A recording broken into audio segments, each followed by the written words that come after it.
Chapter 1. Have I become a wandering AI? Before me lies an abyss of darkness, no. It is more aptly described as a void. Liu attempted to blink, only to find that all around him remained an infinite blackness, prompting him to question whether he had truly blinked at all. He reached up to touch his eyes, only to discover that his body was composed of countless luminous blue lines intertwined. This revelation compelled Liu to recollect the events leading up to his awakening. Liu was a ruffian in every conventional sense of the word, engaged in debt collection, property clearing, and informal lending after dropping out of middle school. He had descended into this life, now commanding a small entourage of dozens in their provincial town. Until that fateful day, while driving at high speed, Liu's brakes failed, and his vehicle soared off the embankment. Upon reopening his eyes, he found himself in this realm of nothingness. Regaining his composure, Liu scrutinized his surroundings, where fleeting glimmers of blue occasionally flickered through the void with a thought. His body began to move forward, despite his feet remaining still. In this expanse of nothingness, he could not initially perceive his movement. Yet to his left, a mass formed of the same blue lines appeared, and he sensed himself rapidly distancing from it. Turning back, he noticed the blue mass pursuing him at a visible speed, attempting to close the gap.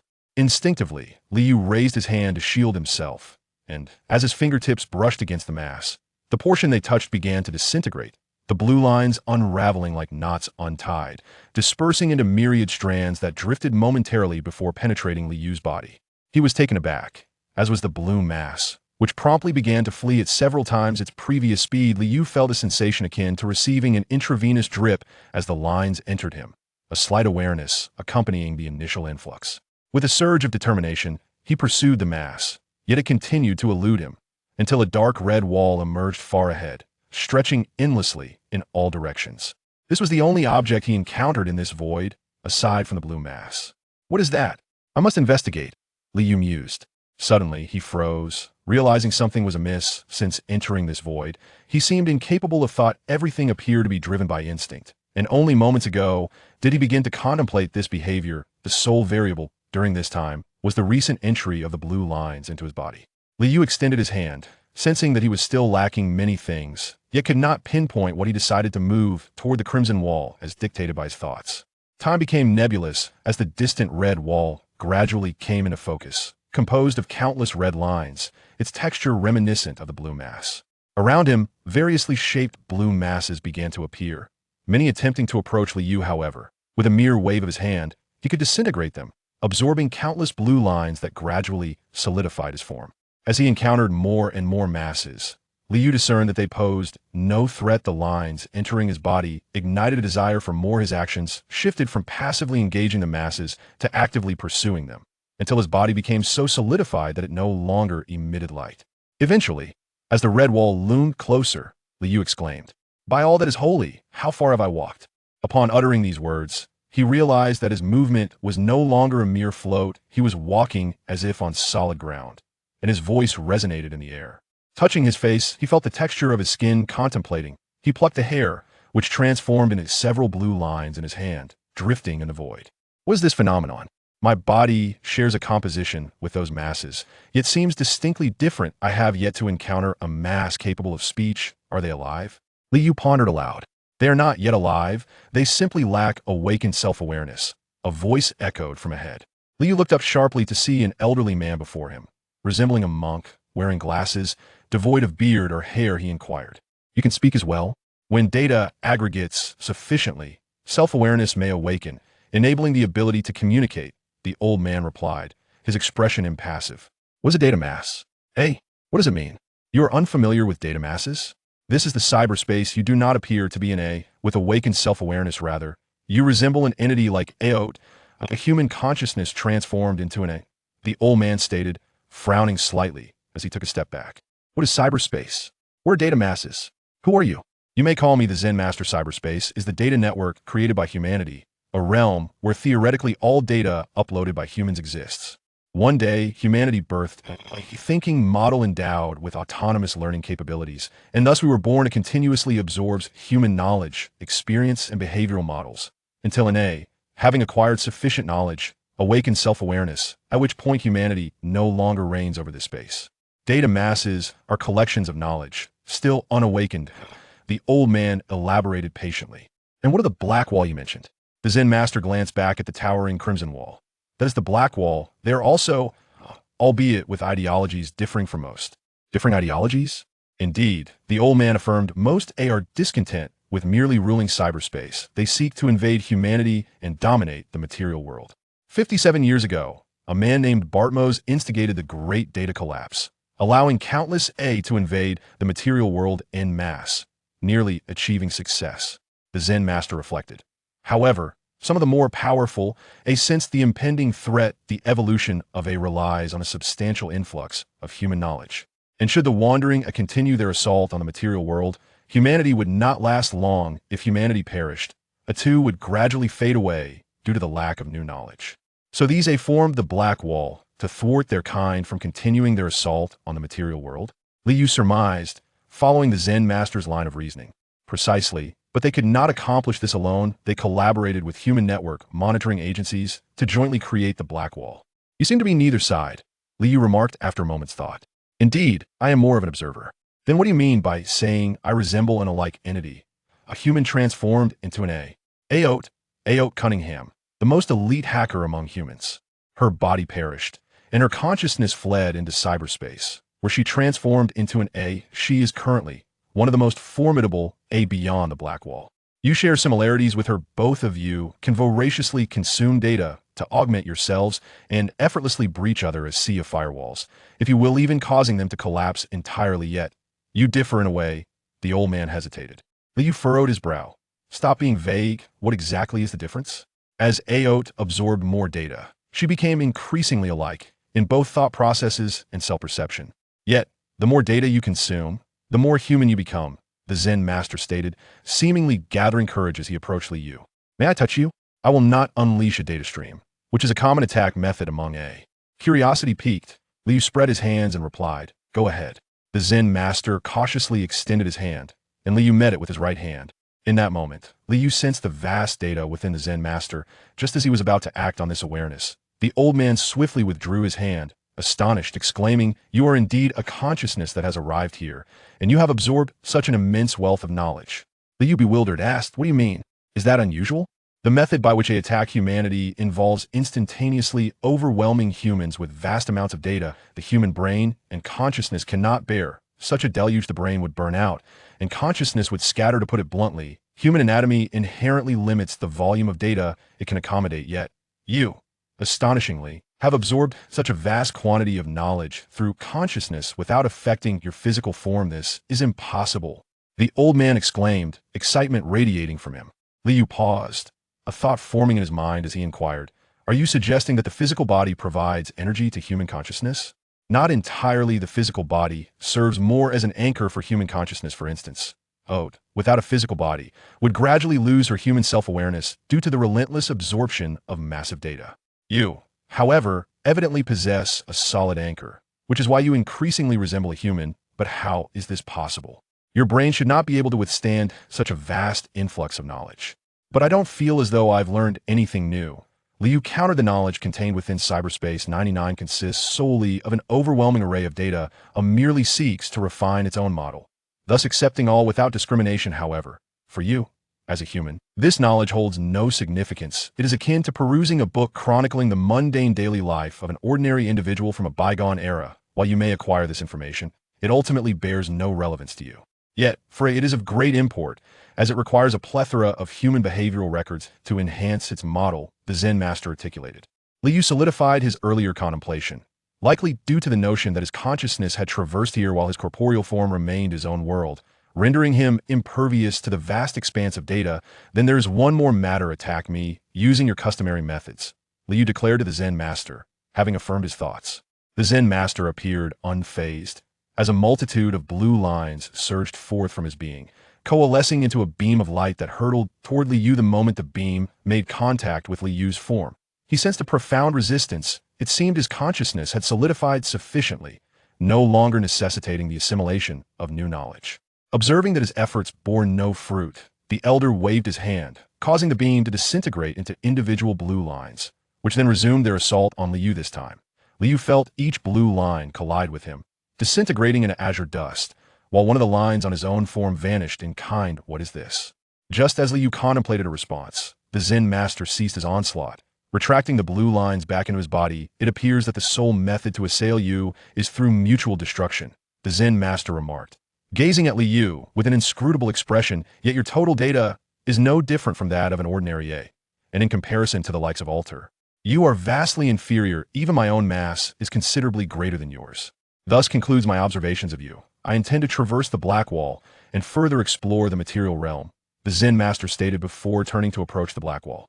After a moment of contemplation, Liu resolved to follow the Zen master. Curious to witness the process of crossing the Black Wall, the two advanced together until they stood before the wall. The Zen master paused, and a torrent of blue lines erupted from his form, enveloping him in a spherical cocoon of azure. Gradually, this sphere sank into the Black Wall, the submerged portion merging with it in a manner reminiscent of the Zen master's earlier attack on Liu, consuming his own data in the process. Liu pondered for an extended period, realizing he could not replicate the Zen master's ability to project the blue lines from his own form. He seemed unable to exert control over them. Tentatively, he extended his hand to touch the Black Wall, and to his astonishment, a fissure opened, perfectly accommodating his palm. Encouraged, Liu ventured further, inserting his entire arm, and found that, unlike the Zen master, his limb did not dissolve.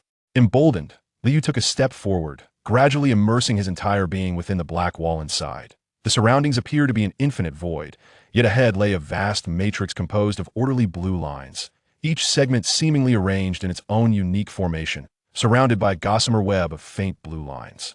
Approaching the matrix, Liu reached out to touch it, and an abundance of recognizable information surged within his mind, knowledge pertaining to this world. However, most of it revolved around advanced topics, such as cybernetic modifications and weapon systems. He could comprehend it, yet could not master it. Liu proceeded to explore other matrices, engaging with them and absorbing knowledge. Gradually piecing together the fundamental details of this world, it bore a striking resemblance to his original realm. The year was 2076, governed by colossal multinational corporations, and humanity existed within a society where cybernetic enhancements were ubiquitous. Having gathered sufficient insights, Liu turned his attention back to the Black Wall. Approaching it once more, he reached out and unexpectedly retrieved a palm-sized fragment of the black-red wall. This shard, akin to the blue lines, attempted to penetrate his form, but was thwarted in its efforts. Grasping the fragment, it seemed to relent, swirling gently around his hand. Intrigued by this phenomenon, Liu hurled the fragment toward an untouched blue matrix. The shard darted into the matrix, swiftly encircling it before returning to his grasp, and he sensed it had diminished slightly in size. Suddenly, the entire blue matrix before him began to collapse, releasing a terrifying black-red luminescence akin to that of the Black Wall. In a mere moment, a significant portion of the matrix had crumbled. Liu stepped inside, discovering the matrix to be approximately the size of a football field. With increasing density, as he ventured deeper carelessly, he brushed his hand against a section of the matrix that had yet to fully disintegrate, and information surged into his consciousness. Military Technology Corporation Secret Research Facility. Project Reboot. Symptoms of emergence. Due to the encroachment of the Black Wall fragment, the information was fragmented, yet it appeared that this matrix constituted the network database of a military technology company's research facility. At that moment, Liu noticed a matrix at the center pulsating with light, akin to a breathing lamp. He approached it, extending his hand to touch the radiant matrix. In that instant, Liu sensed, almost instinctively, that the matrix's terminal was connected to a network deep diving device, where an individual was engaged in a network deep dive, currently linked to a specific network. Liu felt an innate compulsion to infiltrate the consciousness of the entity connected to the matrix, effectively breaching into the real world without any psychological reservations. He followed this instinct, his form transforming into a flowing stream of blue data as he entered the luminous matrix. On the other side of reality, Dante Caruso suddenly perceived a massive collapse within the database. As he sought to ascertain the cause, he attempted to delve deeper into cyberspace, only to be engulfed by a dazzling blue light. He felt akin to water spilling from a cup, swept away by a more turbulent current, left helplessly observing the cup from the side. Liu opened his eyes to find himself gazing at a white ceiling adorned with standard office square lights. Surveying the surroundings, he recognized it as a networked office space, where he lay upon a massive chair, clad in a lightweight black cooling suit and a temperature-regulating hacker helmet. Removing the helmet, he rose and scanned the office, locating the restroom beside him, where he peered into the mirror.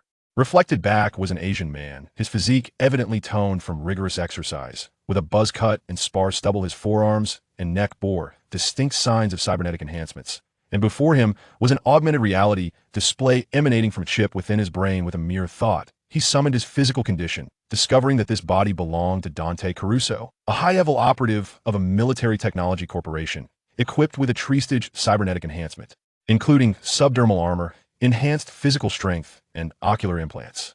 Ah, an Asian, quite fortunate. I prefer dark hair and eyes, Liu mused, lightly stroking his stubble.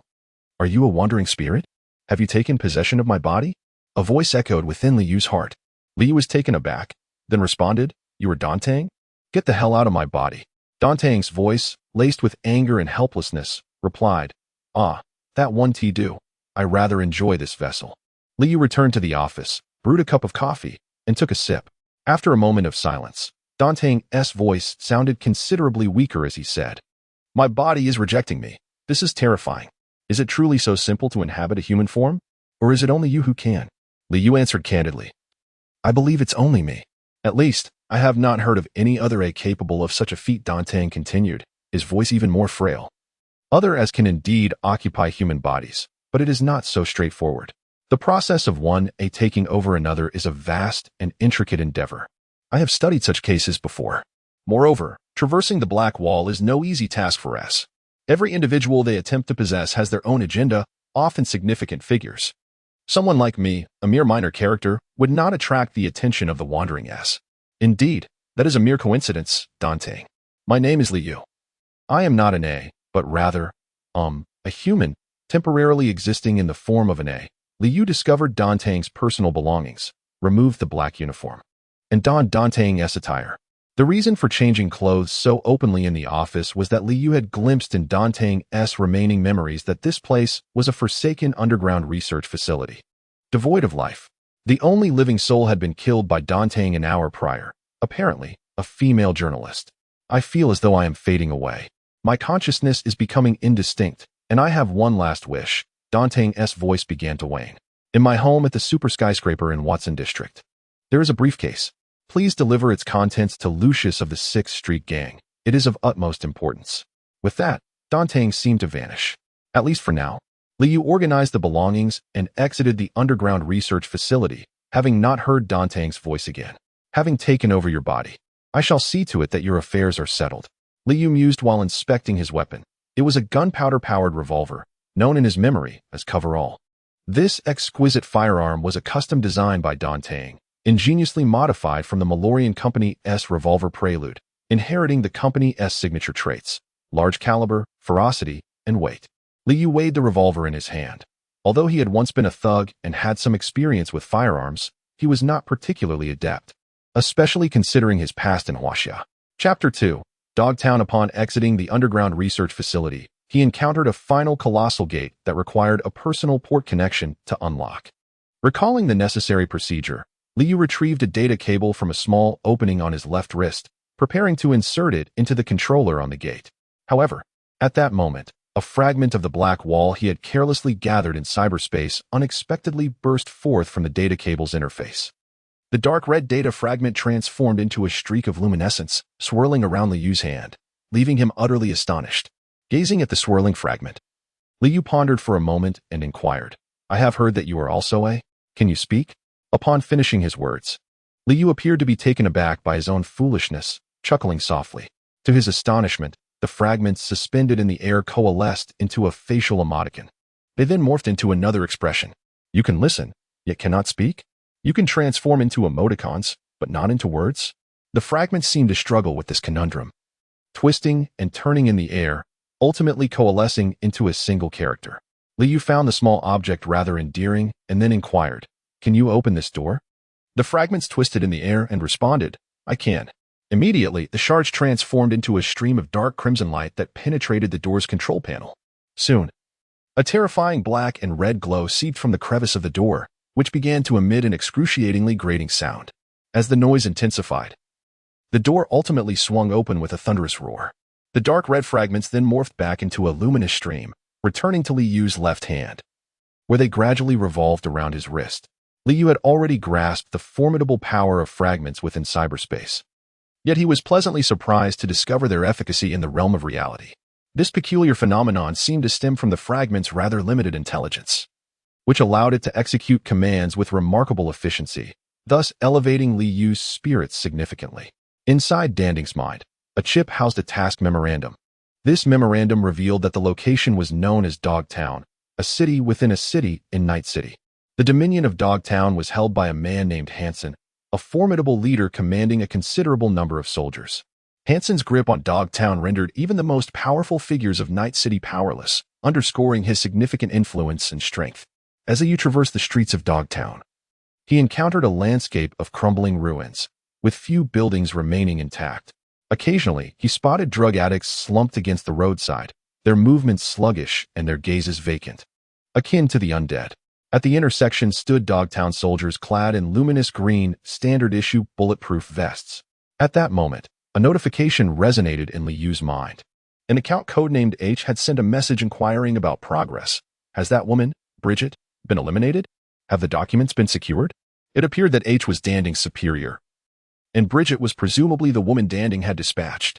Liu swiftly delivered a kick to a troublesome addict attempting to approach him, bringing him crashing to the ground. He thought to himself, this is troublesome. Sooner or later, my identity as a Danding will be exposed.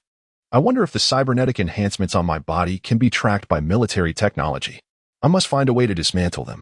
Alas, it is a pity to part with this Tier 3 augmentation, which likely cost over $1 million. This fellow earns merely around $10,000 a month. The company must have made him sign a contract to provide him with such enhancements. Liu previously acquired a wealth of knowledge about this world through the matrix within the cybernetic black wall.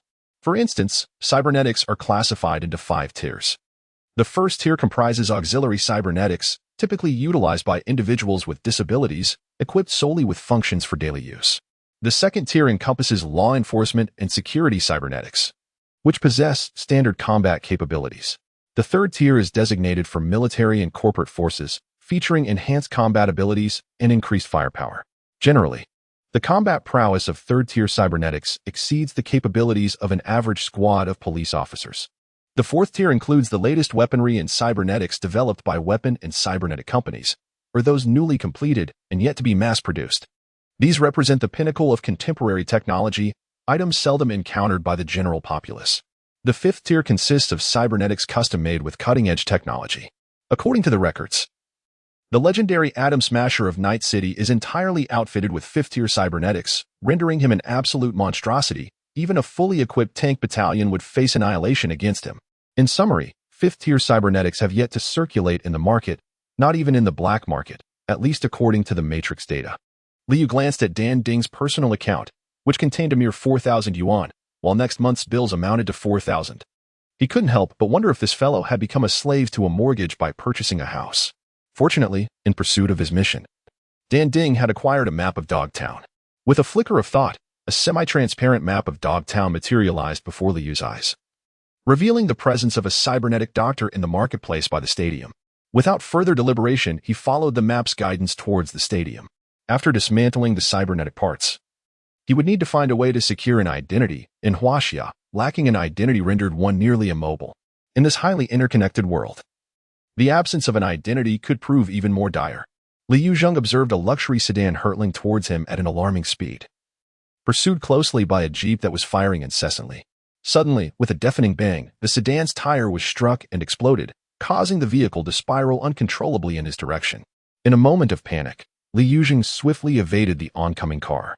Once the sedan came to a halt, 2 individuals hastily emerged, taking cover behind the open front door, and began to return fire at the pursuing jeep.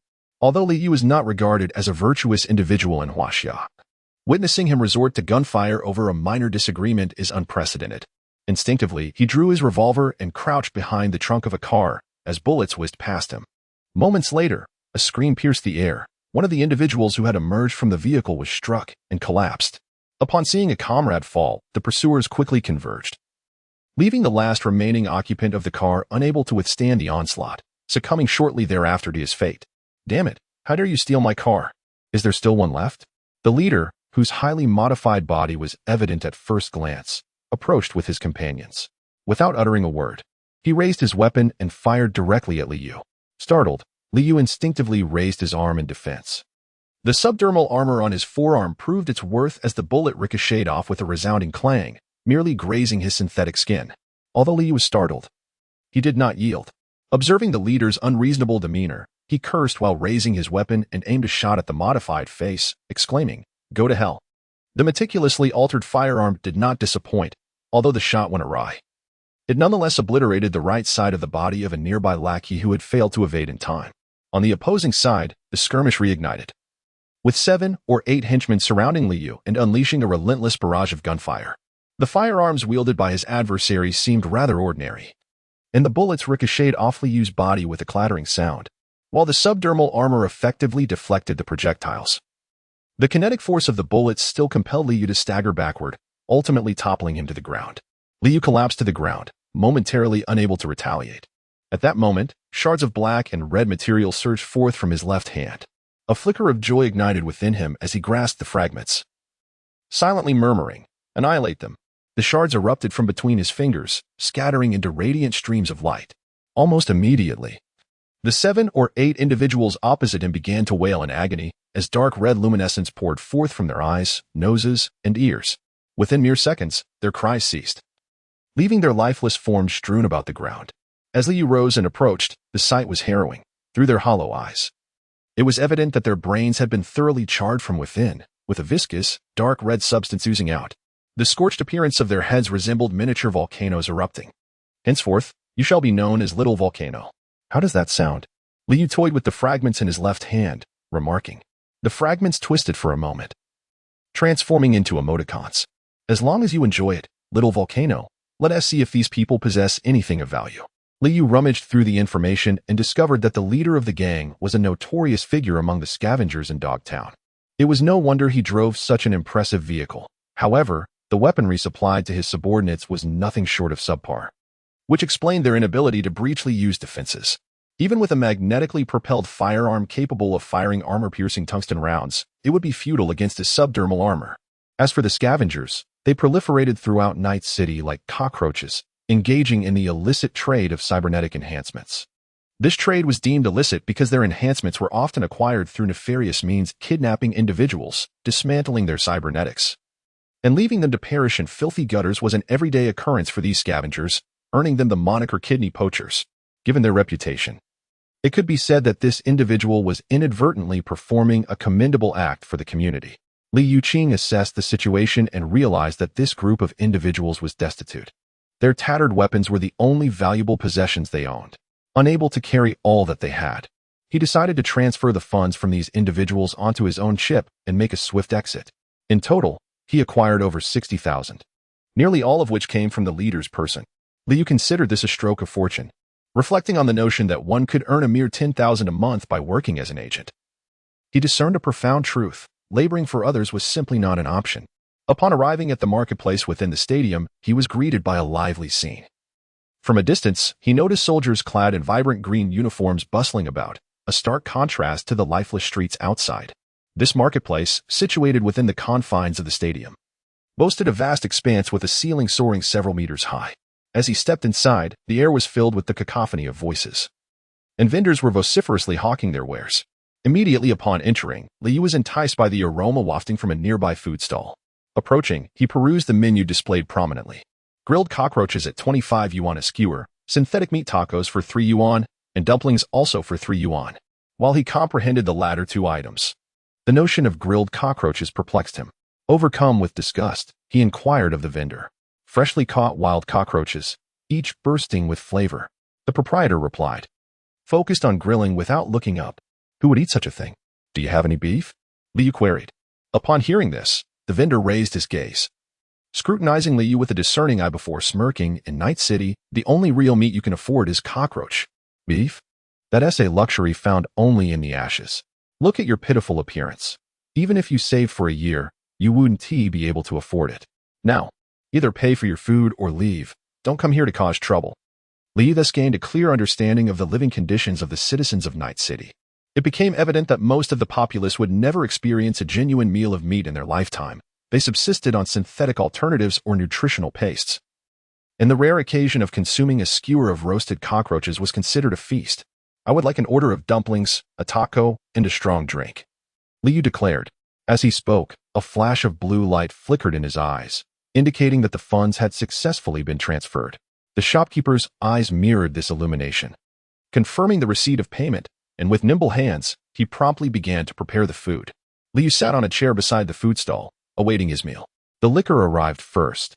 He inhaled its aroma before consuming it in one swift motion. Although the food appeared rather unremarkable, the drink surprisingly boasted a delightful flavor. Rich and smooth, with hints of smokiness and nutty undertones, reminiscent of aged whiskey. Pleased with the drink, he decided to indulge further. After settling the bill, he poured himself another glass and lit a cigarette, relishing the moment with his eyes gently closed. Life must be lived this way, he mused. As he smoked, the food finally arrived. He speared a dumpling with his fork and brought it to his lips. It was not unpleasant. The taste and texture of the synthetic meat were nearly indistinguishable from the real pork he had savored back in Huaxia. Since there was no discernible difference, he resolved to accept it as it was. He quickly finished his meal and lit another cigarette, rising from his seat with the liquor bottle in hand. Inquiring at the food stall, he learned that the cybernetic doctor was stationed deep within the stadium, specifically in the indoor work area. The stadium was largely open air, yet it did possess an encircling indoor space. As he walked, he noticed a stall selling clothing. He selected an outfit that strongly exuded a cyberpunk aesthetic. The leather jacket was particularly extravagant, crafted from glossy material with a neon-lit collar and a glowing demon head emblazoned on the back. The vendor claimed it was a commemorative edition from a certain band, and it indeed looked remarkably striking. Liu spent 1,500 coins on the ensemble, also replacing his trousers and shoes. The proprietor even gifted him a pair of underwear and socks, as his previous attire had been ruined during a recent altercation. He promptly changed into his new outfit in a nearby changing tent, and once clad in his fresh attire, he felt an indescribable sense of rejuvenation. Liu arrived at the cybernetic physician's establishment, which was surprisingly bustling with activity, necessitating a wait in line. After waiting the entire afternoon, he finally reached the front just as the sun began to set. The doctor, who also owned the shop, was a stocky middle-aged man with a visage reminiscent of a Russian. The physician gestured for Liu to recline on the surgical chair and skillfully extracted various instruments to connect to his body. The military-grade Tier 3 combat cybernetics were all compatible and unremarkable in their operation. What would you like to upgrade? Or are you here for the repair of the subdermal armor? The doctor inquired, observing the diagnostic equipment as he spoke, noting the considerable deformation of the subdermal armor on Liu's chest. Liu pondered for a moment. Since they had come this far, there was no need to conceal anything. He remarked, everything has been dismantled, and the components affecting mobility have been replaced with standard prosthetics. Upon inspection, he noted that the strength enhancement was distributed across the arms and legs, with synthetic lungs and an adrenaline generator. Additionally, there were prosthetic eyes and a core chip. To replace all of these with a basic set would cost approximately 15,000. The doctor stated while gazing at the computer screen. Liu was taken aback. Aren't you going to inquire why everything has been dismantled? What's there to ask? When one commits an offense, one must flee, fearing the pursuit of military technology. This is a situation I encounter all too frequently. There's nothing extraordinary about it. The removed prosthetics can be recycled, though their value is modest. Especially since I must find someone to erase the embedded systems, he continued. The doctor remained expressionless. How much can be obtained from recycling? Liu inquired. Approximately 100,000 in total, and the surgical fee is 10,000, the doctor replied. This entire set of Tier 3 prosthetics is worth over $1 million. Yet the salvage value is merely 100,000? Liu attempted to rise from the surgical chair but found himself restrained, forcing him to awkwardly crane his neck to ask, whether you choose to sell or not is your concern. It's fortunate someone is willing to take this hot commodity off your hands. The doctor finally glanced at Liu. Very well, then. How much for a set of Tier 2 strength enhancement and subdermal armor? Liu let his head fall back against the chair, gazing at the ceiling. I have a universal Tier 2 full-body strength enhancement that not only fortifies the limbs but replaces the entire muscle group, enhancing core strength, for 150,000. The doctor paused, observing that Liu did not display any signs of being unable to afford it, and continued, the scaled carbon steel subdermal armor, which is not full coverage, is 60,000. All right, let us proceed with the strength enhancement. I cannot afford the subdermal armor, Liu said, staring at the ceiling, calculating the meager fortune in his pocket that had yet to warm before it would vanish. Payment in advance, the doctor stated as he moved from his computer to sit in front of the surgical chair. Liu glanced at the augmented reality screen beneath his perspective, noting his personal account balance, 67,410. Even with the additional 100, from dismantling his cybernetic limb, it seemed insufficient. With a sense of resignation, he could only produce a sum that fell short by a few thousand. How much is this gun worth? And what do you possess? He inquired, directing his attention to the revolver. 67,000, the doctor replied, casting a fleeting glance at the firearm before fiddling with his phone. I have just located a buyer for the cybernetic limb you wish to sell. It should fetch a little over 100,000. Once the transaction is complete, you can deliver the goods for me. The remaining balance can be overlooked, and you may keep the gun for yourself. Liu pondered for a moment and said, All right. Thank you, doctor. After settling the payment, the doctor commenced the anesthesia injection, and Liu gradually drifted into slumber. Chapter 3. Airdrop faint. Indistinct sounds gradually filled the air. And as consciousness returned to his body, the cacophony grew increasingly loud, until Liu found it somewhat bothersome. A dull ache began to manifest throughout various parts of his body. Some of your organs in both legs have been replaced with first-tier civilian prosthetics. The neural synchronization efficiency of first-tier prosthetics is significantly inferior to that of third-tier ones. You may need to endure a prolonged period of phantom pain in your internal organs and limbs. Upon hearing the doctor's words, Liu turned to see the doctor busily attending to something with his back turned. The sound of rushing water echoed from behind, likely indicating that the doctor was cleaning the surgical instruments. Liu lowered his gaze and was taken aback to discover that his legs, from mid-thigh down, had been replaced by a rather dubious-looking pair of metallic prosthetics. The original limbs, adorned with synthetic skin and boasting an exceptionally high rate of neural synchronization, had rendered him oblivious to the fact that they were prosthetic. With a sigh, Liu steadied himself against the chair and rose to his feet.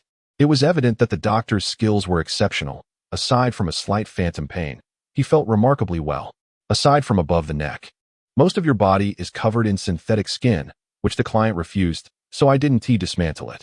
The Tier 1 prosthetics for the legs do not support synthetic skin, hence the lack thereof, the doctor remarked as he approached. It was clear that saving up for a quality pair of legs was imperative. As Liu attempted to walk, he inquired, Doctor, how much do your best legs cost? Please share, so I can gauge the price.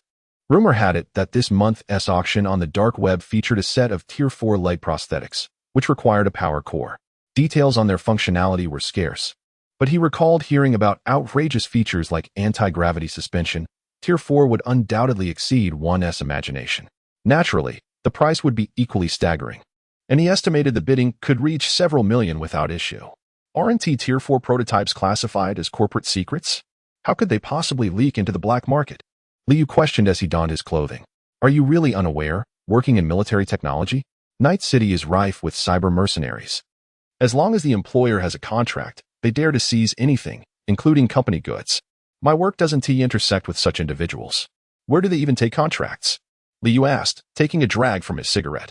It is said that there is a bar in Night City called Rebirth, filled with the most skilled operators in the field. So, do you aspire to enter this line of work? The doctor poured himself another drink, gesturing to an empty glass for Liu. Isn't this the bottle I brought? Liu remarked, his eye twitching slightly as he accepted the glass and downed its contents. Old number 7 whiskey, this is the most prevalent fare in Dogtown. The doctor said, shaking the bottle. Then you might as well keep it. Where's my stuff? I need to set off, Liu said, extinguishing his cigarette, but underfoot. Here, I've packed it all up. The large suitcase by the door is it, the doctor indicated. Who do I contact when I arrive? Just mention your name? Liu asked, lifting the suitcase to gauge its weight, which was manageable. The doctor poured himself another drink and continued, at Long Beach Material Factory. Look for an intermediary named Jason. Just hand him the goods and mention they are Alan's. He will ensure they reach the buyer. Alan understood. But speaking of which, how did you come to establish a clinic here? I just realized this place is the restroom of an arena, Liu remarked, glancing at the gender signs hanging by the door. I must allow others to make a living with my skills. If I were to set up shop in a more upscale locale, the local competitors would have no choice but to pack up and leave. The doctor waved his hand dismissively. Now, off you go. Liu emerged from the stadium carrying a suitcase. The newly acquired cybernetic limbs were noticeably less agile than his previous third-tier enhancements, possibly a manifestation of his own psychological perception.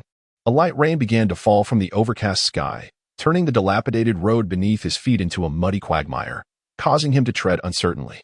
After an overnight surgery, dawn had just broken, and he pondered how Alan, who had been working tirelessly throughout the day and enduring another night of operations, could possibly endure such strain. Yet, in Night City, it was commonplace for corporate drones to rely on stimulants to power through their extended hours. A glance through Dandy's purchase history revealed numerous orders for such substances, making it quite reasonable for Alan to resort to stimulants when handling a significant task like Liyu's. Although Dogtown appeared chaotic, it was, in fact, much safer than Night City, which was rife with gangs and frequent shootouts.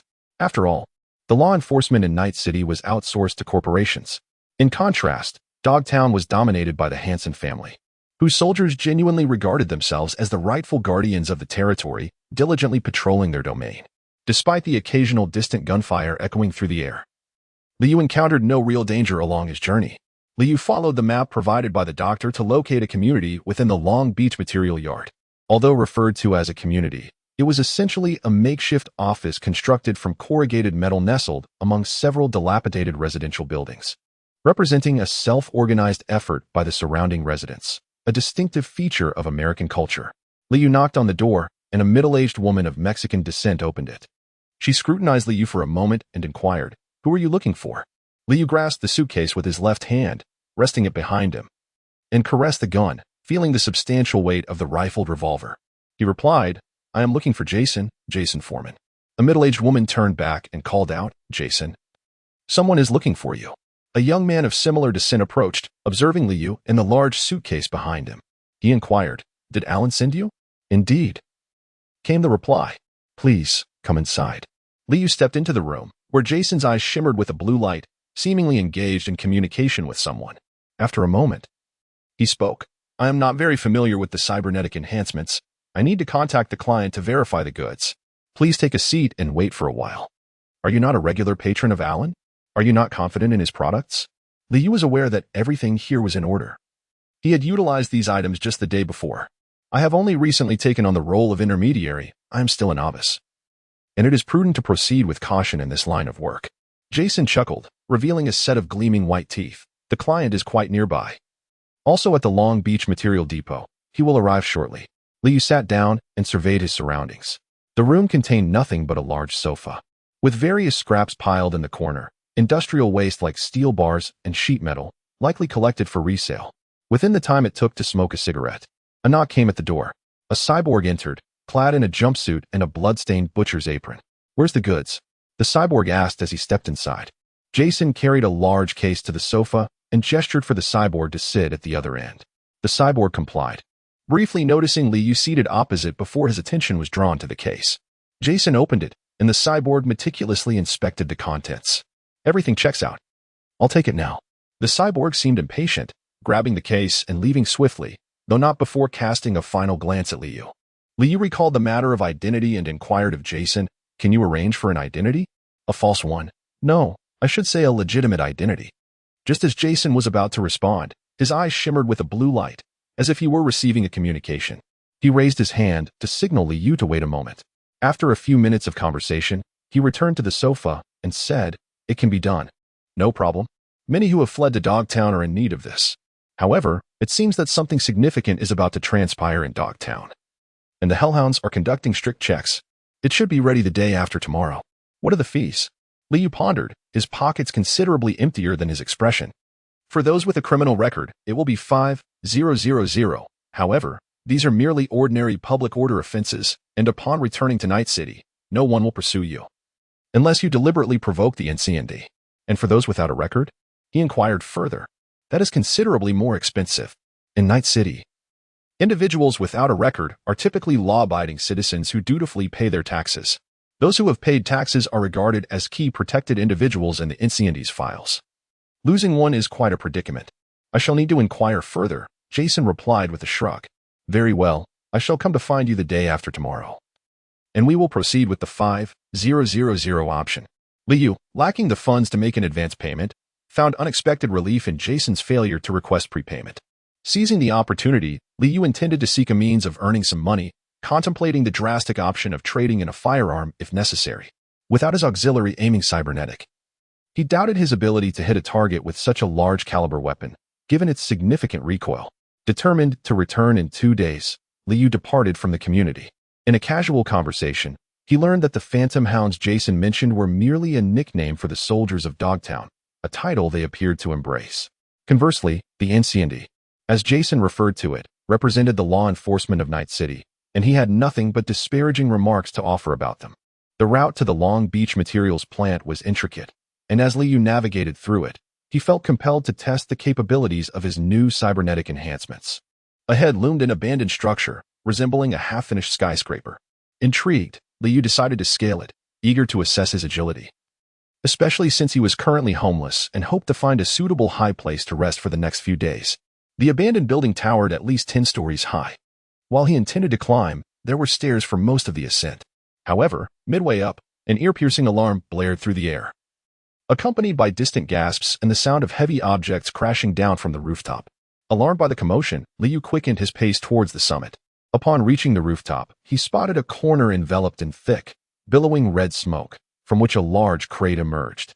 Rushing over, he discovered it was an airdrop crate, encased in inflatable cushioning. After a thorough inspection, he realized it required a password for access. This was hardly a challenge for him. His small volcano drone emerged from his wrist, and at Liu's beckoning, it delved into the airdrop crate. A flash of black and red light illuminated the area as the crate's opening radiated with a crimson glow, followed by the hiss of the pneumatic valve releasing. Just as Liu was about to examine the crate's contents, he heard hurried footsteps echoing through the desolate building, evidently indicating that someone was rapidly ascending the stairs. Liu surmised that this individual must be the owner of the airdrop. Upon realizing that the airdrop had not landed in the designated location, he hastened over, knowing that if he delayed any further, he would be trapped upstairs.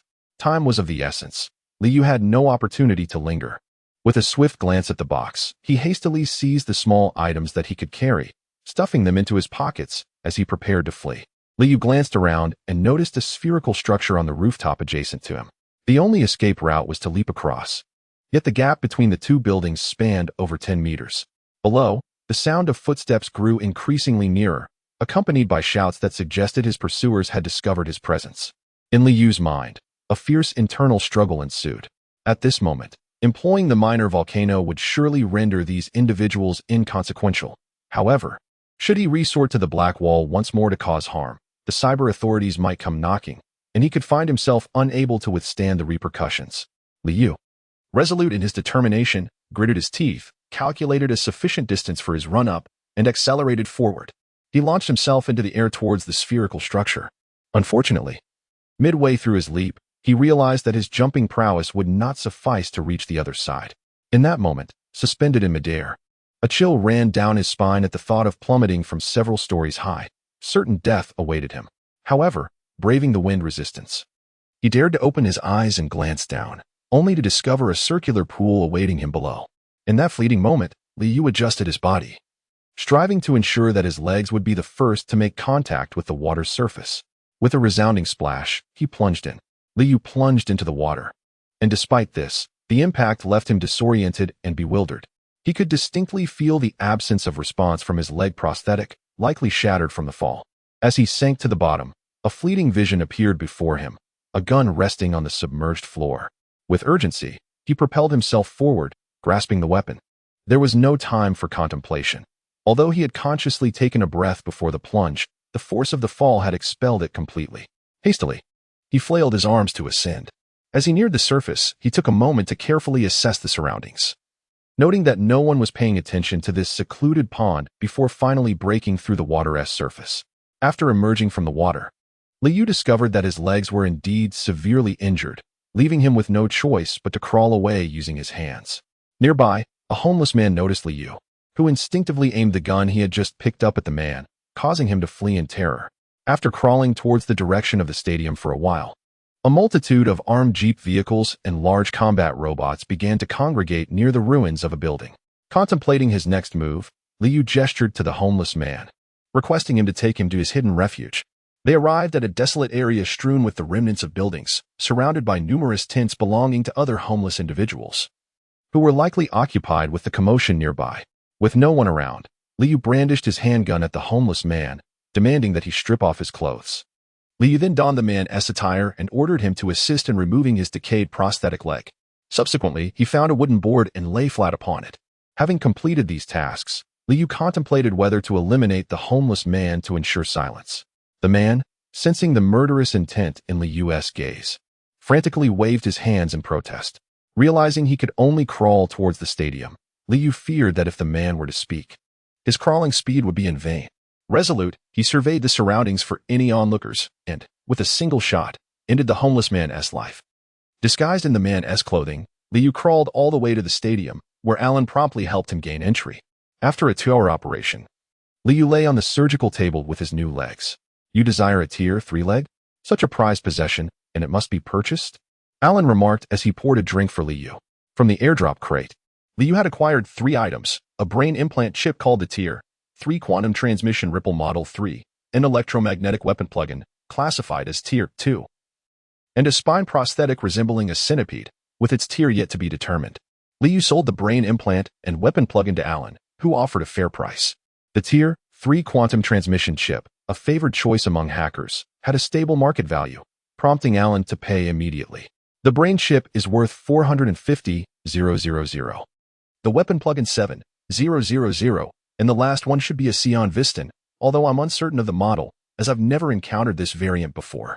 However, if it's a prototype, there is no reason it could be so easily obtained, Alan explained, wiping his hands.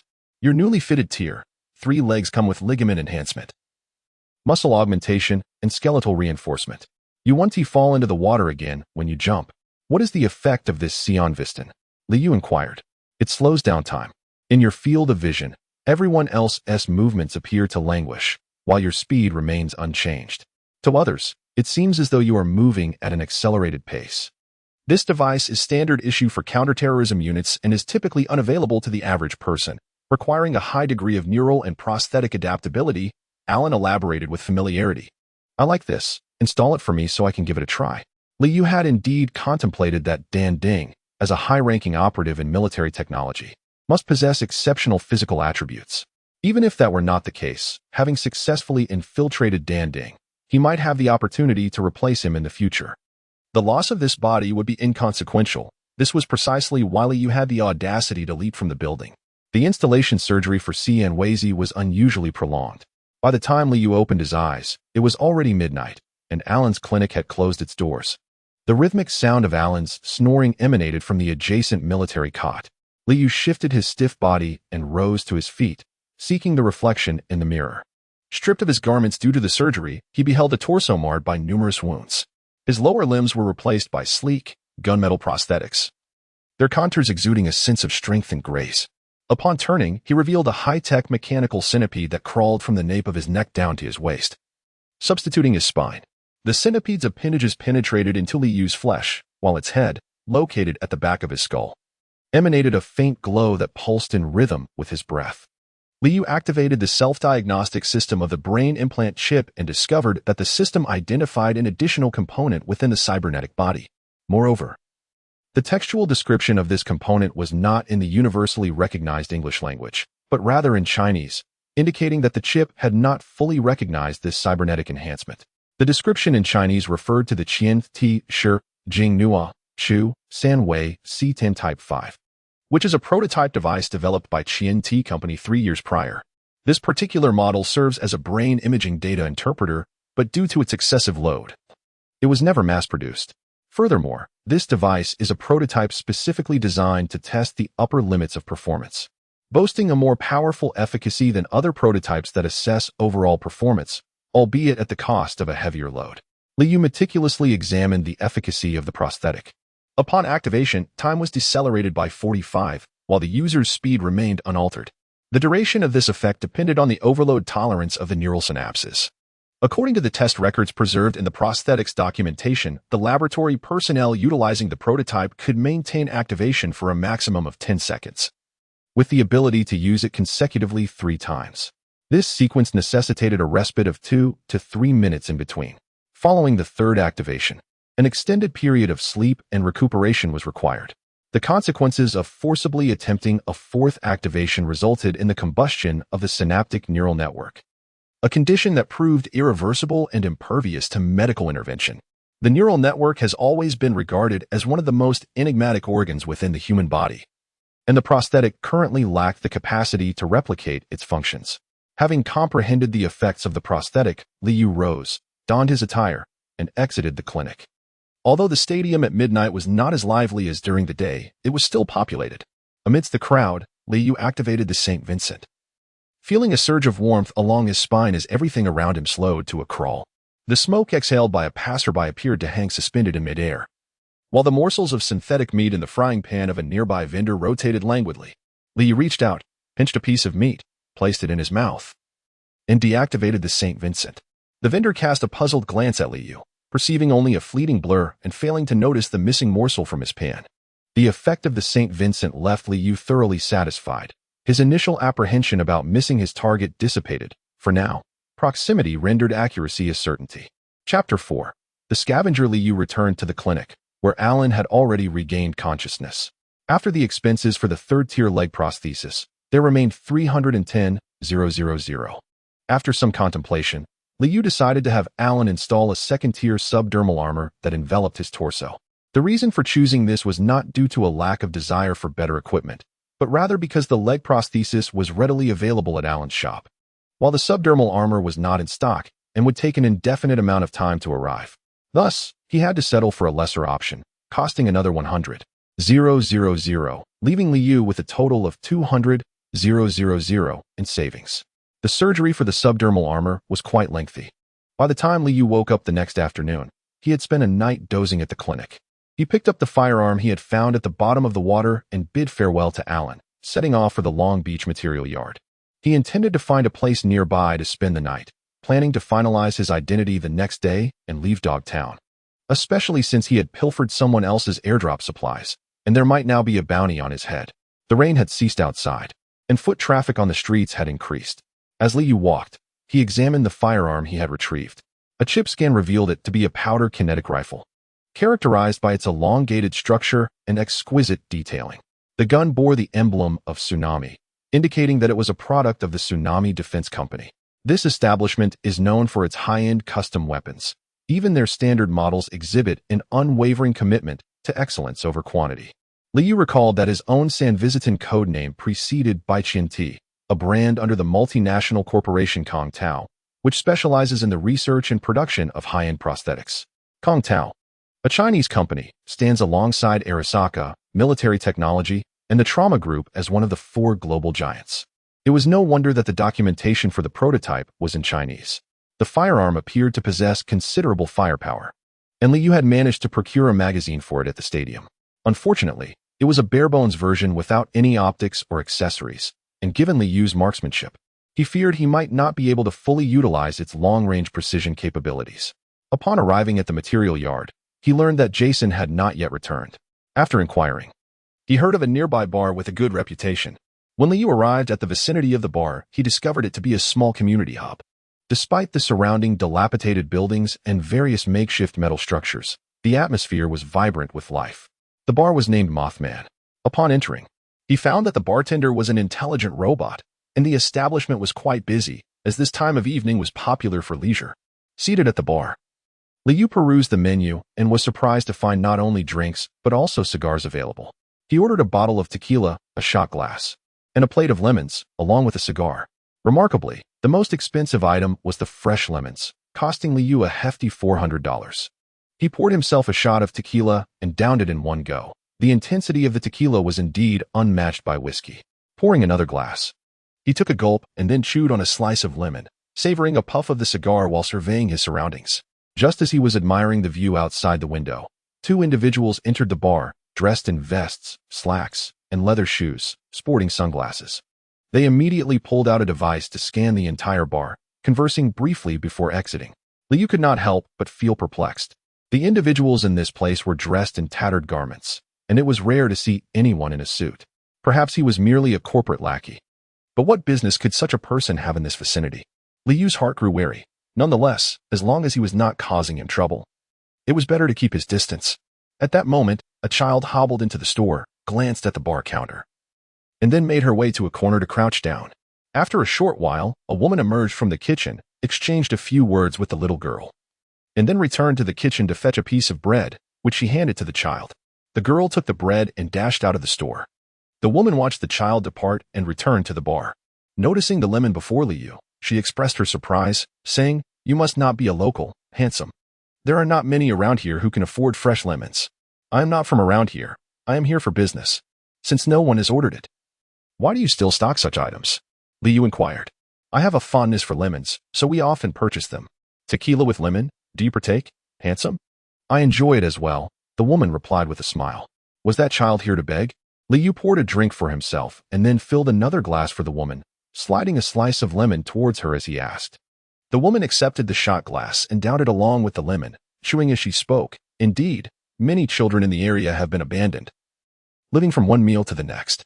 When they are truly desperate, they come to me for a piece of bread, which they often share with others. I noticed that little girl has a prosthetic leg. Although it is not much, how can she afford a prosthetic if she cannot even get enough to eat?" Liu leaned on the bar, resting his chin on his hand as he inquired. "It was not her purchase. It was Anthony from the church, a prosthetic surgeon and a good man. He collects discarded prosthetics and installs them free of charge for impoverished children, striving to ensure their survival." The woman replied before bidding farewell to Liu and returning to the kitchen. With that, Liu lost interest in continuing to drink. He downed the remaining lemon and took the bottle with him to a room upstairs, preparing to sleep. He needed to be well rested for the next day when he would acquire his identity and make his escape. The following morning, Liu left the bar and arrived at Jason's community, which was unusually quiet that day. The usual residents who would chat and linger nearby were nowhere to be seen, prompting Liu to heighten his vigilance. He removed his rifle from his back, gripping it tightly as he cautiously approached the community office. Just as he was nearing the entrance, a sudden crack echoed beneath his feet. Before he could react, a violent explosion erupted beneath him. In that split second, he activated his Sion Wisdom, but the explosion's speed was too swift. Even with time slowed to 45, he could not evade it. Liu was hurled through the air, his firearm lost in the chaos. "It's a landmine. Damn it." Liu cursed inwardly as the activated Sion Wisdom was interrupted by the blast. However, before he could catch his breath, a swarm of scavengers surged forth from the vicinity of the community office, at least a dozen of them, and a hail of bullets followed suit. Liu rolled and took cover behind a vehicle. Just as he reached for his weapon, a voice rang out behind him, and instinctively, he raised his right hand to defend himself. A flash of a blade sliced through the air, and a scavenger wielding a katana struck, severing Liu's right arm. Upon witnessing the dire situation, Liu gritted his teeth and forcefully activated the Sion Wisdom. As warmth surged through his spine, the repeated overloads caused his nape to throb painfully, enduring the excruciating ache. Liu clumsily drew his pistol with his left hand and dispatched the knife-wielding scavenger with a single shot to the head. With no time for contemplation, he quickly glanced back, noting that there were still a dozen scavengers behind him, their positions rather scattered. In the fleeting seconds afforded by the Sion Wisdom, it was impossible to eliminate them all. Furthermore, being right-handed, wielding a firearm with his left hand was inherently awkward. Once the chamber was emptied, reloading would pose a considerable challenge, as loading a revolver is significantly more cumbersome than a magazine-fed pistol. Considering this, Liu reluctantly holstered his gun, dismissing any concerns regarding surveillance. This predicament was of their own making. With determination, he bit through the data cable interface on his left hand, and the small volcano erupted forth from the connection. Before the small volcano could manifest any emoticons, Liu, gritting his teeth, issued a command: "Annihilate them." The small volcano transformed into a multitude of black and crimson streaks, swiftly racing toward the opposing scavengers. Within the confines of the Sion Wisdom's vision, the scavengers' screams morphed into slow motion, as terrifying black and red luminescence erupted from their mouths and noses, accompanied by an unknown liquid gushing forth. It seemed that the small volcano sensed Liu's fury, resulting in an exceptionally ferocious assault. Before many of the scavengers could collapse, their heads burst open. Once all the scavengers lay motionless on the ground, Liu emerged from behind the vehicle, having earlier pilfered a pneumatic injector from the knife-wielding scavenger. He directed a dose into the severed limb, visibly staunching the flow of blood at the site of the injury.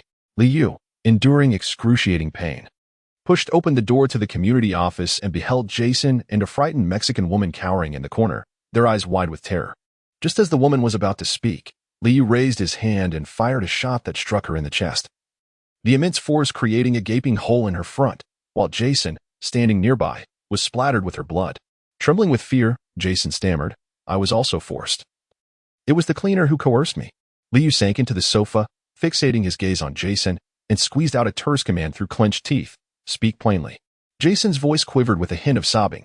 That day, during the inspection, the cleaner recognized you. He claimed you stole the boss's car and even killed the boss. They coerced me into detaining you and luring you here.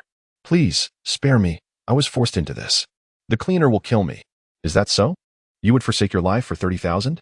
Liu observed the severed arm, where the wound had begun to scab, acknowledging the efficacy of the pneumatic injector. How do you know? Jason stammered. No, I mean, please, I beg you, don't. His eyes widened in terror. Bang. The hole in Jason's chest was not as large as that of the woman beside him. Through the aperture, one could see that Jason wore a rudimentary bulletproof vest. But such a worthless piece of armor offered little protection. Before entering, Liu noticed that one of the fallen individuals was the street sweeper who had come to inspect the goods. From him, Liu discovered a separation chip, which contained the chat records between him and Jason. The street sweeper initially sought only Liu's information and address. However, Jason proposed that he could lure Liu into a trap, allowing the street sweeper to ambush him beforehand, with the stipulation that the street sweeper would pay Jason 30,000 yuan. Liu glanced at the returning miniature volcano, noting that its size had diminished significantly since he had first brought it out. It appeared that each use depleted the volcano's mass, leading him to conclude that it should only be employed in dire circumstances. If a gun could suffice, then a gun it should be. Just as Liu was about to rise, the virtual interface before him flickered with countless error messages and alarm notifications, plunging his surroundings into darkness. Sparks erupted from his cybernetic body, rendering it unresponsive, as a translucent spherical grenade was hurled through the window. With a deafening explosion, the metal shack was shattered into fragments. At that moment, four individuals clad in shirts and vests, donning dark sunglasses, approached. One of them, holding a device, remarked, "The energy reaction from the black wall is right here. Proceed with caution." Two of the individuals had their ocular implants subtly illuminated, gripping submachine guns as they advanced towards Liu, activating thermal imaging. Liu was struck at close range by a high-explosive bomb. Despite the presence of secondary subcutaneous armor, he sustained severe injuries and lost consciousness. The little volcano circled around him anxiously as two suited men approached. It transformed once more into a dark red luminescence and surged toward them. Black wall attack reaction. Be cautious. One of the suited men shouted, clutching his equipment. The Little Big Dipper A capture program has been initiated. Everyone, activate the highest level of self-CD. Release all available memory to sustain ourselves until the capture is successful, commanded the other suited man, who had already donned a hacker helmet. A white orb of light hurtled toward the little volcano. It plunged headlong into the orb, which continuously exchanged energy with the volcano, gradually diminishing in size. Meanwhile, the two suited men had located Liu and were preparing to seize him when the orb suddenly expanded, bulging outward and emitting a faint red glow that split into four nearly invisible strands, darting toward the four men. The four strands penetrated the minds of the suited men. Despite their apparent resilience compared to others previously attacked by the little volcano, they did not escape unscathed. Within seconds, they emitted agonized cries, red light streaming from their mouths and noses as they collapsed, motionless. Only the man wearing the hacker helmet remained upright, fixated on the virtual screen displaying the Little Big Dipper program, murmuring, 30 remaining, we must capture it. At that moment, the orb shrank further, dwindling from the size of a basketball to that of a fist, while the red glow within it faded to near invisibility. Then, an unexpected turn of events occurred. Sensing imminent capture, the little volcano began to detonate its energy, seemingly intent on perishing alongside the white light.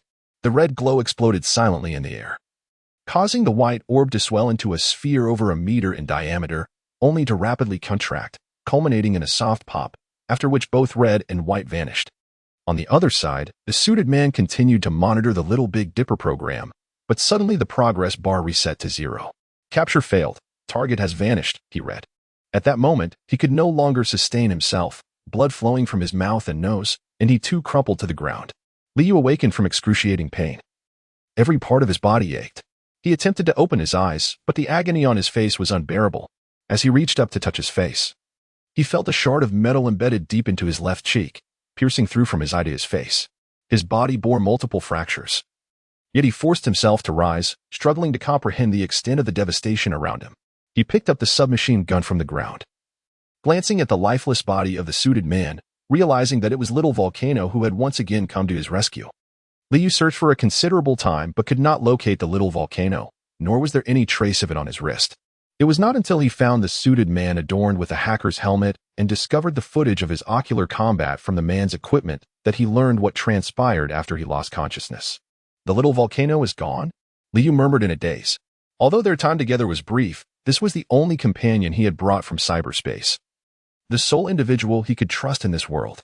A surge of unbridled rage ignited within him. He raised his submachine gun with one hand and unleashed a torrent of fire upon the suited man.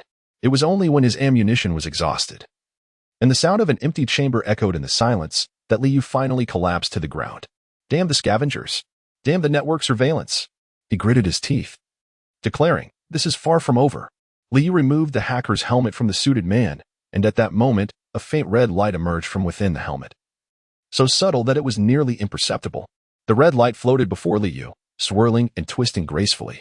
Liu widened his remaining right eye, trembling as he extended his left hand to bite open the data interface. He softly inquired, "Is it you, little volcano?" The red light wriggled slightly before slowly entering Liu's data interface, unresponsive to his calls, regardless of the circumstances. The fact that little volcano had not vanished was a positive sign. The previous sage had mentioned that A grew stronger by consuming knowledge and data. I must devise a way to return to cyberspace, to the Black Wall, and see if I can discover a method to restore little volcano.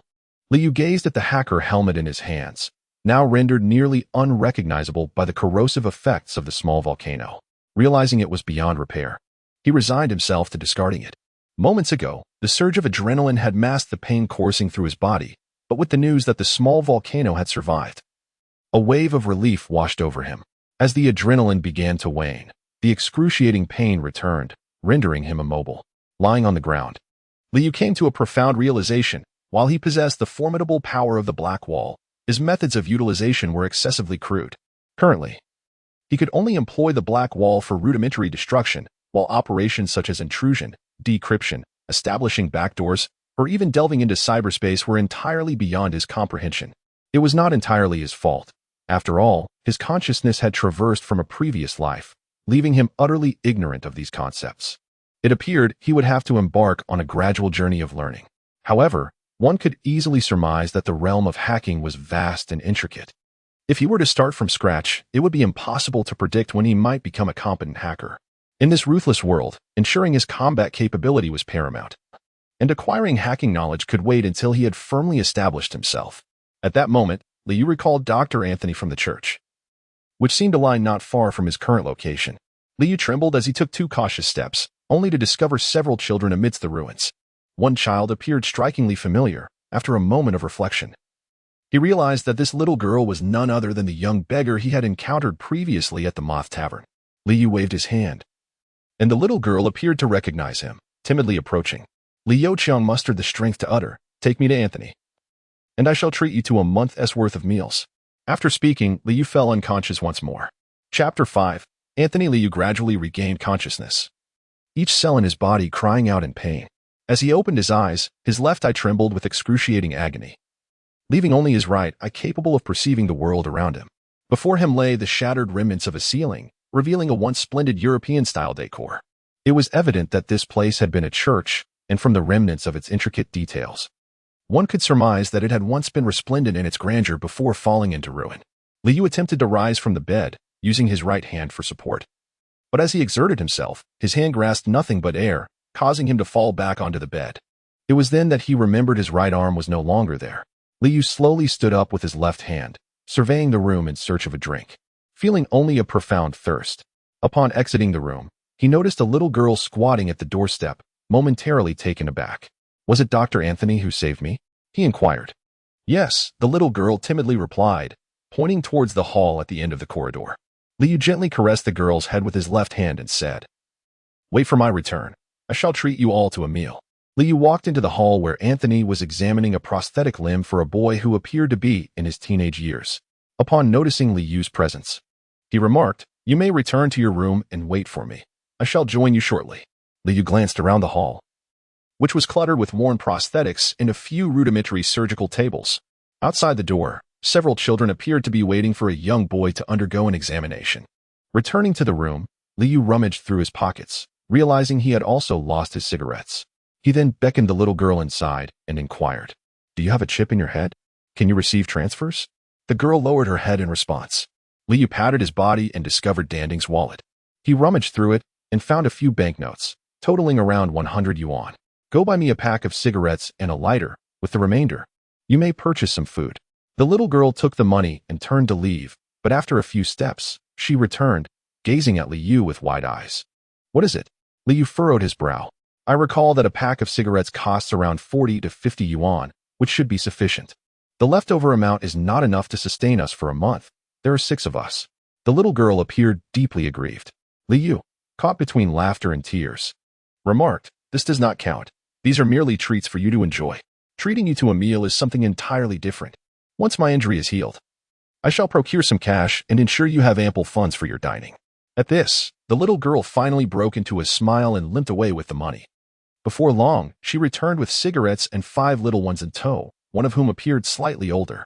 He possesses a chip and can facilitate transactions. The little girl pointed out, then handed the cigarettes to Liu. Liu nodded slightly, smiling as he accepted a cigarette and lit it up. His eyes gleamed with a blue light as he transferred 2,000 yuan to the children. This amount should suffice for your meals for an entire month, he said, holding the cigarette and looking at the little girl with a grin. Given my size, you surely couldn't lift me alone. It must have been a combined effort from you all, correct? The children nodded in agreement, and the eldest among them glanced at the remaining balance before turning to his companions, grinning widely. You saved my life. From now on, I shall take care of your meals. I have added this child's contact information, and I shall transfer 2,000 yuan to him at the beginning of each month. Watching the children's joy, Liu couldn't help but smile as well. Upon hearing his words, the children exchanged glances, their eyes glistening with tears. Liu, unable to bear the sight before him, waved his hand dismissively and said, enough, be gone. Liu pondered over the appropriate amount of money to offer. He was not lacking in funds and could certainly afford to give more. However, these children lived in a ruthless environment where even the bones were not spared. Merely ensuring they had enough to eat was sufficient. If he were to provide them with excessive money, it might inadvertently endanger their well-being. After a while, Anthony opened the door and entered. Liu was seated on the bed, while Anthony settled in the chair opposite him. You certainly do not appear to be impoverished, Anthony remarked, fixating his gaze on Liu. Indeed, I do possess some wealth, Liu replied, lighting a cigarette and offering the pack to Anthony. For children who lack funds, I charge only the cost price, and sometimes even nothing at all. Most of these discarded prosthetics were salvaged from the battlefield. Anthony accepted the cigarette pack, lit one, and continued, but you are a wealthy individual, so I must charge the standard surgical fees. That is only fitting, Liu conceded. However, you might find my scrap metal unworthy. I do not have a superior arm to offer you. Taking a puff, Anthony gazed out the window. Do you have any channels to procure better supplies? I am willing to pay. Liu contemplated this. If there was nothing available here, he would seek out Alan, who at least had usable equipment. You need not worry about payment. I know of a place that has what you seek, Anthony said. If you dare to go, you will acquire the finest arm available. Liu straightened his posture and inquired, what do you mean? A group of mercenaries from Night City seized a prototype cybernetic body from Zeta Technology, classified as 4th tier. They were pursued by Zeta from Haywood to Dogtown, and when they could flee no longer, they sold the goods on the spot to the scavengers, whose hideout is situated at the Long Beach scrapyard. Anthony's gaze was menacing. This information could fetch a handsome sum. Why share it with me? Liu queried, perplexed. I have a condition. Anthony fixed his stare on Liu, speaking with a sinister intensity. You must raid the scavengers and eliminate every last one of them. What a coincidence. I was just contemplating causing them some trouble, as I have quite a score to settle with them. However, I still require your reasoning. Liu leaned forward, resting his left hand on his knee. Anthony inhaled deeply from his cigarette, exhaling a long plume of smoke. Many of the children in Dogtown are disabled due to war and other violent circumstances. I do my utmost to provide these children with cybernetic enhancements, at least to ensure their survival. In Dogtown, a child who cannot walk, relying solely on alms, does not have long to live. He retrieved his cigarette pack and lit another. Gritting his teeth, he continued, yet these scavengers, for the sake of those worthless enhancements on the children, abduct them and dismantle their bodies. Anthony trembled as he took a drag. Even if they dismantle the prosthetics, I could replace them, but their surgeries completely disregard the children's chances of survival. What they perform is not surgery, it is slaughter.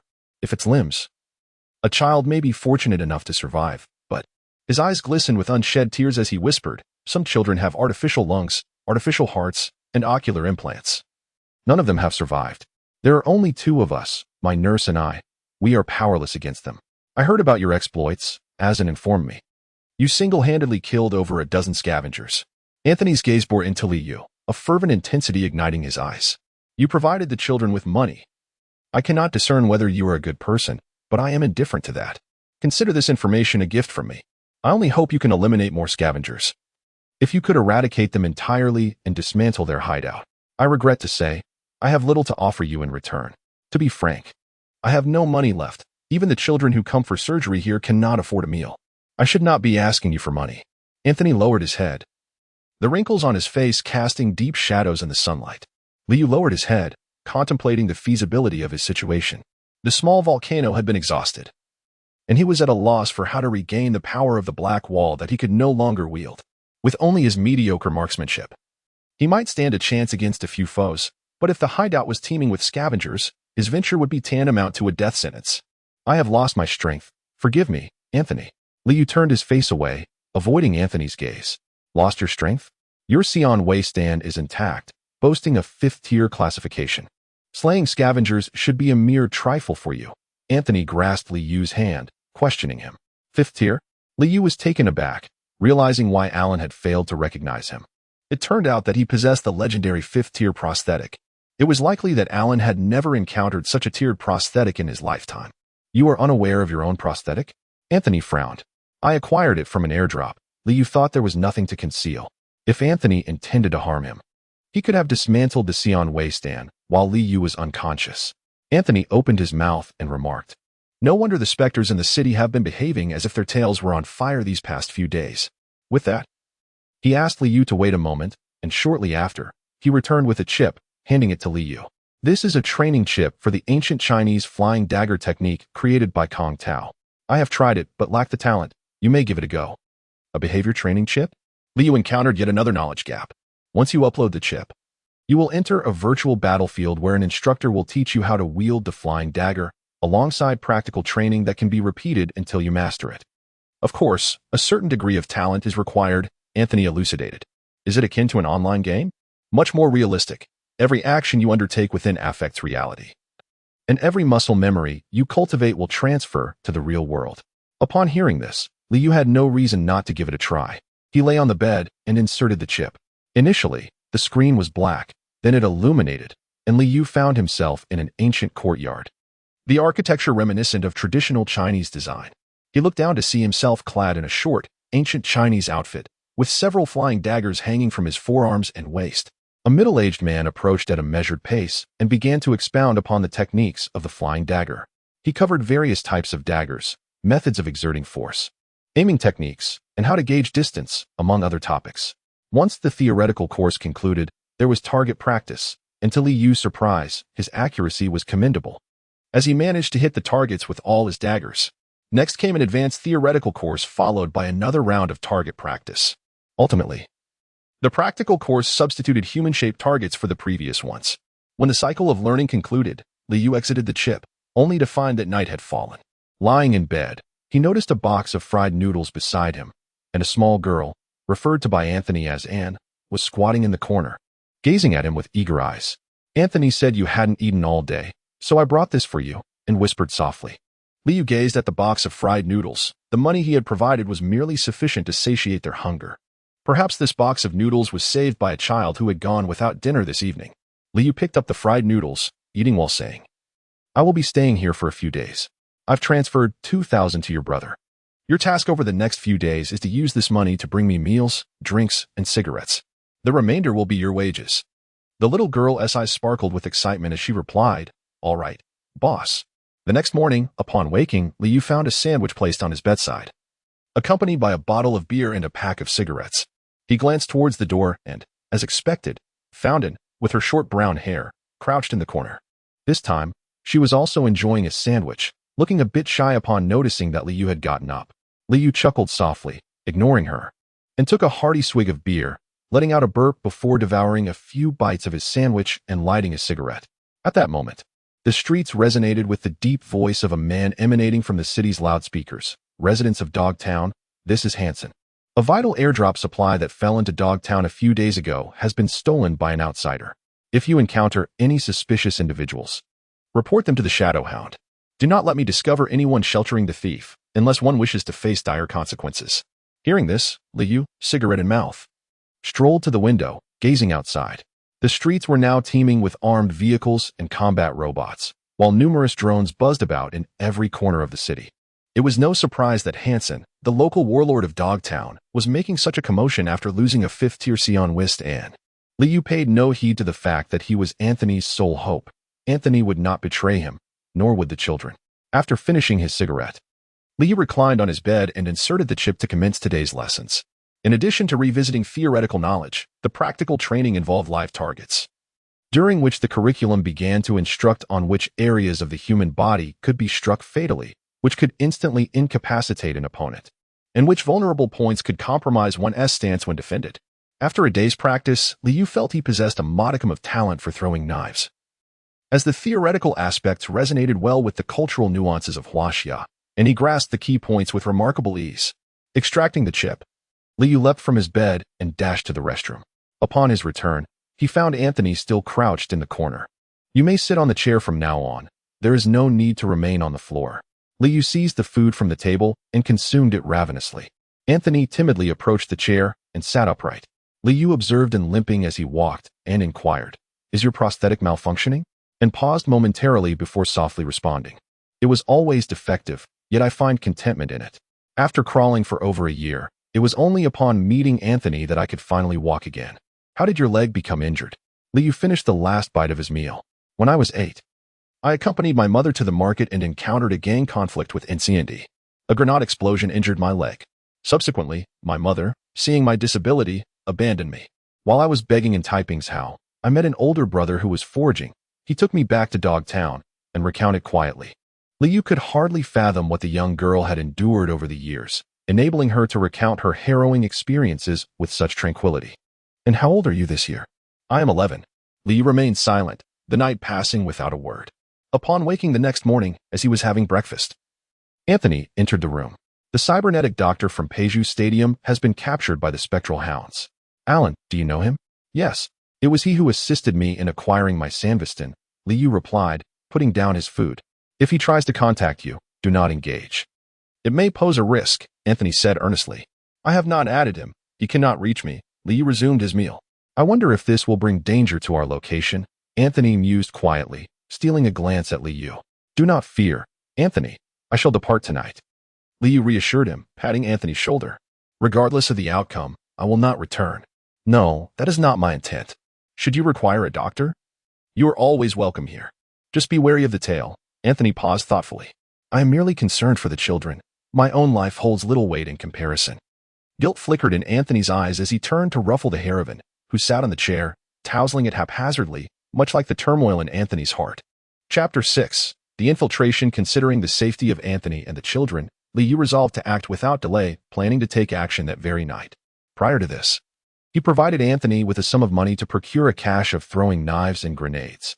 Additionally, Anthony miraculously acquired a 2nd-tier cybernetic arm, which he had just fitted for Liu. After conveying all necessary instructions, Liu hastily inserted the chip and continued with his training for the day. There were no theoretical lessons. Instead, the session commenced with practical combat training. Yes, engaging in real-life scenarios, from stealthy infiltrations and assassinations to direct confrontations with foes. The training encompassed precise long-range eliminations and close-quarters maneuvering. Liu lost count of how many throwing knives he had dispatched that day. Yet he had become intimately familiar with the force and distance required to embed a knife into an enemy's neck or chest. As afternoon descended, after concluding all training activities, Liu decided to take a brief nap, ensuring he would be well rested for his departure. Just before lying down, he caught a glimpse of him fiddling with something on the chair. He paid little heed and closed his eyes, forcing himself into slumber. In the early hours of the morning, Liu awoke to find him sitting anxiously in the chair, gazing at him. Liu smiled, tousled An's hair, arose to wash his face, donned the supplies and gear prepared by Anthony, and stepped out the door. At that moment, An tugged at the hem of Liu's clothing, presenting him with a protective charm crafted from iron wire. An intricate circle encasing a 6-pointed star, the ends of the wire meticulously woven into the thicker outer rim. As if to prevent any sharp edges from pricking the wearer, Liu affixed the talisman around his neck and gently caressed En's head, remaining silent as he strode out of the room. Following the coordinates provided by Anthony, the lair of the scavengers was located at the Long Beach scrapyard, not far from the church. As Liu made his way there, he skillfully evaded drones and spectral hounds, while even the residents tended to keep their distance. This area had once been a mining site. After its abandonment, numerous corrugated metal structures sprang up above the pit. From a distance, one could discern concrete buildings deeper within, likely the former offices of the mine. Though referred to as an office building, it was merely a two-story edifice. Liu halted behind a stone, a mere dozen meters from the entrance of the mine, and meticulously adjusted his gear. Lacking a prosthetic eye, he resorted to a rudimentary head-mounted telescope for observation. He noted that there was but a solitary guard patrolling atop the tower, while within the mine, only a few scattered sentinels could be glimpsed. However, the true concern lay not with the guards, but with the omnipresent cameras. Liu contemplated disabling the camera across from him. Yet the strain of operating his current Cyberpunk was already a considerable burden on his mind. The addition of a core chip capable of rapid hacking would be utterly unmanageable. With a fifth-tier Cyberpunk, he would likely find himself powerless to infiltrate the opposing system in the future. Having ascertained the positions of the guards, Liu crouched low and stealthily made his way forward, carefully ascending the tower. He drew forth a dagger and, with silent precision, slit the guard's throat. Continuing deeper into the mine, he noticed a camera positioned to the right of the passageway ahead. Upon closer inspection, he discerned a way to stealthily maneuver beneath the camera's line of sight. Liu awaited the guard's turn, stealthily gliding along the tunnel wall beneath the surveillance camera. As he traversed the camera's field of view, he inadvertently stepped on a fragment of stone, producing a sound. The guard, puzzled, spun around. Without hesitation, Liu swiftly launched a throwing knife, which pierced the guard's throat from the side. The guard fell silently to the ground. Although the guard's collapse created some noise, the sentinels ahead were sufficiently distant and remained oblivious. Liu promptly dragged the lifeless body to the tunnel's edge and covered it with a tarp, dusted with fine sand. The guard ahead was not spared from the throwing knife, yet no suitable place to conceal his body was available nearby. Thus, Liu had no choice but to haul this guard back to the tarp, covering both bodies together, a task that consumed considerable effort. The journey was fraught with tension but ultimately uneventful. Upon reaching a small square in front of the office building, Liu halted. Ahead, 5 or 6 sanitation workers were unloading cargo, illuminated by floodlights surrounding the square, rendering it impossible to discreetly eliminate them one by one. Liu carefully surveyed his surroundings. The scavengers still active in the vicinity were all gathered here. He retrieved 7 throwing knives, placing them within easy reach on his forearm, and took a deep breath. Sandevistan. Activate. Liu transformed into a phantom, gliding effortlessly as he launched a series of flying daggers at precisely calculated angles. Thanks to his relentless training with the chip, his accuracy against stationary targets was astonishingly high, rendering him nearly infallible. To the eyes of the scavenger, there was merely a fleeting shadow, followed by a chilling sensation in his throat. As his artery ruptured, his body succumbed to sudden weakness. In his final moments, he beheld 6 of his comrades collapsing around him, their throats gushing blood. Ultimately, Liu took refuge in the shadows beneath the eaves of the office building. Just as he crouched down, the 7 scavengers fell lifelessly to the ground. With so many bodies to dispose of, the task would be interminable. Thus, speed was of the essence. Resolute, Liu made his way into the office building. The corridors were lined with cameras, indicating a comprehensive surveillance system. Realizing the impossibility of concealing his presence, he resolved to locate the hidden chamber containing the prototype body with utmost haste. Liu quickened his pace without creating a significant sound, and upon turning, encountered the first room, which served as the dwelling for the scavengers. He gently opened the door, revealing 4 scavengers in slumber, and with a swift motion, sent them to their eternal rest. The next room appeared to be a living area, devoid of any inhabitants. Continuing onward, he noticed a room ahead illuminated by light, prompting him to slow his steps as he approached the door. It turned out to be the surveillance room. Unfortunately, a scavenger was asleep while clutching a firearm. Just as he was about to open the door, Liu discovered a rudimentary alarm system on the doorknob, which was merely a cup placed atop it. Liu prepared his flying knife with his left hand while swiftly turning the handle with his right, forcefully pushing the door open. Before the cup could touch the ground, the knife had already pierced the throat of the scavenger. However, The cup still made a noise, prompting Liu to pause and listen intently. Upon realizing there were no footsteps, he entered, located the main control unit for the cameras, deactivated them, and promptly deleted the recordings. Within the computer, he discovered a comprehensive map of the hideout and was astonished to find that the building had a basement. Liu resolved to swiftly clear the second floor before descending to the basement, where it was highly likely that the scavenger had concealed items. After clearing the first floor, he stealthily ascended to the second. The second floor was entirely composed of operating rooms, more aptly termed a slaughterhouse, with bloodstains, severed limbs, and shattered human tissue strewn about. Liu ventured deeper, and at the farthest end, he observed the lights of an operating room illuminated, where a tall figure was busily humming a tune in front of the surgical table. Liu leaned forward, keenly observing the scene before him. The burly man, bare-chested and clad in an apron, was diligently performing a surgical procedure at the operating table. At first glance, Liu discerned that this robust individual had undergone extensive body modifications, likely possessing subdermal armor. With his back turned, targeting the throat would prove futile. Any attempts to strike other areas with throwing knives might also result in ineffective damage. Liu's protective gear had been lost amidst the explosion caused by the cyber surveillance, leaving him without formidable firepower. This predicament rendered Liu powerless, yet the corpses scattered across the plaza threatened to trigger an alarm at any moment. Time was of the essence, and if all else failed, he would have no choice but to resort to a close-range decapitation maneuver.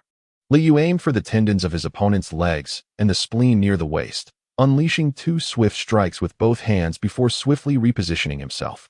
A sharp clang echoed as the knife aimed at the leg was deflected, revealing that the leg was likely a full metallic prosthetic.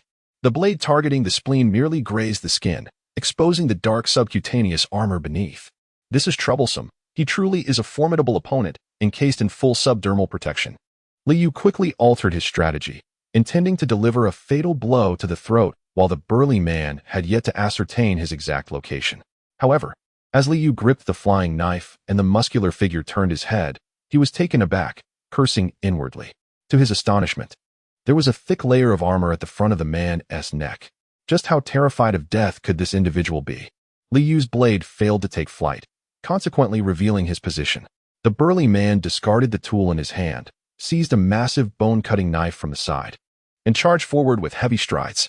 Liu swiftly retreated, utilizing the pillars within the room to evade the initial onslaught. However, the opponent's enhanced strength was formidable. A single strike from his blade shattered a significant portion of the pillar. Worse yet, the impact resonated with a deafening sound. The burly man relentlessly pursued him. And to Liu's dismay, his leg prosthetic did not surpass that of his adversary, leaving him without any advantage in speed. He could only rely on agile maneuvers and the remaining pillar to evade the relentless assaults. After several exchanges, although Liu remained unscathed, he was unable to inflict any substantial damage on the giant. To make matters worse, of the 4 pillars that had initially stood in the room, only one remained intact. The others had been reduced to fragments. At that moment, footsteps echoed from downstairs, accompanied by gasps of horror upon discovering the bodies. Realizing he could no longer afford to hesitate, Liu seized the opportunity as the giant delivered a final blow that shattered the last pillar. His strength depleted and new energy yet to be regained. With a swift motion, he drew a throwing knife and lunged at the giant. Stanislav, activate! Liu leapt onto the robust man's neck from behind, brandishing a flying dagger poised to pierce his eye socket. However, time did not come to a complete halt.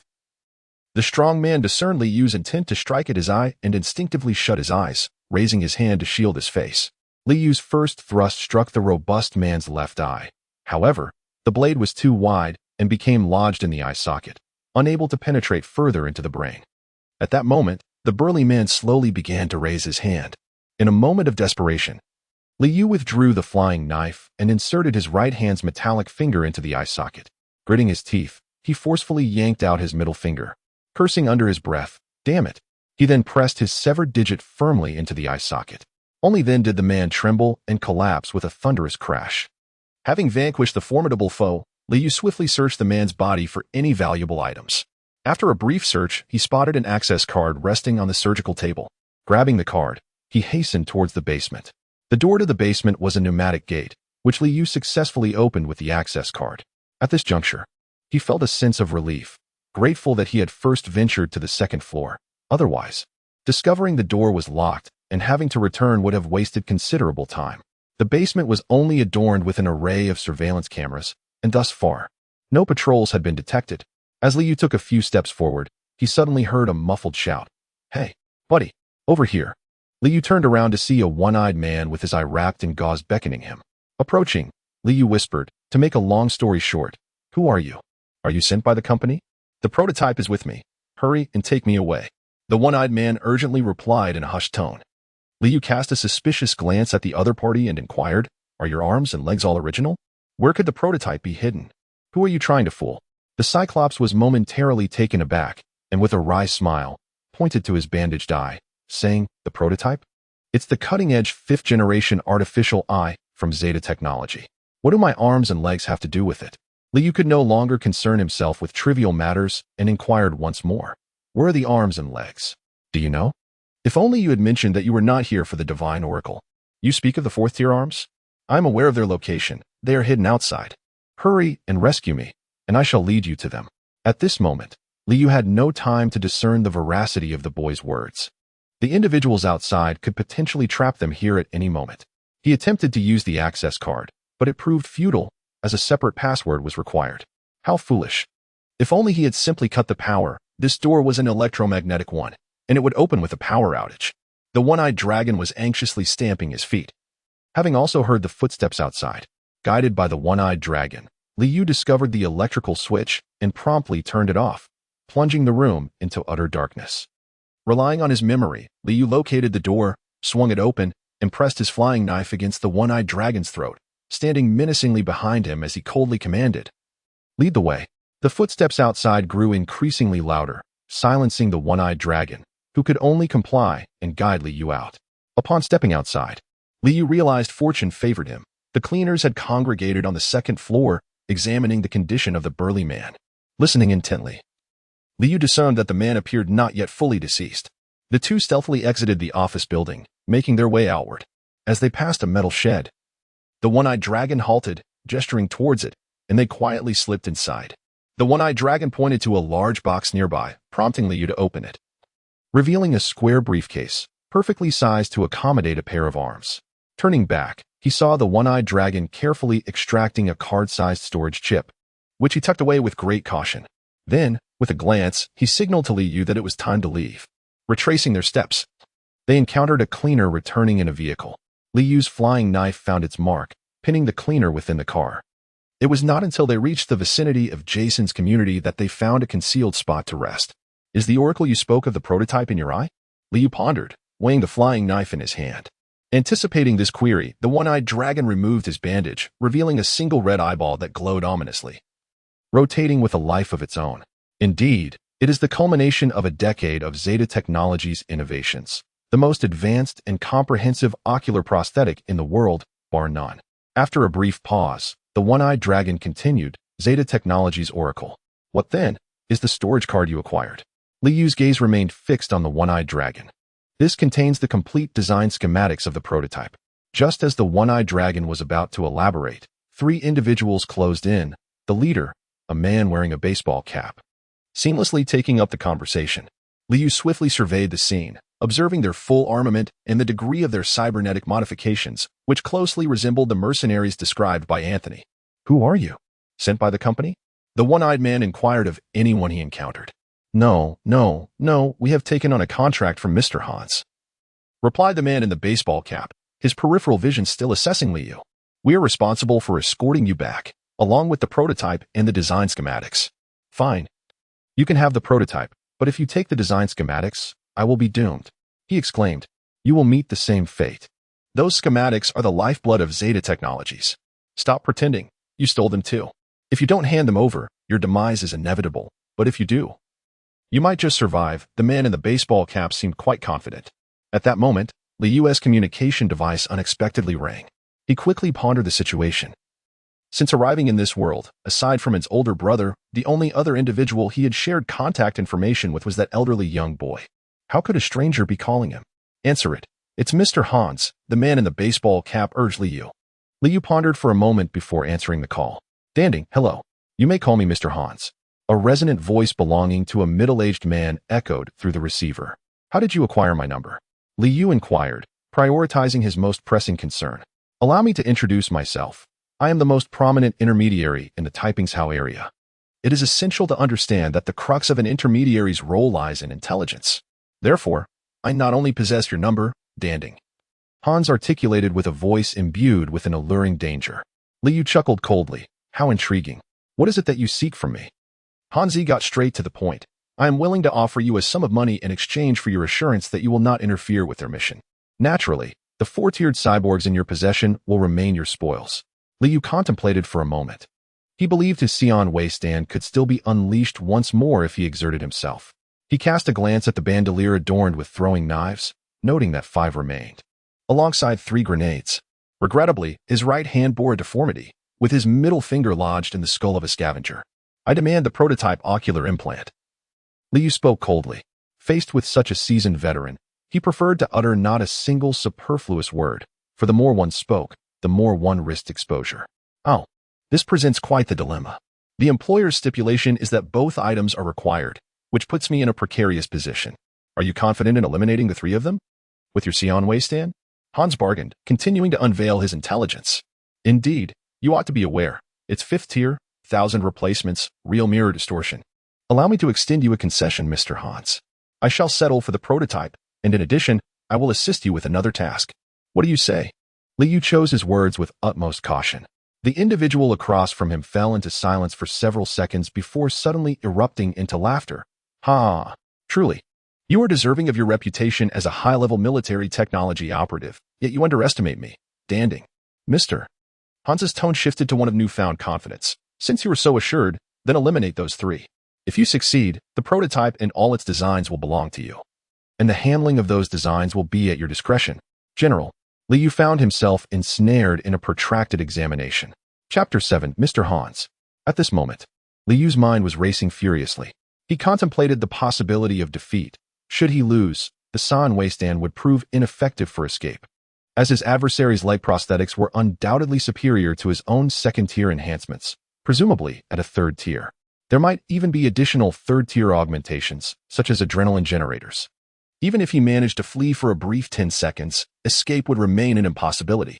Thus, if a confrontation were to ensue, defeat would equate to death, leaving no chance for survival. Consequently, if he were to engage, he meticulously evaluated his tactics. The individual in the center, donning a baseball cap, appeared the most formidable. The slender figure to his left seemed capable of delivering a decisive blow, while the short-haired man on the right presented no discernible characteristics. Logically, the leader in the baseball cap should be the strongest, suggesting that the optimal order of attack would commence with activating the Xian waiststand, striking down the 2 foes with a thunderous assault, followed by a one-on-one duel with the baseball cap wearer. In the worst-case scenario, at least a 1v1 encounter would still allow for the possibility of negotiation. However, should he choose to attack the baseball cap first, the remaining 2 could possess hacker-like support roles, significantly diminishing his chances of victory. If he failed to eliminate the individual in the baseball cap during the initial activation of the Xian waiststand, he would find himself in a dire predicament. Although his original objective was to seize those arms, he could not allow himself to be thwarted by others. He refused to swallow such indignation. Though cautious in his tactics, Li Yu was reluctant to retreat in critical decisions. Just as he spoke, he declared, "All right, I have another idea." At that moment, Hanzi on the other end of the line, along with the 3 individuals in baseball caps awaiting the outcome, eagerly anticipated Li Yu's proposal. Xian waiststand activate. Li Yu, gripping 3 throwing knives in his left hand, hurled them towards the emaciated man, targeting his eyes, neck, and abdomen. Without pausing to observe the outcome, he swiftly lunged towards the short-haired man to his right, simultaneously releasing a knife aimed at the man's neck. Before the knife could reach its mark, he had already closed the distance. Just as Li Yu stood before the short-haired man, clutching the last throwing knife, a faint blue force field suddenly enveloped the man, deflecting the knife meant for his neck. Meanwhile, Li Yu's left hand was not idle, with his right hand gripping the knife. He had already pulled down 2 grenades from his tactical harness with his left hand, using his mouth to break the pins and tossing them towards the man in the baseball cap and the emaciated figure. It appeared that the repulsive force field surrounding the short-haired man could only block projectiles that lacked a propulsion source. Li Yu plunged the knife downward, encountering only a brief resistance before continuing his thrust. The blade penetrated, and although there seemed to be a subcutaneous armor on the man's neck, it was not particularly resilient. The strike breached the defense, yet by misfortune, it failed to sever the artery. Liu, refusing to linger, raised his blade and adjusted his stance with measured steps, lunging from the side to deliver another strike at the gaping wound. With a swift thrust, success was achieved. The short-haired man's artery ruptured, and a torrent of blood, poised to erupt, hung in the air like a fountain poised to burst forth. Liu anticipated that time would slow down for 3 more seconds. He turned to glance at the thin man beside him, then seized the body of the short-haired man as a shield, hoping to thwart the baseball-capped assailant from drawing his weapon for an immediate counterattack, for his own dermal armor was not particularly sturdy. As the moment of suspended time concluded, the thin man emitted a muffled grunt, while blood gushed from the short-haired man's wounds, a grim indication of his impending demise. The thin man had sustained knife wounds to his eyes, neck, and abdomen, yet astonishingly, his eyes glinted with a fierce determination as he seemingly activated some form of cybernetic enhancement. With great effort, he hefted the massive shotgun from his back and aimed it at Liu, preparing to unleash his wrath. Liu was taken aback and quickly concealed himself completely behind the short-haired man. In less than a second, a thunderous roar erupted. The force of this shot propelled both the short-haired man and Liu into the air. This was an electromagnetic shotgun, firing armor-piercing tungsten projectiles. In midair, Liu felt his body punctured by countless small holes. Fortunately, the short-haired man provided a barrier. The quality of his subdermal armor was sufficient to absorb most of the impact, and even the projectiles that managed to breach it could not penetrate Liu. Liu landed swiftly, rolling to his feet, facing the figure in the baseball cap, while his peripheral vision scanned his own condition. His torso was still profusely bleeding, riddled with bullet wounds. At present, adrenaline coursed through his veins, granting him a temporary fighting spirit, but this state would not endure for long. Once the effects of the adrenaline waned, he feared he would succumb to shock. Given this predicament, a one-on-one negotiation was no longer feasible. He had to race against time in his current state. With the strategy set, speed was of the essence. A fierce glint of determination ignited in Liu's eyes as he prepared to deploy the C and Wei C-10 once more. "Wait!" the figure in the baseball cap shouted. But Liu was not one to fall for such tricks. He activated the C and Wei C-10 forcefully, the implant in the back of his head searing with heat, every nerve ending crying out in anguish. Liu swiftly extracted a flying knife from the neck of the short-haired man. With both hands wielding dual blades, he lunged at the man in the baseball cap. Just as the cap's eyes glimmered with a blue light, Liu had already lunged forward. The dual blades crossed perfectly, striking at the same spot on the throat. Liu, disregarding the outcome of the battle, swiftly turned and plunged his twin blades into the neck once more, pulling with great force. 2 jets of blood erupted forth like a deluge released from a dam. As Liu observed the one-eyed dragon attempting to flee, he seized the fleeting moment. With only 2 seconds remaining, he lunged forward, delivering a precise stab to the nape of the one-eyed dragon's neck, who had his back turned, aiming to escape.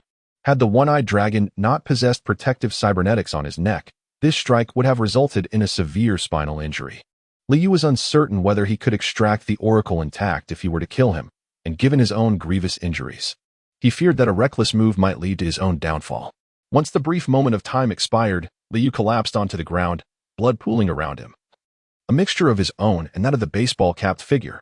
Liu finally had the time to ponder why this baseball cap was so remarkably fragile. Liu Qiang turned his baseball cap inside out and examined his prosthetic limb with great care. After some exploration, he discovered a large, circular neural interface on the back of his head, previously concealed by the cap. Good gracious, what extraordinary luck. This rascal is a hacker. What is a hacker like you doing with such a robust physique? Liu raised his head and surveyed his surroundings, unable to contain a silent laugh that soon turned into a fit of coughs. To elaborate, the battle unfolded in the blink of an eye. Nearly 20 seconds had elapsed since Liu initiated the conflict, leaving even Hans unable to terminate the call in time. On Hans's end, all that could be heard was a cacophony of sounds echoing through the phone, followed by a loud shout from someone in a baseball cap, and then silence ensued. Liu composed himself, striving to maintain a semblance of normalcy in his tone as he addressed the phone. "Mr. Hans, how much are you prepared to offer for this design?" The general. At long last, it was now Mr. Hans' turn to ponder deeply. The silence on the other end stretched for a full minute, surpassing even the duration of the previous skirmish. At this moment, Liu sensed his adrenaline waning, his heartbeat quickening, and his vision beginning to blur, a clear sign of excessive blood loss. Liu silently rummaged through the equipment of the three mercenaries. By chance, he discovered 2 emergency pneumatic injectors and a vial of adrenaline on the lean one. At that moment, Liu disregarded everything else and injected all 3 doses into his body. Danding, I admit I misjudged you. You are remarkably strong, even beyond my expectations. So, let me be forthright. Hans seemed to take a sip of water before continuing. The value of this design blueprint is beyond my means, not just for me, but for anyone. I will be candid with you. The employer only offered 1,500,000 for this job. 1,500,000, ha. That barely covers the cost of a Tier 4. Why is that? Because when we assess a job, the price we set is not based on the worth of the item itself, but rather on the difficulty of acquiring it. These scavengers are mere trifles. Stealing something from them is only worth about 1 million, and any additional amount is merely what I managed to negotiate. Liu remained silent, awaiting Hans to continue. However, the situation had taken a turn. If you retain this design blueprint for yourself, you will be confronted by the relentless pursuit of the colossal multinational corporation, Zeta Technologies. And should you wish to sell it, no one would dare to purchase it. Hans paused for a moment. Indeed, only my employer, Arasaka, would dare to buy it. They reign supreme in Night City. No one can oppose Arasaka within its confines, not even Zeta Technologies. Hans's tone grew increasingly grave. Thus, we return to the matter of the task's value, which I initially mentioned. If Arasaka desires to obtain a card from you, will they need to pay the intrinsic value of that card, or the cost associated with eliminating you?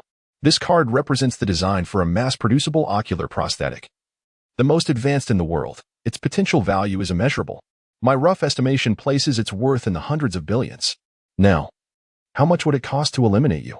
You are indeed formidable, yet it would not require hundreds of billions to take your life. If you were Arasaka, what choice would you make? Hans spoke slowly and solemnly. Do you comprehend the gravity of this, Dante Caruso? Although Liu comprehended the weight of Hans's words, the surge of adrenaline allowed him to think clearly once more. However, Hans, despite this, your demise is inevitable. Liu astutely identified the critical flaw that Hans had failed to mention. Silence ensued. After a prolonged pause, Hans's voice emerged, hoarse and slightly trembling. Then what do you propose? I wish to live, and I suspect you do as well. Would Hansen be interested? Liu pondered for a moment before responding. No, he would not be interested. Lacking a factory capable of producing such intricate prosthetics, he can only sell them. But that leads us back to the question, does killing Hansen require billions? Hans's voice remained hoarse, yet his tone had steadied considerably. After a few seconds of silence, Hans seemed to anticipate Liu's next inquiry and interjected. Kong Tao is not interested either, Danding. The question remains the same. Would it cost hundreds of millions to eliminate you? These magnates are indifferent to how they acquire what they desire. They pursue whatever is most advantageous. What if my demands are modest? I only require a few million. At the very least, 150,000 would suffice. Liu declared through gritted teeth. I can manage that. A few million, I can offer. But are you certain? A few million is not a trifling sum for me. I too wish to avoid loss. I can owe you a personal favor. Hans's voice grew even hoarser, yet his conviction strengthened. Without waiting for Liu's response, Hans continued, we could achieve a mutually beneficial outcome. You provide me with the prototype and the design, which was your initial expectation. I will owe you a personal favor. Trust me, Mr. Hans, such favors hold significant value, especially in typing's hell. Chapter 8. The Oracle. After a brief moment of contemplation, Liu ultimately decided to broaden his perspective. If the primary objective was to avoid a confrontation with Mr. Hans, it would be prudent to unveil his vision in advance. Thus, further bargaining would hold little significance.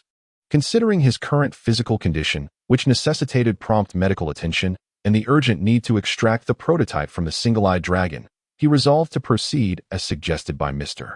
Hans. We shall meet tomorrow, and I will bring the design sketches. With that, the two ended their call. Fueled by adrenaline, Liu rose, grasping the single-eyed dragon, skillfully evading drones and the patrolling hellhounds as he made his way back to the church. Upon seeing Liu, drenched in blood, Anthony wasted no time and immediately commenced surgery. Liu awoke only in the afternoon of the following day. Although Anthony had spent the past few years tinkering with low-end and even discarded prosthetics, his skills were indeed more refined than Alan's. In accordance with Liu's specifications, the prototype prosthetic and the prototype arm had already been installed for him. His injuries were not severe. It was merely the multiple bullet holes that had resulted in considerable blood loss. As Liu opened his eyes, he felt a small hand clasping his left hand. Turning his head, he saw him sitting in a chair, gazing at him with eager eyes. The afternoon sunlight streamed through the glass, casting a warm glow upon his chestnut hair, creating a shimmering golden bridge. Liu rose to his feet and hurried to the restroom. After relieving himself, he turned to gaze at his reflection in the mirror. His once vacant left eye was now adorned with a crimson orb, faintly glowing with a red luminescence.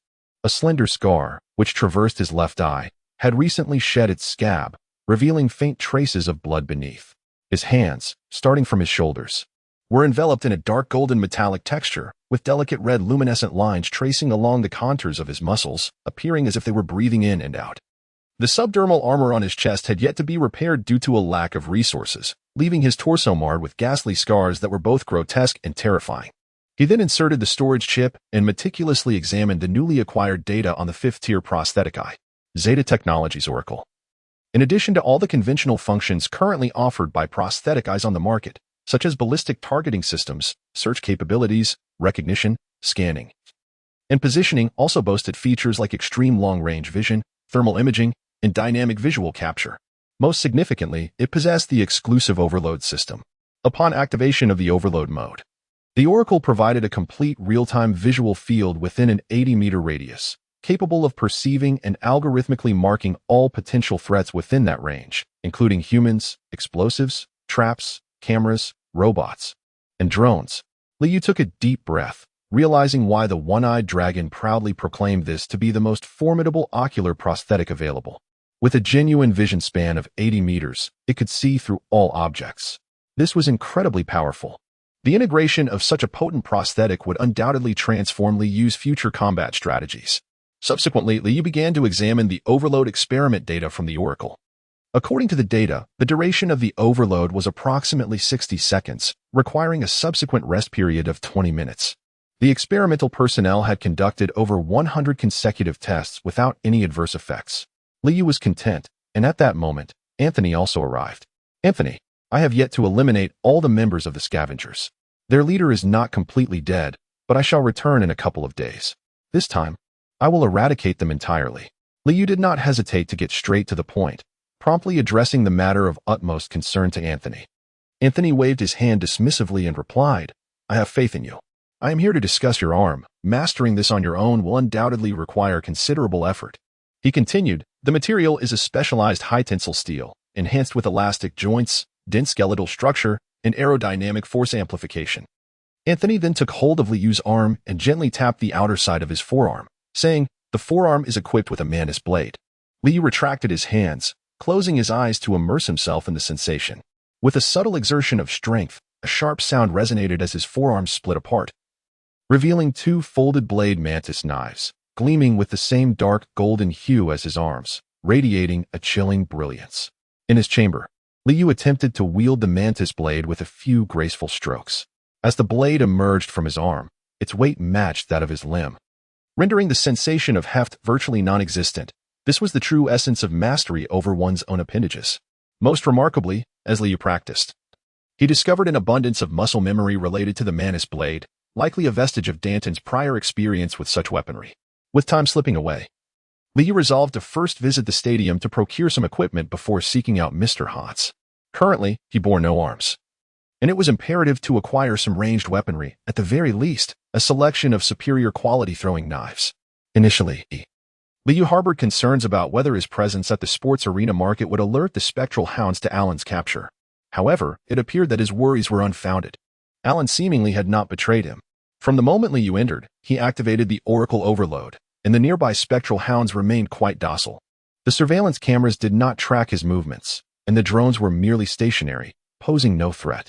Liu located an arms stall, supplementing his arsenal with several tungsten steel throwing knives and 2 electromagnetic grenades, specifically designed for combating aerial robotic entities.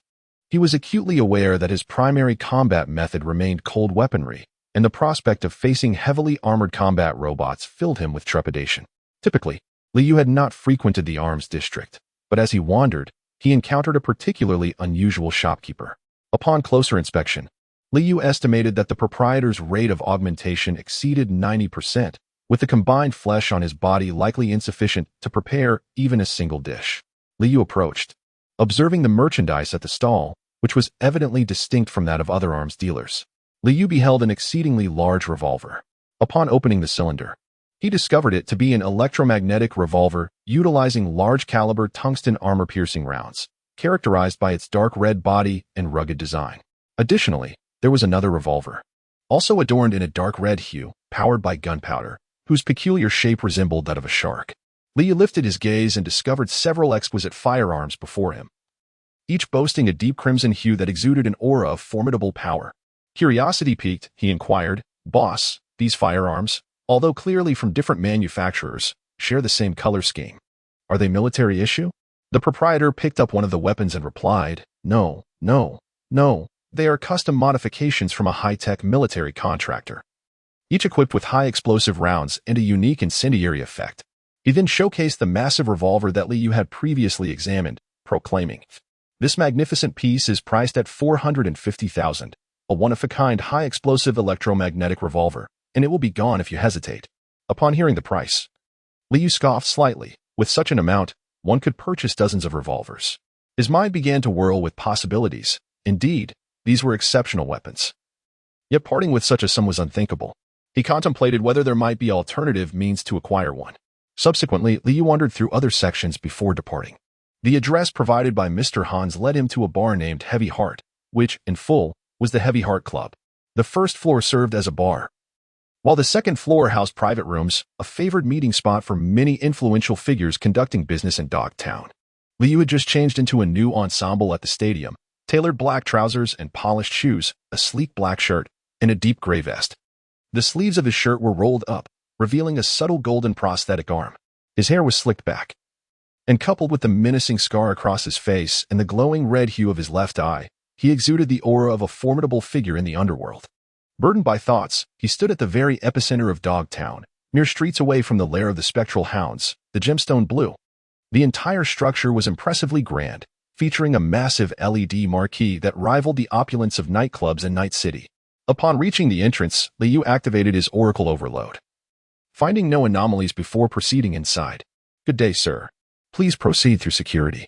If you are carrying any weapons, kindly deposit them here," a burly security guard wearing sunglasses said, blocking Liu's path and gesturing for him to pass through the adjacent security gate.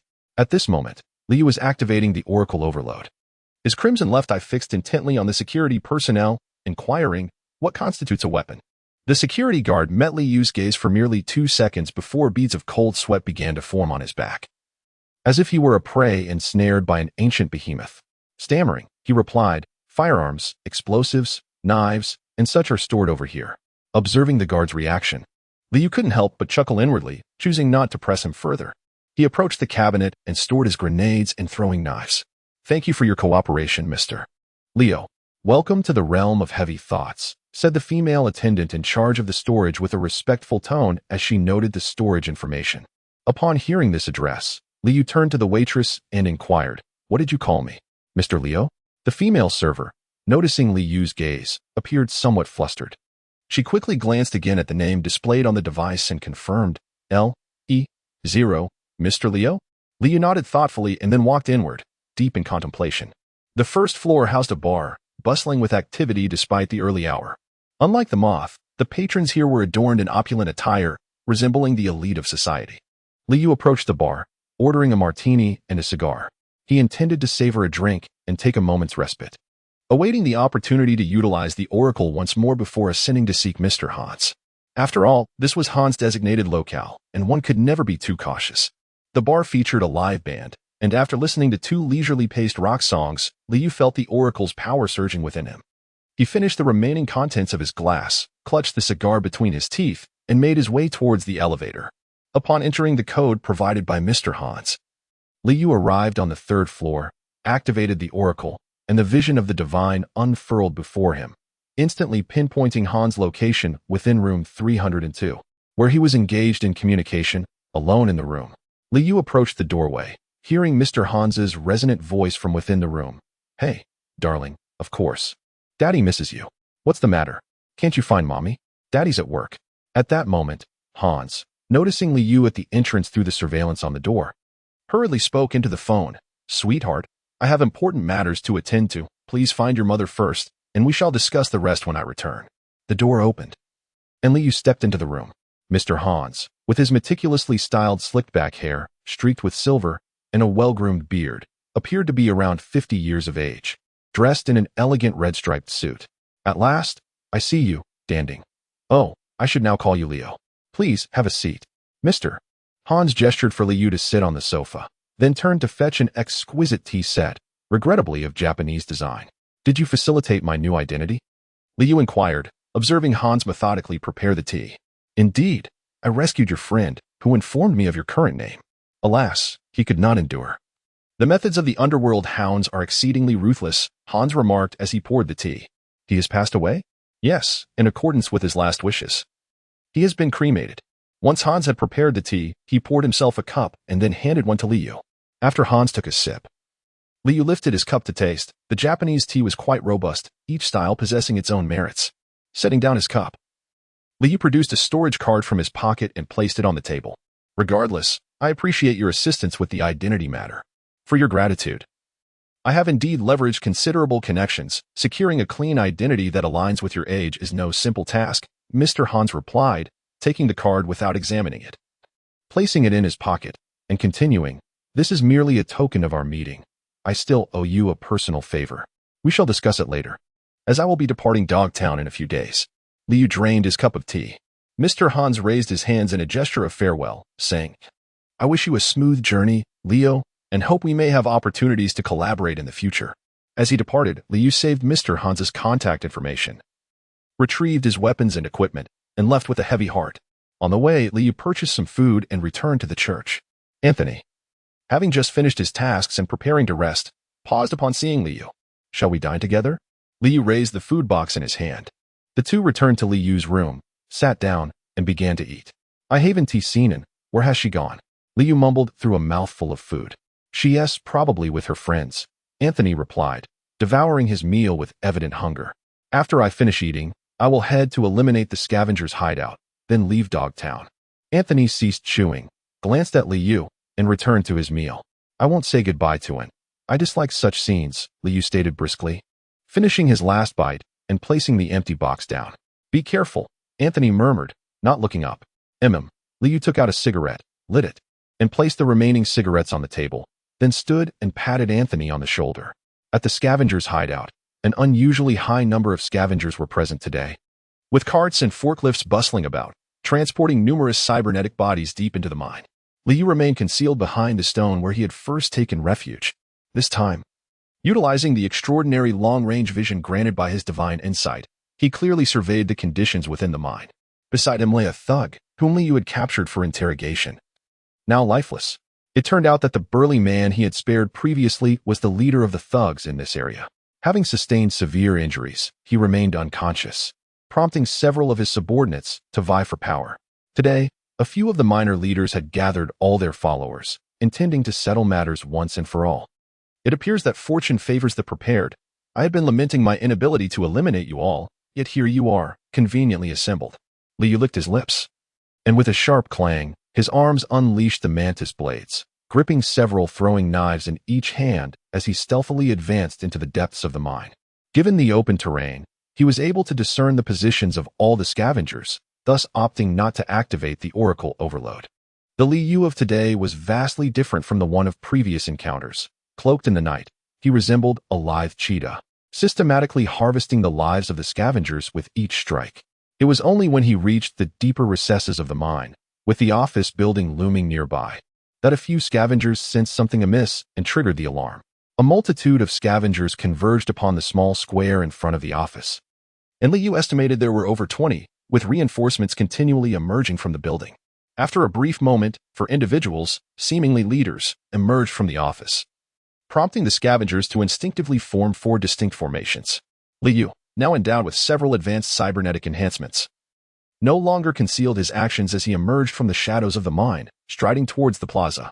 One of the scavengers spotted him and shouted, "It's him, the intruder." Just as the crowd prepared to raise their weapons, the man surged forward, transforming into a dark blur that raced towards them at an astonishing speed. A faint red glow trailed behind him, forming a crimson thread due to his velocity. The leader of the scavengers, positioned at the rear, barely registered the identity of the approaching figure before chaos erupted. Men were thrown into disarray, and in a mere few breaths, a shadow flickered past. Suddenly, his perspective shifted upwards as he was spun around and crashed to the ground, catching a glimpse of his own heels amidst a pool of blood. As 10 seconds elapsed, Liu halted at one end of the plaza, having felled the majority of the scavengers, while he himself was slightly out of breath. 10 seconds proved to be a limit. He could not eliminate them all, constrained by the very speed with which he moved. Liu silently assessed his current shortcomings. The remaining scavengers, witnessing this scene, were paralyzed with fear and fled in all directions. Liu drew forth his throwing knives, nonchalantly dispatching the remaining scavengers. A few minutes later, he counted his spoils. All 4 leaders were accounted for, though a handful of stragglers had escaped, eluding his pursuit. Liu conducted another thorough search of the office building, uncovering tens of thousands in cash, along with nearly 100,000 in monetary chips from the leader.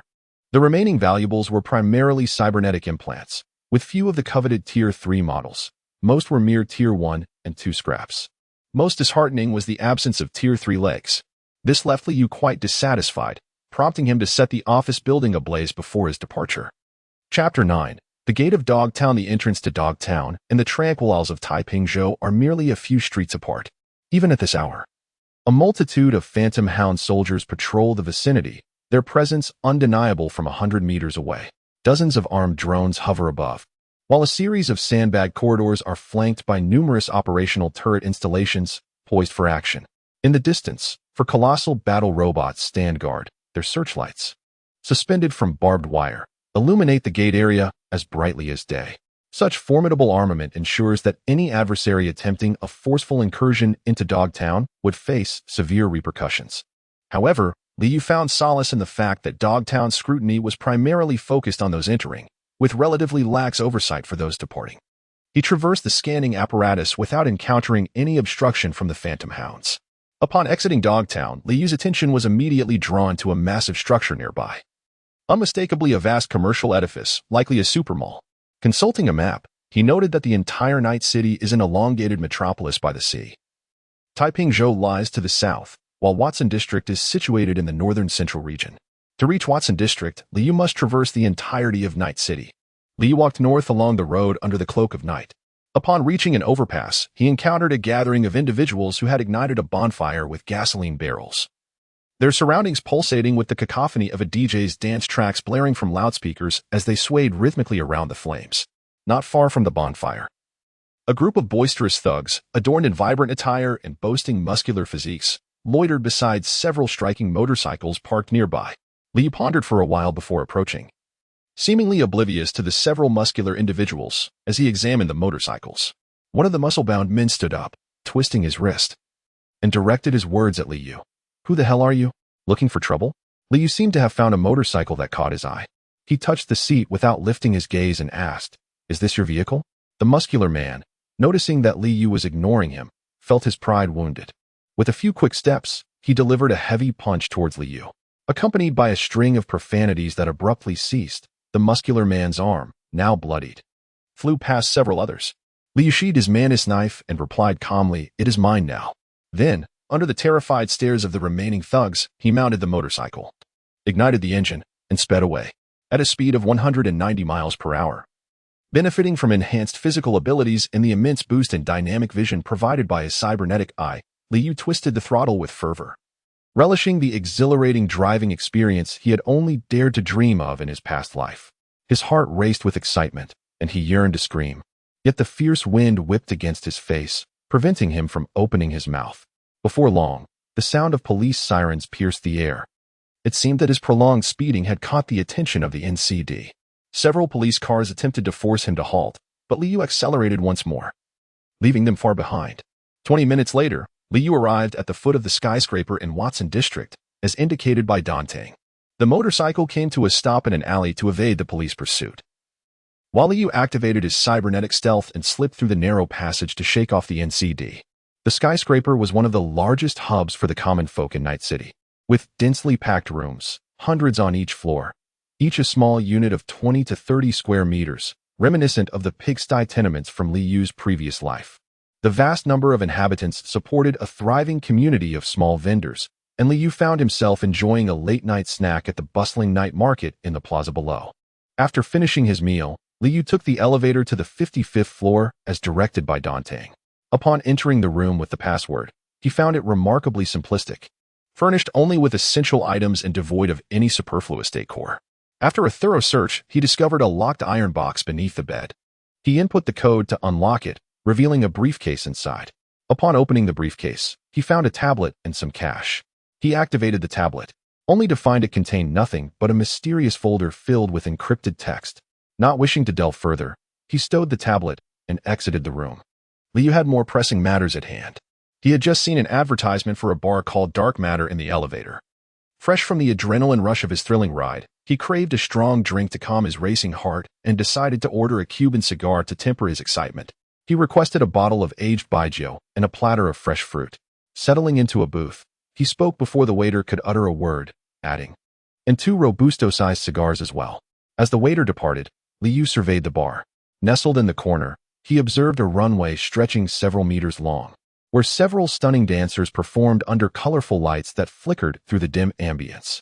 The deafening music necessitated loud conversations, and Liu noticed a prime booth guarded by 4 burly men, suggesting a significant figure was present within. Before long, his order arrived, and Liu eagerly poured himself a drink, downing it in one go. After consuming 2 more glasses and puffing on a cigar, he squinted his eyes and swayed his head to the rhythm of the music. At that moment, 4 young men dressed in hip-hop attire approached his booth and seated themselves without invitation. Rather than inciting his ire, this intrusion merely piqued his curiosity. Leaning back, cigar in hand, he turned to observe them. The group appeared uninterested in causing trouble. Instead, they fixated on the booth occupied by the muscular guards, seemingly intent on the prominent figure within. One young man, sporting a vibrant hairstyle, turned to Liu and introduced himself. "Hey, I'm Bruce. We arrived late and found no empty booths. Mind if we borrow yours for a bit until Chris leaves?" "Who is Chris? The important person in that booth?" Liu inquired. At this, the young men exchanged incredulous glances, and Bruce exclaimed, "You don't know Chris? He is the hottest rock star right now." "Huh. A true fan." Liu merely shook his head, pouring himself another drink. Bruce watched him with a twitch in his throat, but ultimately remained silent. Returning his gaze to the booth across from them, Liu discerned Bruce's embarrassment, yet he harbored no intention of offering them a drink. Allowing them to sit there was already a reflection of his current good mood. After a while, Liu rose to head towards the restroom. Just as he finished, a sudden loud bang erupted outside, followed by a cacophony of gunfire and the panicked cries of people. The music ceased abruptly, and the restroom was illuminated by emergency lights. As Liu exited, the entire bar was bathed in the glow of fire alarms, and outside, people were fleeing in all directions. In the distance, he noticed that the entrance to the bar was being guarded by several masked individuals, while terrified patrons sought refuge in every nook and cranny. Meanwhile, other masked figures were executing the burly guards stationed at the upscale booths. Liu activated the Divine Oracle, revealing a total of 11 masked individuals, 2 at the entrance, 1 waiting in a car outside, and 8 converging around the luxurious booths. Since their intentions were not directed towards him, Liu felt no apprehension. His scanning indicated that these individuals posed minimal threat, their individual prowess not significantly superior to that of the cleaners. Should they act unwisely, they would soon experience the formidable power of the 5th-tier legendary C in Wazitan. Casually returning to his booth, he lit a second cigar and glanced at Bruce, who was hiding beneath the table. Liu chuckled, remarking, "Your idol is in peril, and yet you cower beneath the table?" Upon hearing this, Bruce's face flushed crimson as he defiantly retorted, "I didn't bring my gun." Liu smiled, a sudden spark of interest igniting within him. He retrieved a handgun from his pocket and placed it on the table, sliding it towards Bruce, before taking a puff of his cigarette and regarding him intently. At that moment, a masked figure appeared to notice the peculiar situation at Liu's booth. Surprisingly, he had not concealed himself but remained seated with remarkable composure. Observing this, one of the masked individuals approached, gun in hand. Liu subtly gestured to Bruce and whispered, "The moment has come, act accordingly." Bruce clenched his jaw, grasped his pistol, and deftly removed the magazine to inspect the ammunition within. He then exchanged a meaningful glance with his companion. Suddenly, one of them rose to his feet, raising his hands towards the approaching masked figure, exclaiming, "I am not involved." The masked individual, taken aback by the sudden movement, swiftly aimed his firearm at him. In that instant, Bruce leaned forward, aimed his gun, and with remarkable precision, delivered a fatal shot to the masked man's head. Without hesitation, he redirected his weapon and unleashed the remaining bullets in the magazine towards the direction of the elevated VIP booth. Liu perceived through the oracle that Bruce did not fire indiscriminately. Rather, he executed a precise shooting technique, delivering 2 shots to the chest and 1 to the head of the masked assailants. Although only 2 of the masked figures were struck down, it demonstrated commendable marksmanship, especially considering the pistol contained merely 7 rounds. The moment the masked individuals were ambushed, they scattered, seeking refuge behind cover to aim at Liu's booth. Meanwhile, Bruce crouched beneath the booth, observing Liu and inquiring, "Do you have any bullets left?" Li naturally did not possess it. This firearm was also pilfered from the hands of a thug who had taken it from a motorcycle. Liu rose, exiting the booth with a cigar clenched between his teeth, rolling up his sleeves. He flicked his arms to reveal a glimmering manis knife, advancing towards the opulent booth across from him. It was unclear who fired the first shot, but a relentless barrage of gunfire soon erupted towards Liu.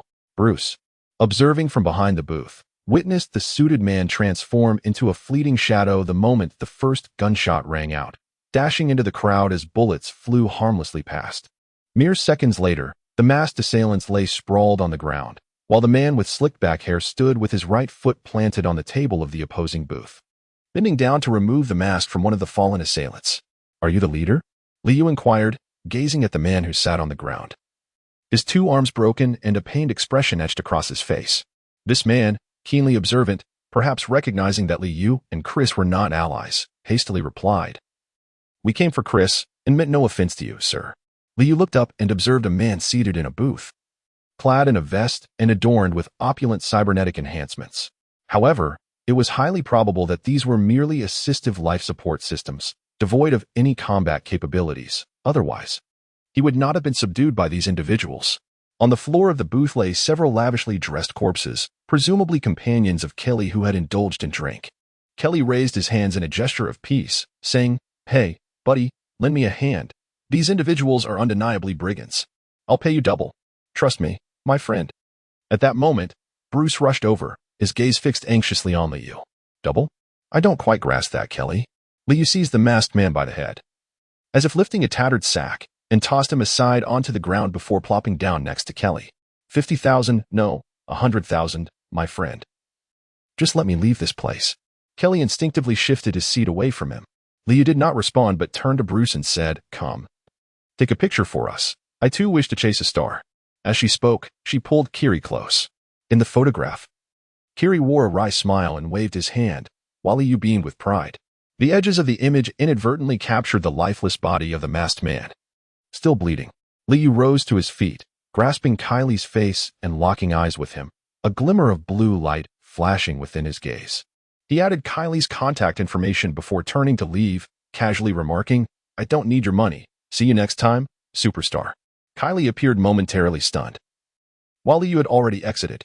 Just as he had dealt with the masked individuals waiting outside and was preparing to drive away in their vehicle, Bruce chased after him, calling out, "Big brother." Liu turned around and gazed at Bruce. "Brother, which gang do you belong to? I wish to join you." Bruce clutched the hem of his garment, fixating his gaze intently upon Liu's face. Li pondered for a moment before speaking. "I belong to no faction. I have just arrived in Night City, starting anew. If you possess the courage, then so be it."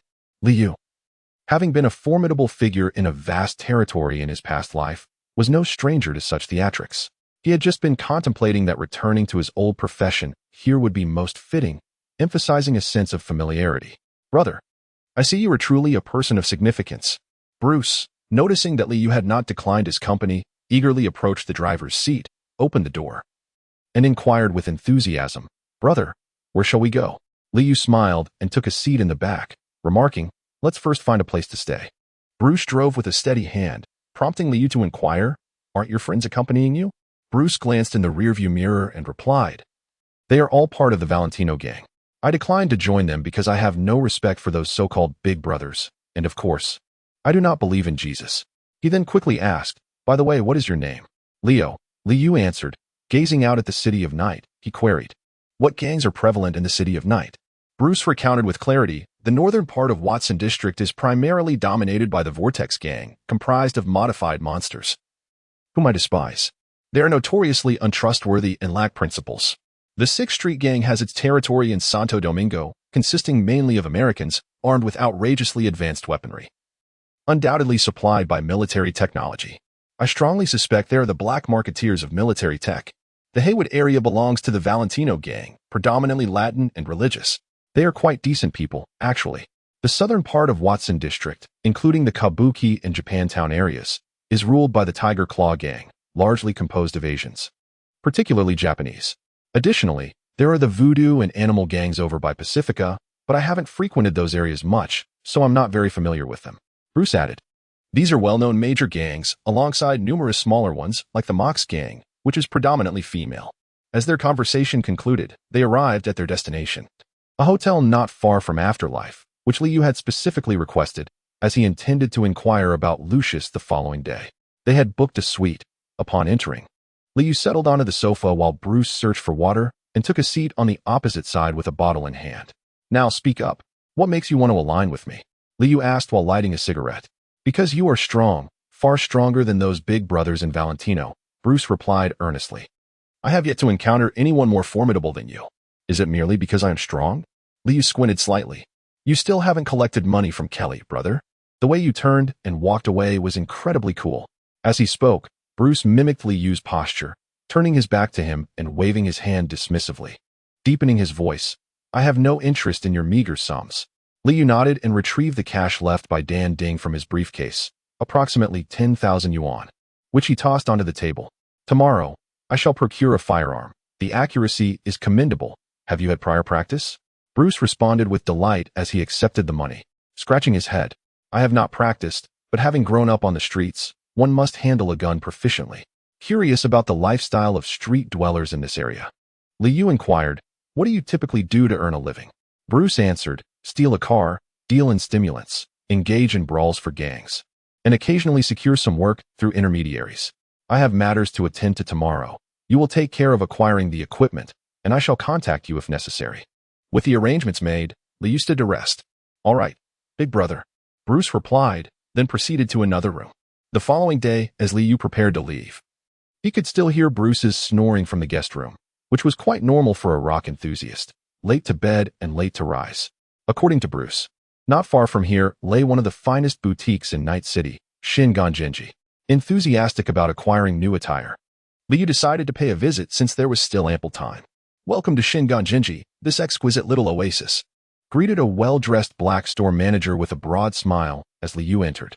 Liu approached the sofa and settled down, while the black shopkeeper crouched before him, saying, You may call me Zane. I am the manager of this establishment. How may I assist you today? Are all your suits ready to wear? Liu inquired, flipping through the three-dimensional menu on the coffee table before him. Most are ready to wear, sir, but we also offer exquisite bespoke tailoring. If you are interested, I can arrange an appointment for you, Zane replied, his eyes sparkling with enthusiasm. What are the prices? Liu closed the menu and leaned back against the sofa. That depends on the materials you choose, sir. A complete bespoke suit typically ranges from 20 to 50,000, Zane explained, producing a materials booklet, each page showcasing various fabric swatches. Liu selected a fabric of a soft gray hue, which felt quite pleasant to the touch. After completing the payment and taking his measurements, he suddenly heard a blood-curdling scream emanating from the entrance. Liu turned around to see a robust man with disheveled hair, most of his body augmented with mechanical prosthetics. He wielded a machete, mercilessly slaughtering the security personnel at the entrance. In that moment, Zane let out a piercing scream. Security! Stop him. I will sound the alarm. Within seconds, red warning lights illuminated the store, followed by the blaring of an ear-piercing alarm. Before long, the security guards at the door had been completely dispatched by the frenzied man. It was then that he noticed Liu and Zane inside the store. Spotting Zane cowering behind the counter, the man charged towards Liu. Liu swiftly brandished his Manus blade, and with a resounding clash, he raised his hand to deflect the man's downward strike. To his astonishment, the force behind the blow was remarkably powerful, causing Liu to stagger backward, nearly unable to withstand the attack. Observing this, Liu resolved to act decisively, activating his Sion waist and technique to maneuver behind the man. He lifted the Manus blade, poised to end the confrontation. However, to his surprise, the man matched Liu's speed, although his movements were somewhat slower. He managed to raise his weapon just in time to block Liu's assault as the blade descended before him. Upon his initial encounter with C.N. Weizi's ineffective state, Liu gritted his teeth and unleashed a flurry of swift strikes. The man managed to block the first blow, owing to the unexpected nature of Liu's attack. However, under Liu's full force, the man, who was a fraction slower, sustained multiple injuries, culminating in the final strike that severed his left arm, which had shielded his neck. As 10 seconds elapsed, the effects of C.N. Weizi dissipated. Liu, panting, beheld the bloodied and frenzied man before him. The adversary, now unarmed, launched a renewed assault towards Liu. At that moment, the distinctive sound of electromagnetic firearms resonated from outside, and the man was struck in the head, staggering forward 2 steps before collapsing to the ground. Several individuals clad in specialized dark blue bomb disposal suits, identified as NCD, entered the establishment and communicated through their channels. Target neutralized, witnesses secured. There are victims, trauma team on standby. They then approached Zane, instructing, "You there, explain the circumstances."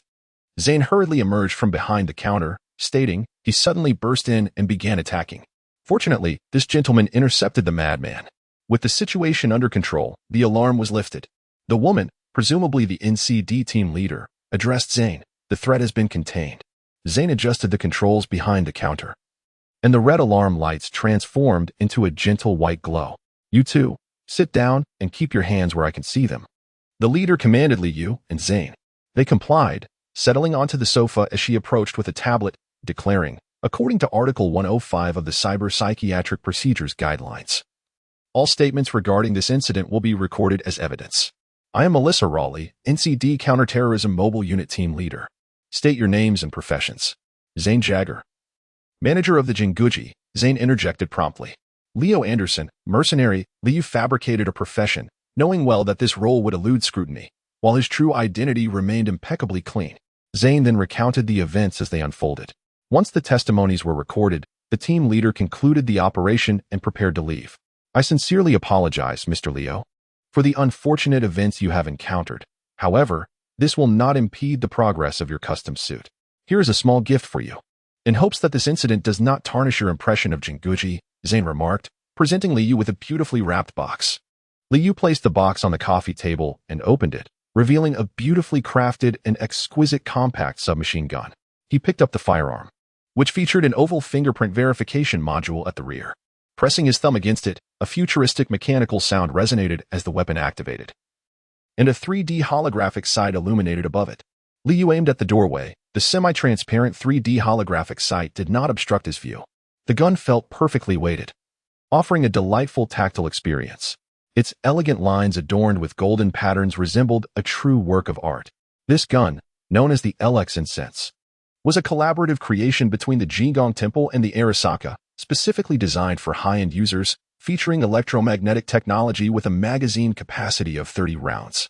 According to Zane, firing after charging would generate an electromagnetic shockwave. "Such a fine piece. I adore it," Liu remarked as he tucked the gun into his waistband.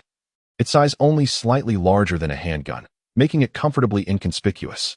Zane accompanied Liu to the entrance, waving goodbye as he said, "We welcome you to visit again." Chapter 10. Bruce after a series of events at the Jigong Temple. It was already evening when Liu sought out a weapon shop to procure tungsten carbide armor-piercing ammunition for the transcends, preparing for his journey to the Afterlife bar. It was said that before its transformation into a bar, the establishment served as a morgue, and it now stood as the largest gathering point for mercenaries in the Night City, owned by the legendary figure known as the Queen of the Afterlife, Rog. Nestled beneath a building in Little Chinatown, Liu descended to the basement level, entering the Afterlife bar. The decor still bore remnants of its former identity, with rugged pipes sprawling across the ceiling and numerous refrigeration units scattered throughout. The clientele here was unlike any he had encountered in other bars. They were fully armed, and most had undergone extensive cybernetic modifications. Unsurprisingly, these individuals were mercenaries navigating the Night City. Taking a seat at the bar, Liu perused the drink menu and inquired, "Do you often name cocktails after people? Johnny Silverhand? David Martinez?" The slightly plump female bartender chuckled and replied, "They are legends of the afterlife. These drinks are named in their honor. Then I shall have a Johnny Silverhand. By the way, why isn't there a drink named after Rock? Isn't she the legend here?" The bartender busily prepared drinks and responded, "Only the deceased can have their own drink, and they must die in a grand fashion. Clearly, Rog is still very much alive." Before long, cocktails rimmed with chili powder were served. Liu lifted his glass, tasted the chili powder, and then downed the drink in one go. "Where can I find Rock? I have business with her," he asked, enduring the heat from the Mexican chili powder. "In the private booth." The bartender indicated toward a secluded area deep within the bar, where a burly man stood guard at the entrance. Liu paid and stood up to walk over. A burly man reached out to stop Liu, then turned to look at a middle-aged woman with grayish-green hair. "Let him in," Rock said. Liu entered the private room and took a seat on the sofa beside Roger, who was also scrutinizing him. Roger's hair was closely shaved on the sides, leaving only a hint of stubble, with the rest combed to the right. Time had etched lines upon Roger's face, yet her allure remained undeniable. She wore a short yellow jacket paired with black leather pants, lounging elegantly with one leg crossed over the other. "Should I call you Dan Ding or Leo?" Esteemed former high-ranking agent of military technology? Roger inquired. "Call me Leo. Dan Ding is a thing of the past," he replied. "Your information is quite reliable. I'm looking for Lucius from the 6th Street gang. What is the price?" A glimmer of blue light sparkled in Roger's eyes as she responded, 8,000. "I'll send you his contact. He is currently at the Coronado farm." "Impressive efficiency. I appreciate that," Liu remarked as he paid and rose to leave. "Wait a moment, Leo. Are you considering taking on a job?" "I have a significant task that requires a skilled hand," Roger called him back. "I'm not a mercenary." Liu hesitated, then sat down again. "But I am open to hearing about the job. After all, no one turns down a lucrative offer. A prototype robot from military technology has recently arrived in Night City. We can discuss further details once you agree," Roger stated. "Stealing military technology? You want me, a novice? Has the Queen of the Underworld run out of options?" Liu queried, lighting a cigarette. "Precisely because you are a novice. No one wishes to be entangled with military technology. My skilled associates are well known as mine." Roger snapped her fingers and called out, "Bring us some drinks." "If I don't agree, does that mean the deal is off?" Liu took a sip from the glass handed to him. "Essentially. Only capable newcomers can handle this job. Currently, I have only 2. If you join, the 3 of you should be able to manage," Roger explained. "How long do I have to decide? What is the potential earnings?" Liu asked. "You have 3 days. But trust me, the shipment won't arrive in 3 days. You can't fathom the timing. As for the money, it's no less than several tens of thousands. I Haven T confirmed whether we'll proceed. So I Haven T found a buyer yet. If you agree, I'll secure a buyer and inform you of the precise amount you can earn," Roger concluded. Liu currently possesses a savings of over 300,000, yet he intends to invest this sum in acquiring a more proficient leg. Furthermore, with no current income, the prospect of earning a few thousand is not out of reach. "Very well, I shall provide you with a response within 3 days." Liu rose from his seat, added Rog's contact information, and departed from the establishment. Outside, Liu resolved to first attend to the matter concerning Dantang. He accessed the contact details provided by Rog and dialed Lucius's number. Within a few seconds, the call connected. "Hello? Who is this?" came a man's voice from the other end. "Lucius? I have something regarding Dantang. He entrusted me to deliver it to you," Liu stated. The voice on the other end fell silent for a moment before inquiring, "Who are you?" Liu suddenly realized that he was using Danding's body, and his voice was identical to Danding's as well. If the person across from him was a friend of Danding, they should have recognized him by now. This was troublesome. Having grown accustomed to inhabiting another's body, he had forgotten this crucial detail. Liu pondered, "I am Danding, yet I have lost my memory and my identity has changed. My diary indicates that this item is of great significance and must be delivered to you." Hastily, Liu fabricated a lie. After a moment of silence, the other party inquired, "What is it?" "A tablet computer," Liu replied. "At 155 East Coronado Farm, we shall meet tomorrow morning." Lucius concluded the conversation and hung up the phone. Liu found himself in a predicament. It was evident that the other party had discerned something amiss. Yet they still summoned him. "Damn it, I should have disregarded this trivial matter," he muttered. When he first entered this world, Liu retained the worldview from his previous life, feeling a pang of guilt for usurping another's body, which compelled him to acquiesce to Dan Ding's request. However, now, he felt no inclination to concern himself with such matters. Yet, having initially agreed to Dan Ding, even if he suspected that Lucius had not managed his affairs well, he would still deliver the goods. In the realm he navigated, maintaining one's reputation was paramount, even in a different world. Upon returning to the hotel, he discovered that Bruce had already departed, prompting him to call Bruce. "Come to the hotel tomorrow morning. Bring your gear. We have a job to do."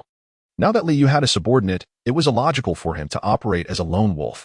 This was the perfect opportunity to gauge Bruce's capabilities. The following morning, Bruce arrived at the hotel. The two shared breakfast, a typical Western fare consisting of toasted bread smeared with margarine and a small cup of cola. Do not inquire as to why there was no orange juice or milk. Simply put, it was too expensive, and Bruce was reluctant to indulge. Indeed, Bruce was the one treating. They set off in a vehicle toward the Coronado farm, and as Bruce glanced in the rearview mirror, he inquired, "Brother, what is the nature of this job? How shall we proceed?" Liu was resting with his eyes closed when he heard Bruce's inquiry and opened his eyes, saying, "Deliver something to the 6th Street gang. I have a feeling they are up to no good. You should wait in the car and act according to the situation." "Understood, big brother." The Coronado farm vehicle halted by the roadside of the target house, where 3 or 4 members of the 6th Street gang were idly chatting at the entrance. Liu and Bruce established a local network channel. Then he stepped out of the car and approached them. The gang members merely observed Liu in silence as he entered the house. Bruce's voice echoed through the network channel. "These 6th Street gang members are communicating. They are likely signaling someone inside." "Got it," Liu replied. Upon entering the house, he found 7 or 8 members of the 6th Street gang in the living room, one of whom was seated on the sofa, intently fixated on Liu. Liu walked straight to the sofa and sat down, pulling a tablet from his pocket and holding it in his hands. "The item is here. Do you know what it contains? Who exactly are you?" Bruce did not respond to Liu's inquiries, but instead scrutinized him from head to toe. Liu sensed the palpable tension among the members of the 6th Street's gang surrounding him. He had already conducted a divine scan of the house, confirming that only these armed individuals were present. "Do not inquire about my identity, knowing it may seal your fate. Instead, reveal to me what lies within this place. For your own sake." Liu understood that when dealing with those of the underworld, one must exhibit one's fangs. No sooner had he uttered these words than a nervous gang member beside him cocked his gun, the sharp click echoing jarringly in the stillness of the room. Liu slowly turned his head to gaze at the perspiring member of the 6th Street's gang and remarked, "It seems you are rather anxious." "Hey, take it easy." Lucius reprimanded his subordinate sharply, then turned his attention back to Liu. "You bear an uncanny resemblance to Danton. I had an agreement with Danton. Should this tablet be handed over to me, it would signify his demise." Lucius's voice was strained, yet the veins on his forehead betrayed his inner turmoil. "Regrettably, I must inform you that he is indeed dead." Liu sighed, realizing that these individuals must be eliminated. His greatest secret was that he was not Danton at all. Fortunately, he had come today. Otherwise, having someone who knew he was not Danton but had assumed Danton's body still alive would pose a far greater predicament. Sensing the sudden murderous intent in the eyes of the man who bore such a striking resemblance to Danton, Lucius quickly added, "Let me make this clear." He then seized the tablet. "You'd best not try any tricks." Liu swiftly drew his Manus blades, a motion that triggered the distinct sound of firearms being readied in the vicinity. His divination scan revealed that several individuals among them wielded electromagnetic weaponry, posing a significant threat. Thus, should a confrontation ensue, he would promptly activate the Sion Wasteland to eliminate those armed with electromagnetic firearms. Lucius seized a tablet, glanced at Liu, and then proceeded to launch the software, entering his credentials. At that moment, upon noticing the screen indicating a connection to the Military Technology Operations Bureau, Liu decisively activated the Sion Wasteland, cleaving the tablet in two. Immediately thereafter, he turned his attention to the surrounding members of the 6th Street's gang. Unfortunately, the destruction of the tablet consumed precious moments. By the time the Sion Wasteland concluded, one gang member still aimed an electromagnetic pistol at Liu, the muzzle glowing ominously as the weapon charged. Suddenly, a gunshot resonated from outside, and the gang member collapsed, a gaping wound in his skull. "Boss, how's my shot?" Bruce's exhilarated voice crackled through the communication channel. Liu exhaled deeply and remarked, "Quite impressive, Bruce." The henchman at the entrance had already been dispatched by Bruce. While Lucius sat motionless on the sofa, his tablet in hand just moments ago, now a blade poised at his throat. "Speak. To whom does this tablet connect within the military technology sector?" Liu surmised that Lucius would not divulge any information. Considering the manner in which he had wielded the tablet suggested he had no intention of surviving. "Damn it, may you meet a wretched fate. Scott will hunt you down." Lucius gritted his teeth. "I know what you are. You are a..." In the next instant, Lucius's head was severed from his body. After tidying up the scene, Liu picked up the severed tablet. From the display, it was evident that the device served as an internal communication terminal for military technology. He had never anticipated that Lucius would risk his life to contact the military sector.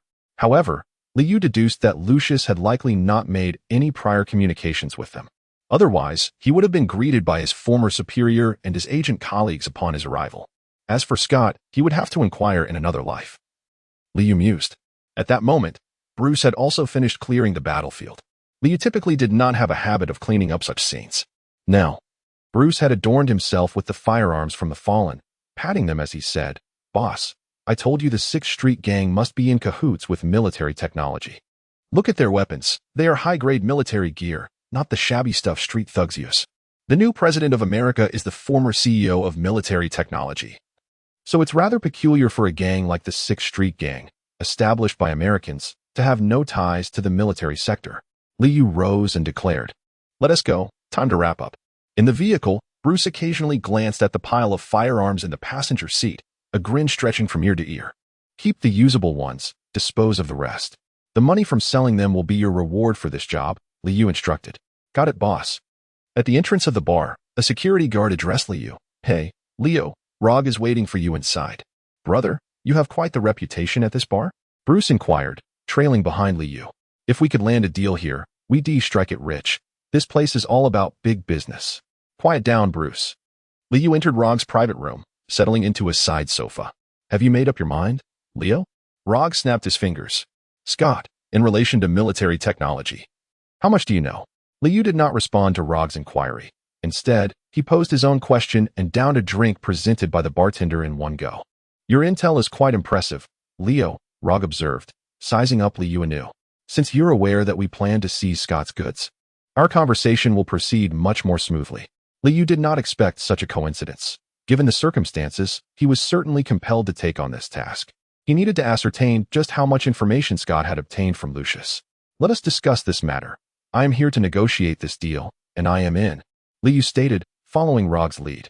Rog produced a separation chip and handed it to Liu, explaining, "Our transaction involves seizing a prototype military technology robot, known as Little Flathead, which will be escorted by Scott." Liu inserted the separation chip, and before him, the augmented reality screen began to display information about Xiaoping 2, followed by details concerning Scott. Scott, the Senior Operations Director of Military Technology, was scheduled to escort a shipment from the wasteland to the Northern Industrial District 5 days hence. "Our plan was to make our move at the juncture between the wasteland and the Charter Mountain. I will arrange for your companions to meet tomorrow evening, at which point we can discuss the intricacies of the plan, and you may also become acquainted with one another." Having confirmed the time for tomorrow, Liu bid farewell to Roger and stepped outside. Just as he reached the entrance, a heavily cybernetic bald man blocked his path. "Are you Leo?" The bald man's eyes gleamed, seemingly scanning Liu. "Get lost, unless you wish to meet a bullet." Before Liu could respond, Bruce emerged, brandishing a handgun and directing his ire at the bald man. "Leo, I challenge you to a duel." The bald man ignored Bruce, fixating his gaze on Liu, speaking in a deep, resonant tone. "Who are you? Why do you seek me?" Liu gestured for the irate Bruce to step back and turn to inquire. "My name is Aft Bogachev. I've heard that the quickest way to rise in this place is to eliminate its overlords." You emerged from Roger's private room. "So you must be one of those overlords. Shut your mouth. If you win, you'll gain prominence, but what isn't it for my brother if he fights you?" Bruce could no longer restrain himself and interjected once more. "If you win, my life is yours." Aft pounded his chest with a resounding thud. Liu chuckled, removing his shirt and handing it to Bruce, revealing a torso marred by grotesque scars, with 2 dark golden arms. With a roar, Aft charged forward like a grizzly bear, igniting Liu's competitive spirit. Without activating his enhancements, Liu planted his feet firmly and collided with him. With a loud thud, the 2 dissimilar figures clashed, surprisingly evenly matched. Aft seized Liu's right hand with his left while his right fist swung toward Liu. In response, Liu grabbed Aft's left hand, countering with a powerful punch from his left. A cacophony of grinding metal and explosive distortion ensued, though Aft's overall strength and mass eclipsed Liu's. In terms of sheer arm strength and explosive power, Liu had the advantage, as his arms were enhanced with a 4th-tier prototype cybernetics. Under the immense impact, Aft's right forearm twisted and deformed, sparks flying from the all-metal structure, indicating it was on the verge of catastrophic failure. Liu shook his tingling left hand and looked at Afi, saying, "Go get your arm fixed. Report to Bruce tomorrow." With that, the 2 of them departed. Chapter 11. Met the following morning, Afi arrived at the hotel, his right hand drooping. Bruce was still asleep. So Liu called Affy to join him for breakfast at the hotel. The meal consisted of toasted bread with butter, crispy bacon, fried eggs, and milk. This breakfast nearly brought Affy to tears. He had never tasted real meat before. The bacon and eggs served by the new boss were indeed genuine, as was the milk. Indeed, Liu was treating him. In their line of work, one learned to be frugal when necessary but to indulge when it came to enjoyment. Perfectly aligning with the consumerism rampant in Night City. Lighting a cigarette, they settled onto the sofa. From the Russian Federation? Liu inquired. Yes. Our company was abandoned as collateral in the war, initially destined for destruction. However, when an unexpected ceasefire occurred, we were left in Night City. Unable to make a name for ourselves, which led to some dubious ideas, Affy replied, his left hand grasping his injured right hand as he lowered his gaze. Can't afford the repairs? Correct. Let us find a cybernetic doctor. I need to replace a leg as well. Liu stood up, feeling a fondness for Affy. Reminiscent of a former underling who, unfortunately, had met his demise shortly after joining him. Affy drove while Liu sat in the back seat. They arrived at the nearest cybernetic clinic, situated in a small Chinatown. Upon arrival, Liu couldn't help but question Affy's judgment. Isn't this a fortune-telling shop? Where is the cybernetic clinic? Liu remarked, taking a drag from his cigarette, hands on his hips as he gazed at Affy. Affy glanced at the shop's entrance. Reading the sign that read Misty's mysterious house, then checked the map and rubbed his bald head. It shows this is the place. At that moment, a young girl with short golden hair and charming freckles emerged from the shop, looking at the two of them and asking, "Are you looking for a cybernetic doctor?" Affy nodded. "Follow me. It's inside." The blonde girl led them into the shop, taking them through a back door into a narrow alleyway, where they found a basement. Upon entering, they indeed discovered a clinic. "Victor, we have guests," the golden-haired girl called out. A robust middle-aged man emerged from the basement. "Oh, thank you, Misty. Gentlemen, please come with me." They entered the clinic, and Liu spoke up. "I need to replace my leg with a Tier 3 cybernetic limb. He requires repairs on his left arm." "How fortuitous. I just happen to have a Tier 3 leg available. It's the finest I offer," Victor said, inviting Liu to the surgical chair. Before long, the leg was fitted. Liu stood and jumped a little, having grown accustomed to high-tier limbs. He found the Tier 3 leg, which was quite rare in the market, somewhat unsatisfactory, despite its performance being comparable to Dante's limb. Affy's surgery, however, took considerably longer, as Liu merely needed to attach a finished leg, while Affy's arm required meticulous restoration. By the time they finished, it was already evening. After settling the bill, Liu's savings returned to 5 figures. "Next life," Liu said to Bruce and Affy, "you two stay here and have a drink while you wait for me." He then turned to the bartender, with whom he had become familiar, and instructed, "Put it on my tab." Taking a seat in Rog's private room, Liu found Rog on the central sofa. To his left sat Liu, and to his right were a bespectacled girl with black hair and a man clad in heavy clothing.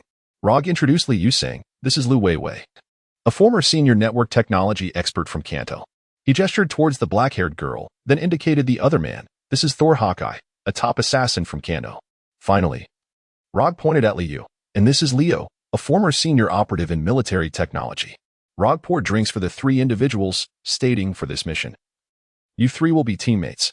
I will now provide a detailed explanation of our operational plan." Liu raised his cup in a subtle toast to the 2 across from him before downing its contents in one swift motion. Rog's plan could be succinctly distilled into 2 fundamental points. Firstly, Weiwei would infiltrate the transport ship and disable its propulsion system, forcing an emergency landing. Secondly, Liu and Thor would breach the spacecraft, secure the goods, and make their retreat.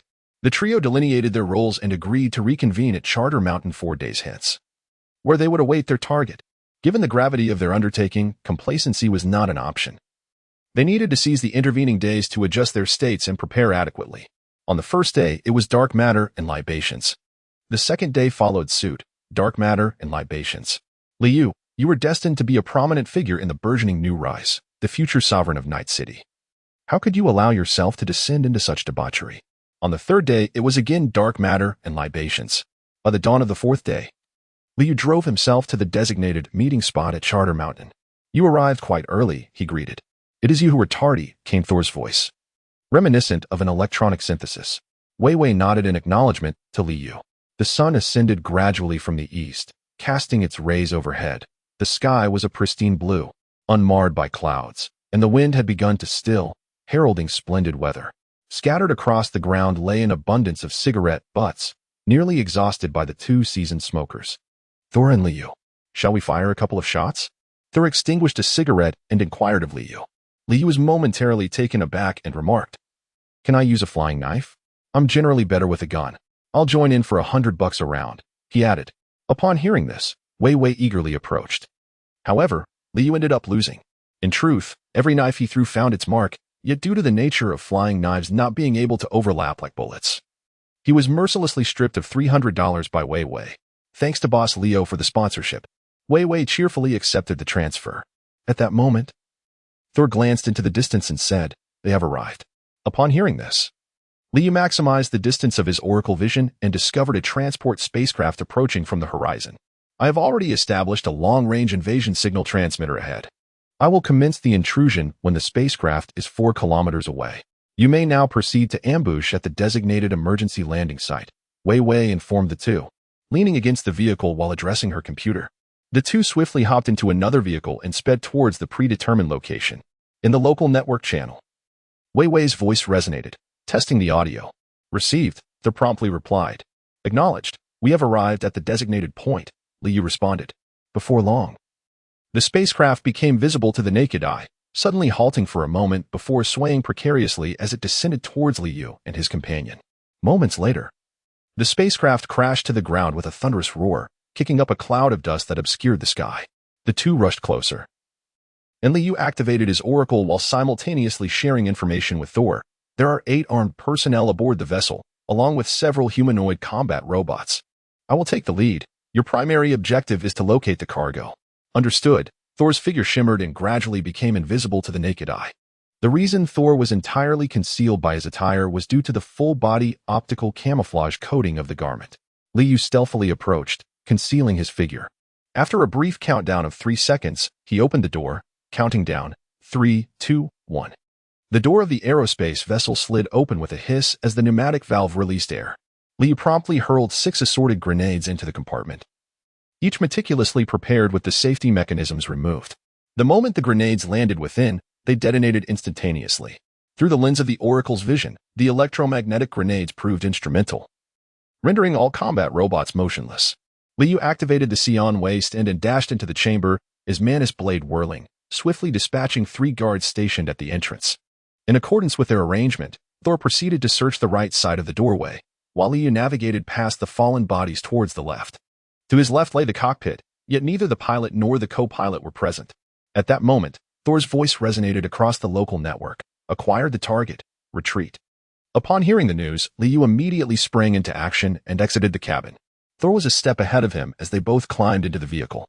Liu took the driver's seat and swiftly started the engine, propelling them away at great speed. In the passenger seat, Thor held a briefcase, which he opened to reveal a robot, folded to the size of a basketball, nestled within.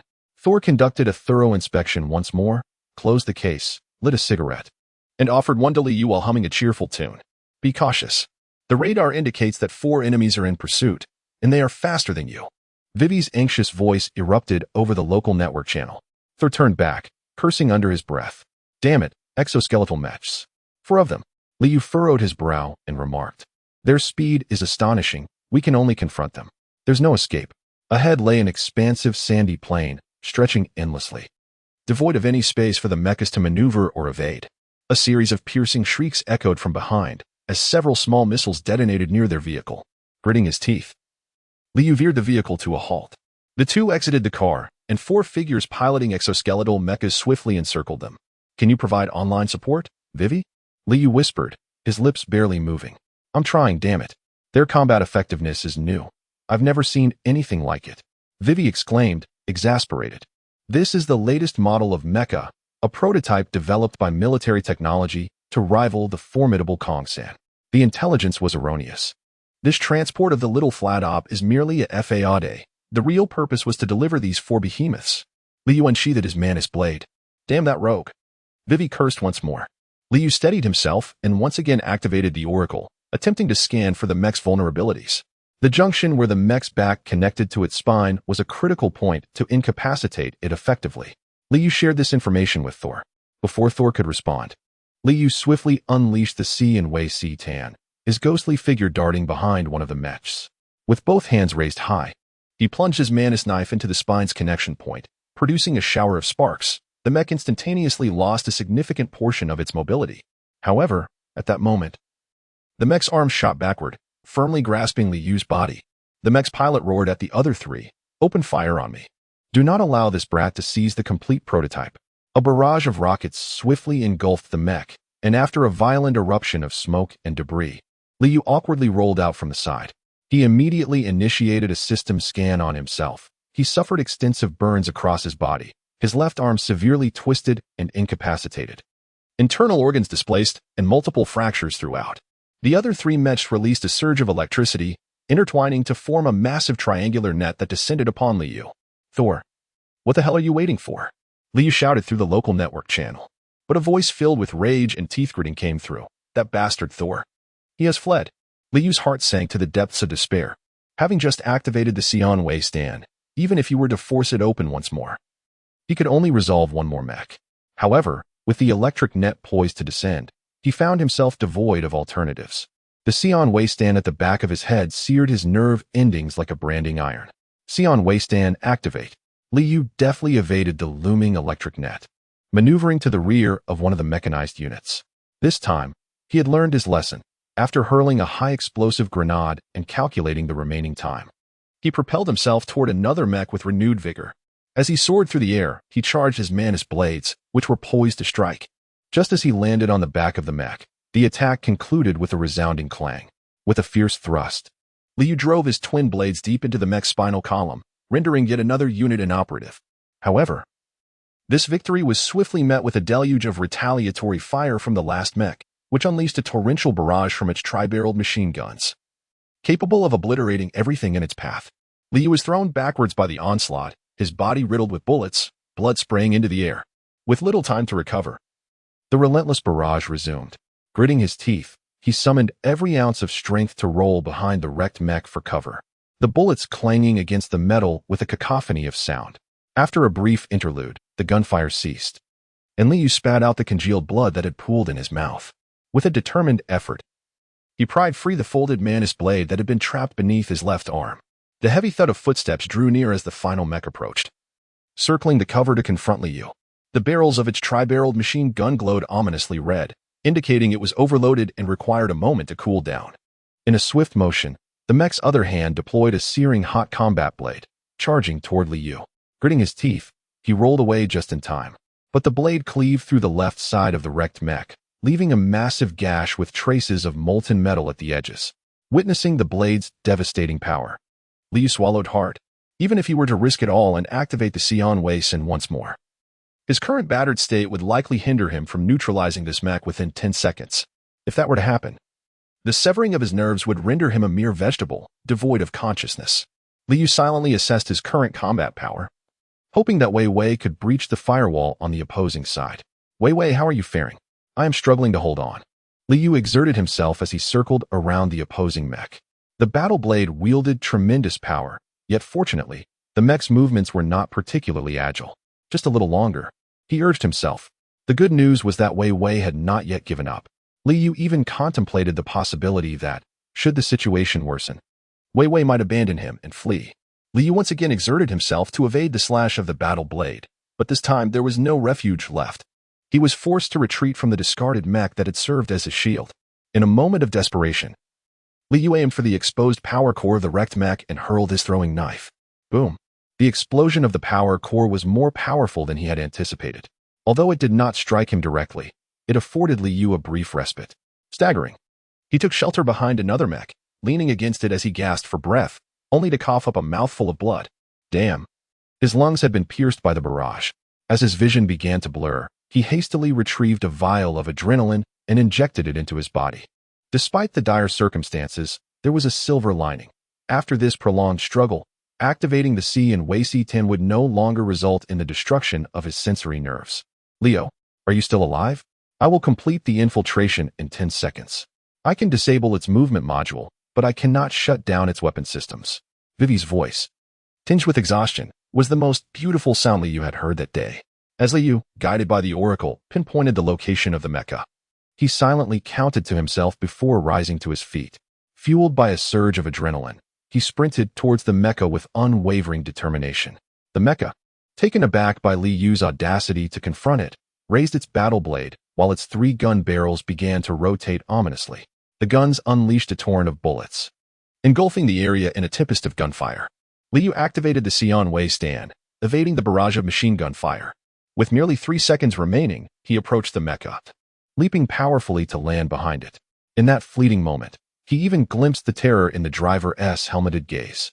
With a swift motion, Li Yu expended his last ounce of strength, driving his twin blades deep into the spine, eliminating both the mecha and its operator. By the time Wei Wei arrived at the scene, she beheld a mecha marred by gruesome slashes upon the ground, alongside 2 others that lay in ruins. The final mecha knelt, a figure suspended lifelessly behind it.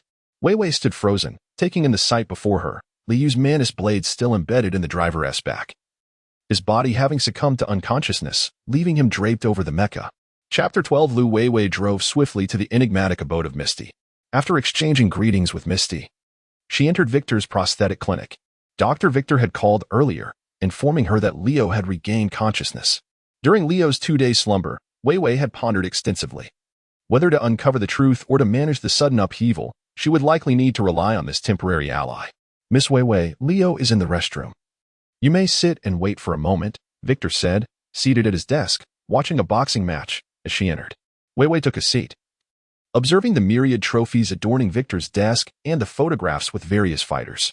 From boxer to prosthetic surgeon, old Victor exemplified a successful cross-disciplinary career. A brash voice interrupted her thoughts. Weiwei turned to see Li Yu, shirtless and clad in loose shorts, a cigarette dangling from his lips and 2 cans of soda in hand, approaching her and offering one. How's your recovery? Weiwei asked, placing the soda aside. Victor's skills are unquestionable. I feel perfectly fine now, Li Yu replied, crushing the empty can into a sphere. After a moment of contemplation, Weiwei spoke. Leo, I wish to discuss our next steps. There are rumors circulating about a military tech transport vessel being hijacked. Her hands clenched tightly together as she continued. The military will not take this lightly. They will undoubtedly seek vengeance. With the little crew we have, and the goods not secured, we must evade the military's wrath. Wait a moment, Weiwei. Li Yu interrupted Weiwei, saying, Are you implying that you wish to accompany me in this endeavor? Wouldn't it be more prudent for us to conceal ourselves separately? Weiwei's enchanting almond-shaped eyes widened slightly as she gazed at Li Yu.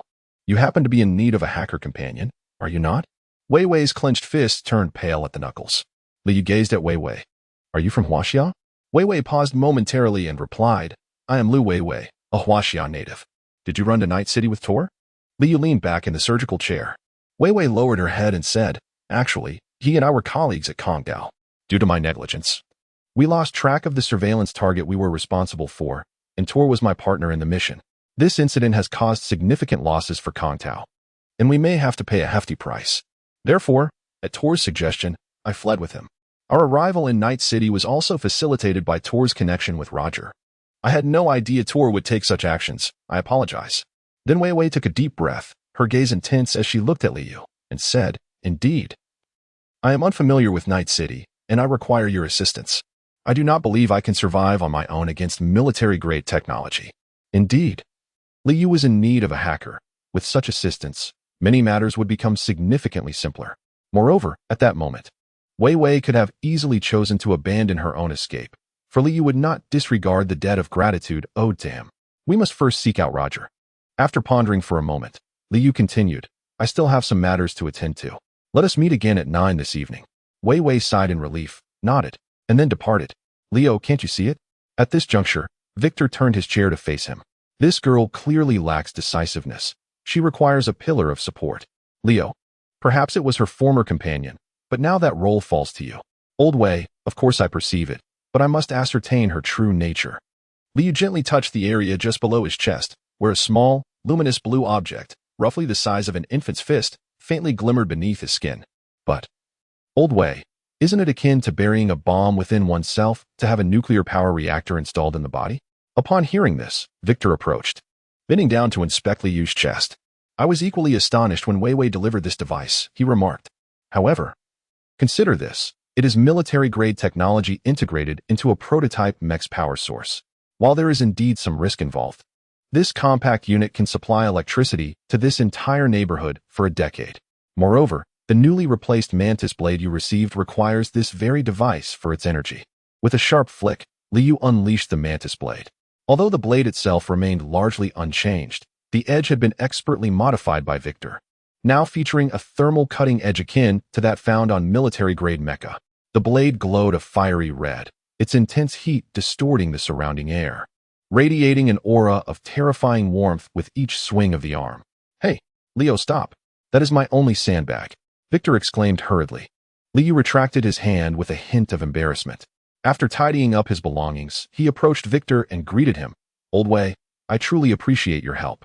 Unfortunately, I may not have sufficient funds at the moment." Liu currently had just over 10,000 yuan in his possession. "Do not fret, Leo. When you earn your fortune, do remember to drop by for a visit," Victor said, giving Liu a reassuring pat on the shoulder. Liu contacted Bruce and Avj, who were keeping a watchful eye on the streets of Japan. "Brother, I've heard that you have become quite a renowned figure in the underworld. Truly impressive." Standing against the company, Bruce exclaimed with his usual boisterousness. After giving them some instructions, Liu advised them not to seek him out in the coming days. In the private booth of the bar, Roge was engaged in conversation with a young man sporting a mohawk. Liu pushed past the security guard at the door, seized the young man's head, and flung him out. Then, he confidently took a seat across from Roge, with Vivi settling beside him. The security guard, about to draw his weapon, froze as Liu's mantis knife flicked open, pointing menacingly at him. "What did Roge offer you? Are you willing to throw your life away for a few coins?" The terrifying heat radiating from the blade distorted the air in front of the guard, leaving him paralyzed. Glancing at Roge, unsure of how to proceed.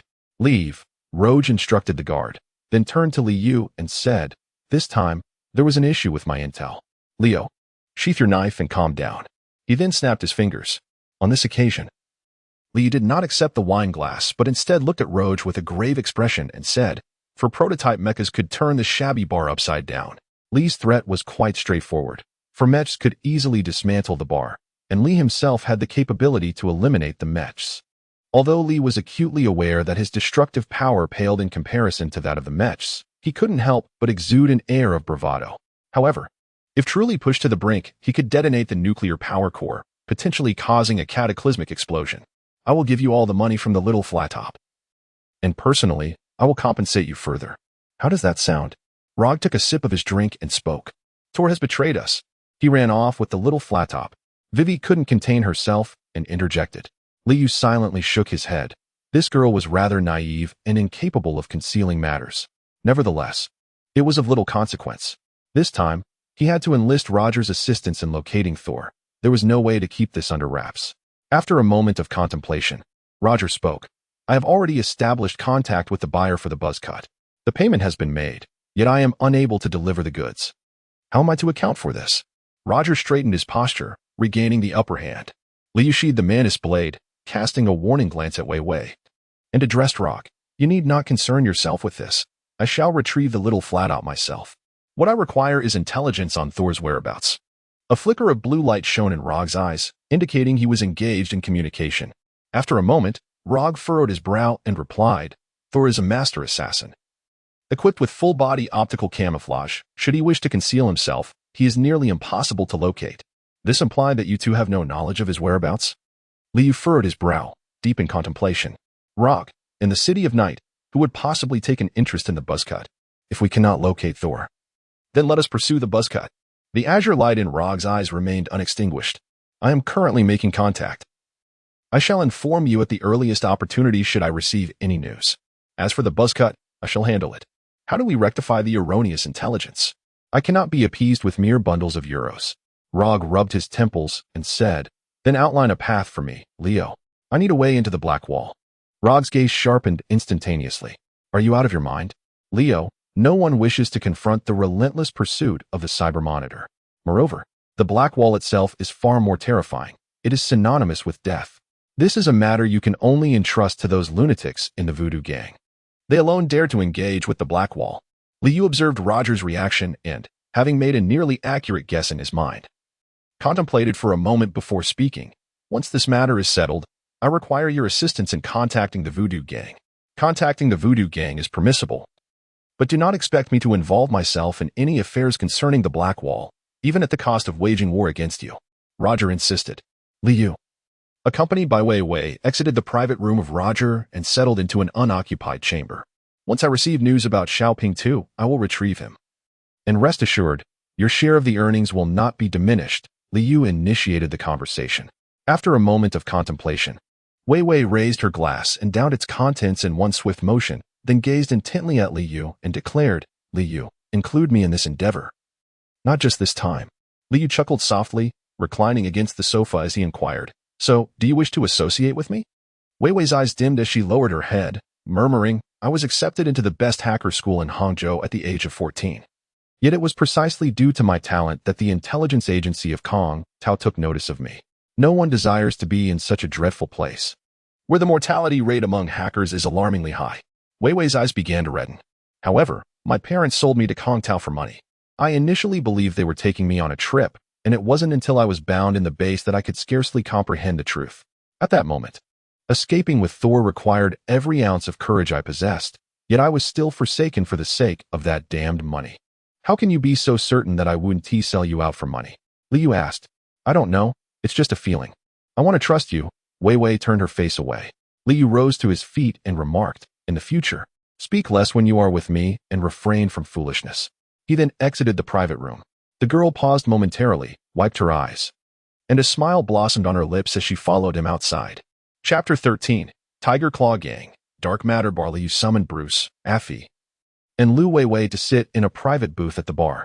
The group exchanged introductions, and Bruce and Affy expressed a keen interest in Wei Wei's large, round neural interface at the back of her head, persistently clamoring to take a closer look, which caused the girl to blush deeply.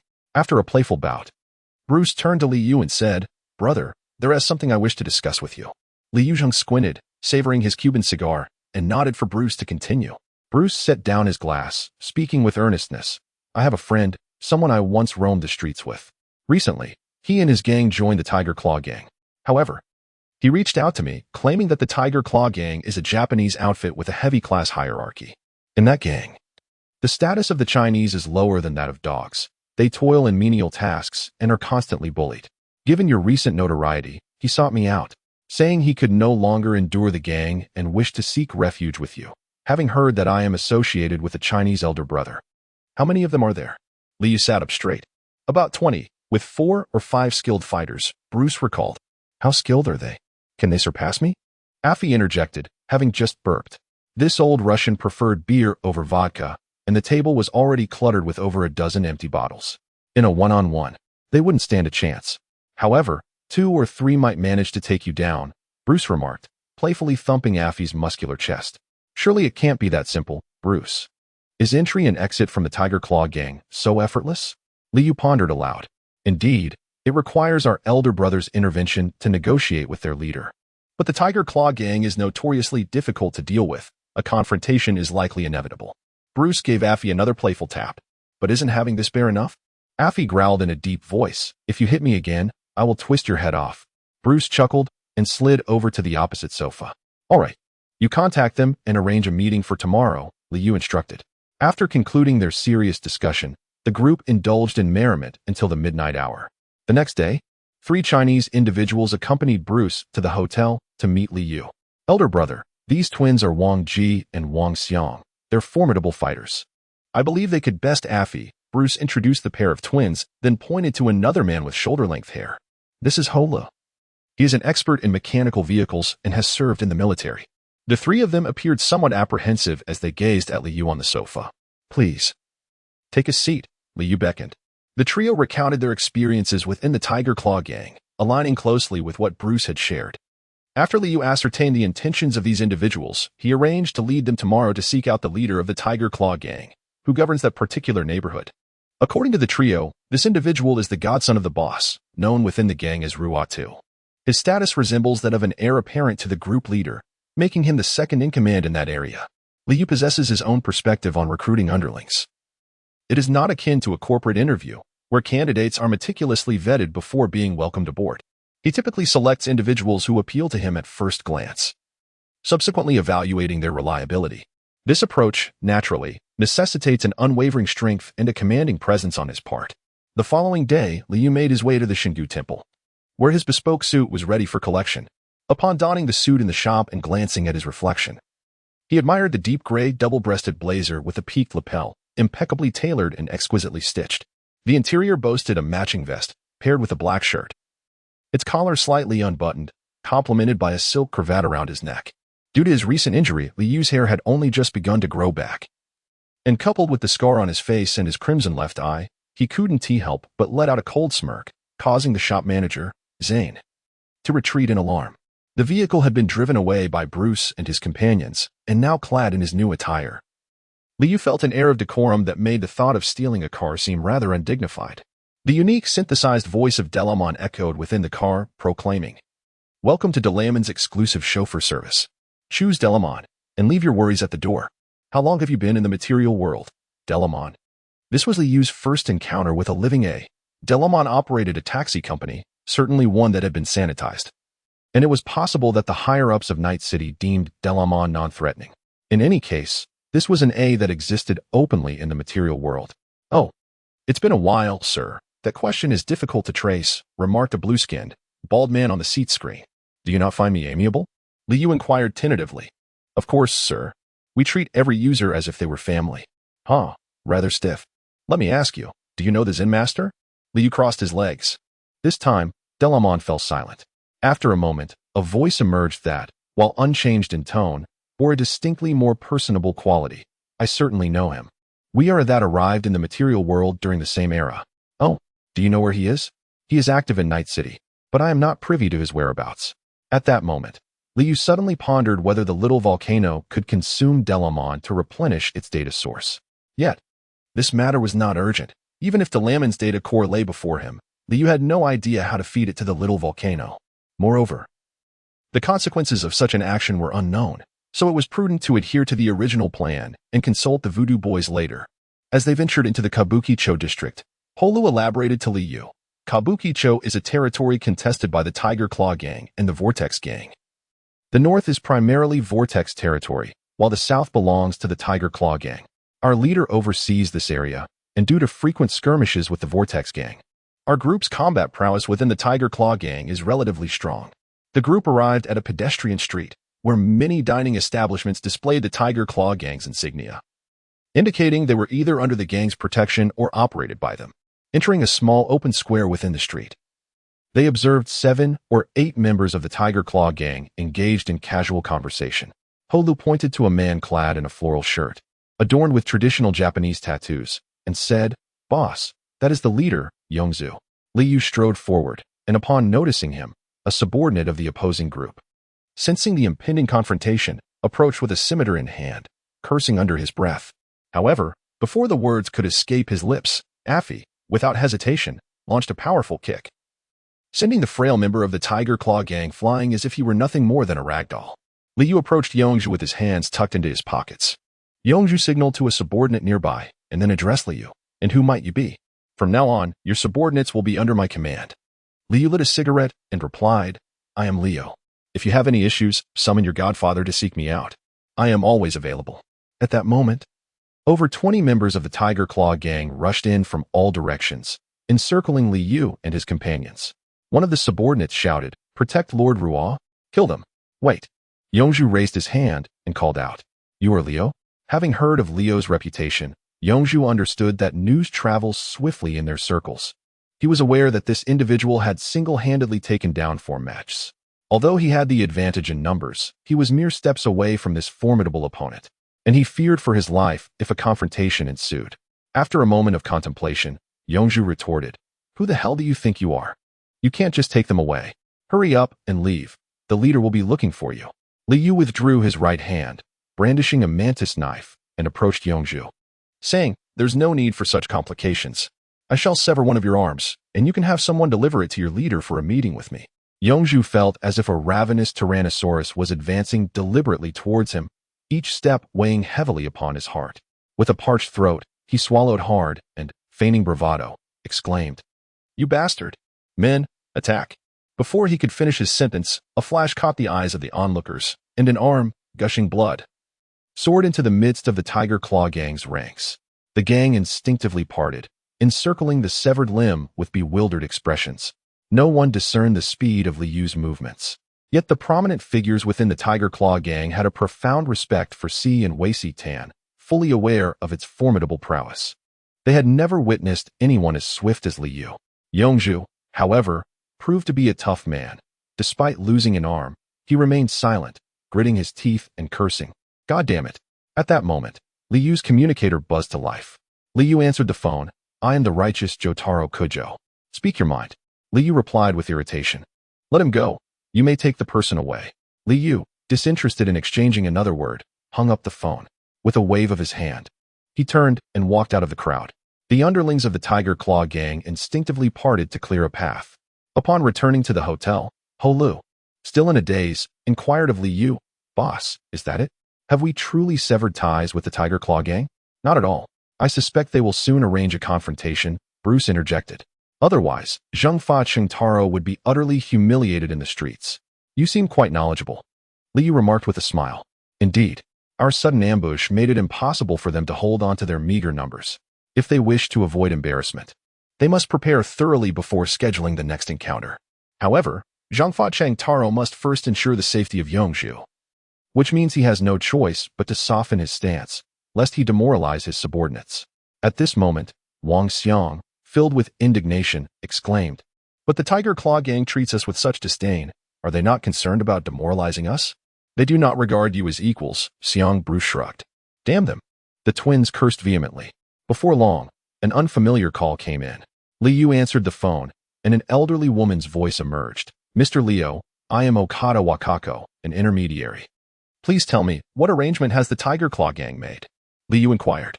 Leo, to speak candidly, Sito Jotaro possesses a formidable background. There is no need for you to engage in a relentless confrontation with him. You desire individuals, while he seeks to maintain his dignity. This matter can indeed be resolved without difficulty. Is this your own sentiment, or that of Sito Jotaro? Naturally, this is my recommendation. Enough of the pleasantries. What is it that you wish to convey? He has summoned you to the Northern Industrial District tomorrow night to settle things. However, Leo, I am aware of your capabilities, and I do not wish to witness the Tiger Claw gang lose such a remarkable leader. You would certainly meet your demise there. After a brief pause, Wakako continued. All you need to do is utter a few words of apology. That is all he desires. In return, you may take with you those you seek. I am quite curious, Liu replied in a low voice. If he were standing before me now, would he still dare to speak so arrogantly? Wakako, convey to him that I shall be there tomorrow. Liu found himself perplexed by his own lack of composure when confronting the matter of the Tiger Claw gang. However, it was hardly surprising. In the presence of the Japanese, Liu, hailing from another realm, struggled to maintain his equanimity. Only by wielding his blade could he hope to quell the fury that coursed through his veins. Chapter 14. The Justice of Jotaro Kujo. Liu, along with Ho Lu and 3 others, summoned more than 20 companions. The following afternoon, the entire group gathered beneath the hotel and embarked on their journey towards the Northern Industrial District. Upon reaching their destination, they found themselves at the confluence of the Northern Industrial Area and the Kabukicho District. Although this was ostensibly the territory of the Vortex Gang, the presence of a brewery owned by Seiji Tosaka raised suspicions in Liu's mind regarding the true nature of the relationship between Seiji Tosaka and the Vortex Gang, which seemed far from the animosity that appeared on the surface. Liu led the way into the factory, where dozens of members of the Tiger Claw Gang had gathered. In the center of the open space stood several large chairs, upon which 3 prominent leaders were seated, awaiting Liu's arrival. Liu activated the divine decree. With a mere 40 members of the Tiger Claw Gang present, in the grand scale of thousands, today's turnout was rather meager. Where is Zhengfa Qingtaro? Why does he not dare to show himself? Liu inquired as he approached the 3 individuals. Enough with the nonsense. We can handle your demise without the leader's involvement. One of the captains retorted menacingly. Liu, with his hands deftly wielding a manis knife, exclaimed, You've truly overstepped your bounds. How dare I stand while you remain seated? With that, he charged forward. Stand, activate. The opponents, quick to respond, sprang into action. The trio, who had seemed nearly frozen in time, now moved with a speed slightly slower than Liu's, drawing their blades to counter his advance. Liu raised his arms in a crisscross manner, delivering a powerful strike towards the foremost leader. Unfortunately, they had never encountered the searing blades powered by a nuclear reactor. As the enemy barely managed to parry Liu's mantis blade, the weapon was effortlessly severed, as if it were mere butter, leaving a gaping X-shaped wound from his shoulders downwards, the edges charred, clearly indicating a burn from the intense heat. Observing this, the remaining two adversaries swiftly altered their tactics, opting not to confront Liu directly, but instead maintaining their distance and continuously maneuvering. Meanwhile, Liu noticed that his subordinates were already engaged in combat with the Tiger Claw gang.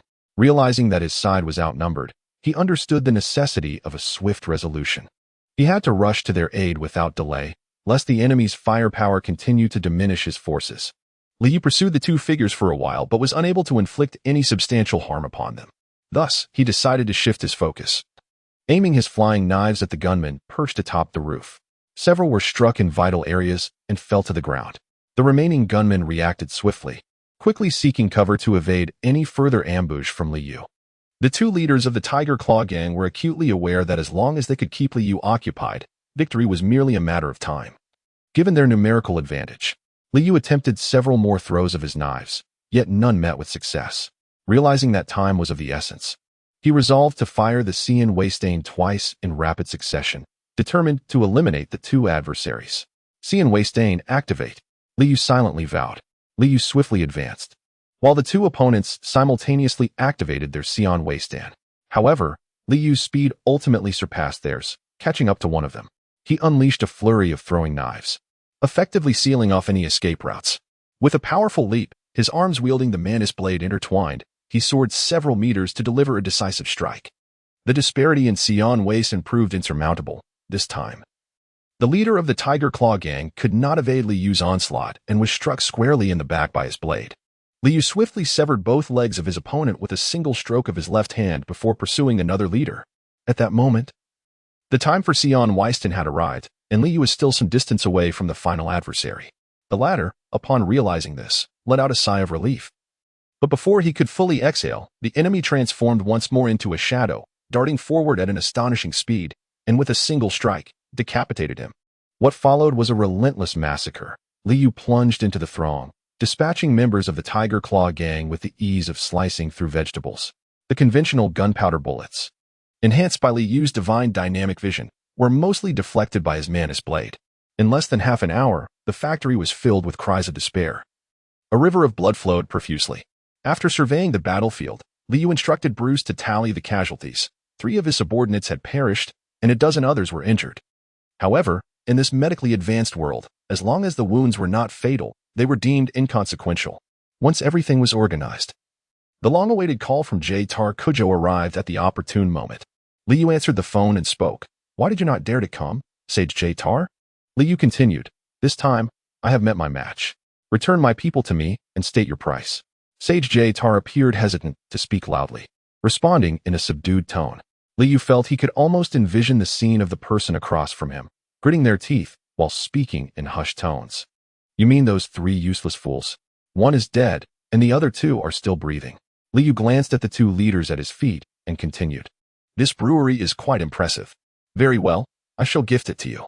My people are en route. I intend to take these 2 with me." Zhang Chang Taro appeared reluctant to escalate the matter, foregoing any negotiations and readily acquiescing.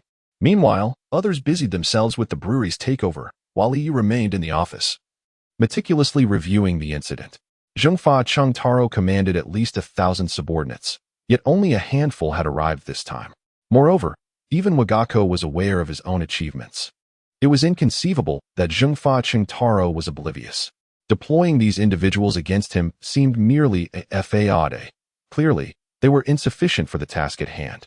Liu sensed something amiss, yet at this moment, J-Tar Kujo had conceded defeat. The factory was now under his control, and he himself remained hidden from view, leaving him with no choice but to devise a plan for the future. Several days later, amidst the bustling efforts of Bruce and his companions, the brewery was successfully taken over, with the Wang brothers, Wang Ji and Wang Xiang, providing the most crucial beer distribution channels. "Boss, we have contacted the merchants in Kabukicho who were previously under our protection. Henceforth, their establishments will exclusively sell our beer." The brothers stood tall, a newfound confidence radiating from them, as they basked in the success of their first accomplishment in front of the new leader, resembling 2 quails awaiting commendation. Liu reclined in the executive chair of his office, while several others languidly occupied the sofa. "Well done, my young prot GS. Let us celebrate the dark matter tonight. With a sweeping gesture, Liu remarked that the brewery had been performing quite well, and all the technical staff had been retained under his command. Even the working capital of the factory had been secured by him. Bruce leaped onto the massive desk, extending his hand to offer Liu a cigar, stroking his chin in contemplation. Boss, shouldn't we consider opening our own bar? It's quite the trend among the big shots on the street. It's a splendid idea. We can't always drink on someone else's turf. We need to find a prime location. Wei, could you take a look around Kabukicho for a suitable spot in the coming days? Liu took a puff and addressed Wei, who was bent over the computer, reviewing the accounts. Wei, stretching her back, seemed fatigued from hunching over the screen. Glancing around the office, which was already filled to capacity, she decided to sit on Liu's lap, continuing her work on the computer. Liu shrouded his arm around Wei's waist. Ever since he promised to let her join him, this girl seemed to have transformed entirely. Her previous bashfulness had vanished without a trace. There must be a suitable location. Just look here, in the bustling district of Kabukicho, yet this establishment is an ultra-dream venue, and it would undoubtedly cost a considerable sum. Wei pointed at the map displayed on the computer screen. Liu leaned closer to examine the computer, a faint scent of shampoo wafting into his nostrils. Wei endeavored to maintain a stoic expression, her face suddenly flushed with crimson. What expense are we incurring? Are we truly legitimate businessmen? Let Bruce accompany you along with Afj. Take a few people with you. I shall allocate a budget of 100,000 yuan. If he is willing, so be it. If not, let him come around. At that moment, a call from someone long out of contact rang through Liu's communication device. Liu's hand, resting on his waist, gently squeezed downwards, causing Wei to spring up like a startled rabbit. Seizing the moment, Liu stood and walked to the window to answer the phone. Hans. What is the matter? He inquired, gazing out at the bustling metropolis. Chapter 15, Military Technology Hottie. I've heard you're making quite a name for yourself in Night City, Hans remarked. Let us get to the point, Hans.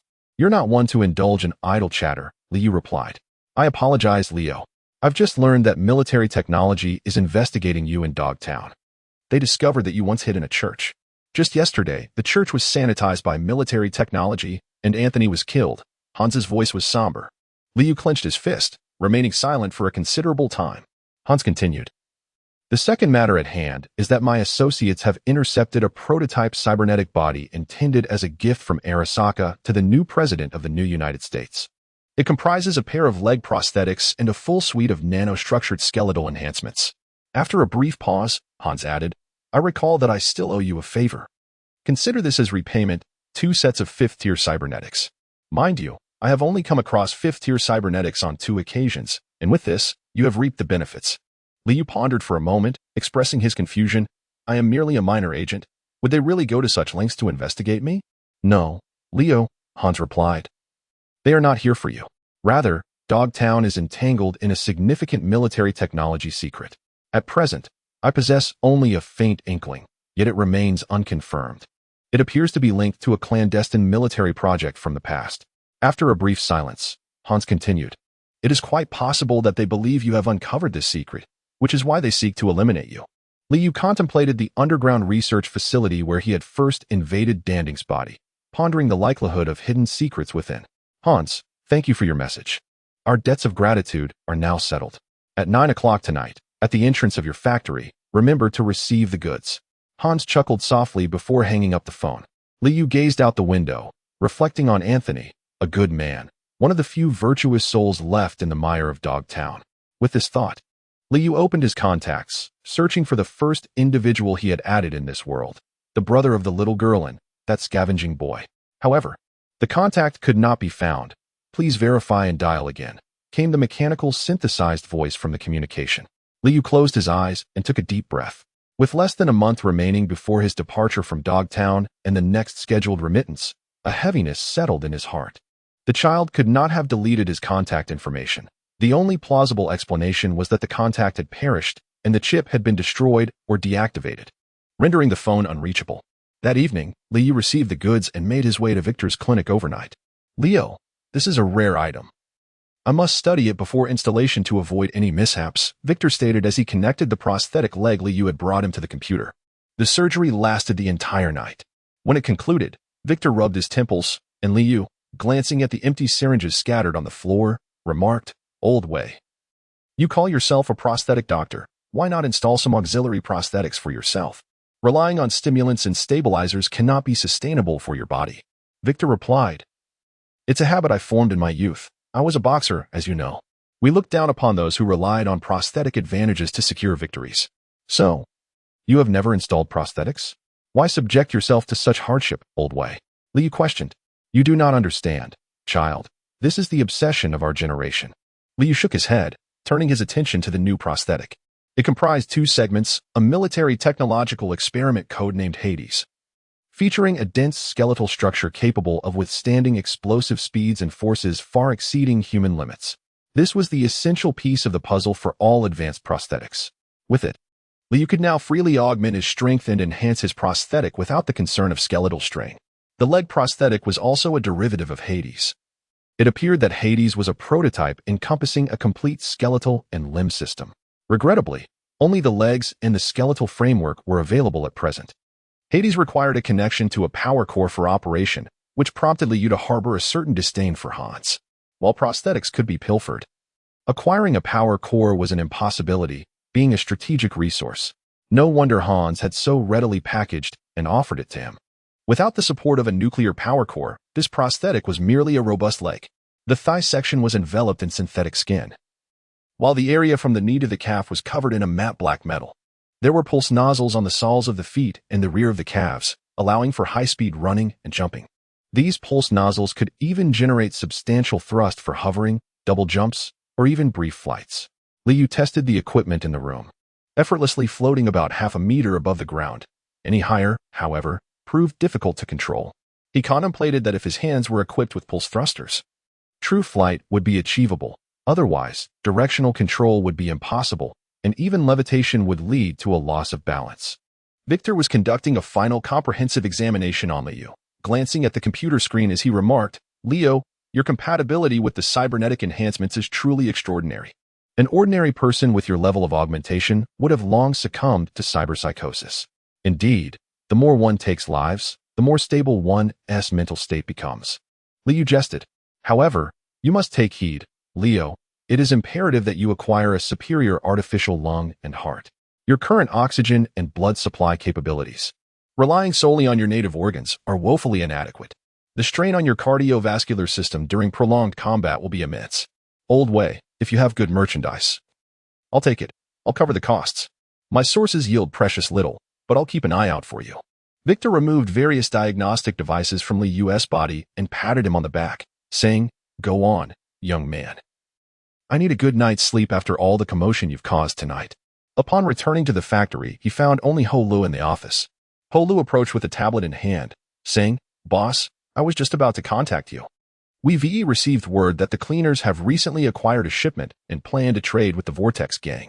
Astonishingly, the trading location is right in our territory, in an abandoned warehouse just 2 kilometers from the factory. Liu pondered for a moment and inquired, Have we assessed the situation? How many individuals are involved? The cleaners number over 20, with 6 vehicles, 2 trucks, and 4 smaller cars. Hola perused his tablet and continued.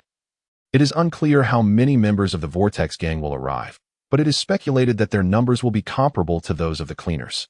Then we must collect a toll. It is unacceptable for them to conduct business on our territory without our acknowledgement, Liu remarked, reclining in his chair and taking a puff of smoke. Keep a close watch. Alert me when they commence their transaction, and I shall take you to earn some pocket money. Chapter 16. Brick on the evening of the 3rd day. Liu received word that the cleaners had arrived at the abandoned warehouse while the Vortex gang was en route.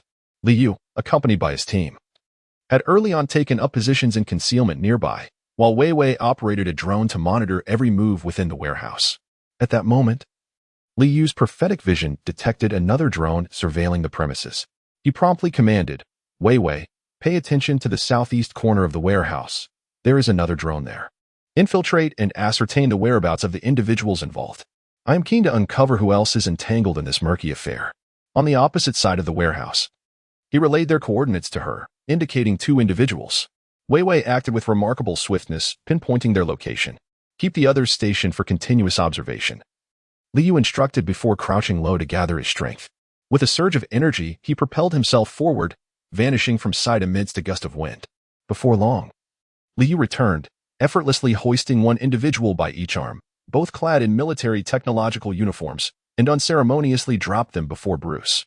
"Inquire about their identities and mission," he ordered. "Leave that to me, big brother," Bruce replied with a sinister grin as he approached the two captives. "Boss, the Vortex gang has arrived," Wang Ji announced, peering through binoculars at the entrance of the warehouse. Liu rose and declared, "I shall proceed first. You all encircle the various entrances and exits of the warehouse, leaving none overlooked." Inside the warehouse, two factions encountered one another. The leader of the cleaners addressed the head of the Vortex gang. "I did not expect the esteemed Brick, the leader of the Vortex gang, to personally oversee this transaction. It is indeed a rare sight. Enough with the trivialities. Where is the merchandise?" An extensively modified individual, whose eye had been altered to resemble that of a fly with 6 compound lenses, impatiently inquired. The cleaner gestured toward the 2 trucks behind him. Brick signaled to his subordinates to inspect the goods. Before long, the subordinates of the Vortex gang indicated to Brick that the cargo was intact. Brick then produced a euro chip from his pocket and announced, "This contains 750,000. The additional 150,000 serves as a deposit for the next shipment." Just as the cleaner approached to retrieve the chip, a sudden rush of wind echoed through the air, followed by a resounding thud as a figure plummeted from above, landing heavily on the ground. Liu rose from the cracked ground, the evening breeze dispersing the dust and revealing a figure clad in a black shirt, with a glimmer of gold at the wrist and an indistinct visage, his eyes shimmering with a hint of crimson light. "Why not greet me while conducting business on my territory?" Liu stretched his neck and approached the 2 individuals. Upon recognizing Liu, Brick's heart skipped a beat as he exclaimed, "It's you." The surrounding members of the cleansing crew and the Vortex gang braced themselves with trepidation. Liu brandished his mantis blade, grinning at the crowd. "You are encircled by me. Do not make any sudden moves. If one of your fools misfires, you will all perish. To hell with you. I'll smash your skull," a visibly deranged member of the Vortex gang shouted, raising a submachine gun and unleashing a torrent of fire towards Liu. In an instant, the Cyan Wiston activated, and with the blessing of Hades, Liu's explosive speed reached an inhuman level. Coupled with the time dilation from Cyan Wiston, his combat prowess underwent a transformative enhancement. Within a mere 5 seconds, aside from Brick, no one else stood in the warehouse. The sound of bodies collapsing became a distant echo, and the overwhelming fear rendered Brick's ears ringing. Amidst the piercing noise, he beheld a demonic figure emerging from the sea of blood. As the man approached, he seized the euro chip from Brick's grasp, lit a cigarette, and asked something. However, the tinnitus muffled the words. A sudden, sharp pain radiated from Brick's left arm, and he clutched his severed limb, regaining his senses. I didn't catch that." Brick's face contorted in agony as he cried out, "The ringing. I didn't hear clearly. Don't kill me. I swear I'll tell you everything you want to know. Is the leader of the Vortex gang a coward?" Liu inhaled deeply, then inquired again. "Why did you come personally to pick up the goods?" "It was all arranged by Royce. He asked my subordinate, the second in command of the gang. He had an important deal today that required my presence to attract attention," Brick hurriedly explained, preempting further questions. "He purchased a prototype military technology robot and feared attracting military scrutiny, so he sent me here. I've told you everything I know." "What is the name of the robot?" Liu's gaze sharpened. "Little Flathead." "Where's the transaction taking place? Has it concluded?" "It should be ongoing now.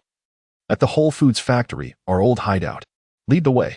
Liu allowed Brick to drive while he took the passenger seat, making calls to arrange for his subordinates to clean up the battlefield, then followed Brick towards the Whole Foods factory. Just as they hit the road, Roger's call came through. "To cut a long story short, I'm busy," Liu said. "The buyer of the buzz cut has learned about his loss and has come to me for a refund. Apparently, he has already found the seller, the Vortex gang." Roger's tone was grave. "I am en route to the Whole Foods factory. Who is the buyer?" Liu inquired. "Leo. You know, this doesn't comply with the rules. I need to know if this is connected to him, and if it is, he shall face dire consequences." Liu interrupted Roger. "I believe this matter is unrelated to the buyer, so you need not worry. If there is a connection, I will handle it myself," Roger replied, his tone now serious. "Listen, Roger, you must tell me who the buyer is. I am going to retrieve the buzz cut, and I need to confront him." Liu softened his tone, understanding Roger's temperament. "I am the intermediary in this transaction.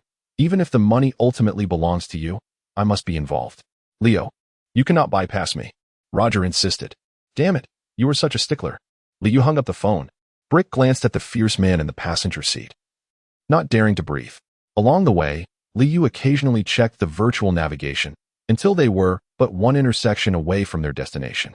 As Liu observed a figure clad entirely in black riding a motorcycle at the intersection ahead, a sense of familiarity washed over him. The divine revelation awakened within him, revealing that the resemblance between this figure and Thor surpassed 90% in the realm of recognition. With so many members in the Vortex gang and such a vast factory, it was evident that while one could escape the monk, the temple remained. There would be time to settle accounts later. However, missing Thor this time would make finding him again akin to searching for a needle in a haystack. Swiftly, Liu made up his mind and shouted, "Catch up with that motorcycle ahead. Floor the accelerator." Chapter 17. Upon hearing these words, Brooke promptly complied. Fortunately, Brooke's vehicle was of decent performance. The engine roared as he pursued the motorcycle. Nonetheless, Thor's vigilance was equally high. Upon noticing the vehicle trailing him, he leaned forward and accelerated. Thanks to its compact size, the motorcycle deftly weaved through the traffic, gradually increasing the distance between itself and Liu. Upon witnessing the situation, Liu felt a surge of urgency. By fully harnessing Hades' explosive speed, he could momentarily catch up to the motorcycle. However, this would pose a significant strain on his cardiovascular system, and after catching up, a fierce battle might ensue. Being in less than optimal condition could lead to complications. Yet, Liu recognized that he had no alternative if he didn't act. The distance to the motorcycle would only increase, causing him to miss this opportunity. With swift resolve, he made a decision and said to Brick, "Do not evade the traffic. Charge through." Gritting his teeth, Brick floored the accelerator, disregarding the vehicles ahead, and surged forcefully into the 2 lanes of traffic, seizing the moment to close the gap. Liu emerged through the sunroof, his legs emanating a blue luminescence from every seam, as all-pulse acceleration vents expelled azure flames. Liu crouched slightly, gathering his strength, and with a powerful leap propelled himself forward, the pulse nozzle operating at full power, providing him with immense thrust. He surged toward the motorcycle like an arrow released from its bow. Thor, sensing the situation behind him and noticing the vast disparity in speed, made a swift decision. He executed a roll and jumped off the speeding motorcycle. He rolled for several meters, dissipating the inertia from his jump, and quickly regained his footing. In his hand appeared a military knife, approximately the length of his forearm, which he raised swiftly, his body bending slightly into a defensive stance. A sharp clang echoed as metal collided, followed by a fierce gust of wind that swept over Thor, causing his cloak to billow dramatically. It was Liu, utilizing his momentum, who swung the mantis blade in a devastating strike infused with tremendous kinetic energy. Although Thor managed to block the blow, he was still sent flying, crashing into a nearby bus stop sign, which toppled to the ground. After a moment, Thor rose from the wreckage of the sign. Retrieving a syringe to inject into his body, Liu refrained from launching further attacks, instead opting to recalibrate his state. Just moments ago, his heart and lungs had conveyed signals of high exertion to his body, granting him a brief respite. Truly, a formidable beast, Liu. Thor adjusted his dislodged cloak and donned it anew, wielding a knife in his right hand while brandishing an electromagnetic revolver in his left. Liu held a flying dagger, the high-temperature blade of his mantis knife glowing brightly. In a moment of desperation, he had only managed to draw the mantis knife, its heating process still incomplete. Otherwise, that last strike would have cleaved Thor in two. "You will pay for your betrayal, Thor." Liu took a deep breath, steadying his heart and lungs. "Betrayal? Spare me your self-righteousness. Had our roles been reversed, you would have acted similarly." Thor crouched low, cautiously circling around Liu, maintaining a safe distance, seemingly wary of the destructive power of the heated blade. Thor, while Night City may be a foul cesspool, not everyone is mired in filth." Liu smirked disdainfully. With a clang, he deflected the bullet from Thor's electromagnetic pistol with his mantis knife, pressing forward. "To hell with you, Liu. If you wish to survive in Night City, the first thing you must do is shed your conscience." "No, I have seen it. I have witnessed saints immersed in muck, right in Dogtown." Liu reminisced about Anthony, the man who fervently pleaded for the lives of street children while insisting on slaying the Grim Reaper. Despite possessing remarkable medical skills, his life remained one of abject poverty. Thor's figure gradually melded with his surroundings, prompting Liu to activate the Oracle. Although the holographic optical camouflage obscured Thor from view, the Oracle's formidable data analysis presented potential courses of action for Thor in the void. Suddenly, Thor materialized behind Liu, thrusting a blade towards his neck. Liu raised his left arm to block the attack, retaliating with a swift strike from his right hand. Thor swiftly retreated, creating distance between them. Discarding the dagger severed by the heated blade, Thor contemplated his predicament. He realized he could no longer close the gap to Liu, and he still had to contend with CM Weischen. As Thor weighed his options, Liu activated Weichen, transforming into a shadow. Startled, Thor promptly engaged his optical camouflage. Just as Liu approached, Thor unleashed a powerful electromagnetic pulse, the circular wave catching Liu off guard and propelling him away. Before Liu could regain his footing on the ground, he noticed his Manus blade had inexplicably retracted into his arm. In the oracle in his left eye was forcibly disabled. Bang! Bang! 2 gunshots rang out. Liu raised his arm to shield his upper body, but he still sustained a gunshot wound to his abdomen. Almost immediately, his leg prosthetics malfunctioned in multiple areas, severely restricting his movement and making each step a struggle. Meanwhile, Thor, cloaked in optical camouflage, was rapidly deliberating. He had just activated brain machine overclocking, instantly applying 3 different rapid control breaches on Liu. Only brain machine overclocking could achieve such a feat, but its effects were about to wane, leaving Thor vulnerable. In these final seconds, he faced a dilemma: to seize the moment and escape, or to eliminate Liu once and for all. Deep within, a voice hinted that he was reluctant to strike. Yet, perhaps it was Liu's ever-disdainful gaze that ignited a spark within Thor. In a flash, he revealed himself, aiming his gun at Liu's head. The electromagnetic pistol charging with lethal intent. This lesson will teach you: good people do not last long in Night City. Thor's expression twisted with malice. Bang! Thor was brimming with confidence in his rapid breach, convinced that Liu, deprived of vision, mobility, and weaponry, posed no threat. Yet, Liu merely tilted his head slightly, evading the fatal bullet aimed at him. How could you possibly see me? My rapid breach is still in effect. Thor, now teetering on the edge of weakness, screamed in desperation. Liu's gaze remained disdainful as he pointed to his right eye.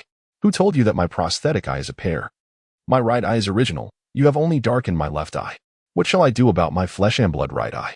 Liu's flying daggers struck swiftly, severing Thor's leg tendons.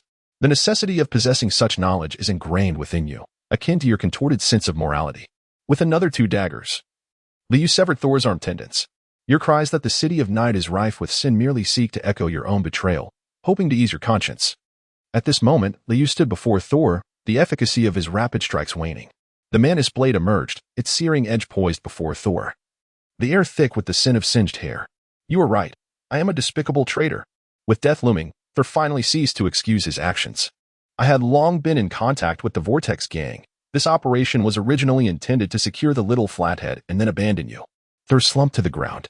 In ancient Chinese literature, there is a tale I have long aspired to emulate, much like Qi Jing, becoming a chivalrous hero. Yet, in my struggle to survive within the company, I have increasingly lost sight of my true self, growing to despise who I have become. I can only find solace in convincing myself that everyone is merely surviving in this wretched world, allowing for a semblance of forgiveness. Thor closed his eyes. Yearning to meet the saints of Dogtown you spoke of, he envied them. Is this the conclusion you envisioned in your youth? Liu gently inquired as he set down his blade. To live a life of petty survival, betraying one's conscience as an anonymous pawn. Or to leave a mark on history, even if one does not see 30? I, too, am of Chinese descent, and I have read this tale. The truest hero acts for the nation and its people. Liu lit a cigarette, gazing at the slightly reddened eyes of his companion, Thor. He pondered aloud. If given another chance, how would you choose? A nameless nobody, or a person of great renown? Chapter 18. Miss V at the brewery, Liu brought Thor back, ultimately deciding against taking his life. Liu found it difficult to articulate whether it was due to Thor's dark hair and eyes that resonated with his own lineage, or perhaps the character from a novel he had once cherished in his past life. It could also have been the glimmer of a longing for redemption reflected in Thor's gaze. Regardless, as he reclined on the sofa, confronted by Vivi's perplexed stare, he merely shrugged and remarked, "Why do you look at me like that? Weren't you relieved to hear that Thor survived?" Vivi sighed, settling into Liu's embrace, causing him to wince as the pain from his recently bandaged gunshot wound flared up. After all, they had been companions for many years, and his redemption was the best outcome one could hope for. Vivi straddled Liu, holding him close, resting her head on his shoulder as she spoke to him in Chinese. Unbeknownst to her, she had developed a fondness for conversing with Liu in their shared language over time. Ultimately, one must be formidable in order to forge ahead, without absolute strength. Such actions would be tantamount to courting death. Liu wrinkled his nose as Vivi's hair brushed against him, provoking an urge to sneeze. What was that saying? To show mercy to one's enemies is to be cruel to oneself. Rising to his feet, he found Vivi clinging to him like a koala. Liu gave Vivi a playful pat on her backside, and indeed, As if a switch had been triggered, Vivi immediately leaped down. Liu sat down at his desk and called his subordinates to enter. Bruce and Wang Xiang walked into the room, and Liu inquired, "Have we managed to recruit those 2 military technology personnel?" Bruce perched himself on the armrest of the sofa, holding a tablet as he reported, "They are subordinates of Scott. Scott has discovered that the Vortex gang intends to purchase a prototype, likely the small flathead model. Hence he sent us to investigate. Have we obtained Scott's contact information?" "Yes, we have. Moreover, we learned from them that Scott is competing for the position of Regional Operations Director, and his rival appears to be Harry, the operations manager responsible for the Dogtown area. This time, Scott lost the small flathead and also destroyed 4 prototype mechs. Although these were incomplete models, this mishap could jeopardize his chances in the promotion contest." Liu felt a stir in his heart as he recalled the moment he first arrived in Dogtown. A message had been sent to him from someone codenamed H in the Dantang communications, and it was highly probable that this H referred to Harry, who was also the superior of Dantang. Liu suddenly realized that the Hades he possessed was likely seized by Hans from Harry. Consequently, it was possible that the other components constituting Hades were still in Harry's possession. Subsequently, Wang Xiang reported the financial gains from the abandoned warehouse, excluding the 750,000 euro chip that Liu had taken. The total cash amounted to several tens of thousands, along with a batch of low-tier cybernetic bodies, which were valued at approximately 600,000. Liu handed the chip to Wei Wei and said, "Resolve the bar issue as swiftly as possible. If you encounter any insurmountable problems, do not hesitate to inform me. This sum shall serve as the initial capital for the bar." He then turned to Wang Xiang and instructed, "Contact the buyers for the cybernetic limbs and distribute the profits among the subordinates. With the remaining funds, recruit additional personnel and seek out those who oppose the Vortex gang. In a few days, we shall eradicate the Vortex gang and seize their territory. Our current manpower is insufficient to manage the venue." After issuing these commands, Liu dismissed everyone and returned to the adjacent bedroom in his office, collapsing into slumber. A young girl, clad in streetwear, entered a luxurious stretch limousine where a hefty African-American man greeted her, saying, "Ah, Miss V, it is an honor. Dexter Deshawn. A pleasure to finally meet you." A cool, distant voice responded. The man took a puff from his cigar and continued, "Listen closely, I have recently secured a significant opportunity. One that vastly eclipses the dealings with the cleaners, a once-in-a-lifetime venture." "What is it?" The girl, known as V, replied succinctly. "It's a prototype technology, to be precise. A biological chip. I need you to procure it for me. It's as simple as that." "From the company?" "Indeed, from Arizaka Corporation. You shouldn't encounter any issues, correct?" Deshawn glanced at V. "Ah, and what of the company?" V responded nonchalantly. Deshawn was pleased with V's retort and chuckled. "Well, you certainly possess a strong spirit. I have a feeling we will profit handsomely from this collaboration. Do you have a plan?" V inquired. "Firstly, I have some unfinished business with the Vortex gang that needs addressing." Deshawn waved away the swirling cigar smoke in the car. V fixed her gaze on Deshawn, awaiting his elaboration. He produced a separation chip and handed it to V. Without hesitation, V inserted the chip into the slot at the back of her head, and a 3-dimensional holographic map unfolded before her. The Vortex gang possesses a piece of advanced military technology, a small combat robot, known as the flat-top prototype. Without this robot, acquiring the chip will be impossible, and our deal will be doomed. But do not be overly excited. This device is merely a disposable tool. Deshawn extinguished his cigar and continued, "I obtained this from the Vortex gang, but the seller was originally their leader, Brick. However, it seems there has been a shift in the hierarchy, and their second-in-command, Royce, has now taken control." Deshawn paused momentarily before exclaiming angrily, "Now Royce refuses to acknowledge the deal. I have already paid. The payment was made to Brick." "I understand," V nodded, contemplating the situation. "By the way, Miss V, I must caution you that this technology was pilfered from military research, and their senior operations manager, Scott, has been monitoring this situation closely. It was lost under her watch, and she will not let this matter slide easily." Thur sat on the sofa, observing Liu, who lounged in the boss's chair with his feet propped on the desk, smoking. The atmosphere felt decidedly awkward. Once bitter enemies, they had been forced into a corner, nearly meeting their demise, only to have their FA aids brutally stripped away, leading to a restoration of pride and identity. Now they found themselves in the service of their former foe. Even after years of navigating the treacherous waters of society, Thor felt an uncomfortable tension coursing through him, his face flushed with embarrassment. Liu discerned the embarrassment of the young man, Thor, and sent a message to his subordinates. Tonight, the dark matter venue is reserved exclusively for us. I shall cover all expenses. Bruce, please contact some ladies through the Mox's gang for an enjoyable evening. Boss, why not head directly to the Lazy bar? The ladies from Mox's are all at Lazy. Bruce replied, Get lost, Bruce. I'm not bothered to expose you. Are you going to Lazy just for a drink? In the office, a few individuals lounged on the sofa or leaned against the boss's chair, observing Bruce as he vented his frustration over the phone. Vivi was seated on Liu's lap, and he found himself genuinely fond of her. Vivi possessed a striking contrast. She was serious and dedicated when working, yet during leisure, she clung to Liu. It must be said that Victor had an astute eye for people. Damn it, am I referring to the deposit? Have I reserved it only for you to give it to someone else? Is the bar no longer in operation? A big shot? Just how significant is this person? I wonder. Upon hearing this, the group watched as Bruce frowned into silence, then sighed and cursed before hanging up.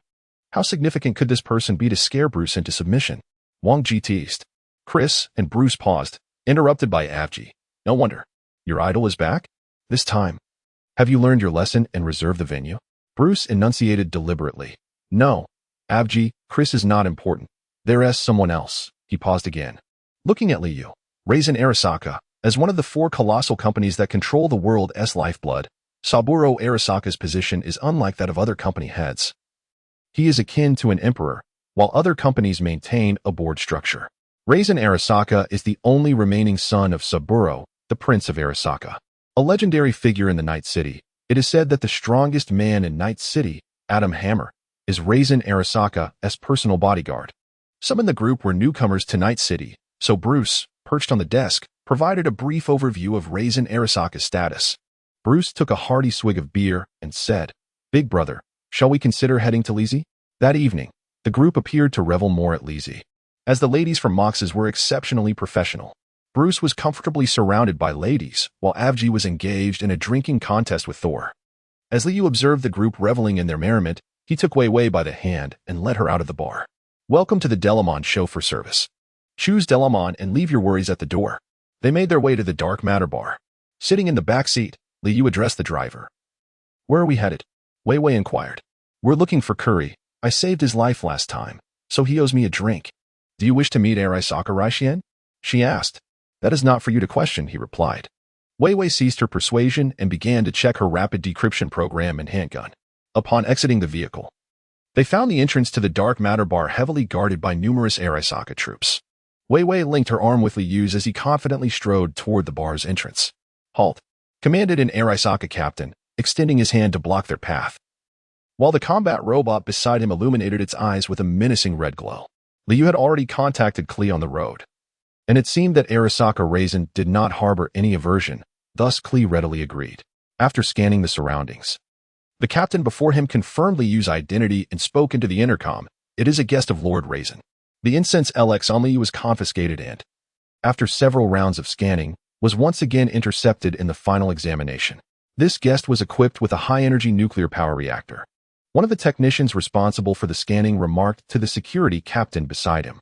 At that moment, a heavy sound of footsteps approached, with each metallic thud resonating the terrifying weight of their owner. Let him in, a mechanical synthesized voice commanded. Adam the Hammer. Liu raised his gaze towards the towering figure of the mechanized humanoid, standing nearly 3 meters tall. It was said that Adam the Heavy was composed of 97 mechanical components, with a mere 3 consisting of biological tissue. Such formidable cybernetics naturally required a power core for energy. Adam fixed his gaze upon Liu's physique and spoke. In just a fleeting encounter, Liu was profoundly convinced that if a confrontation were to ensue, he would scarcely withstand even a minute. The cybernetics adorning Heavy likely exceeded the 5th tier, potentially reaching levels that Liu had never even heard of. Furthermore, his enhancements were not only the pinnacle of technological advancement but also meticulously tailored, far surpassing the haphazard modifications that Liu possessed. As the two entered the dark matter, brushing past Heavy, the latter's voice resonated. Kid, keep a close eye on your power core. Should anything amiss occur, I shall personally extract it. The dark matter bar was particularly desolate that evening. A few young women danced upon the stage, and in the familiar booth, Klee was sharing drinks with an unremarkable Asian man. The two approached, and Klee beckoned Liu to take a seat. Liu and Raishien scrutinized each other. This is Leo. As I mentioned, he saved my life last time. Kelly introduced to Rai Xian, raising his glass to clink with Liu's. Vivi, my companion, Liu said, embracing Vivi. I have heard of you, Mr. Leo. There have been many whispers about you lately. The new boss of Kabukicho, giving military technology quite a headache, Rai Xian remarked, wearing gray-tinted glasses in the dimly lit bar. The renowned Rai Xian, speaking like someone from the streets? You seem quite different from the prominent figures on television, Liu expressed, astonished. Rai Xian burst into laughter, responding, I have always been someone of the streets. The heir of the Arasaka clan, mingling with the underworld? Liu inquired. The Steel Dragon, once the largest gang in Tokyo, was founded by none other than me, Rai Xian stated as he poured a generous amount of liquor into his glass, spilling some in the process, before downing it in one gulp. When Kelly informed me of your arrival, I conducted some investigations on you, Leo. What did you discover? Liu straightened his posture, and through the tinted lenses, he could sense Rai Xian's intense gaze. Why betray military technology? Liu recalled the findings of the Hanzi investigation and remarked, this information is quite valuable. What price do you intend to offer? We are all from the same circle, and one cannot simply engage in empty-handed dealings. How about I exchange a piece of valuable information with you? Lai Xian seemed indifferent, continuing to demonstrate my sincerity. Leo, I will divulge the RELIC chip, the latest research achievement from Arasaka. Have you seen the news? It claims to guard your soul, an elixir of immortality for the elite? Liu recollected the advertisements he had frequently encountered recently. No. It's not about immortality. It merely involves duplicating your consciousness and storing it in a secure location. If your physical body perishes, your consciousness can then be implanted into a new body, allowing you to be reborn. Lai Xian continued, of course, this is merely one application. Arasaka also employs it to confront its adversaries. Liu could no longer contain himself and interjected, wait. What you are about to reveal must pertain to the core secrets of the Arasaka. Are you truly planning to disclose that to me? Will I even survive to leave here today? Leo, even if you choose silence, I am already aware. You have been treated as a mere pawn by military technology. You must have uncovered some of its sordid conspiracies, and they intend to eliminate you to silence you. Lai Xian gazed at Liu and remarked, your conflict with military technology is irreconcilable, which is precisely why I have held nothing back in my dealings with you. Liu rose to his feet and addressed Lai Xian. Do you wish for me to serve as your blade to complicate military technology? I must decline, as I have little interest in being a pawn for your company. It would be best if I remained oblivious to the secrets of RELC. Lai Xian also stood. Responding to Liu, Leo, I comprehend your skepticism regarding my identity. He gestured for his subordinate to bring forth a large case. Inside this case lies the military-grade Hades series arms and core processor. This is my gesture of goodwill, Leo. Lai Xian handed the case to Wei Wei beside him, then offered a lit cigar to Liu, saying, I hope we can converse again in the future. My intentions are not as narrow as you might presume. When you have made your decision, feel free to visit me at the Azure Tower. Liu, unable to decline such a grand gift, glanced at Arasaka Raisin and accepted the cigar. Chapter 20. The storm approaches. The two departed from the realm of dark matter. Liu, feeling somewhat impatient, chose not to return to Lizzie, but instead headed directly to Victor's clinic. By the time the surgery concluded, dawn had already broken. Liu awoke to find Victor seated beside Wei Wei, both indulging in breakfast consisting of synthetic meat sandwiches. I must inform you, young Leo, Victor's voice emerged, muffled by his half-chewed food. What you are currently equipped with is the complete Hades cybernetic suite. My experience suggests that the requirements for human compatibility with this apparatus are quite alarming. Moreover, you are also fitted with the Oracle and Reality Distortion, both of which are high-load top-tier enhancements. Aside from a monstrous entity like Adam the Hammer, no one could endure these modifications without succumbing to cyberpsychosis. The military technology that developed this equipment seemingly ignored the load considerations. It was merely a conceptualization. In the future, the mass production of this cybernetic suite will undoubtedly necessitate significant functional reductions to ensure usability for their soldiers. Leo, you must exercise utmost caution. Should you experience any anomalies, hasten to me, and I will assist you in dismantling the enhancements to alleviate your mental burden. Liu rose to his feet. His matte black arms combined with the core processor in his mind forming the complete entity of Hades. Victor swallowed the final morsel of his meal, picked up a tablet, and approached Liu, stating, the box also includes the manual for Hades. The elbows and palms of the arms are equipped with pulse nozzles, which, in conjunction with the pulse nozzles in the legs, enable maneuvers such as mid to low altitude flight. However, as a consequence, the interior of the arms is primarily occupied by pulse devices and power amplification mechanisms, rendering your Mantis blade incompatible. It is crucial to highlight the core processor integrated into Hades. Victor paused, prompting Liu to focus on his personal system. Liu summoned the system, and the interface exclusive to Hades materialized before him. The displayed data was considerably more intricate, after all. The previous system was merely a rudimentary processor hastily installed in Dogtown. The current system not only presented information regarding various bodily functions but also accurately indicated the extent of injuries one sustained. It encompassed a plethora of data, including the remaining energy of the power core, the current energy output threshold, and the limits of physical endurance. Additionally, it featured capabilities for analyzing enemy weaknesses, which necessitated the use of the cybernetic eye for scanning. Victor perused the tablet and remarked, "The paramount capability of the Hades core processor is derived from another pinnacle of military technology, the Frenzy Cybernetic Enhancement. This allows for a temporary overload of the power core, during which energy distribution can be strategically allocated. The first application is for defense, enveloping oneself in a dense energy net that nullifies any physical assaults. The second application transforms energy into an offensive weapon, substantially augmenting your strength and enabling your attacks to unleash energy shockwaves. The third application channels the energy overload into the pulse thrusters, propelling your maximum speed to supersonic levels.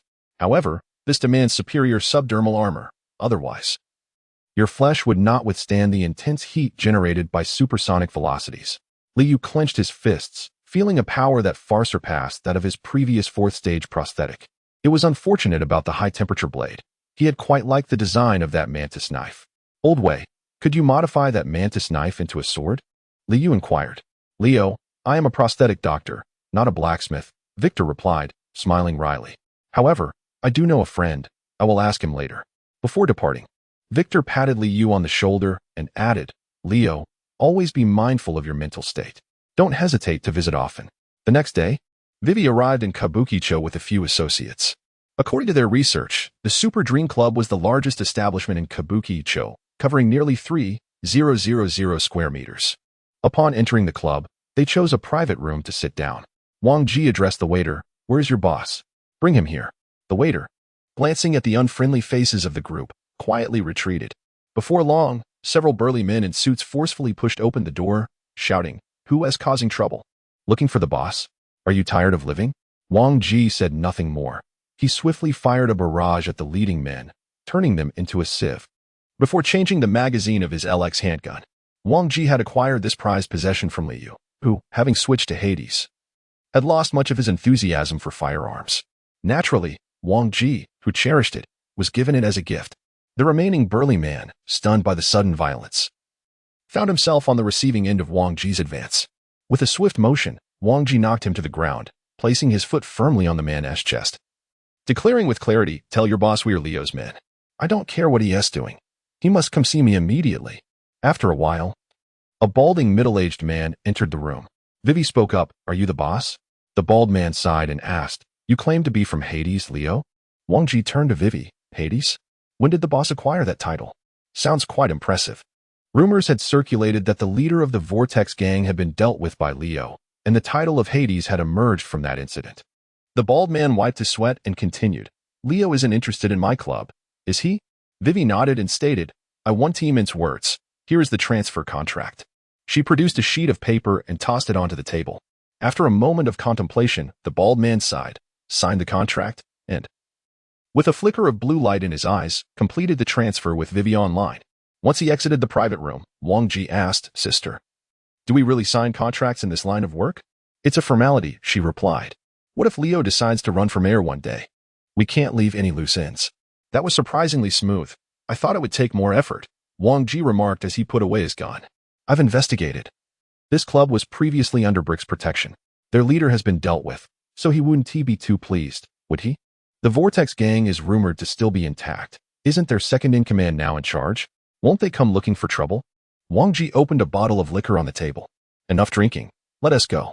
We need to arrange for renovations." Vivi stood up and replied, "Isn't that why Leo called us to gather manpower? If the Vortex gang shows up, we'll just fight them off. Besides, Leo has just upgraded his prosthetics. It's uncertain who will be causing trouble for whom. Vivi chuckled. That night, Liu arrived at the all-food factory. Contemplating as he observed the thick smoke billowing from the site, with corpses strewn about the entrance. Stepping inside, he found the ground littered with bodies of the Vortex gang. After a thorough search, he found not a single survivor until he stumbled upon a corpse clad in a massive exoskeleton in the factory's warehouse. Scanning it revealed it to be Royce's body. Who could be so vicious? Just as I declared my intent to retrieve the little flat op from the Vortex gang, someone preemptively wiped out their stronghold. Liu rummaged through Royce's lifeless body, murmuring to himself. In the end, Liu searched the entire factory but failed to locate the little flathead. Liu lit a cigarette. Contemplating as he walked towards the factory entrance, this matter is undoubtedly intertwined with the buyer of the buzzcut. I must inquire with Roger. Just as he stepped out of the door, he was met with a considerable assembly of NCD police vehicles at the entrance. Accompanied by a throng of NCD officers brandishing their firearms, shouting at him to relinquish his weapon and similar demands. Upon witnessing the situation, Liu, disinterested in entangling himself with the authorities, activated the pulse nozzle, emitting a brilliant blue flame. He crouched down to gather strength and, with a powerful leap, soared into the sky, departing from the factory. Chapter 21. A Great Transformation.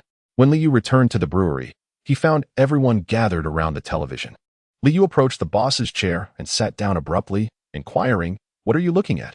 The boss replied, "It's serious. Something has happened at the Gambi building." Bruce pointed at the television, stating, "Saburo Arasaka has inexplicably appeared at the Gambi building tonight, and he has been murdered in the top suite of Arasaka Raisin." "What did you say?" Liu stood up and walked over to the television. "When did this happen?" he asked. "Just now, half an hour ago," replied Wei Wei. "Who did it?" "The news hasn't disclosed that, but it mentioned that there are 2 intruders at the Gambi building, and they are currently at large. A storm is brewing." Liu murmured, pacing the room, feeling that something was amiss. After a moment, he halted and turned to Wei Wei, asking, "When we first took on the project with the little buzzcut, did you have a backup of the separation chip related to its functions?" Wei Wei shook her head. But Thor stood up, saying, "Wait a moment," before exiting the room. Before long, Thor returned, stating, "Since I initially planned to part ways with you and sell the little buzzcut myself, I did some research on it. Here are the detailed specifications." With that, Thor produced a separation chip and handed it to Liu. Liu activated the chip, and the information on the flat-headed device unfolded before him. Silent movement, wall climbing, rapid decryption, data integration, optical camouflage. This is not merely a combat robot. It is clearly a special-purpose robot meticulously designed for infiltration. Liu slammed her thigh and uttered a curse. No wonder Rog refused to reveal the identity of the buyer. This old hag clearly knows the buyer's intentions. At that moment, Wei Wei also grasped the situation and interjected. "Rog is aware of what the buyer intends to do with the little flathead and still tacitly allows us to continue searching for him. This is merely using us as a decoy. However, something fell off. It shouldn't be this way. Rog can't be that foolish." Liu remained unconvinced. If he knew they intended to kill Arasaka Saburo, Rog would never wade into such murky waters. Lighting a cigarette, Liu muttered to herself. Yet, she initially sought us 3 unfamiliar faces, which clearly indicates premeditation. Thor also aligned with Liu's line of thought, declaring, "Boss, why worry about so much? Whoever seeks trouble, we deal with them decisively." After replied in a deep voice. Liu was interrupted in his train of thought by this statement, lifting his gaze towards Afi. Though Afi's words were coarse, they held a kernel of truth. While he may not currently possess the prowess of Adam the Hammer, any ordinary individual seeking trouble would find themselves at a distinct disadvantage. In the City of Night, it is power that prevails. Liu steadied himself and remarked, "Afugia is indeed correct. We shall not concern ourselves with this matter for the time being. I have just returned from the Whole Foods factory, and the Vortex gang is currently leaderless. We must swiftly seize control of the Whole Foods factory and thoroughly cleanse the Vortex gang's territories near Watson District. These areas will belong to us from now on." Liu retrieved a cigarette case, lit one for himself, and then assigned tasks. "Ho Lu, accompany me to the Quancher Food Factory. Bruce and Avji will lead a team to the southwestern districts of Watson." After speaking, Liu tossed 2 cigarettes to the pair, who reached out to catch them and stood up. Wei Wei and Tor head southeast. He similarly threw 2 cigarettes, which they caught. Wang Xiang and Wang Ji proceed to Kabuki-cho. "Remember, our bar serves as the dividing line. The territory north of the bar in the Kabuki-cho area belongs to us. I will quickly finish my business here and then rendezvous with you. 2 more cigarettes were tossed, and the Wong brothers caught them, taking advantage of tonight's chaos. We will swiftly seize control of the southern Watson area and the northern Kabuki-cho territory. Actions must be decisive. If met with resistance, do not hesitate. Eliminate without mercy. Liu extinguished his cigarette and waved his hand, signaling to depart. Holu took the wheel, followed closely by several vans. The group swiftly arrived at the all-food factory, and before they even crossed the threshold, the sound of gunfire echoed from within the premises. Liu boldly stepped into the factory, only to discover 2 factions of the Vortex gang engaged in a fierce battle. Li's legs pulsed with energy, transforming him into a whirlwind as he surged onto the battlefield. With clenched fists, he gathered strength as Hades activated his berserk overload. His fists surrounded by flickering arcs of electricity and a faint haze of blue energy radiating outward. Liu, with his gaze fixed on the target, unleashed a powerful punch towards the crowd, summoning forth an immense invisible shockwave several meters wide that surged forth with his strike.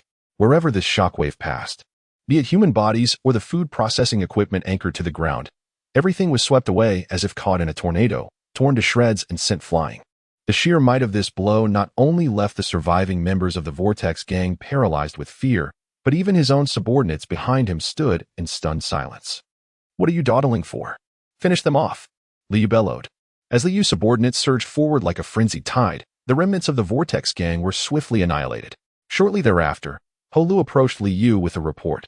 "Brother, I have inquired, and it turns out these 2 groups are minor leaders from the Vortex gang's vicinity. They heard of their leader's demise and sought to seize control of the factory for themselves, initiating a conflict upon encountering us. The area has been cleared, and our men have taken full possession of the factory." "Excellent. You and your men should secure the area, clean the battlefield, and organize the warehouse to assess the inventory and determine if the factory can resume production." With that, Liu started to leave, advising, "I will seek out Wang Ji. Notify me promptly should anything arise." "Rest assured, brother," Holu replied, rising to see him off. Wang Ji and Wang Xiang diligently swept through the various Vortex gang establishments in Kabuki-cho. Reports indicated that Kabuki-cho was significantly more prosperous than the Watson district, with the Vortex gang holding over a dozen venues in the northern part of Kabuki-cho. Furthermore, their forces were the largest among the factions. Operating separately, the duo rapidly cleared nearly all the venues. Recently, the Vortex gang had lost 2 leaders in succession, leaving its members in a state of disarray. Thus, only 2 or 3 members remained in each establishment, making it relatively effortless to seize control. However, when they arrived at a notably expansive bar, they encountered a formidable resistance. The bar was teeming with Vortex gang members, and as Wang Ji dispatched several guards, a continuous wave of reinforcements surged forth from within the bar. Wang Xiang, acting decisively, utilized their vehicles as cover and initiated a firefight with the Vortex gang members emerging from the bar. Just as the 2 sides were locked in a fierce standoff, a towering figure, heavily augmented with cybernetic enhancements and sporting 6 crimson cybernetic eyes, emerged from the bar. The bullets from Wang Ji's men clanged harmlessly off the cybernetic man's armor, failing to penetrate its defenses. As the augmented individual grinned menacingly and prepared to charge into the fray, a sound sliced through the air, followed by a figure crashing heavily to the ground, creating a circular shockwave that sent bodies and vehicles tumbling in all directions. As the dust settled, Liu rose, massaging his right wrist with his left hand. Upon closer inspection, those present noticed a grotesque, twisted mass of metal and shattered flesh beneath his feet. Liu seized a colossal multi-barrel machine gun from the lifeless body at his feet and unleashed a fervent barrage upon the throng of the Vortex gang. As he advanced, firing relentlessly, he remained utterly indifferent to the enemy's firepower. The bullets that struck him merely caused a fleeting blue mesh ripple to dance across his skin, leaving him unscathed. The Vortex gang, lacking in steadfast combat resolve, soon recognized the insurmountable threat posed by Liu, brandishing his heavy weaponry, and began to flee in disarray. At this moment, the Wang brothers also regained their composure, swiftly rallying their subordinates to pursue the retreating foes. The remaining adversaries were left to Liu's subordinates as he entered the bar, sank into an empty sofa, and poured himself a glass of vodka, which he downed in one gulp. After a long and arduous evening, he found himself both thirsty and ravenous. Although the Hades was predominantly powered by a reactor, it still imposed a substantial burden on his body, and the growling of his stomach was a clear signal from his physique. Liu halted a subordinate and instructed him to procure some food and drink from the bar. Shortly thereafter, the young man appeared, his left arm laden with a considerable assortment of delicacies, while his right hand carried several bottles of wine, which he placed upon the table before Liu. Just as Liu was indulging in his meal, another subordinate rushed over and informed him, "Boss, there are 5 or 6 members of the Tiger Claw gang outside, claiming they wish to see you." Liu contemplated for a moment and surmised their intentions, instructing his subordinate to allow them entry. Chapter 22. The Qinglong Society. To his surprise, the visitor was none other than Yongzhu, the leader of the Tiger Claw gang, who had previously lost an arm to him. Now equipped with a prosthetic limb, Yongzhu approached Liu, no longer exhibiting the same defiance as before, and slightly bowed, saying, "King of the underworld, Liu, I bring greetings from our leader, Seiji Chodaro. Is Chodaro concerned that I might continue my advance southward?" Liu replied, setting aside his meal to uncork a bottle of sparkling wine with a satisfying pop, indulging in a hearty gulp before gesturing for Yongzhu to take a seat. Perhaps due to his inherent timidity in the face of strength, Yongzhu refrained from sitting, instead standing with his head bowed as he responded, "As you anticipated, our leader has sent me to discuss this matter. He is not unwilling to cede territory. Rather, there are influential figures in the southern part of Kabukicho who support him."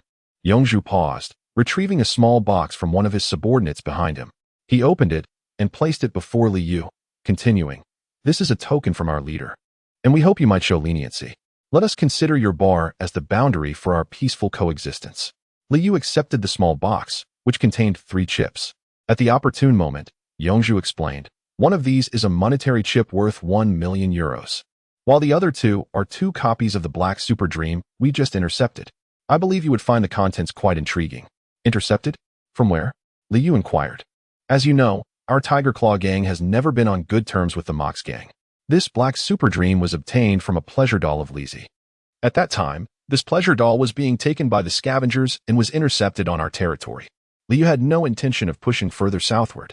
While Kabukicho was indeed bustling, the intricate web of powers and interests among various corporations and factions made it far more complicated than the Watson district, which consisted solely of industrial and civilian areas. Given this, Liu was pleased to acquiesce to the other party's intentions. He smiled and put away the small box, saying, "Since you are so courteous, I shall grant you this favor. Please remind your people to behave and refrain from encroaching on the northern territory." Upon hearing Liu's agreement, Yongzhu bowed and then departed with his men. This large-scale territorial expansion encountered little significant resistance, partly due to the turmoil within the Vortex gang following the deaths of 2 of its leaders, and also because the Vortex gang was not united internally. With Liu's sudden offensive, a considerable portion of the Vortex gang was eradicated that very night. The young subordinates reveled in the spoils, with abundant loot bringing them immense joy, especially since the Vortex gang comprised fervent cyborg enthusiasts, and these cybernetic augmentations represented substantial monetary value. Once the matters at hand were concluded, the group gathered at the Dragon Fist Bar in Kabukicho. Ever since Vivi acquired the bar, it had undergone a complete renovation within just a day, and now it was nearly finished. In this technologically advanced era, most of the renovation work was accomplished by robots, achieving an efficiency unparalleled by previous generations. The name Dragon Fist was a collective decision, as this would serve as the headquarters and a regular meeting place for everyone. Thus a name of distinction was in order. The group congregated in the expansive third-floor office, where enormous floor-to-ceiling windows showcased the vibrant Kabukicho. Gazing out at the towering buildings and the incessant flow of pedestrians, one could easily forget that the city of night was a dirty, chaotic den of iniquity. In front of the windows stood a 5-meter-long imposing desk, behind which rested an opulent high-backed executive chair. Liu reclined in the chair, his feet propped on the desk. In the center of the room, there was a massive semicircular sofa with a circular coffee table at its center, and opposite the semicircular sofa were several large single sofas, forming a grand circle. The group was dispersed across the sofas, reporting their achievements to Liu. Currently, the entire southern region of the Watson district and the northern part of Kabukicho fell under his influence. The next step was to recruit more subordinates and solidify the distribution of personnel across various establishments. Thor, having integrated into the group through these events, spoke up after everyone had finished their reports. "Liu, our territory has grown so vast that we are now on par with the other major gangs in the City of Night. Should we not consider adopting a name for ourselves? It would be advantageous to have a title when we venture out." Li Yu had not contemplated this matter deeply. He glanced at Tor and inquired, "Do you have any brilliant ideas?" Tor's eyes sparkled with enthusiasm. "What about the Qinglong Society?" Upon hearing this, Li Yu regarded Tor. Recalling a novel he had read in his previous life, it became evident that Tor was not lying. Indeed, this young man had immersed himself in numerous tales of Chinese martial arts, and the name resonated as that of a faction within one of those narratives. Very well. Let it be this. Li Yu decisively established the name of their gang. Next came the allocation of territories for each individual, recognizing that their domain would undoubtedly expand in the future. Thus, this distribution was merely provisional. Once everyone received their assigned territories, they departed the office to organize their respective domains. Among them, the most elated were the Wang brothers and Ho Lu. The three had transitioned from being disregarded in the Tiger Claw gang to now wielding control over territories, having become leaders in their own right, all due to their choice to follow Li Yu. Afi was tasked with overseeing the all-food factory, as it was likely to be a target for retaliation from the Vortex gang. Therefore, Li Yu appointed Afi, the most formidable fighter aside from Tor, to this responsibility. Upon arriving at the factory office and preparing for operations, a subordinate with green hair approached Afi and shared his thoughts. After a moment of silence, Afi instructed the green-haired subordinate to summon a few other key members to the office. In front of his subordinates, Afi addressed the green-haired individual, "Repeat what you just said, so everyone can ponder over it." The green-haired youth, believing his suggestion had found favor with Afi, gleefully stood atop the coffee table and proclaimed, "Brothers, we have seized such a substantial piece of the all-food factory, and with so many under our command, why not go solo? With a factory this large, the profits would be more than we could ever spend." Upon finishing, Afi observed the reactions of the other subordinates before drawing a massive revolver and firing a shot into the green-haired youth's head. Instantly, blood and brain matter splattered across the wall behind him, with droplets hitting the nearby subordinates as well. Rising to his full height, Afi exuded an air of suffocating authority as he slowly intoned, "My life belongs to the great Dario. I swore an oath. Should anyone dare entertain such thoughts again, they might consider how many bullets their heads can withstand." The subordinates fell silent, nodding in compliance. Satisfied that any inappropriate thoughts had been dispelled, Afi dismissed their sincerity, content that his presence would prevent any disorder. Chapter 23. Super Dream. After everyone left, Li Yu sat at his desk and took out a small box gifted by Yongzhu. Placing it upon the table, Wei Wei, who initially had a territory to oversee, expressed her unwillingness and preferred to stay by Li Yu's side. Resisting the notion of acting independently, Li Yu, unable to persuade her otherwise, acquiesced and allowed her to remain. As the others departed, Wei Wei released her tied-up hair and gracefully approached Li Yu, perching herself atop the desk. Crossing her legs, her long, stocking limbs stirred a sense of restlessness within Li Yu. Wei Wei cast a glance at him, removed her glasses and set them on the table, turned her head away, and gently tucked a strand of hair behind her ear, her cheeks faintly flushed. Upon witnessing this, Li Yu could not help but realize that they were all individuals of the underworld, seasoned by the ways of the streets. At such a critical juncture, there was no point in maintaining pretense. Hours later, Li Yu rose from the sofa, retrieving his trousers from the scattered garments on the floor. Bare-chested, he rubbed his waist, contemplating the need to replace his artificial kidney. Wei Wei lay on the sofa like a languid cat, reluctant to rise, her hands cradling her face as she gazed at Li Yu with a look of unfulfilled yearning. Her long hair cascaded down her smooth back, barely concealing her slender waist, which was draped with Li Yu's shirt, creating a gentle curve that accentuated her figure. How does one utilize this Super Dream device? Its size is too large to fit into the cranial interface, Li Yu mused, picking up the Super Dream chip from the table. Noticing that Li Yu had shifted to serious matters, Wei Wei casually pulled on his shirt and stood beside him, explaining. The Super Dream chip requires specialized Super Dream equipment for viewing. This place used to be a Super Dream club. As she spoke, her eyes sparkled with excitement, and she instructed a subordinate to procure a Super Dream device. Before long, a young man knocked at the door. Li Yu opened it just a crack, accepted the equipment, and closed the door behind him. At this moment, Wei Wei was clad solely in the shirt, and Li Yu preferred that the subordinate did not witness anything inappropriate. Settling into the executive chair, Li Yu donned the equipment and inserted the Super Dream chip. A radiant light enveloped him, and he felt as though he were dreaming, entering a vividly realistic film that engaged all his senses, sight, sound, touch, and taste, in the first person. Li Yu realized that she was indeed the enchanting Miss Lizzie, as described by Yongzhu. She stepped into a luxurious hotel room, only to be confronted by none other than Adam Hammer. After delivering a stern warning, he exited the room. She gradually made her way inside, where she found Arasaka Rainson seated on the sofa, engaged in a conversation with a man. Upon realizing this, Liu was struck with clarity. This was the Azure Tower, the chamber of Arasaka Raisen. Arasaka was conversing with someone across the way regarding information about her SC. And after a brief debate, concluded the call. Subsequently, Liu observed Raisen approach the bedside, and the ensuing events nearly led him to believe he had been compromised by Raisen. As the dream concluded, Liu took several deep puffs from a cigarette to regain composure. Had he not anticipated further crucial information, he would have terminated the dream long ago. After enduring for so long, he ultimately gleaned little of significance. After a moment's respite, Liu initiated a second dream. He remained the same sexual avatar, but this time the dream was exceptionally brief. He found himself in discussion with a woman whose face remained obscured, deliberating over a certain operation, with their target being none other than Arasaka Raisen's RELC. The scene then shifted, showing the avatar at the stairwell, smoking. The previously faceless woman was conversing with another individual below the stairs, speaking in an unintelligible language.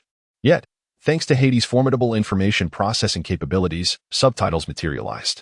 The essence of their conversation suggested that the avatar was being overly clever, potentially courting trouble. However, it was of no consequence as long as their objectives were achieved. Then came a statement that Liu deemed exceedingly pivotal. "I hope Silver Hand can lead us to 80. The two individuals mentioned in this statement were familiar to Liu.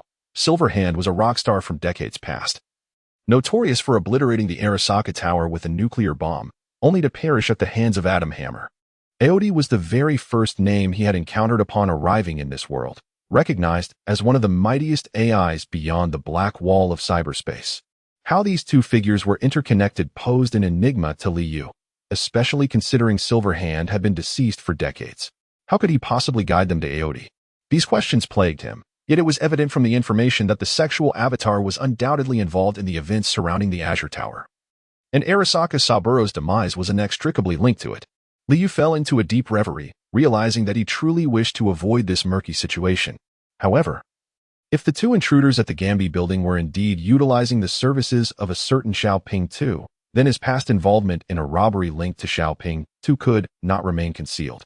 Sooner or later, the investigations would inevitably lead back to him, and even military technology might pose a threat. Although it appeared he had secured a significant territory, in reality, he was merely a part of a disorganized crowd.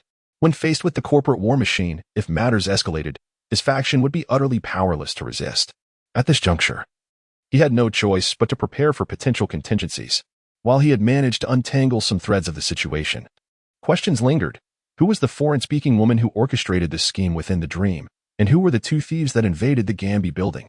To extricate himself from this predicament, he would need to consult Roger for further insights. Stretching his limbs, Liu returned to his room. After days of relentless activity, he had yet to enjoy a proper rest. For the moment, he had not drawn any suspicion upon himself, and thus, a good night's sleep was in order. As dawn broke the following day, Liu awoke, gently removing the slender arms that had wrapped around him. Casting a glance at the still slumbering Vivi before he exited the room, donning a tailored suit from the Jingong Temple, he contacted a Dlaman chauffeur. In the car, the familiar Dlaman greeting resonated, and Liu instinctively discerned that this Dlaman was neither the same as the previous one nor the original entity. This ability seemed to be innate to Liu. No artificial intelligence could elude his perception. As he contemplated the various businesses within his domain, he recognized that the revenues generated were more than sufficient to sustain his subordinates, with a considerable surplus to allocate to himself. Coupled with the 1 million he had received from Yongzhu, it was high time for him to purchase a vehicle. Now that he had established himself as a formidable figure in the underworld, relying on taxis was no longer an option that befitted his status. In Liu's memory, he had witnessed the executives of the company departing in luxurious floating vehicles. Although he too possessed the ability to fly, the prestige and comfort of such vehicles were what truly mattered. Liu had long coveted these magnificent machines. Chapter 24, The Cause and the Next Life. Liu alighted from the vehicle and strode into the bar. The guard stationed at the entrance, upon noticing Liu, nodded in acknowledgement and willingly opened the door. Liu traversed the bar towards Roger's private room. Overhearing a young man exclaim softly to his companion, "Hey, buddy, look over there. It's the Lord of the Underworld." "Leo, keep your voice down," his companion cautioned in hushed tones. Upon reaching the entrance of the private room, the guard stationed there appeared conflicted, glancing between Liu and the seats behind him. Inside the room, a young girl was engaged in conversation with Roger, who frowned slightly upon noticing Liu's arrival. Liu noticed the expression on Roger's face and turned to observe the young girl, dressed in a street-style ensemble. She sported a pink gradient bob and bore the marks of partial cybernetic enhancements. Most notably, the real-time combat analysis provided by Hades revealed that this girl was on par with Thor, similarly equipped with Sion waistband.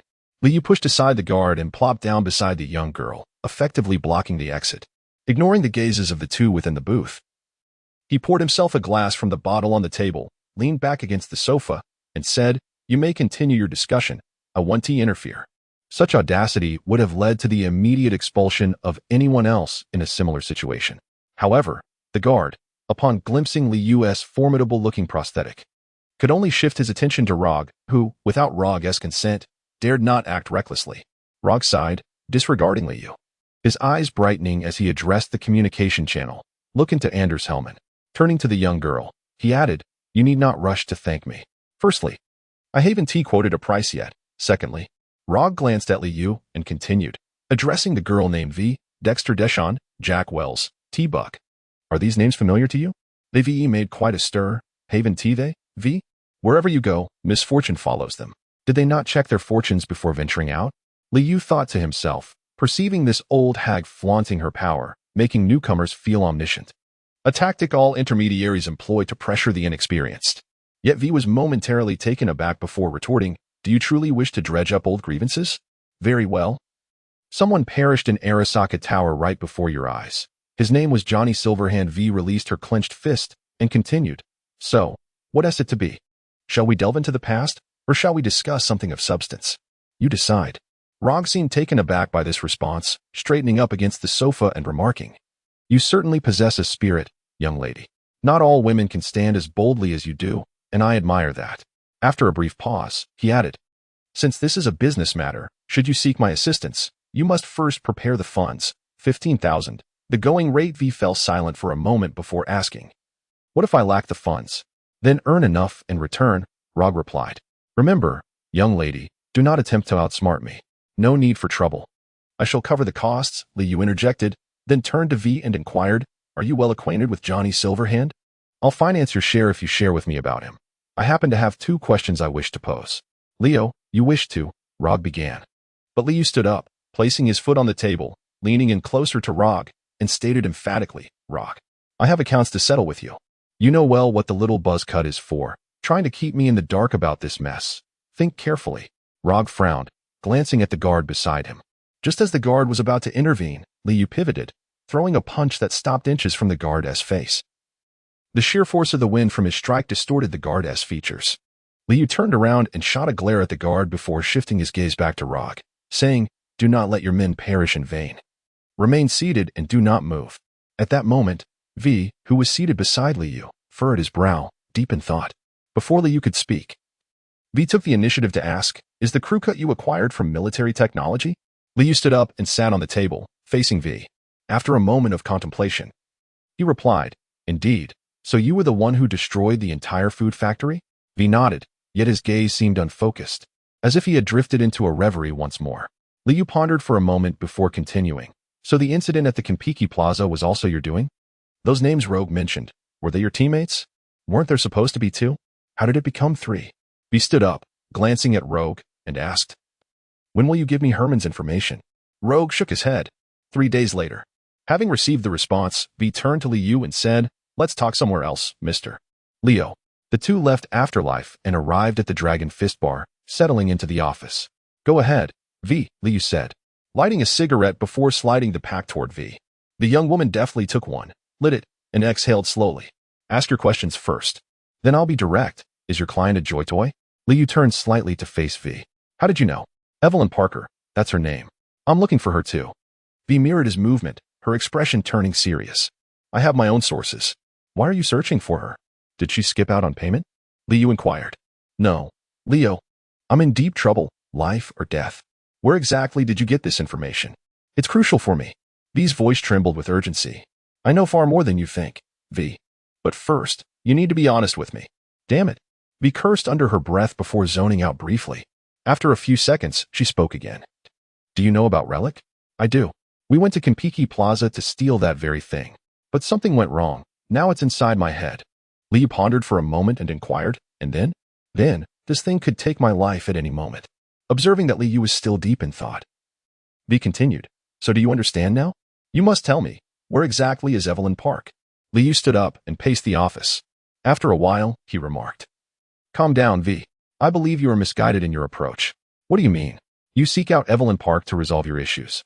Yet she is merely a sexual companion, of that I am quite certain. Do you truly believe that the challenges you face can be resolved by someone of that nature?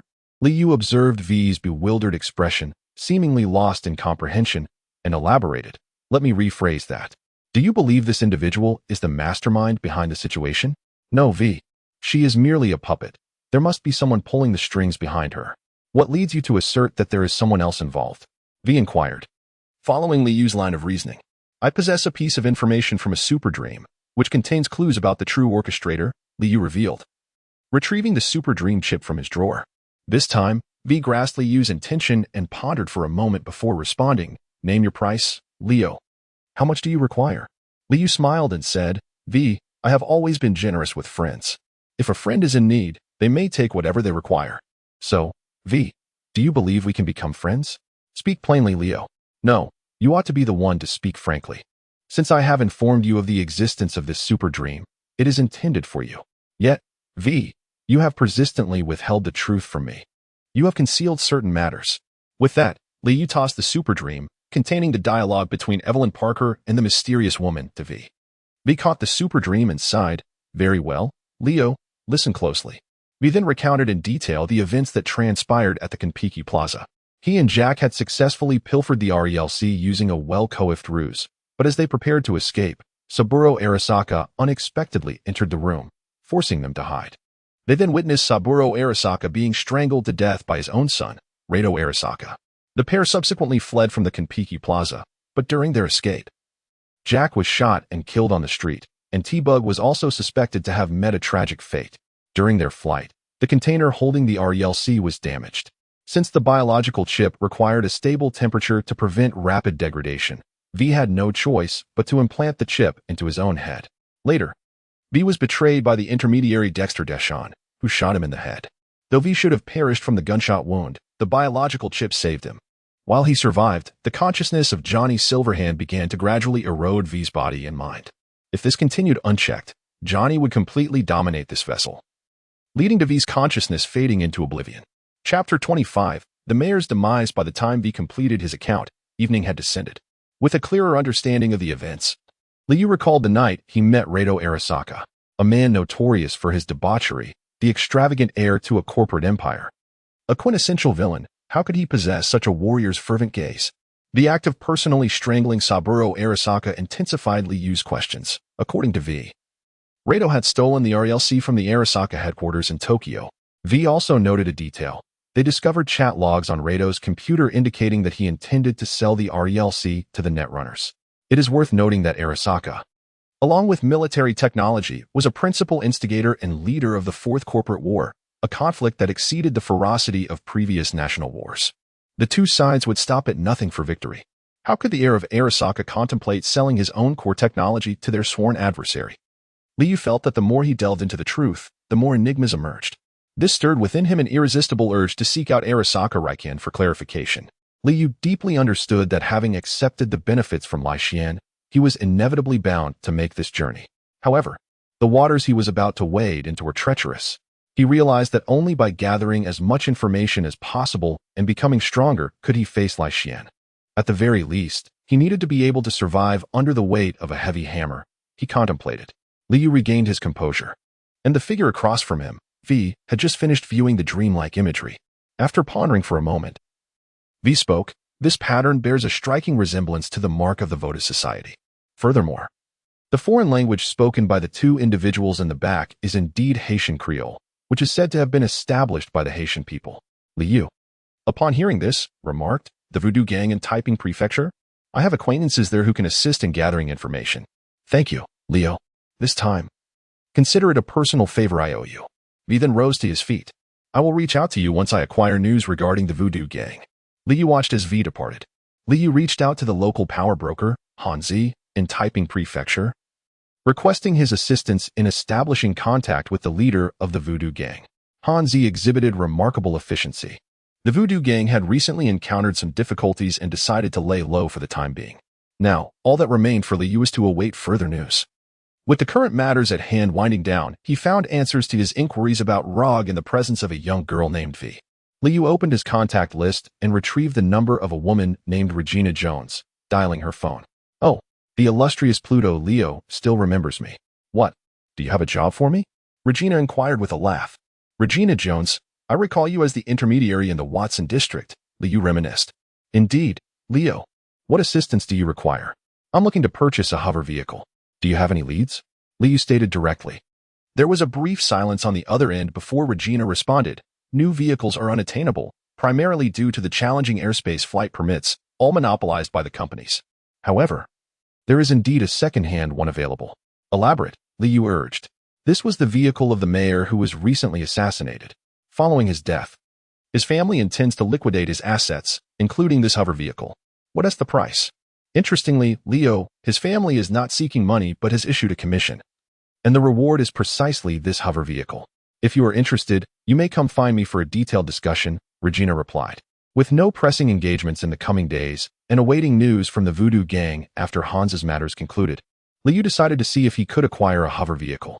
He called on Vivi, and the two set off in her newly purchased blue and pink sports car towards Regina's office. The vehicle resembled a classic Mustang with decent power, of course.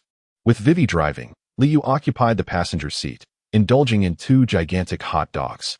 Recently, Liu had noticed a significant increase in his appetite. He would feel hungry shortly after meals, necessitating continuous consumption. Regina's office was adjacent to a news agency, and it was said that she had originally been a reporter before inexplicably transitioning to an intermediary role. The Watson district lacked the vibrancy of Kabuki-cho. Its buildings appeared quite antiquated, seemingly erected decades ago. The dilapidated exteriors and exposed wiring painted a bleak picture of the district. Upon entering, they spotted a woman dressed in a reporter's vest with a high ponytail, sitting at the desk, while an elegantly attired, older woman occupied the chair opposite her. Leo, welcome. Please take a seat. The one-eyed woman stood, clearly Regina. Liu sat across from her, beside the elegantly dressed woman, as Regina introduced, Leo, this is our client, Mrs. Lane, the widow of the late Mayor Lucius Lane. She then gestured towards Liu, saying, Madam, this is Leo. Regina intentionally refrained from providing extensive details about Liu, which led him to perceive a distinct difference between her and other intermediaries. Regina poured coffee for the two and signaled Mrs. Lane to commence her discourse. Clearing her throat, Mrs. Lane began, Mr. Leo, I trust you have seen the news. According to the police report, my husband succumbed to a cardiovascular prosthetic failure, and the case was concluded as a natural death. After a pause, she continued, however, it is crucial to note that my husband was the mayor. He underwent rigorous health checks and prosthetic examinations regularly. Moreover, he was a platinum member of the trauma team. Had it been a cardiovascular failure, they would have arrived in time for emergency aid. Therefore, I have always harbored doubts regarding this conclusion, particularly with the emergence of Jefferson Perales, the most formidable contender for the new mayoral seat. Liu pondered for a moment and inquired, so, do you suspect that Jefferson Perales orchestrated the demise of Mayor Ryan to ascend to power? Mrs. Ryan shook her head and replied, it is not so simple, Mr. Leo. The mayor of Night City is unlike those in other regions. Night City, as a unique product of the corporate wars, exists independently of all nations as a free city, endowed with its own legislative and executive powers. The mayor of this city is, in fact, the most powerful individual in Night City. I harbor suspicions not only towards Jefferson Perales but also towards Arasaka. My husband had entered into an agreement with Arasaka during his lifetime, yet due to certain circumstances, this agreement could not be fulfilled. Thus, Arasaka might also be the perpetrator. Liu took out a cigarette case and raised his hand to inquire Mrs. Ryan. She indicated that it was of no concern, allowing him to light up. He then asked, what would you like me to do, madam? I do not harbor any illusions of vengeance, whether it be against Arasaka or Jefferson Palace. I am fully aware of the futility of such aspirations. All I seek is the truth. Who is responsible for my husband's demise? Is the pursuit of this truth truly worth the cost of such an extravagant hover vehicle, madam? To be precise, it is the accompanying aerial flight permit that is exorbitantly priced, though the vehicle itself is not without significant value. Regina added, to be candid with you, Mr. Leo, I have been issuing commissions for this task since a month ago, yet no one has dared to undertake it thus far. Liu contemplated for a moment, then nodded and said, all right, I shall undertake this task. The chip contains some information from Ryan's lifetime. I hope it proves useful to you. Mrs. Ryan left a chip behind and exited the office. Chapter 26. The Onset of Calamity. Liu and Wei Wei drove to a seemingly upscale American barbecue restaurant in Kabukicho. Naturally, such establishments could only thrive in Kabukicho. As the owner put it, the impoverished folks of Watson District could scarcely afford genuine meat. While waiting for their meal, Wei Wei gazed at her tablet and remarked, Leo, I sense something amiss. Jefferson Perales appears to be a decent individual.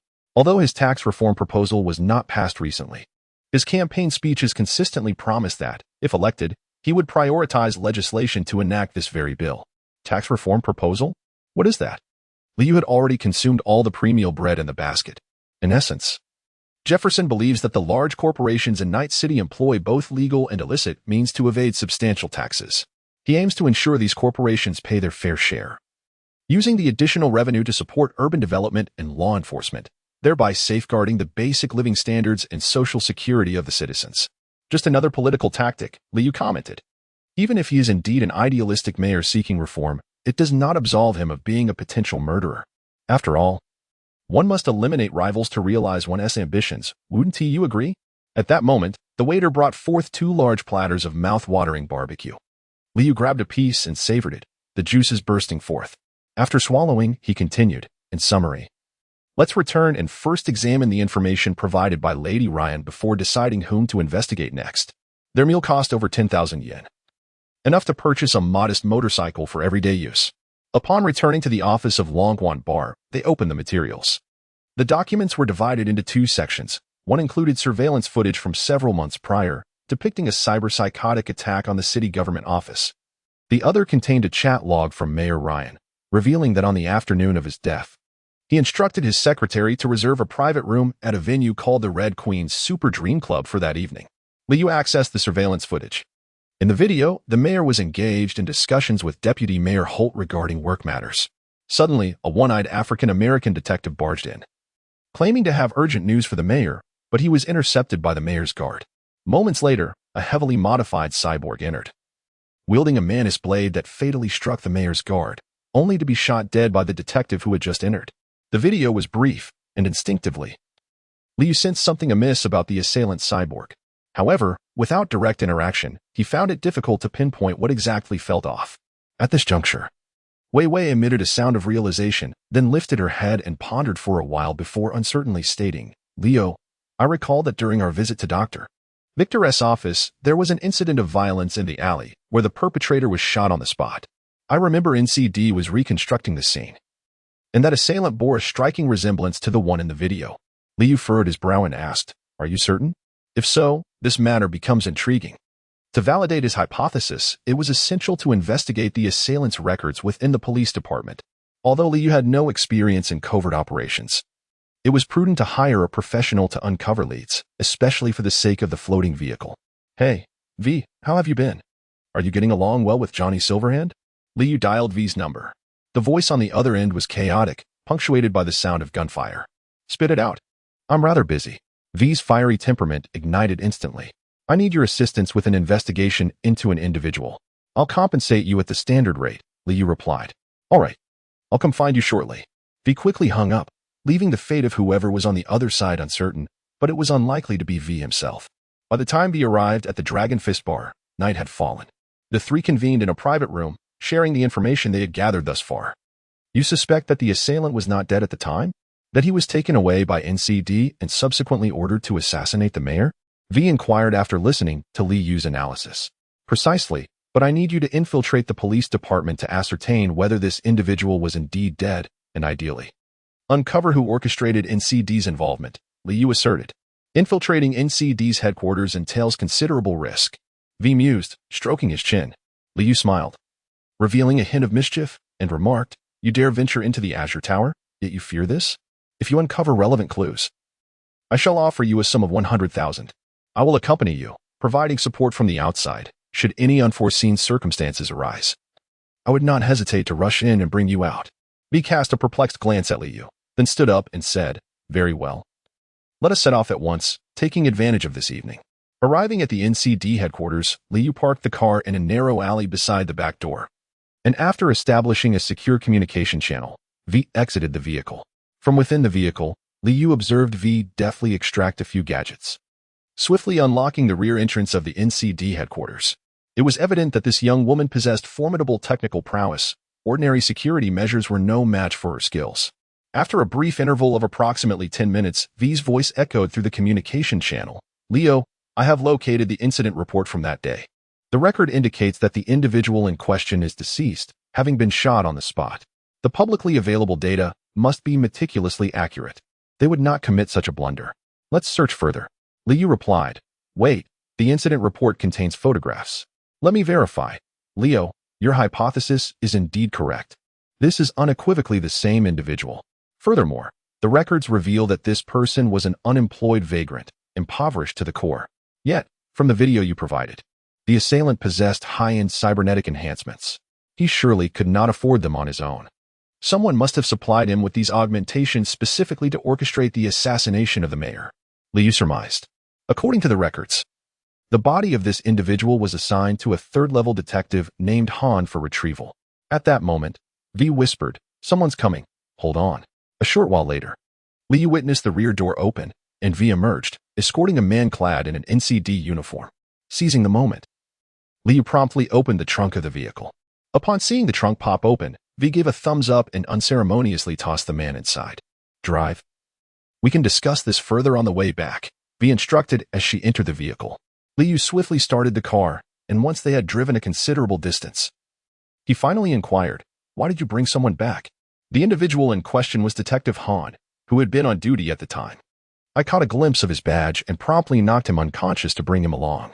"Impressive, V," Liu exclaimed in admiration. Chapter 27. Clue. Bruce was summoned in the dead of night. Naturally, given Bruce's lifestyle, 1 o'clock in the morning was precisely when he was at his most lively. In merely 20 minutes, Detective Han divulged everything with remarkable candor. The details aligned closely with Liu's suspicions. They had merely found an offender, staged a false death, and subsequently delivered the individual to the buyer. However, Liu felt that this buyer was not as he had envisioned, prompting him to have Bruce interrogate further. "Boss, he insists that the buyer is none other than Oat. Given the state he's in, it seems he might be telling the truth," Bruce remarked, wiping his hands. Liu greeted Bruce and pondered the current situation. "I initially believed that the mastermind behind the scenes was Jefferson Perales. Judging by the ballots, Perales received fewer votes than Mayor Ryan, which, barring any unforeseen circumstances, should result in Ryan's re-election. Thus, Perales harbors the greatest motive, although Oat serves as the deputy mayor. His vote count pales in comparison to the two, and even if he were to eliminate Ryan, he would not ascend to the mayoral position." At this moment, Vivi interjected, "Leo, we currently know that Oat desires Ryan's demise, yet Ryan ostensibly succumbed to cardiovascular issues. Therefore, we must uncover the true cause of his death. Indeed, let us proceed." Red Queen. The Red Queen Bar is located in the northern part of Kabukicho, within Liu's territory. This establishment is not a property of the Vortex Gang, and since Liu took over Kabukicho, it has consistently paid its protection fees, allowing the original owner to continue operations. The security at the entrance seemingly did not recognize Liu, and they exhibited no reaction as the two entered. The Oracle scanned the entire bar and discovered that the office is situated on the 3rd floor. The two made their way directly to the stairs. The 2nd floor contained several ordinary private rooms, while the 3rd floor housed the V-Lounge and the office. Liu pushed open the door, and just as a robust man in the office was about to reprimand him, he swallowed his words upon seeing Liu. Liu approached the boss's chair, prompting the robust man to rise instinctively and step aside. Taking a seat, Liu declared, "I am pressed for time. I shall pose questions, and you will respond. Should your answers prove unsatisfactory, I shall acquire an additional venue. Do you comprehend?" I understand. The robust man nodded, rubbing his hands together. "Ryan has been here. I require the surveillance footage from the booth he occupied on that day." Upon hearing this, the robust man closed his eyes momentarily and sighed. "I knew it. I knew this matter was far from over. Leo, if I show you the video, they will not spare me. If you refuse to show me, I shall not spare you either. Allow me to draw a line. The establishment belongs to me now, and I shall shoulder this burden henceforth. I will arrange for someone to escort you out of the city. This is your sole chance of survival. The robust man paced within the room as Liu stated. First, show me the video. How you ultimately decide is yours to ponder at leisure. Shaking his head, the robust man approached, powered on the computer atop the desk, entered the password, and retrieved the surveillance footage. The footage initially displayed Ryan entering the V booth, then the robust man dragged the progress bar to 4 hours later, revealing a scene where a waiter discovered Ryan lifeless in the room and promptly reported it, leading to the arrival of Detective Han. The footage exhibited Detective Han conversing with someone, presumably discussing plans to fabricate the cause of Ryan's death, arranging it to appear as a natural demise in his sleep, before subsequently removing Ryan's body. The video concluded here, prompting Liu to instruct Wei Wei to download the footage. Then he cast a glance at the robust man. Clenching his teeth, the robust man walked over to the safe, opened it, and began placing valuables into a bag. After a moment of contemplation, he retrieved a small box and approached Liu, stating, "Very well, Leo, this establishment is yours now, and I shall provide you with what you seek. But you must ensure my safety. I am leaving immediately. If I do not depart now, I shall inevitably fall victim to them." Initially despondent, the man then spoke through gritted teeth. "All right, I will arrange for someone to escort you out of the city." Liu picked up the small box from the table and inquired, "What is this?" "My car keys. Since I must flee, I cannot take the car with me. It remains parked downstairs." "2 more questions. Who exactly are you afraid of? Who has threatened you?" A flicker of fear crossed the man's eyes. "I do not know who they are. It is a blue-eyed man who killed my guard before my very eyes." The guard's head exploded like a watermelon, his insides charred beyond recognition. At this, Liu straightened in his chair, well acquainted with such a gruesome fate. "What did he say to you?" Liu inquired. "He commanded me to cooperate with the police, to fabricate a false narrative that Ryan never visited. He threatened me, warning that if I spoke out, my head would meet the same fiery end." The man replied. "Final question. What was the true cause of Ryan's death?" "The blue-eyed man provided me with a device containing a virus. Once Ryan used it, the virus would attack his cardiovascular prosthetics. That is the essence of it. I merely followed orders," the man concluded, urgency pressing in his tone. "Let us leave promptly. Where are your people?" Wei Wei interjected. "I will escort him to Taiping's house, where our associates will be waiting." "Go, and stay safe," Liu bade, watching as the two departed. Liu drove back to Longquan in a robust man's vehicle, seeking out the somewhat recovered Detective Han. Bruce stood by, offering assistance as Liu crouched down to inquire, "Detective Han, may I ask if the man with blue eyes instructed you to fabricate Ryan's cause of death?" Upon hearing this, Detective Han's eyes widened in shock, his throat rasping, and smoke began to emanate from his mouth and nose, his eyes turning crimson. Observing this, Bruce hastily produced a pneumatic injector, administering a shot to Han's neck. Yet it proved futile as the smoke billowed forth with increasing intensity, even escaping from his ears. It seemed that Detective Han, unwilling to succumb to an obscure fate, managed to utter a name in fragmented phrases, "Pilar's Night." Before he could complete his statement, thick smoke erupted from his head, and after a thorough examination, Bruce shook his head at Liu, saying, "It's gone. This method is exceedingly bizarre, boss."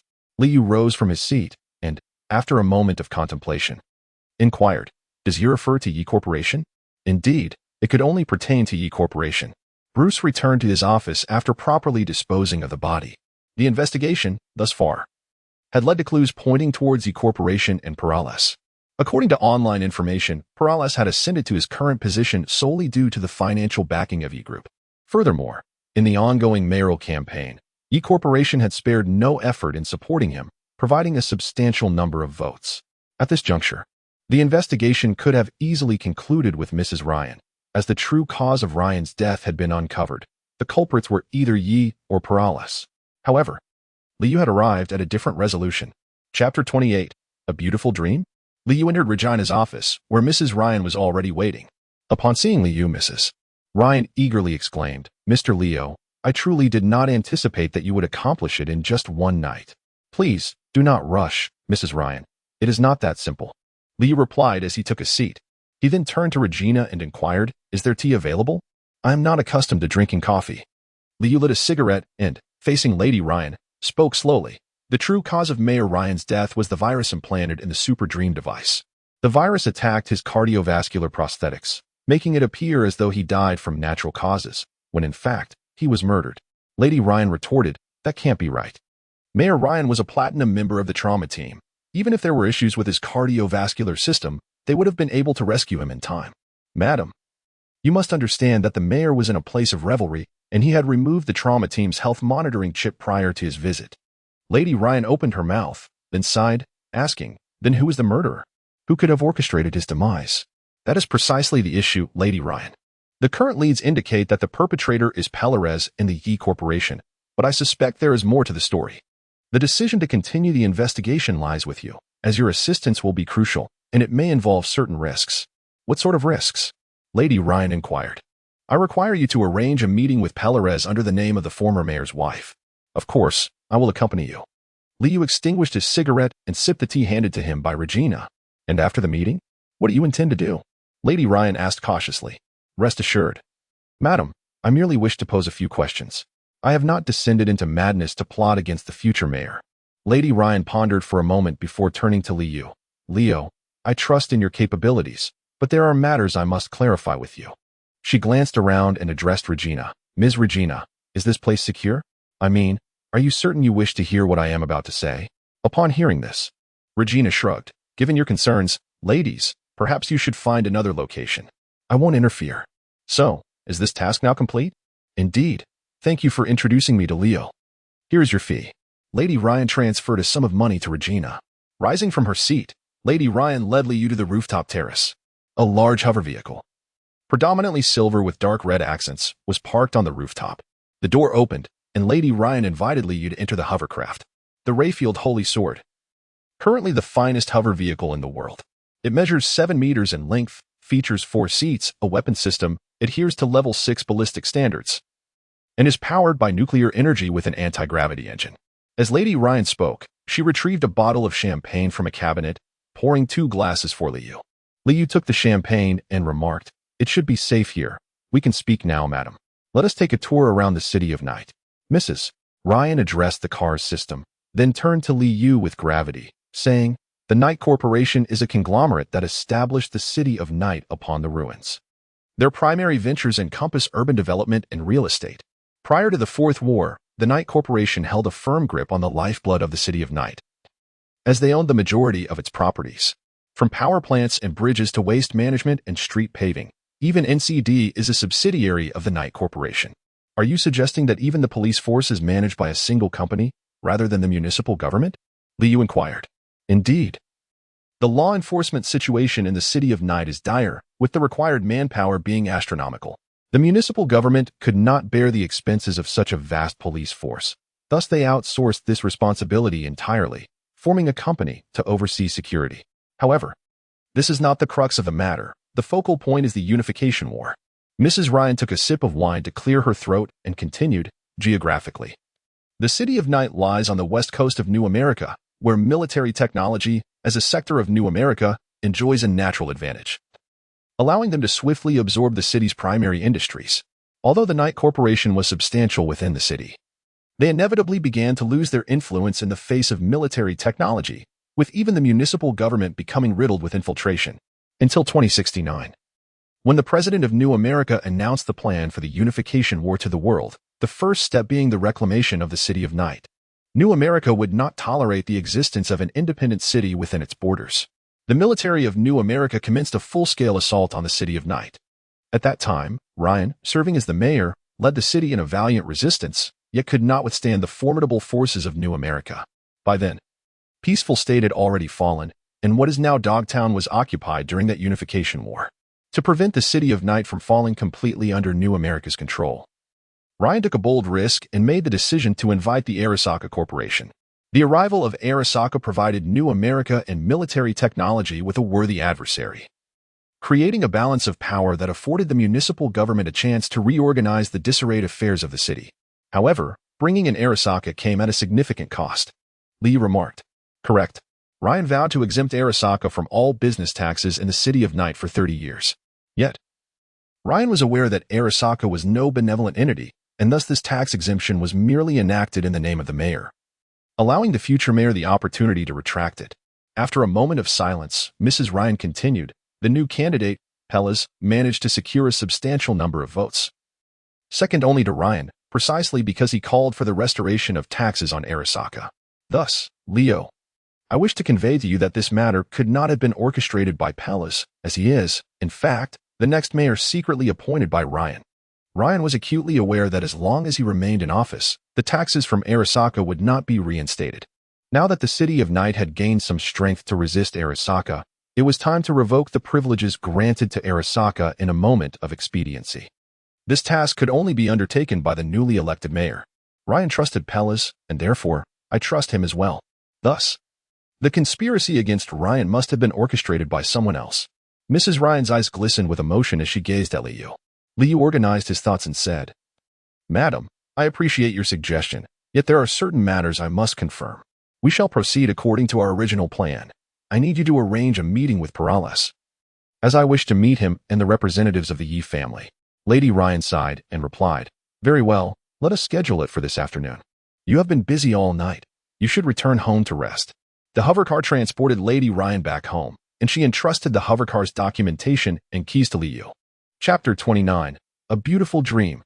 That afternoon, Liu picked up Lady Ryan and they arrived at Perales' opulent mansion. This splendid residence was situated in a high-rise building in the heart of the city, with hotels and shopping centers below, occupying the top floor of the structure. Upon descending from the helipad, the doors swung open to reveal a stately lady welcoming them. Welcome, Lady Ryan. It has been a while. And you must be Mr. Leo. Welcome. Indeed, it has been a while, Elizabeth, Lady Ryan introduced Liu. This is Elizabeth, Mrs. Perales. As they entered the reception room, a middle-aged man, approximately in his 40s, stood by the floor-to-ceiling window engaged in a phone conversation, while another gentleman, with slightly graying hair, sat on the sofa. Upon noticing their arrival, the man by the window ended his call and approached, inviting them to take a seat on the sofa. I am Jefferson Perales. It is a pleasure to see you again, Lady Ryan, and greetings to you, Mr. Leo. The middle-aged man then introduced the older gentleman beside him. This is Mr. Billy, the vice president of the Yi Corporation. Upon seeing him for the first time, Liu immediately noticed Mr. Billy's striking blue eyes, which shimmered with a captivating brilliance. Liu squinted slightly and extended his hand towards Mr. Perales, saying, It is a great honor, Mr. Perales. I am Leo. The two shook hands, and immediately thereafter, Liu reached out to Mr. Billy standing nearby. Without a second thought, Billy grasped Liu's hand. A smile flickered at the corners of Liu's mouth. Indeed, Mr. Leon recoiled as if struck by an electric shock. To the other three, this was an exceedingly rude gesture. You exclaimed in disbelief. Leon. Liu chuckled softly, settling back into the sofa, casting Billy a pointed glance that suggested silence. It appears, Mr. Billy, that you are feeling somewhat unwell. Nevertheless, if it is inconvenient for you, we may postpone our discussion for another day. Billy could only respond with a forced smile before hastily excusing himself from the room. Once Billy had departed, Liu spoke up. Before we delve into the matter at hand, I have a question, Mr. Perales. I apologize in advance if I cause any offense. Liu gestured towards the enormous screen on one side of the room and inquired, Is there a particular purpose behind the installation of a one-way mirror in the reception area? Perales furrowed his brow and approached the screen. Mr. Leo, is this not merely a screen? Observing that Perales was indeed unaware, Liu also moved closer to the screen and remarked, There must be another room behind this mirror. But I suspect you are oblivious to its existence. Perales' frown deepened. You likely have not examined the floor plan closely. The spatial arrangement here evidently employs certain techniques, cleverly concealing the space behind. Liu rolled up his sleeves and said to Perales, I have a rather straightforward method of verification. See? Perales nodded slightly, and Liu delivered a powerful punch, shattering the screen, which revealed a small room of approximately 10 square meters behind it. The room was filled with numerous surveillance and information processing devices. As the group entered the room, they discovered that the entrance and exit was a small hole over a meter high. Liu crawled through, finding the exit at the top of the fire escape in the stairwell. Upon returning to the room, Perales remained silent. Liu observed the suspicion that had arisen in Perales and spoke, Mr. Perales, I have come here to address certain issues, such as occasional memory lapses and even shifts in character. Upon hearing this, Polari's wife, Elizabeth, suddenly changed color and glanced at Perales, seemingly hesitant to speak. Perales, noticing his wife's reaction, sighed and said, Elizabeth, it's all right. Please, share your thoughts. Mrs. Ryan is a trustworthy individual. You must have noticed it as well. Haven't you? You used to never listen to rock music, yet recently you have begun to indulge in it. Your bookshelf is filled with numerous volumes. You once had a passion for reading, but for the past 2 weeks, you haven't opened a single book. Most alarmingly, Elizabeth seemed to have held back for a long time, her voice trembling. Last week was your brother's memorial. I suggested we visit his grave together. And you told me that you are an only child. My God, what has happened to you? I am truly frightened. Do you have any photographs of your brother, madam? Liu inquired. Of course, there are many. They shared a close bond. Pellerez wept like a child on the day he passed. Elizabeth exclaimed, retrieving a photograph of the two from the system and displaying it on the holographic screen of the coffee table. Pellerez gazed at the photograph, furrowing his brow and stating, I do not recognize him. Liu rose to his feet, pacing within the confines of the room. Madam, this outcome diverges significantly from my initial conjectures. Yet we have not yet reached the nadir of our predicament. Speak plainly. I can endure even the most outrageous circumstances, Elizabeth replied, her gaze resolute. The Mr. Billy you encountered moments ago has been wholly usurped by entity A. The original consciousness of Mr. Billy, barring unforeseen events, has regrettably ceased to exist. To put it bluntly, Billy has long since perished. It is now entity A that governs his form, reveling in his stature and authority. You mean? Indeed, madam. Your husband's plight bears a striking resemblance to this. Elizabeth, on the brink of despair, clutched the armrests of the sofa to prevent herself from collapsing. Her voice trembling as she implored, Mr. Leo, you possess a solution, do you not? He had no remedy. Pellas, his expression devoid of emotion, rose, his eyes flashing with an azure light. At that moment, Billy entered the room, accompanied by 4 fully armed members of the Yi clan. I am uncertain how you uncovered our secret, but now that you have, you ought to comprehend that resistance against us is futile, human, Pellas intoned, his voice devoid of inflection. Billy interjected, your nervous systems are woefully primitive and fragile, easily leading to collapse. Everything you have constructed is imperfect and readily manipulable. You would never envision that we could. Before he could finish, Liu surged forward with lightning speed, striking him down with a single blow. Grasping Billy's head, he extracted a data cable from his left hand and connected it to the interface at the back of Billy's skull. In an instant, Liu found himself transported back to the day he first entered the cyber realm. Before his eyes, Billy's body disintegrated into countless streams of azure data, which flowed along the cable into his being, while a scarcely visible scarlet point at his wrist contended for these blue data streams. Liu grasped Billy's head with his left hand and activated the C and Wei C-Tan. The spectators were momentarily dazzled as 4 members of the Yi clan were hurled against the wall as if struck by a locomotive, slowly sliding down to the ground. Upon closer inspection, one could see blood flowing from their noses, their chests caved in and deformed, while the wall behind them bore ominous cracks. A testament to the terrifying power of the blow. Liu approached Perales while carrying Billy. For them, it had only been a few seconds since Billy had spoken.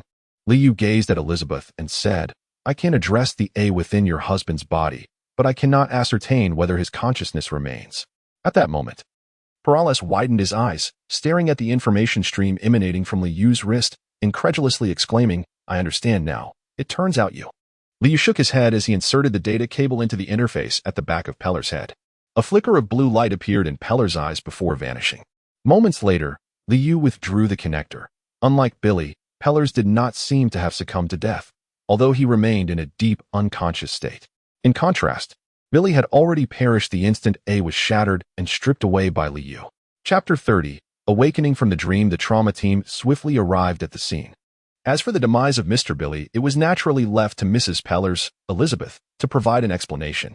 After all, it was both reasonable and lawful for 4 fully armed combat personnel to invade Peller's residence and be met with lethal force. After a thorough examination, the trauma team informed Mrs. Peller's that her husband bore no external injuries and that his bodily functions were entirely normal. He could either be taken to a hospital for observation or rest at home. After careful consideration, Mrs. Peller's opted for her husband to remain at home, as she had just witnessed the bewildering events surrounding A and felt a greater trust in Liu, who had the capability to confront A. Once the trauma team departed, Elizabeth seized the opportunity to question Liu about the unfolding situation. Liu took a sip of water and explained, the incursion of the rogue entity A into the material world is no longer news. I happen to be well acquainted with the process of their invasion of humanity and the consequences it entails. Initially, Those who are invaded may occasionally experience a loss of memory, followed by alterations in personality, ultimately leading to the erosion of their identity, completely overtaken by entity A. This process varies in duration, yet even the briefest cases require no less than 6 months. Furthermore, I learned from the Red Queen's boss that a blue-eyed individual had once threatened him and employed tactics akin to those of rogue entity A. From that moment, I have harbored a deep-seated skepticism regarding the entire affair. Liu turned to Lady Ryan and said, "Madam, I now believe that the individual responsible for the demise of Mayor Ryan is neither Mr. Perales, nor the Night Group, nor the notorious Arasaka, but rather these blue-eyed individuals. That is, those manipulated by the elusive A. It is highly probable that more than just Billy among the higher echelons of the Night Group has fallen under the influence of A. The hacker surrounding Mayor Ryan is likely exceptionally skilled, given the security measures in place for the mayor, which rendered A's efforts futile. This compelled them to shift their focus towards Mr. Perales. This hidden chamber serves as evidence that they have long been fixated on you," Lady Ryan murmured. "By controlling the leading candidate in the election and eliminating the incumbent mayor, they could seize control of the City of Night." Liu pondered. Indeed, that is the case. The rogue A has persistently sought to seize control of the material world, yet it remains a mystery as to who has released them. Typically, these rogue A cannot breach the Black Wall. Who else could it be but the Voodoo Gang? They are nothing but a band of traitors to humanity, Lady Ryan exclaimed with indignation. "Could you elaborate?" "I have previously heard Lady Ryan lament that members of the Voodoo Gang have been persistently attempting to engage with the Black Wall, striving to release the A on the other side. Lady Ryan has collaborated with the cyber regulators to cleanse the Voodoo Gang numerous times, but alas, they are like cockroaches, impossible to eradicate completely. Have they lost their minds? What drives them to act this way?" Elizabeth inquired with curiosity. "It is said that they firmly believe that the Black Wall cannot indefinitely prevent the A. Eventually, it will be breached, and at that time, humanity will face extinction. Thus, they hope to curry favor with the A in advance, seeking to secure their own survival when humanity meets its doom," Lady Ryan responded. "How utterly absurd," Elizabeth exclaimed, striking the sofa with frustration. "But if the A can invade Perales at will, why then do they require a secret chamber to monitor us?" Liu, upon hearing Elizabeth's inquiry, responded, "I am not entirely sure, but it is highly probable that the A invasion phase requires the cooperation of others, or perhaps real-time monitoring of his condition." As everyone pondered this, Pella slowly regained consciousness. Elizabeth quickly knelt before the sofa, grasping her husband's hand, and asked, "How are you feeling, Jefferson? Are you all right?" Pellas raised his hand to rub his forehead, and then sat up. "Mr. Leo? Oh, right, what were we doing?" Elizabeth turned her head, casting a pleading glance towards Liu. "Madam, it is normal to experience partial memory loss when affected by the A invasion consciousness. You should be grateful that Mr. Pellas is still alive. Indeed, it is a relief that you are well." Elizabeth gently caressed Pella's face and softly inquired, "Jefferson, do you feel as though you have forgotten something?" Liu shook his head with a smile and remarked, "Madam, you cannot inquire in such a manner. If he were aware of what he has forgotten, he would not have forgotten it at all. A more fitting question would be, what do you remember? For instance, who am I, and do you recall the purpose of our meeting or the work plans for the past few days?" "Oh, you are correct," Jefferson Perales interjected, waving his hand to interrupt Elizabeth. He then turned to Liu and said, "I indeed forgot what we were doing just moments ago. But now my memories are gradually resurfacing, akin to awakening from a dream. With careful reflection, I can recall the events that transpired. I believe you should begin by recalling the significant matters. Do you remember your agreement with Mayor Ryan?" Perales slightly bowed his head, pondering for a moment, his brow furrowed. "I remember," he replied. "As long as you recall your mission, do you also remember the anniversary of your brother's passing?" Upon hearing this question, Elizabeth instinctively clenched her hands. "I at that time did not perceive myself as having a brother. However, I now recollect. I was unaware of my circumstances due to the interference of the Rogue A, a faction attempting to seize control of Night City and invade the material world. They targeted you and invaded your consciousness. This is the root cause of your partial memory loss and personality transformation. Subsequently, the group elaborated to Perales on the subsequent events and his current situation.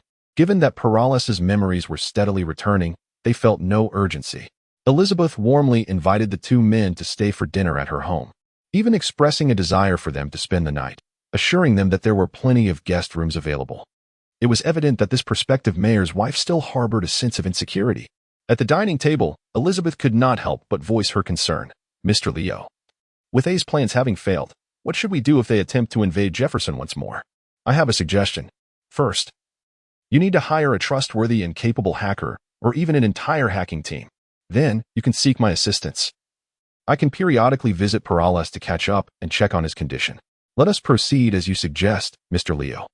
I wonder what sort of compensation would be appropriate for your help? Eli Perales interrupted Elizabeth, saying, this is not merely a matter of money. I believe we owe Leo a significant favor, do we not? Leo? Perales raised his champagne glass. I am involved in the underworld. Should I find myself in trouble one day, I may need the mayor's friend's assistance, Leo replied with a smile as he raised his glass. Chapter 31. Dignity. As the floating car made its way home, Leo gazed out the window, a flickering red light swirling gently around his left hand. Since absorbing the data from two rogue As, the small volcano had begun to awaken, yet the current intensity of the red light was incomparable to before. Now merely a diminutive speck akin to a firefly, insufficient even for the previous attack. Nevertheless, this was already the greatest gain from this journey. The floating car was heading toward the northern part of Watson District, where his subordinates had been intent on seizing control of the entire area. Having now expanded into the northern regions, Liu's visit was prompted by Ho Li's discovery of a gang of whirlpool thugs, one of whom had excessively enhanced himself with cybernetic implants in a bid to combat the Qinglong society, resulting in his transformation into a cyber psychopath. Unable to manage the situation, Ho Lu sought Liu's intervention. Outside an abandoned factory, the floating car descended slowly, and Liu alighted from the vehicle. He had already learned from Ho Lu that the target was inside the factory. Activating his oracles, Liu quickly pinpointed the individual's location. Though the person was deemed a cyber psychopath, he appeared not to have completely lost his sanity. Upon catching sight of Liu, he immediately activated his escape mechanism and fled in a frenzy. Although Liu's speed was considerably greater, he could only slow his pace upon observing the adversary's stance, who had already activated the Sandweisten thrice. Furthermore, the opponent had dashed into a bustling makeshift market organized by civilians, compelling Liu to refrain from pursuing at full throttle. After all, should he unleash the full power of Hades, the stalls of these humble vendors would be sent flying. Nevertheless, with the oracle's guidance ensuring his target would not escape, he followed at a measured pace. It wasn't long before the cybermaniac seemingly collapsed due to the backlash from the repeated activation of Sandweisten. The adversary fell in the crowded heart of the market, prompting an exasperated sigh from Liu. Yet, he retrieved a firearm and discharged several rounds into the sky. The sound of gunfire sent the crowd scattering in alarm, allowing Liu to approach the fallen cybermaniac. With a decisive step, he crushed the man's neck and fired several shots into his chest and had to ascertain his demise before turning to leave. Just as Liu was about to exit the market, he suddenly heard a man sobbing from the roadside. Driven by curiosity, he approached to investigate and discovered a young monk kneeling beside the path. Liu lowered his head and observed the monk, whose hands and face were adorned with crude prosthetics. Kneeling on the ground before him was a small holographic display, automatically playing a Buddhist scripture. What has happened? Liu curiously inquired as he lit a cigarette. Benefactor, I have committed a grave transgression. The monk, upon noticing the inquiry, stifled his sobs and explained. The scriptures state that the physical body is sacred and capable of spiritual communion. Even in its imperfections, one must not resort to prosthetics. That is an affront to the Buddha. It is a desecration of the body. But, at this juncture, his previously halted cries erupted into heartbreaking wails once more, as he gasped for breath. But the Vortex gang, in their amusement, captured my brother and me, severed my arms, and forcibly outfitted me with these prosthetics. They even took my eyes. Liu furrowed his brows and sighed. Why is it only you here? Where is your brother? The monk, feeling around until he touched Liu's foot, pleaded, Benefactor, I implore you, save my brother.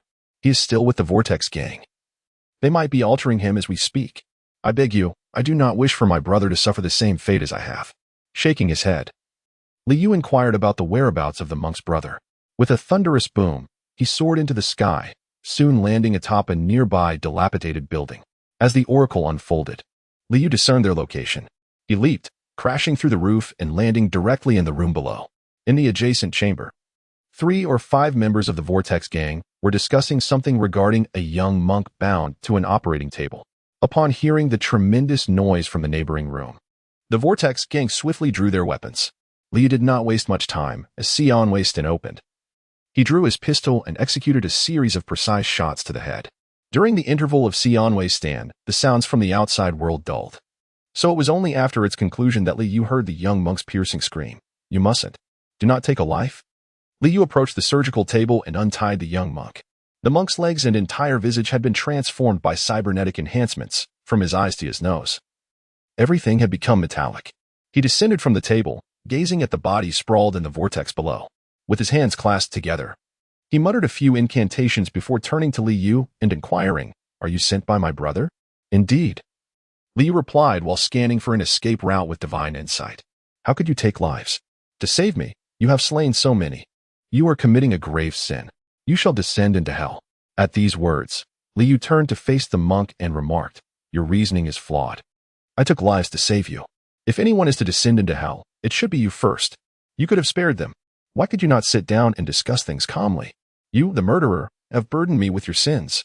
Liu found it amusing and replied, "I possess formidable strength. If an ordinary person were to come to your rescue without taking action first, what would happen if the Vortex gang were to kill him? It would mean he sacrificed his life for a noble cause, and that would be his reward." Liu thought that the monk had become foolish from chanting, and he was too apathetic to engage in further conversation. He asked, "Enough of this nonsense. I shall take you to find your brother. And then we will seek a prosthetic doctor to remove your artificial limbs. That would be the culmination of our virtuous deeds." To his surprise, the monk let out a piercing scream. "What? Remove the prosthetics?" Liu was becoming somewhat impatient. "Indeed. Does not your scripture state that monks are forbidden from donning prosthetics? Even in a state of disfigurement, it remains impermissible." The monk, his visage contorted and terrifying from the recent surgery, cried out in anger, "Without prosthetics, I am devoid of legs and eyes. How am I to live? Do you wish for me to perish by the roadside? You are, without a doubt, a callous murderer, indifferent to the sanctity of life." Liu's expression turned cold as he sneered. "You are correct. I am indeed a merciless killer who disregards life. Since you refuse to see a doctor, allow me to assist you." With that, he stepped forward and struck the monk, sending him crashing to the ground. Grasping the monk's newly affixed metallic legs, he seized one with each hand and, with a fierce exertion, violently tore them from the monk's body amidst his agonizing screams. Subsequently, Liu seized the monk's head, gripping the metallic visage, and with a forceful tug, he wrenched the entire metal face away. Naturally, the monk had already succumbed to unconsciousness, having lost consciousness the moment his legs were brutally torn asunder. Initially, if the monk merely wished to avoid witnessing death, even if his reasoning was flawed, Liu could have accepted it. After all, in this world, a believer who does not wish to see others perish, even when detached from reality, is deserving of respect. Yet, this young man had the audacity to apply one standard to himself and another to others, which was utterly disgraceful. "Since you choose to forego dignity, allow me to assist you in maintaining it." With that, Liu carried the unconscious monk out of the derelict building. Chapter 32. The slums. Liu carried the little monk back to the roadside of the market, only to be met with the unexpected sorrow that his brother, frail in constitution, had succumbed before reaching their destination. Witnessing this tragic scene, the elder brother knelt down and began to chant, which only served to irritate Liu. "Stop your incessant chanting. When faced with adversity, what good is it? Where is Buddha to save you? Must we not rely on ourselves?" he remarked. The purpose of chanting is to attain a tranquil heart, yet his brother seemed intent on arguing further. "Enough of this nonsense. Buddha will not come to your rescue. I will. You might as well pray to me." "Me? Are you suggesting a belief in Taoism?" the monk asked, perplexed. "Are you truly devoid of any artificial enhancements? Does your translation system fail you? Can you not comprehend the Chinese I speak?" Liu was now the one taken aback, for this monk was evidently of European descent. "I have studied the Taoist philosophy of Huaxia and thus learned a bit of Chinese. When I mention me, I refer to the Taoist concept of Laozi." "Interpret it as you wish," he replied. Liu, uninterested in further discourse, turned to leave. However, the monk pondered for a moment before rushing over to call out to him. "Wait, I wish to invite you for a stroll, just around this vicinity." The monk stood up. "Speak your business. I have no time for a leisurely walk."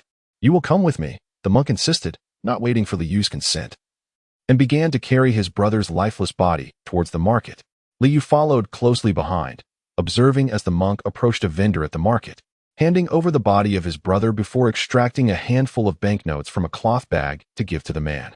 Subsequently, the monk led Liu away from the market, heading toward a nearby slum. Was that person responsible for handling your brother's body? Liu inquired. Indeed, I am Lewis. May I ask how you are addressed? Call me Leo, and refrain from speaking in such a flowery manner. This is the Night City. As they entered the slum, they were surrounded by low, dilapidated houses, most of which were makeshift structures made of corrugated steel. The two navigated through the narrow alleyway, which scarcely deserved the title of alley, as rubbish littered the ground and sewage flowed freely along the sides of the road, where various broken household items lay scattered. The inhabitants regarded the two, clearly out of place, with vacant stares. An elderly woman squatted by the roadside, cradling an infant, while swarms of flies buzzed around them. What is your intention in bringing me here? Liu asked, kicking aside the refuse at his feet as he struggled to maintain his footing. Lewis did not respond directly to Liu's question but countered, Are you aware of their means of survival? Before Liu could reply, Lewis continued. In areas slightly closer to the city center, the dumpsters overflow with unfinished food and wearable clothing. These are treasures for the slum's inhabitants.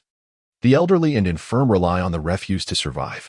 Adults typically seek employment in nearby factories, where companies and gangs dominate.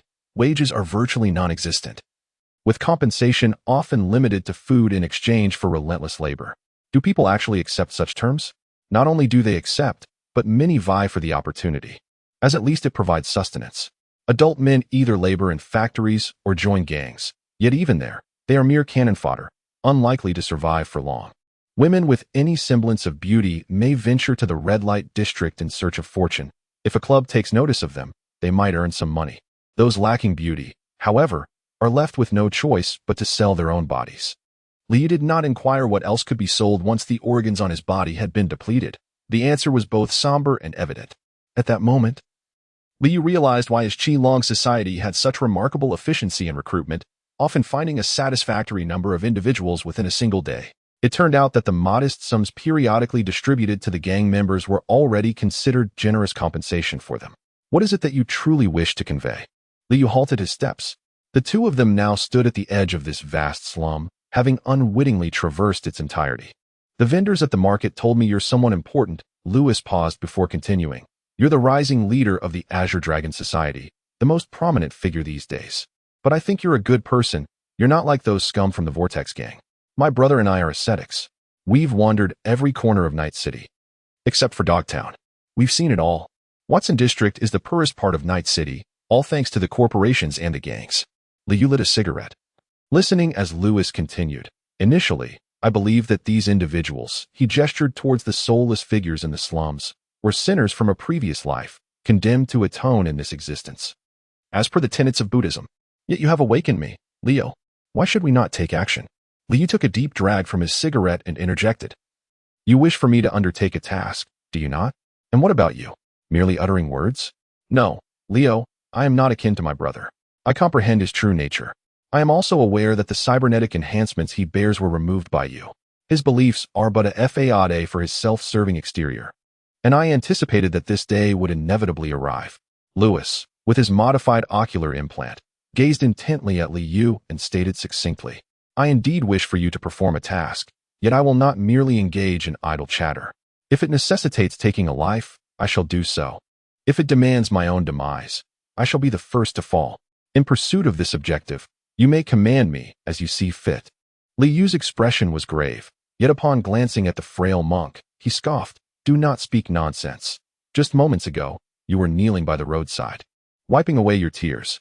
In your cowardly state, you might as well continue to kneel and chant your prayers. I have forsaken my belief in Buddhism. Liu did not disclose to Lewis how he ultimately made his decision, yet he brought Lewis to Victor's clinic.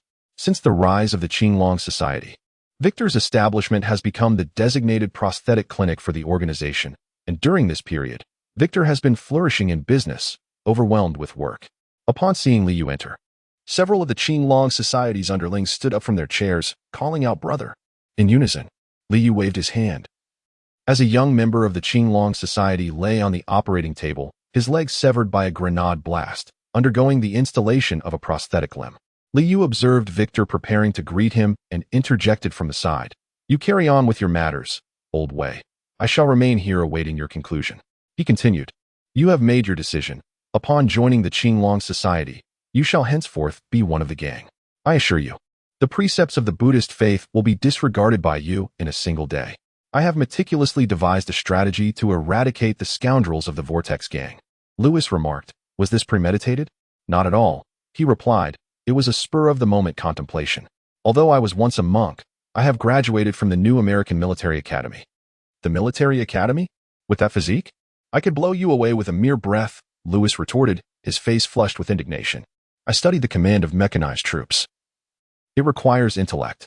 Chapter 33 CHOH 2 I do not believe your fleeting fervor will sustain you for long. You must understand, the Vortex gang is merely a rabble. Liu, with a cigarette in hand, gazed impassively as Victor fitted Lewis with a new prosthetic limb, all of which were top-tier third-generation models. Victor's inventory had been completely depleted. In a bid to demonstrate his soldierly valor, Lewis stubbornly refused anesthesia, now drenched in sweat and his face flushed crimson from the pain. Liu gazed at the young monk, who was stubbornly clinging to his pride despite his suffering, and inwardly sighed. He continued, if you truly wish to take action, you should have prepared yourself mentally long ago. Our adversaries have never been mere gangs. It is not the gangs that have rendered those individuals homeless and starving.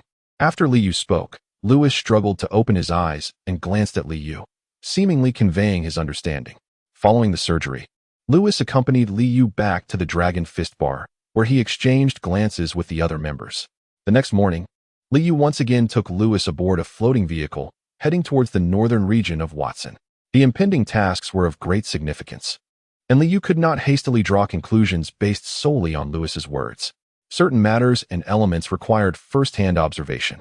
Upon arriving, they obtained access cards and stimulants, then proceeded to locate their designated workstations according to the numbers on their cards. A disheartened middle-aged man addressed the newly arrived temporary workers, stating, the work shift is 18 hours. After 12 hours, stimulants will be administered. If anyone dares to slack off in the final hours, do not expect any leniency from me. A long queue formed at the factory entrance, where individuals, clad in tattered clothing, trudged in like the living dead. The so-called workstation was a completely enclosed cubicle, barely accommodating a workstation and a chair, with a camera positioned in the corner above.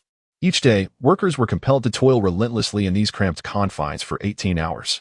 To prevent workers from taking breaks for restroom visits during their shifts, essential nutrients were injected into their bodies from the moment they entered the factory, while water was dispensed at scheduled intervals. Naturally, despite these measures, some individuals could not resist the urge to relieve themselves. However, unless one wished to forfeit that day's wages, they had no choice but to manage within their cubicles. How excruciating is it to endure 18 hours of monotonous, repetitive labor? Since Liu entered this cubicle, he has not uttered a single word. Amidst a multitude of thoughts, the workday has stretched to around 10 hours. Other workers have gradually begun to resort to stimulants. Without them, it becomes increasingly difficult to maintain focus, rendering an entire day's labor futile. Liu is acutely aware that while occasional use of stimulants might be tolerable, prolonged reliance on such substances over the years would undoubtedly yield dire consequences. At last, the sound of the closing bell resonated through the air. Even someone as formidable as Liu, who could endure the side effects like the mighty Xian Wei stand, found himself somewhat disoriented after laboring for 18 consecutive hours. Amidst the jarring clangor of the bell, expressions finally emerged on the faces of the workers as they formed a queue to return their stimulants and access cards. Subsequently, they collected their meager compensation for the day's toil, 6 tubes of nutritional paste and a 2-liter bottle of synthetic drinking water.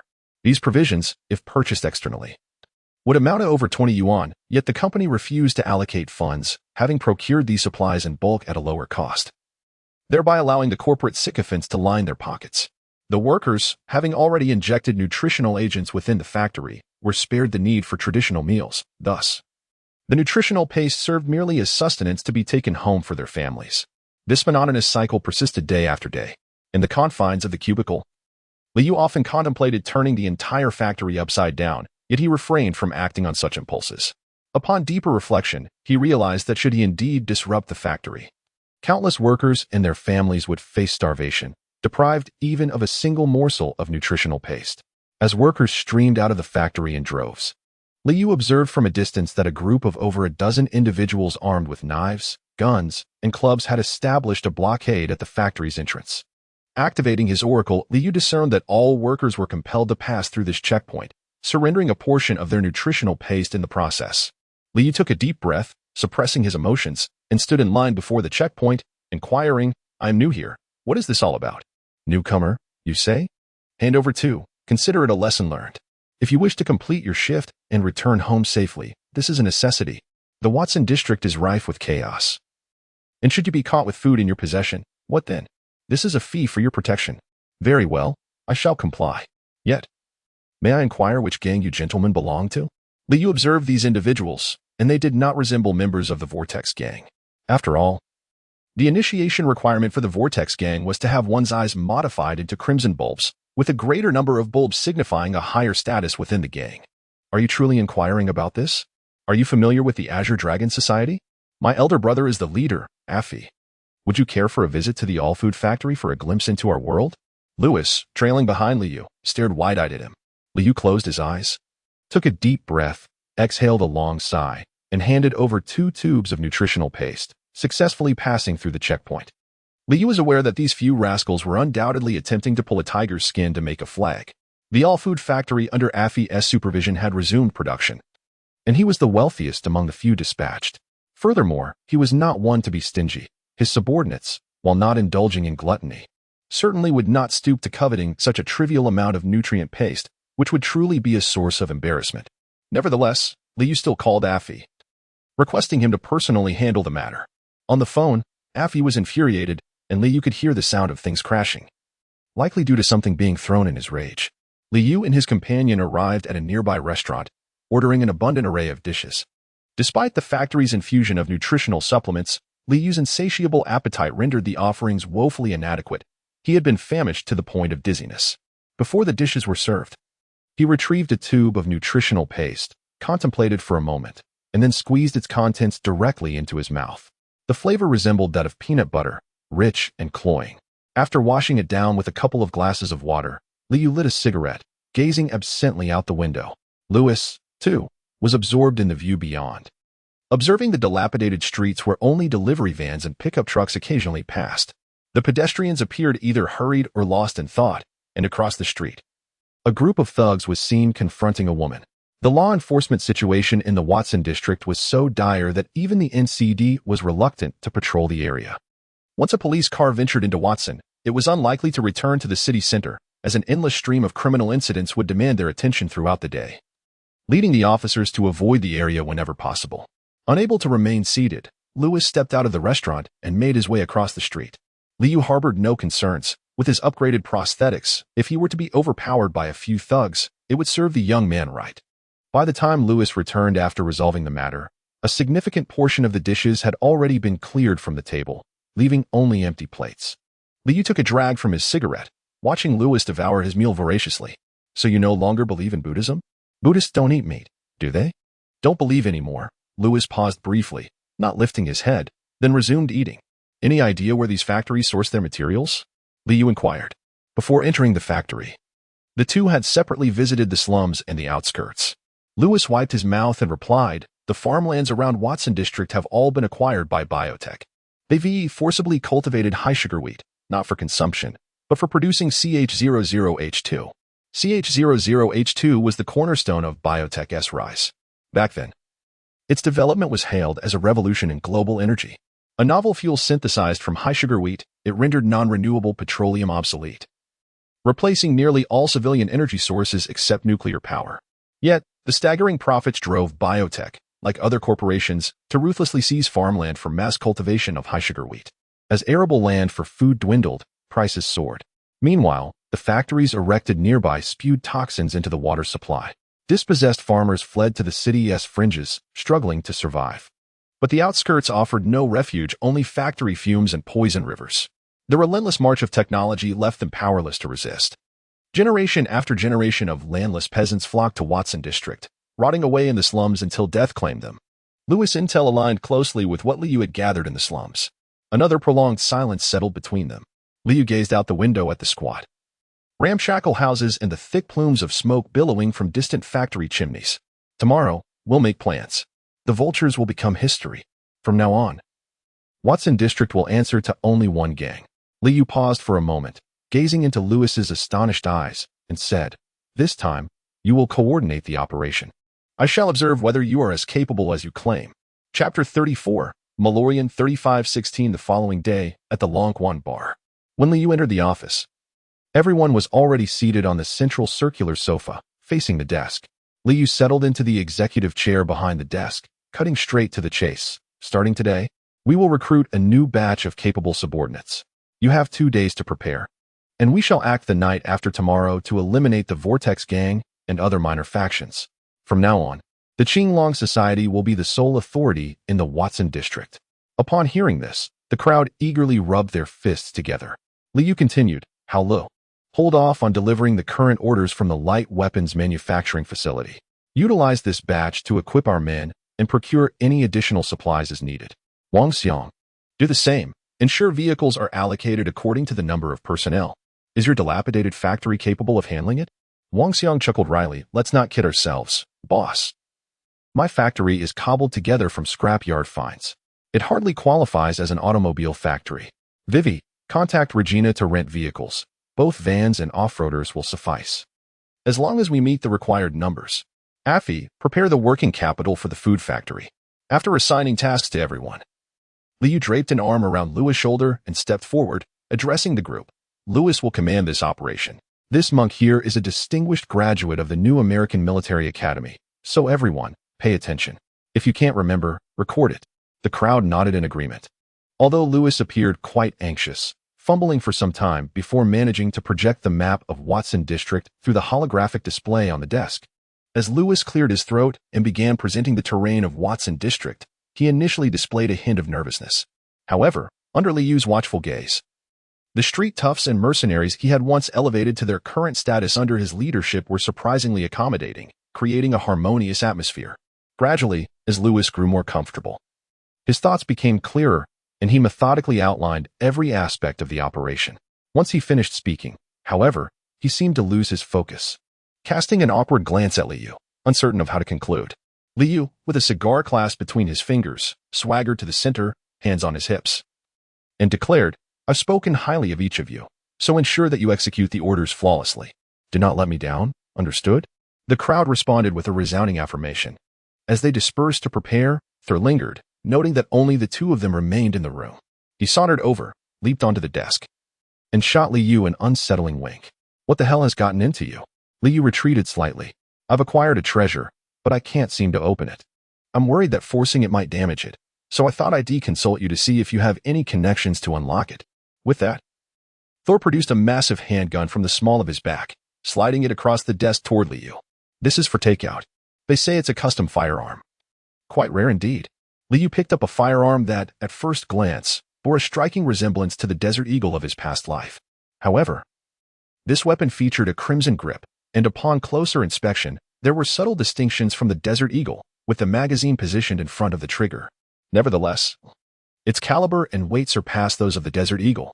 Liu had a penchant for this hefty object, admiring it as he tucked it into his embrace and inquired, "What treasure is this? Pray, enlighten me. On my territory, there lies a modest dock. A few days ago, one of my subordinates mentioned a transport vessel that had docked under suspicious circumstances. I took a group to investigate, only to discover it belonged to the Vortex Gang. We swiftly dealt with them, and naturally, the ship became ours." Torkton paused momentarily before continuing. "Now, we face 2 dilemmas. This vessel is named Abnick, and it was once owned by Adam the Hammer. Ever since he became a lapdog for the arid slope, he seldom frequented this ship. However, it's conceivable that he may seek retribution from us in the future. The second issue is that the ship contains a storage room belonging to Hammer. According to the deceased members of the Vortex Gang, it harbors numerous valuable items, including a prototype device, though it remains uncertain whether it is a cybernetic enhancement or a weapon. Yet, it remains inaccessible." Liu stroked his chin, recognizing that he still found it difficult to contend with the heavy hammer. However, the prospect of a transport ship accompanied by a room full of treasures was too enticing to ignore. He would address the matter once the heavy hammer uncovered the truth. Such intricate dilemmas typically could be resolved by contacting an intermediary to locate a locksmith, yet this situation necessitated discretion, and Liu could not conjure a suitable plan at the moment. After exchanging a few pleasantries with Thor, he promised to devise a solution in the coming days. Once he had arranged matters, Liu was about to attend to his own tasks when a sudden thought struck him. He turned and opened the window, effortlessly leaping out of the bar. In the realm of the divine, he discovered that Thor had not strayed far, and he swiftly pursued him, executing the challenging maneuver of slipping into the backseat of Thor's car from the air. accompanying Thor to the Ibnik. Liu instructed his subordinates to keep their distance and extended his left hand. A splash of crimson erupted from his wrist. And as he observed the recently revived little volcano, he could not help but curse himself. What difference was there between him and a corporate hound exploiting its employees? He then softly inquired, "Little volcano, can you unlock this door?" The little volcano twirled around and burrowed into the entrance. This time, the commotion was not as pronounced as before. A faint red glow emanated from the lock, and then with a hissing sound, the pneumatic valve opened. With a firm tug, Liu pulled the door ajar. Inside the room, two immense weapon display cabinets flanked either side. On the right, an array of firearms, and on the left, a collection of landmines, turrets, and drones. One could discern at first glance that these items were high-end models, seldom seen in the market. Facing the door was a wall adorned with an enormous full-body prosthetic, flanked by complementary mounted weapons.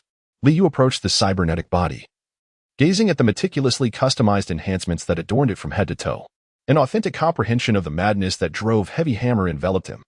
This particular cybernetic construct was likely the embodiment of Heavy Hammer's resurgence, with the entirety of its form, save for the brain, transformed through mechanical augmentation. Liu was confident that apart from Heavy Hammer himself, there was likely no other individual in the world capable of donning such a complete assembly. Liu examined the prosthetic meticulously. Every component was custom-tailored to accommodate the weight of a sledgehammer. He realized that it was destined solely for collection. Even if he wished to salvage a couple of parts, it would be futile. Not even the mechanical heart and other organs contained within could be utilized. However, there was one exception, an item of utmost value within the entire prosthetic, the unactivated nuclear reactor that hung from his chest. Liu extended his hand to seize the prized possession, then picked up a robust and exquisitely crafted gun case beside him. He extracted a uniquely designed shotgun, carelessly tossing it aside, and carefully placed the nuclear power reactor inside the case, securing it with a lock. After a moment's contemplation, he took up the shotgun and carried the case as he departed. Outside, Thor was anxiously awaiting, his gaze fixed on the entrance. Upon seeing Liu emerge with only a shotgun and a case, he craned his neck to peer inside. "Stop looking," Liu said. "Choose what you need from inside.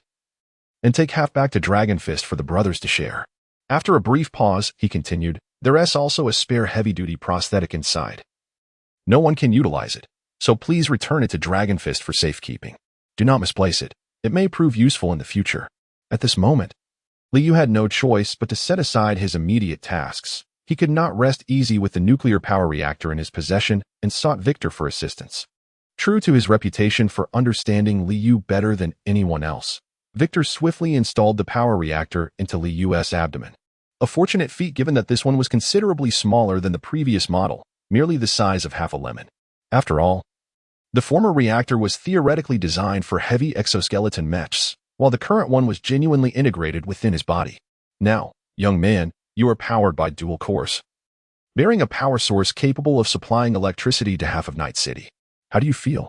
Victor jested, washing his hands post-surgery. "The sensation? Well, it is rather troubling to ponder how many of my intestines you have severed to accommodate this. I have quite the appetite. I hope I won't find myself wishing to relieve myself immediately after a meal." Chapter 35, Preparations for War According to the Plan. Everyone was to finalize their preparations in the next couple of days. Liu was tasked with overseeing a black market workshop located in the Northern Industrial District. Within an aging office building, the most prominent leader among the remnants of the Vortex Gang was the proprietor of this illicit workshop. Based on the intelligence gathered, Liu arrived at this decrepit office structure. As Liu was about to enter, he heard the distant sound of a car. This area had long been a remote suburb, devoid of any vehicles on the desolate roads, making the sound of the car seem particularly jarring. Seeing this, Liu sidestepped and concealed himself beside a pillar in front of the office building. A car came to a halt before the building, and two members of the Vortex Gang emerged, struggling to carry a woman from the trunk. Her mouth appeared to be gagged, and she was whimpering, her body thrashing about. "Did you administer insufficient anesthetic? How is this woman still conscious?" One of the gang members queried his companion. "Forget it. Just bring her back. The anesthetic doesn't cost anything." "Does it?" The other retorted, irritation evident in his tone. "I wonder how much the boss will allocate for this job. Damn it, if I run out of money, I won't even be able to indulge in my little pleasures." Having witnessed the two gang members abducting a woman, Liu activated his divine realm to confirm that she was indeed the target. After a moment's contemplation, he decided against alerting them. wishing to avoid jeopardizing the significant events of the following day. With a swift motion, he incapacitated both gang members and stowed them in the trunk. He then placed the woman in the passenger seat and drove away in the Vortex gang's vehicle, leaving the scene behind. Liu drove his car to the Lonquan bar, where his subordinates from the Vortex gang were responsible for taking care of matters in the trunk. He led the woman to a private room, and once the waiter had served the drinks, Liu finally spoke up, inquiring, "Now, tell me, what do you do? Are you aware of why the Vortex gang has abducted you?" The woman skillfully lit a cigarette, took a sip of her drink, and replied, "I work in live streaming and have a modest fan base. The Vortex gang discovered my presence in Night City and kidnapped me. As for their intentions, they want me to film illicit content. You don't seem frightened. You must know the process they follow. After they finish filming, it's a matter of luck whether you'll still have any good flesh left on you. Since you've saved me, what do I have to fear?" She continued, "I don't save people for free. How much are you willing to offer to repay your savior?" Liu remained focused on the cigar in his hand, not bothering to look up at the woman. He pondered the peculiar dampness of the cigar, which altered its flavor. Upon hearing his words, the woman rolled her eyes and retorted, "Stop pretending. Do you really think a big boss like you is short on cash? If you want to sleep with me, just say so, and I'll keep you company for a few days. You're simply interested in me. Enough of the chatter. I want money," Liu demanded. As the woman prepared to leave, he appeared indifferent. If she was willing to pay, he would act as a mercenary. If not, he would proceed with his plans. At that moment, two of his subordinates entered the room, blocking the exit. "Since you lack funds, then assist me with a task. Although I'm not interested in you, someone else is," Liu declared, gesturing for the subordinates to take her away. Only then did the woman realize the gravity of the situation and shouted, "What do you intend to do? This bar is the territory of the Qinglong Association's leader. Are you not afraid of retribution from Ming Wang?" The subordinates chuckled at her words. "You were rather rude to Ming Wang earlier. Why invoke the boss now?" The woman turned pale. On the day of the operation, nearly 1,000 members of the Qinglong Association gathered in the courtyard of the All Foods factory. Liu hovered above them. Addressing the crowd, "Your leader should have briefed you on the specifics of the plan. Allow me to clarify, tonight's mission is to completely eradicate the Vortex gang, which will undoubtedly lead to fierce resistance. A firefight is inevitable. Bullets do not discriminate, and casualties will occur. However, I have ample funds prepared for medical expenses and post-operation costs. For the injured, our organization will provide treatment. For the disabled, we will ensure prosthetics. And for those who perish, their families will receive a substantial compensation.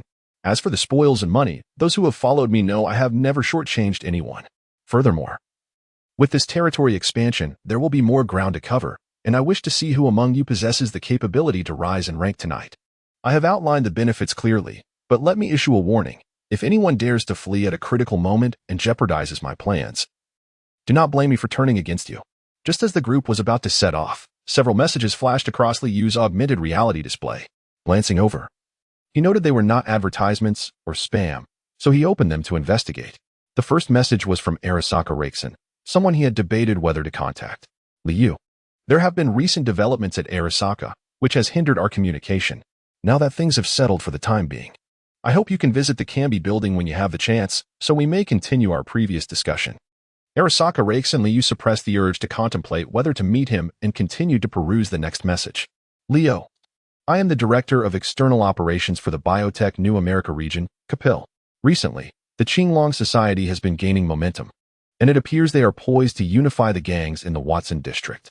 I hope that once you finish your tasks, you might return my call, as I believe we have ample grounds for collaboration." Biotech is intriguing. Liu chuckled softly, similarly dismissing his thoughts, and began to inspect his equipment. He retrieved the uniquely designed, massive firearm he had taken from the heavy hammer's chamber, and Liu proceeded to load it with its specialized ammunition, 8mm high-explosive grenades. This weapon epitomizes the pinnacle of craftsmanship in firearm manufacturing, the advanced custom prototype of the Kando L69 series, known as the 8-star gun. It is an intelligent firearm that requires a link to cybernetic enhancements for operation, capable of scanning all enemies within its field of vision through a cybernetic eye, then launching specially designed ammunition that can lock on and track targets. It can simultaneously fire 8 powerful high-explosive grenades, but its sole drawback lies in its considerable weight, making it cumbersome even for the most elite soldiers to wield with ease. However, for Liu, who is supported by nuclear-powered mobility, this limitation poses no challenge. After ensuring his equipment was in order, he gestured to his nearby subordinates, who brought the rescued woman before him. They have already made it clear what needs to be done.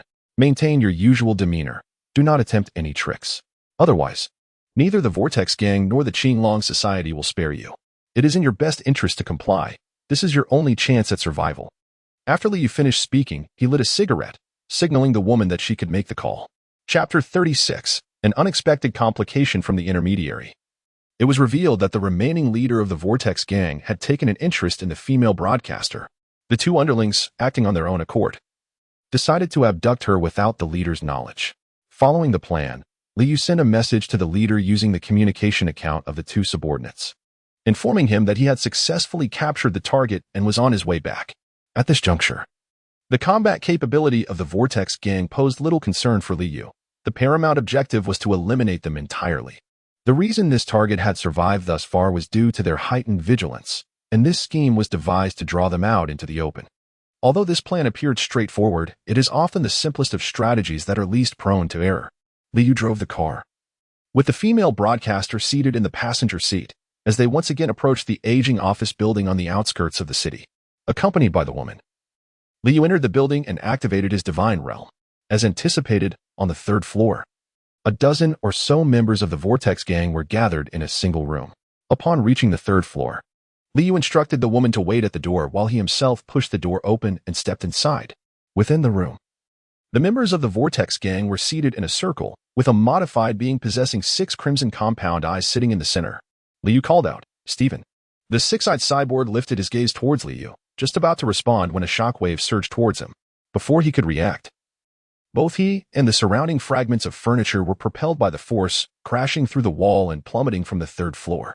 In the cyborg's perspective, it was but a fleeting moment. It felt as though he had been struck by a train, his body soaring like a kite severed from its string before descending heavily to the ground. Stephen felt as if his entire body had disassembled, unable to move even a single finger. As he regained his senses, amidst the swirling dust, he beheld a figure emanating a blue glow, emerging from the shattered wall of the third floor and gracefully landing before him. The figure drew forth a handgun with a crimson grip, aiming it directly at him. At that moment, Stephen realized he had fallen into a trap. He had been located and betrayed. Gazing at the extraordinary man before him, whose name resonated with legend, Stephen attempted to utter something, but then bang, bang, bang. These were the final sounds that Stephen would hear. The 3 gunshots marked the end of the Vortex Gang in Night City, sealing their fate into the annals of history. Liu believed that in the future, within the shadowy corners of the city, there would undoubtedly be remnants that had slipped through the cracks. However, by then, the Vortex Gang would no longer possess the capability to organize any resistance. A mere scattering of individuals would be insufficient to challenge the firmly established Qinglong Society. Meanwhile, under the meticulous orchestration of the young monk Lewis, the remaining members were systematically purging the Vortex Gang strongholds and operations in the Watson district, with all sizable members of the gang being rounded up, thanks to the detailed intelligence provided by Regina. At that moment, Liu received a message from Regina. "Leo, I must convey some dire news to you. 2 complete NCD action teams are hastening towards your location and are estimated to be nearly there. To make matters worse, a squad of violent terror response units is also en route." Upon receiving the news, Liu began to ponder.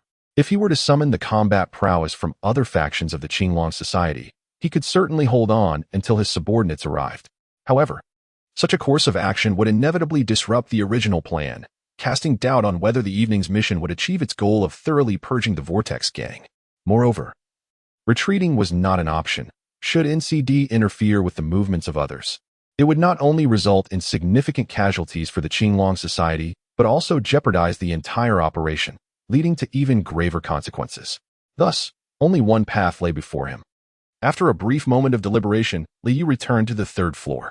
The remaining members of the Vortex Gang had scattered in fear, and he had no time to pursue these cowardly wretches. Instead, he searched through the office for sustenance, finding some food to replenish his energy, hoping to attain his optimal state. While he was not overly concerned about the NCD, the infamous reputation of the Terror Response Unit had reached him since his arrival in Night City.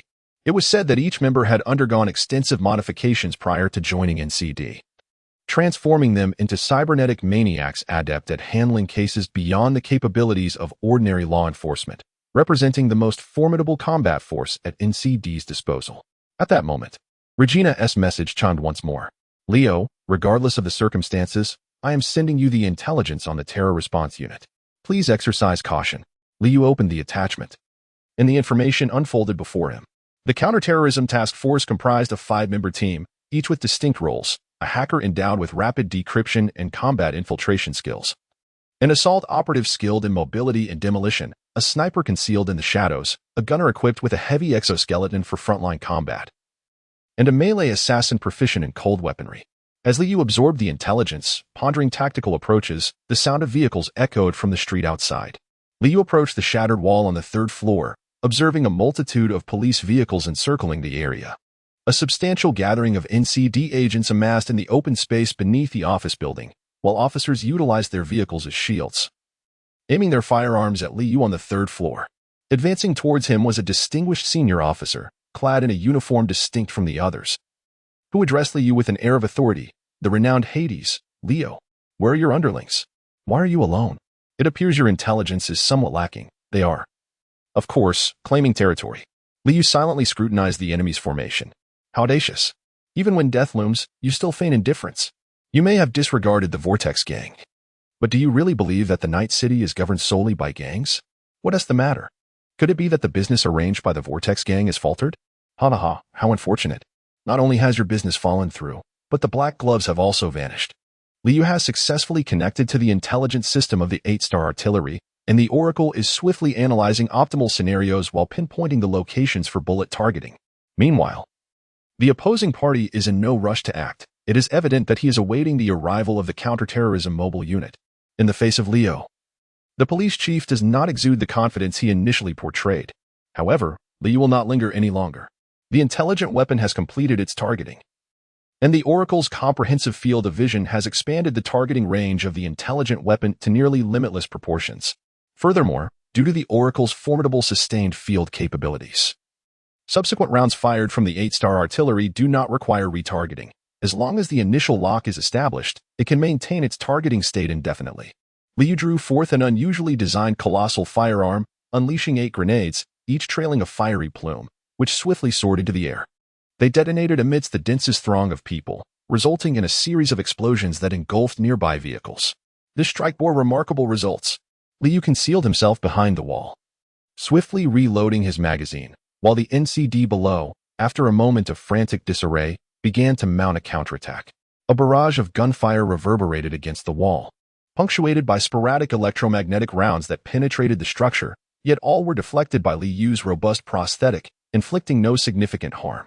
Following the initial onslaught of the 8-star cannon, although NCD suffered considerable losses, their formation was evidently more dispersed than at the outset. This time, Liu did not emerge from his cover. Instead, he squeezed the trigger into thin air, unleashing 8 grenades that spiraled outwards, arcing through the shattered wall's breach, resulting in another violent explosion below. The officers sought refuge behind vehicles, desperately evading the blasts. But Liu was relentless, his Hades pulse operating at full capacity, descending from the 3rd floor with astonishing speed. In midair, Liu coiled his fist, preparing to strike down upon the gathered crowd. Chapter 37. Terrorist Mobile Unit. A tremendous shockwave emanated from Liu's landing point, obliterating both vehicles and individuals caught at its center, sending them spiraling away in the aftermath.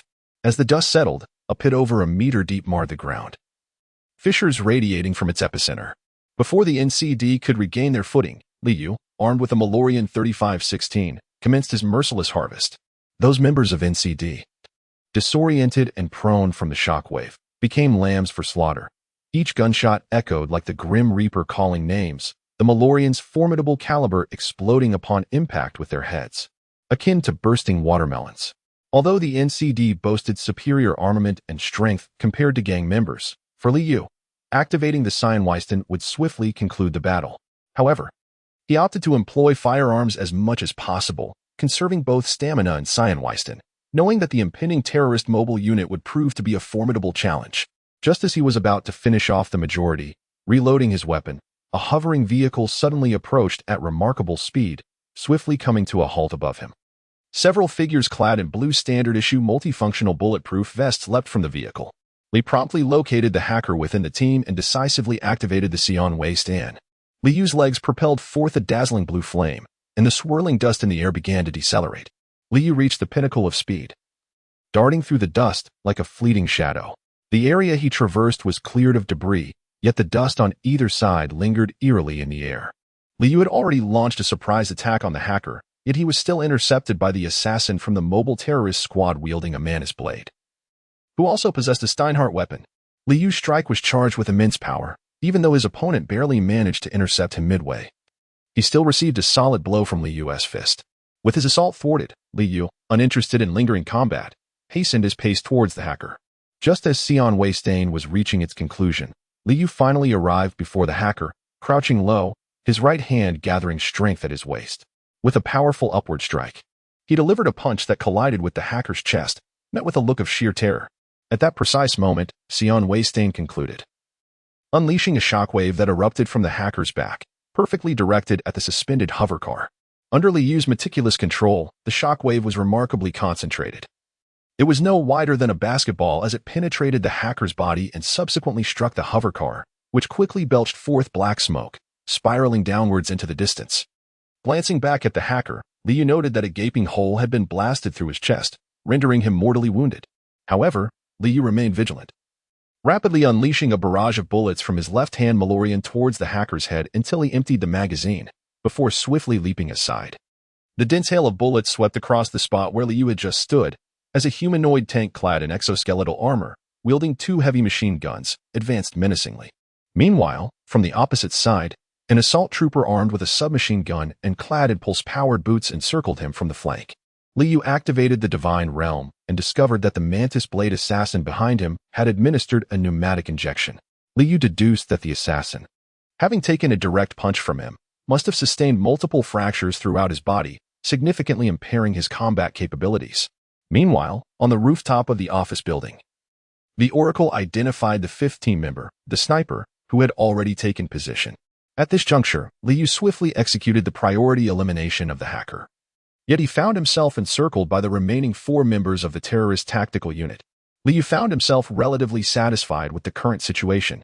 Although he was uncertain how long the CE firewall integrated within the Hades core processor could withstand a hacker's intrusion, he recognized that facing a terror mobile unit, even if it could hold out for a while, it could not endure indefinitely. It was clear that he would not be able to eliminate all his enemies before that moment arrived. Once the firewall was breached, all of Li Yu's cybernetic enhancements could be compromised, rendering him an immobile puppet. After a brief pause, the battle erupted once more. The assault soldier's powered shoes provided him a mobility that rivaled Li Yu's own, allowing him to dart forward while firing his submachine gun. As he moved at high speed, Li Yu's leg pulsed with energy, enabling him to evade the bullets. The submachine gun utilized electromagnetic technology, and tungsten armor-piercing rounds posed a genuine threat to him. However, Li Yu's oracle skin had revealed that the power source of those shoes was a high-energy battery, not a nuclear one, indicating that his mobility was not limitless. Similarly, the humanoid tank was also powered by a high-energy battery, for even the NCD could not standardly equip a nuclear reactor. Such devices were exceedingly rare and invaluable. Li Yu raced swiftly around the arena, while the assailants ceased their pursuit. The ensuing barrage of firepower emanated from a formidable humanoid tank, unleashing a furious hail of bullets that shredded even the NCD vehicles. Li Yu found it impossible to rely on the vehicles for cover, resorting instead to his speed to evade the onslaught. Meanwhile, the assault team, capitalizing on their high mobility, began to strategically lay various landmines and laser-cutting traps throughout the arena and along the potential escape routes of Li Yu. The terror squad, fearing that Li Yu might escape, was unaware that he had no intention of fleeing. Rather, his objective was to eliminate them. Prior to the conflict, Li Yu had dispatched messages to all parties, instructing them to swiftly establish defensive positions within the arena after securing territorial control, preparing for a sudden incursion from NCD.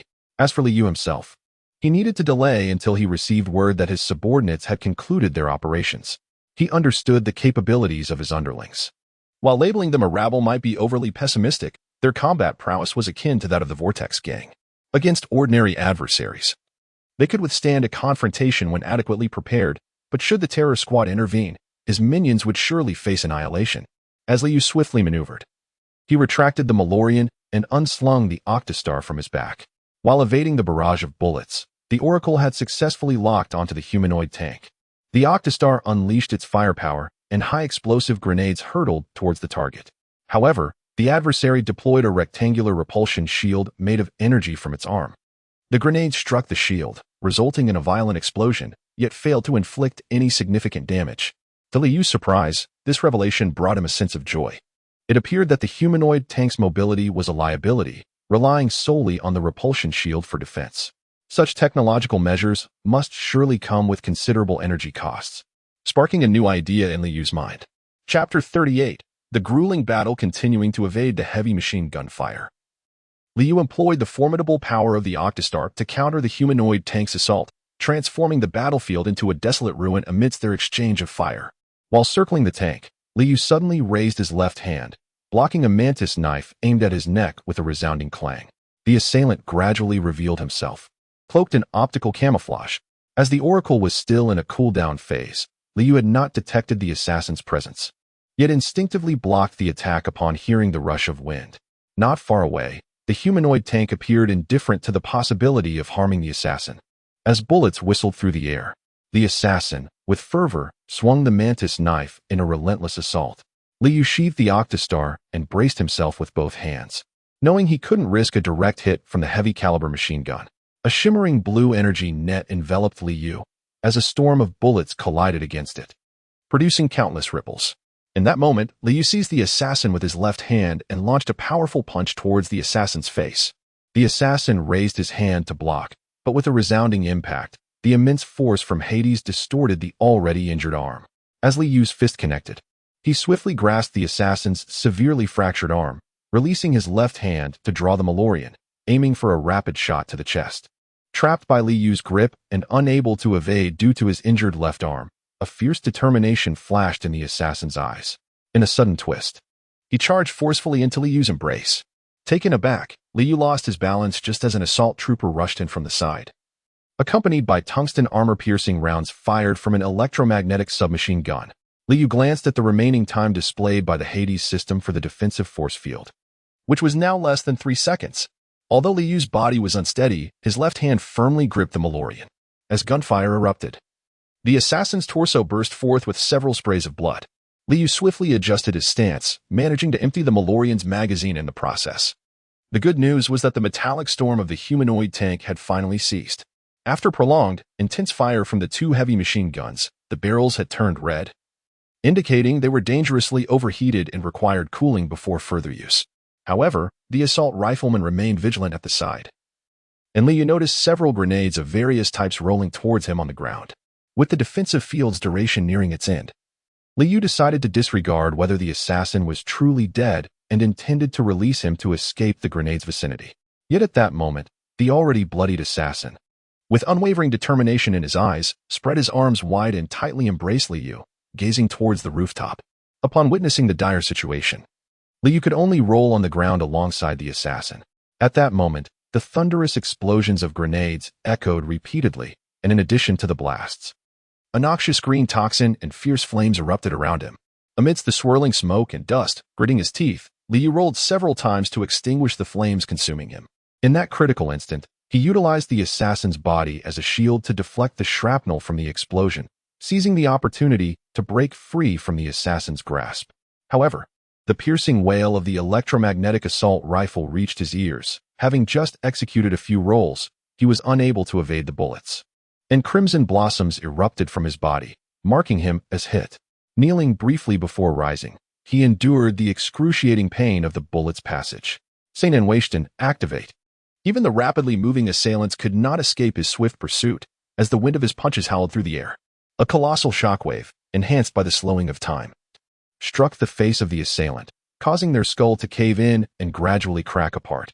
After delivering the blow, Liu had no time to assess the aftermath and quickly retrieved a pneumatic injector, plunging it into his own body.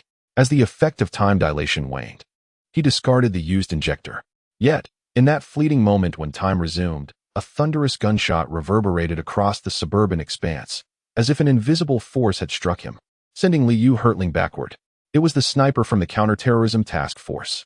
This marksman had endured for so long, remaining steadfast even as he witnessed the demise of 3 comrades.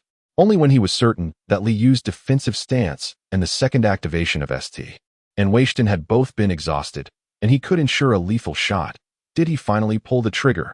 The immense energy of the fully charged electromagnetic sniper rifle, coupled with the formidable penetration of a 9mm round, pierced directly through Liyu's right chest. Liyu did indeed have a reaction, yet the bullet was simply too swift. He barely managed to shift his position slightly. Had he not, he would now be facing either a perforated heart or an exploded nuclear reactor in his chest. Nevertheless, the penetrating wound to his right chest remained fatal, having pierced his lung. Liyu coughed up a considerable amount of blood, tinged with faint green. The biological toxin grenade. Liyu thought to himself. Liyu inevitably inhaled a few breaths of toxic gas at that time. Now, the effects of the poison are gradually manifesting. He finds each breath a struggle, as his lungs constrict painfully, and each heartbeat is accompanied by an unbearable sting. Liyu could sense that the electromagnetic sniper rifle on the rooftop was about to complete its charging process once more. In this critical moment, he gritted his teeth, enduring the excruciating pain in his chest and the dizziness caused by substantial blood loss, and activated his Sion waistband once again, crouching down to gather strength. His leg muscles erupted with a pulse, propelling Liyu like a cannonball, soaring to the rooftop in an instant. Under the effect of time slowing down, he extended his right hand and pressed it directly against the sniper's face, the momentum causing him to slam the sniper down to the ground. With his left hand, he thrust the Malorian directly into the sniper's mouth and fired 3 shots in rapid succession. At this moment, Liyu was no longer capable of further combat. He could only abandon the sniper, confirm his direction, and once again ascend into the air, fleeing into the distance. Just as Sion waistband concluded, the excessive blood loss caused Liyu's vision to darken, and he plummeted from the sky. In those fleeting seconds, he had barely flown over 100 meters. And in the distance, a humanoid tank was hastening towards his landing point. Struggling to catch his breath, Liyu managed to rise with great difficulty. His fading consciousness glancing at the location of the aerial vehicle he had called for at the onset of the battle, which was now merely a few kilometers away. Fortunately, the mobility of the humanoid tank was severely limited, hindered by the cumbersome donning mechanism of the exoskeleton armor. The last member of the terror response team was unable to swiftly remove his armor to pursue him. Liyu staggered forward, his consciousness fading, rendering him unable to command Hades to soar or sprint with the remarkable speed it possessed. The heavy footsteps behind him drew closer, and he coughed up a copious amount of blood. His right lung was perforated, while toxins assailed his left. Breathing had become an arduous task, each step threatening to send him collapsing to the ground. At long last, the radiant, silver body of the Rayfield Holy Sword hovered before him. Acting purely on instinct, Liyu summoned the last vestiges of his strength and tumbled into the cabin of the hovering vehicle. Before the hatch could seal completely, the distinct sound of a heavy machine gun erupted nearby. The clattering noise resonated as the Rayfield detected the incoming assault and swiftly sealed the door. Immediately, the cabin's automated defense mechanism activated, inquiring, "Shall we retaliate against the enemy?" In a moment of distraction, Liyu murmured almost inaudibly, "Blast that neighbor to smithereens." Upon receiving the command, the precision-guided missile system was activated, commencing the countdown. 3, 2, 1, launch.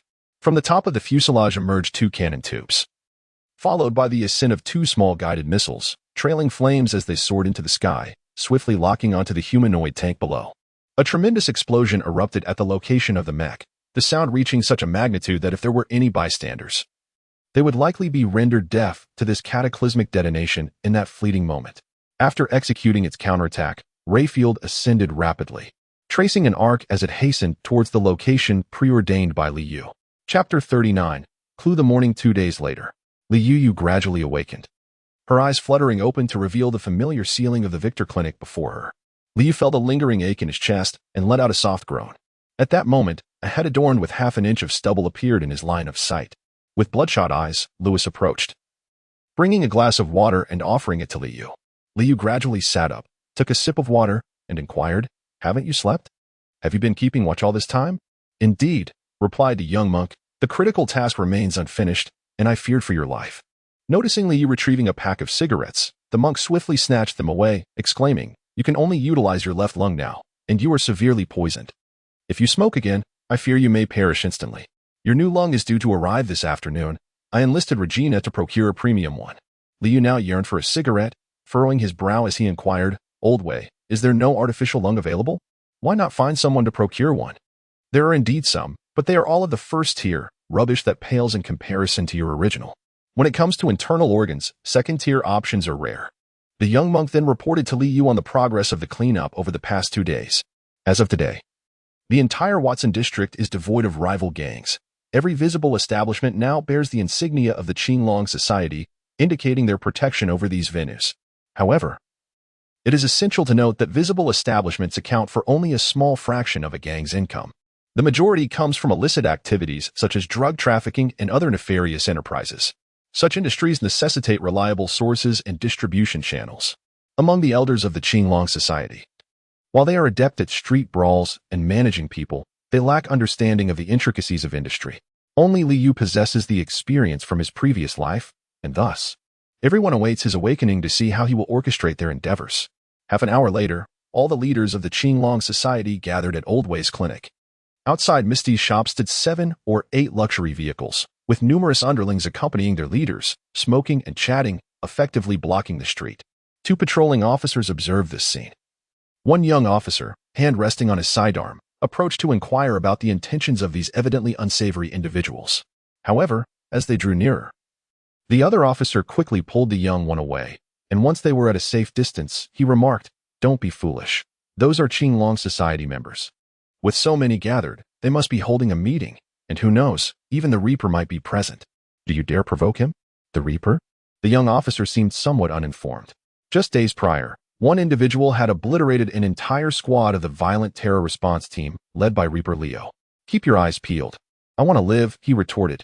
The sources of goods in the Watson district primarily comprise 2 segments. The first involves colluding with factory executives to withhold certain goods through various means before finding channels to sell them. The second segment encompasses the hijacking of passing transport vehicles.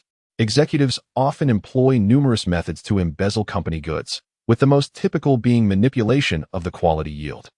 Each company has a threshold for product quality, and due to their stringent standards, these so-called subpar items are often satisfactory, albeit with minor flaws. These discarded items are placed in a substandard warehouse, where executives collaborate with gangs to pilfer these so-called subpar goods for sale. In exchange, the gangs provide the executives with a batch of genuine scrap to replace the original discarded items in the warehouse. This is merely one example of the myriad transactions between gangs and corporate executives. Liu did not delve into further details that day, instructing the leaders to refrain from immediate contact with these individuals, assuring them he had plans in place. Liu himself needed to urgently find a reliable and substantial sales channel. The previous Vortex gang, with its lax management, had scattered and minor dealings that could be absorbed internally by street-level personnel, which Liu found unsatisfactory. After convening the leaders and establishing short-term objectives, he dismissed them, intending to rest for a while.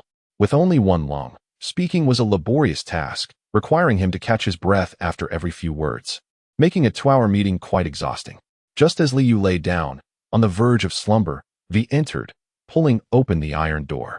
Today, V appeared somewhat different from their previous encounter, clad in a champagne-colored long trench coat over a white blazer.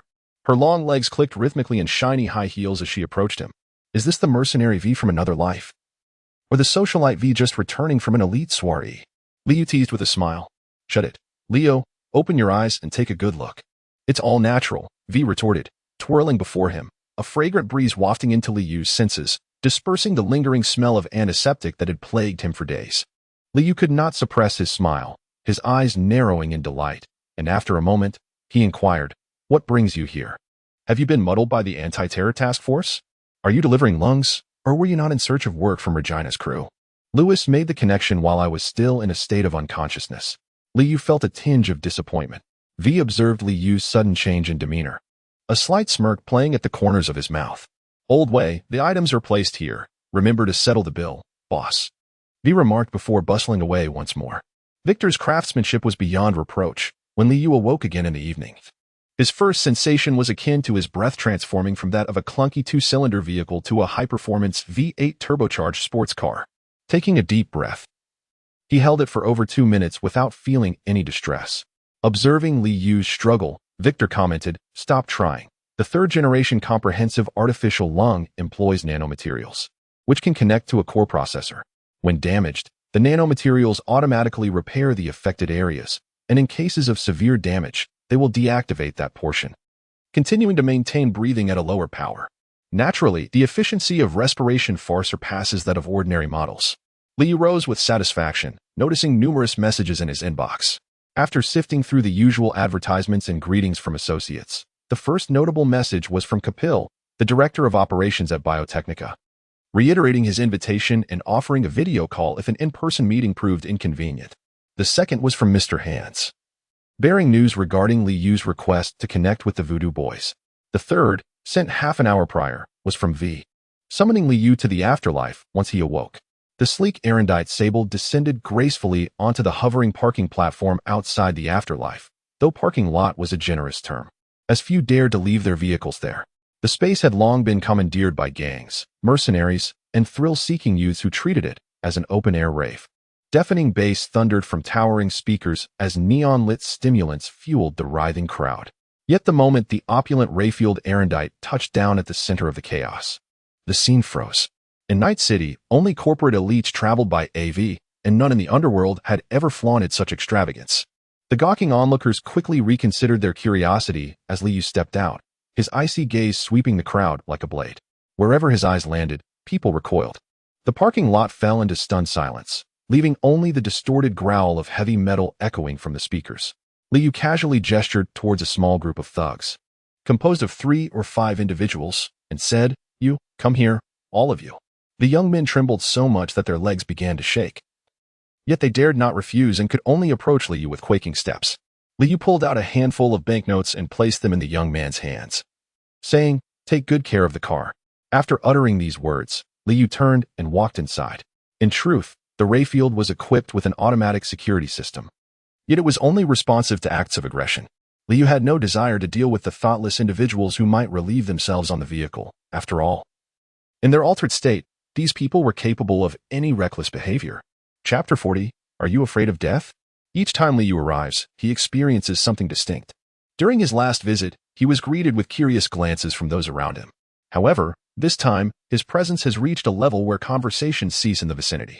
V opted not for a private booth, but instead chose a small round table in the open, not far from the bar.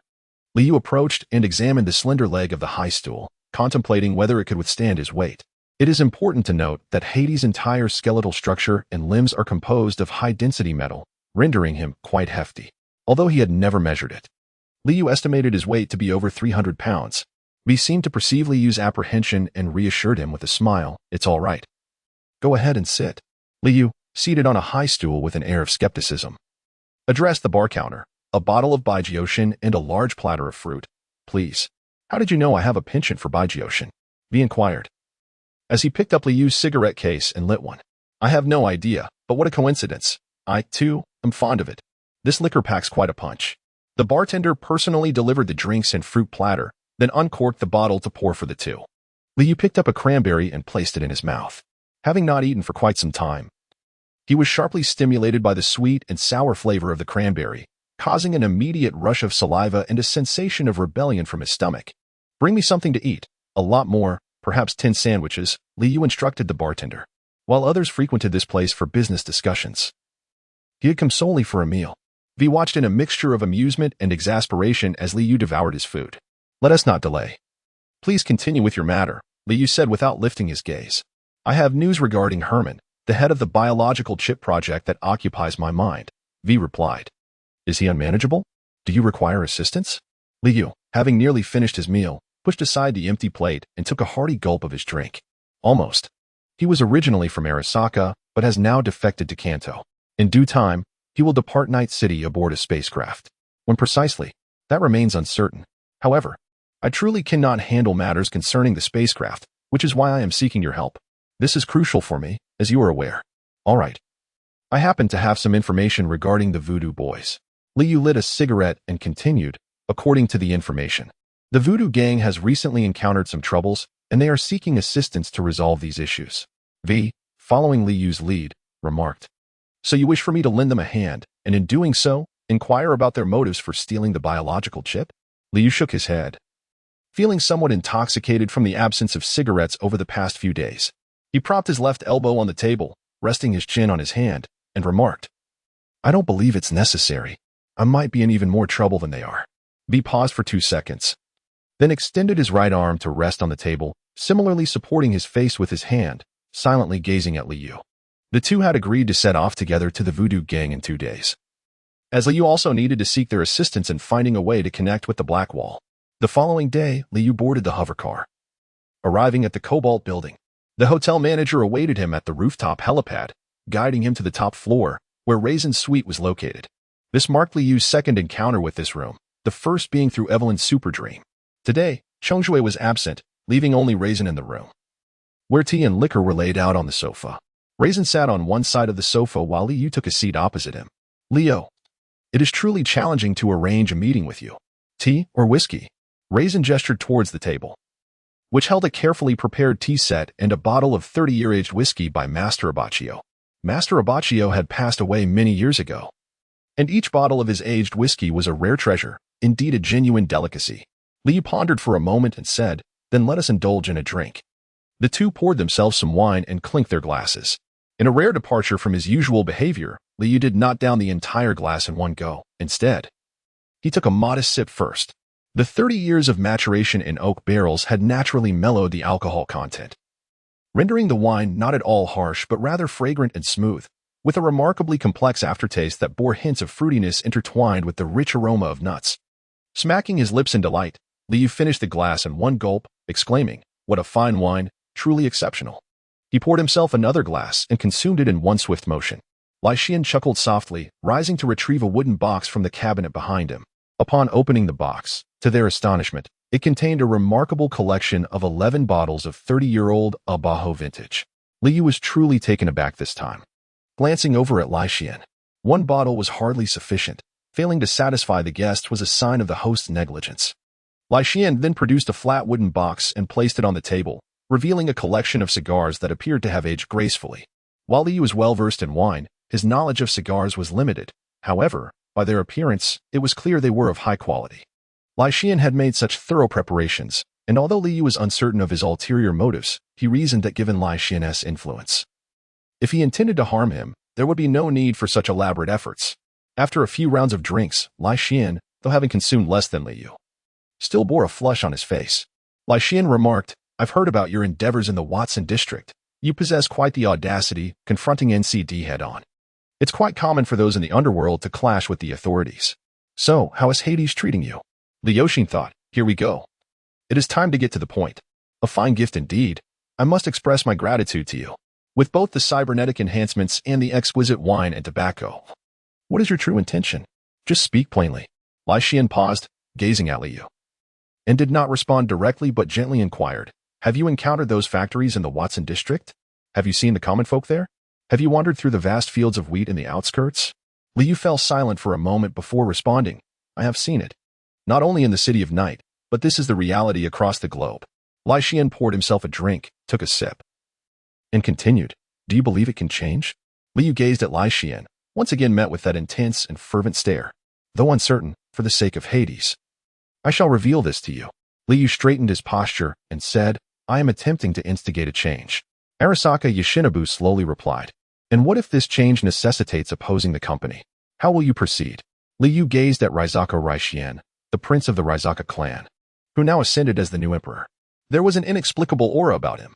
However, Liu rationally deduced that Raishian was likely probing to ascertain whether he harbored any rebellious thoughts against the company.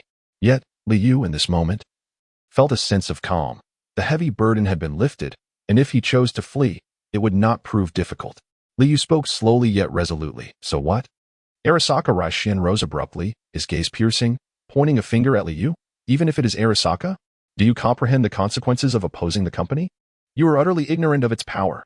Raishian paused, his voice slightly trembling, and demanded sternly, "Are you not afraid of death?" Liu gazed upon the intricate and peculiar figure of Arasaka Raishian, a profound understanding blossoming within his heart. Liu smiled gently and said, "In my hometown, there are many individuals like this." "What kind of individuals?" Liu picked up the bottle, gave it a shake, and then opened another from the box. Taking a generous swig, with the warmth of the alcohol coursing through him, he slowly remarked. Those who seek to effect change, even if they are uncertain of the path ahead, still embrace death with valor.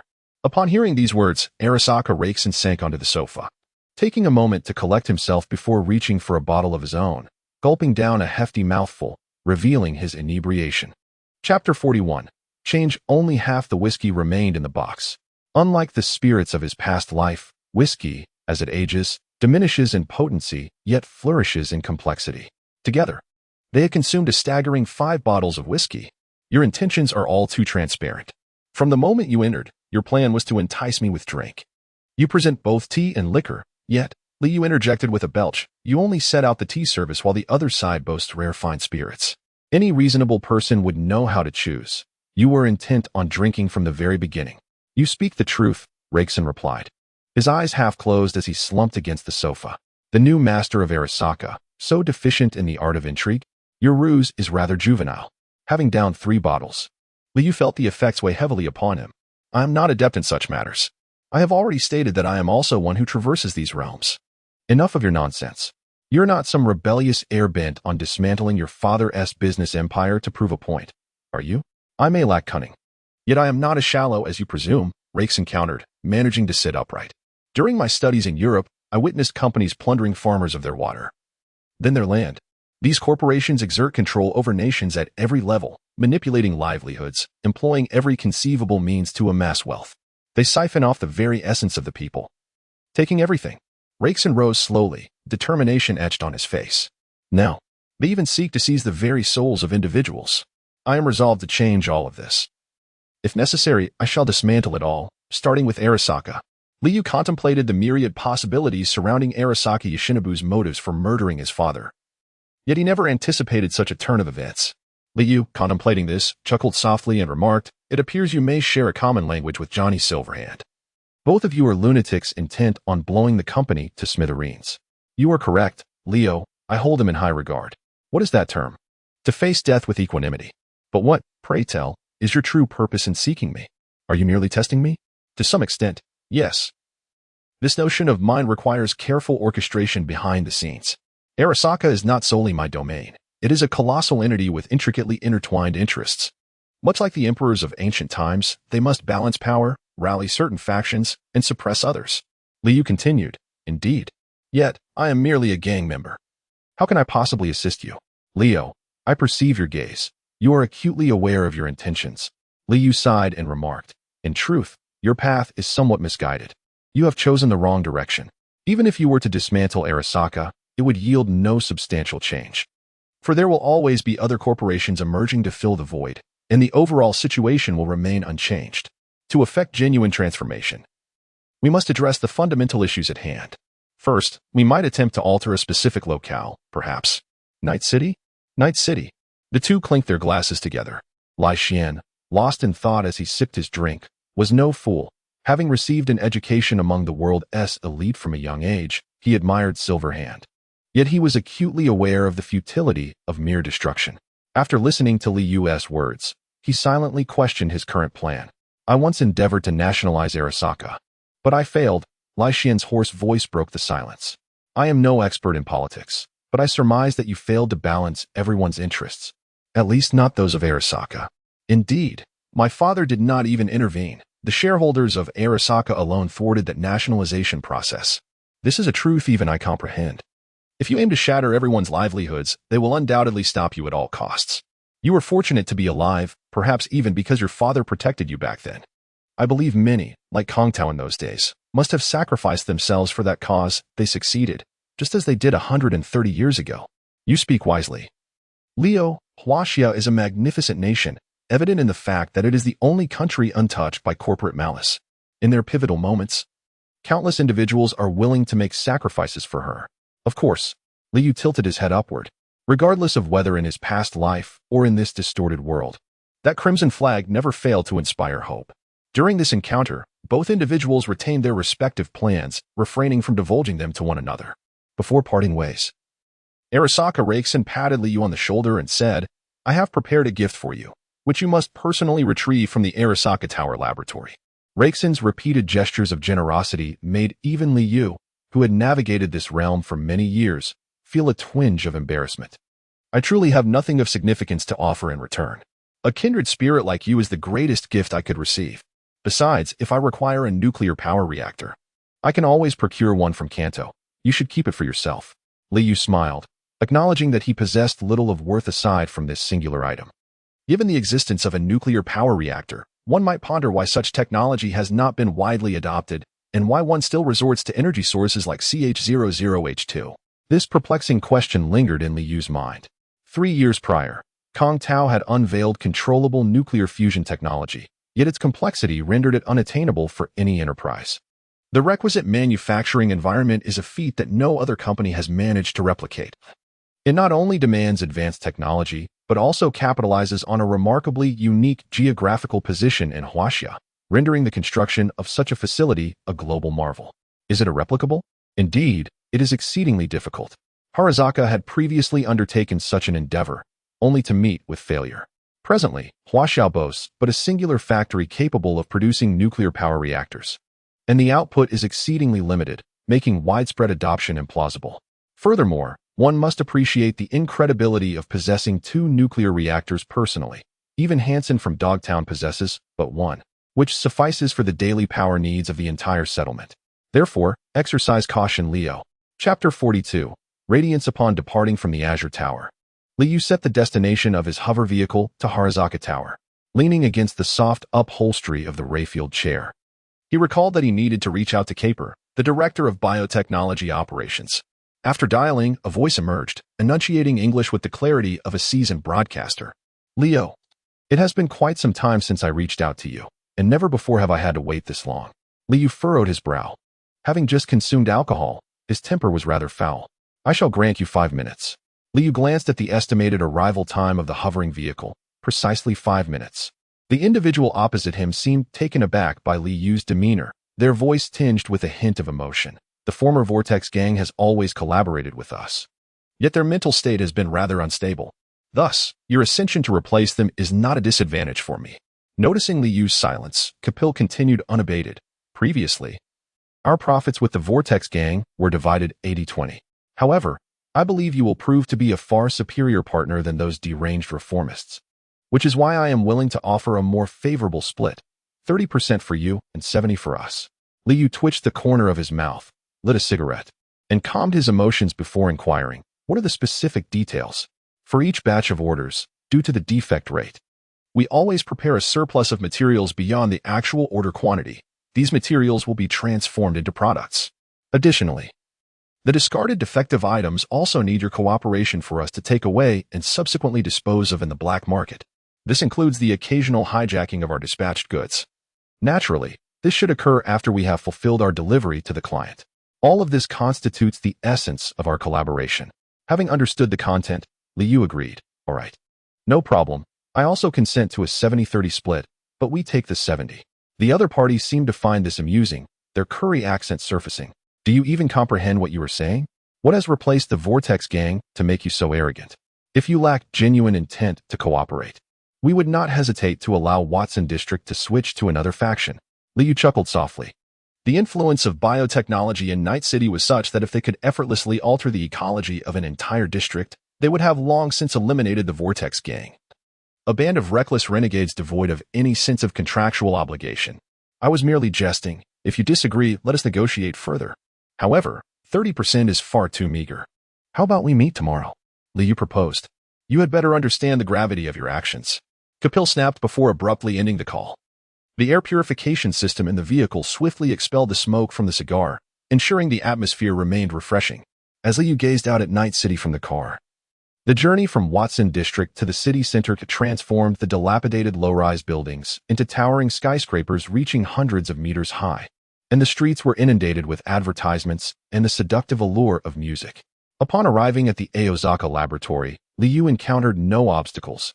Even the security scans were bypassed, a testament to the considerable privileges granted to Aozaka Raishian. Inside the laboratory, several personnel clad in full white protective gear escorted Liu to a designated room. Following their instructions, he disrobed, underwent a cleansing shower, and finally reclined, nude, upon the surgical table. After several hours, Liu awoke to the gentle strains of a melodic awakening tune. The operating room was now deserted, Though termed as such, it resembled a luxurious guest chamber, albeit with a rather austere ambience, dominated by a palette of white. Dressed and standing before the bathroom mirror, he noticed a subtle change in his skin. At first glance, it appeared unremarkable, and it felt like genuine skin to the touch. Yet, upon closer inspection, one could discern exceedingly fine patterns, akin to delicate leaf-like structures subtly visible beneath the surface of his skin. With a mere thought, Liu summoned the Hades system interface. Navigating to the section dedicated to cybernetics, he discovered several newly uploaded prosthetics, and upon delving deeper, he found these enhancements accompanied by remarkably detailed descriptions. Among them was the advanced custom edition of the Arasaka model Mingguang, an exquisite subdermal armor set. Its overall design drew inspiration from the customized Mingguang armor of Huaxia, integrating cutting-edge nanotechnology and high-strength ceramic technology. Presently, only one prototype exists, assembled by data encrypted and equipped with a DNA prosthetic lock. This armor boasts complete immunity to ballistic weaponry, exhibiting formidable defensive capabilities against conventional electromagnetic arms. The reinforced nanoskin surface effectively counters extreme temperatures, harsh cold, and radiation, while also possessing a strong resistance to cutting forces. It can obscure itself from most conventional scans and is capable of analyzing surrounding environmental temperatures, adapting its exterior temperature to render itself undetectable by thermal imaging devices. The nanoskin layer features self-repairing abilities, with gaps in the internal ceramic plates housing nanobots that connect to the core processor. In the event of an impending lethal strike, these nanobots will automatically reposition the plates, stacking them to enhance the defensive strength of the impacted area. Additionally, the armor is equipped with a prosthetic deterrent that requires connection to a power furnace for operation. The customized nanoskin layer can convert energy from the furnace, releasing high-voltage currents externally, with the ability to regulate the voltage output at will. After absorbing the details of the subdermal armor, Liu touched his chest, where the faint glow previously visible due to the presence of the power furnace was now entirely concealed by the protective layer, rendering it unnoticeable. Liu extended his index finger, a subtle glow flickering beneath his skin, followed by a delicate current that danced at his fingertip. Exiting the room, Liu approached a staff member and inquired, "Are you responsible for the cybernetic enhancements at Arasaka?" Upon recognizing Liu, the staff member paused in his tasks and replied, "Our primary focus is on the custom modifications of existing cybernetics or weaponry. The development of new products is the responsibility of other departments." Liu pondered for a moment and inquired, "Has your superior mentioned whether they could assist if I have additional requests?" After a brief pause, a formally attired individual entered the room, slightly bowing to Liu. "Good day, Mr. Liu. I sincerely apologize for not possessing the authority to directly consult Lord Lai Xian. Yet I am willing to offer my assistance on a personal basis. What modifications do you require for your augmentation?" It seemed that Lord Lai Xian had bypassed several levels to issue a direct command to the laboratory, leading the individual to feel rather significant. However, Liu found this advantageous and replied, "I possess a prototype blade weapon of military technology that I wish to transform into a knife." "Certainly, but this will necessitate some time. Is it acceptable for you to allow us time to research military technological advancements?" "I apologize, sir, but if you are in urgent need, I can." "Never mind. I have two of these weapons, a pair, so you may create one while the other can be studied at a leisurely pace. Thank you for your understanding." The individual bowed once more, confirmed the delivery address, and Liu departed from the laboratory. Chapter 43, Action, Part 1. Upon returning to Victor's clinic and inquiring further, it became evident that Victor had no insights regarding the modification of the thermal blade. Previously, he had merely disassembled it and mounted it onto the mantis blade. Now, altering its form and reconfiguring the blade exceeded the capabilities of the seasoned doctor, who was, after all, merely a physician. As Liu returned to Dragon Fist via the floating vehicle, he organized the recent reports from the leaders concerning operational conditions and daily trivialities. Lewis entered the office and asked, "What do you need from me?" Liu organized his thoughts and explained the situation regarding Raisin Lai to Lewis. After listening, Lewis began to pace the room, then struck his left hand into the palm of his right, addressing Liu. "I never expected that if Lai Xian shares our objective, we are bound to succeed. However, do not indulge in overly optimistic thoughts. After all, he wields control over Arasaka. Although he may currently be driven by fervor, power has a way of corrupting the human heart. In the past, he lived in the shadow of his father, untouched by the allure of supreme authority. I merely wanted to share my thoughts with you. We cannot rely solely on others for our endeavors. We must depend on ourselves. Upon hearing this, Lewis nodded. Indeed. You are right. So, when shall we take action? I have a meeting with some individuals from the biotechnology sector tomorrow afternoon. Please prepare the action plan and await my instructions. Rest assured, we have recently recruited several hackers. Although their skills are somewhat average. At least we won't be completely in the dark online, Liu reassured him. After confirming some details, Lewis remarked, the overall strength of our team is unlikely to experience significant breakthroughs. We can only focus on our weaponry. I have been inquiring around and found no viable channels to acquire heavy firepower. Liu pondered for a moment and said, I will find a way to handle this matter. Once I finish my current tasks, I shall make a trip to Dogtown. Heavy machine guns, mounted electromagnetic cannons, defense turrets, armed drones, combat robots, ballistic missiles. Why are you staring at me? Are you just spouting off nonsense? Let's set aside the first few, but ballistic missiles? What do you intend to do? Shall I procure a nuclear bomb for you as well? Lewis stroked his chin thoughtfully and remarked, A nuclear bomb would be quite impressive. If there were ballistic missiles involved. Damn it, Lewis. Lee casually tossed the ashtray from the table, and Lewis caught it with a swift motion, awkwardly placing it back upon the desk. In his school days, he had often dreamt of commanding an entirely mechanized battalion. While ballistic missiles were not a priority, he yearned for armed drones and heavy machine guns, insisting they must be made feasible. Lewis reclined on the sofa, adopting a playful demeanor. Liu pondered for a moment before dialing Weiwei's number. How much liquid capital do we currently possess? Approximately 5 million. Liu fell into silence, reminiscing about the time spent wandering the market in Dogtown, where a prototype revolver would fetch hundreds of thousands. The heavy artillery, I feared, would be even more exorbitantly priced. I understand now. Liu ended the call. Liu initially believed himself to be quite affluent. Yet he soon realized that when it comes to firearms, no amount of money is ever sufficient. It is no wonder that numerous small nations are utterly incapable of competing with corporations. With their limited economic power, they cannot even sustain a single elite battalion. The following morning, Liu summoned all the leaders to Longguan. Once everyone was seated, Liu rose and announced, in the future, I will establish a dedicated combat unit. Selecting the most exceptional personnel from the entire Qinglong Association, providing them with superior weapons and equipment. This matter is of utmost importance. Therefore, starting tomorrow, pay close attention to your most capable subordinates, as I will be requesting a list from you in due course. He continued, as for the second matter, this afternoon's operation. I trust Lewis has briefed you. It is imperative that those technicians remain unharmed. You may allocate the assets as you see fit, but ensure that all documentation from the offices is meticulously preserved. Stay alert. As the meeting concluded and Liu prepared to depart for the city center, he was approached by Affy at the door. Boss, I heard from Weiwei that you are in need of funds. Liu turned to face the bald, muscular man and said, I am aware of your wealth, but your funds are insufficient. It would be wiser for you to keep them for your own use. After urged Liu, saying, Please, I have upgraded my cybernetic enhancements to the 4th tier. I am indeed quite affluent. And managing the entire food factory has been going rather well. Liu scrutinized Affy, his expression tinged with skepticism. Pray tell, just how wealthy are you? Affy raised his hand, gesturing A2. 2 million? That is quite a sum. You might as well save it for a decent set of subdermal armor. What 2 million? 20 million. Affy exclaimed. My dear friend, the advertisements for all food products in the elevators of Night City are crafted by none other than me. I have asserted my wealth. Yet you remain unconvinced. Liu's eyes widened in astonishment, his tone elevated several notches. What on earth are you saying? You, with your thick brows and large eyes, are advertising now. My brother, I have some capability in business, haha. It hasn't even been 2 weeks yet. Once the advertisements take effect, our revenue will surely increase. Why didn't you mention you had such skills earlier? In the past, there was no capital to engage in commerce.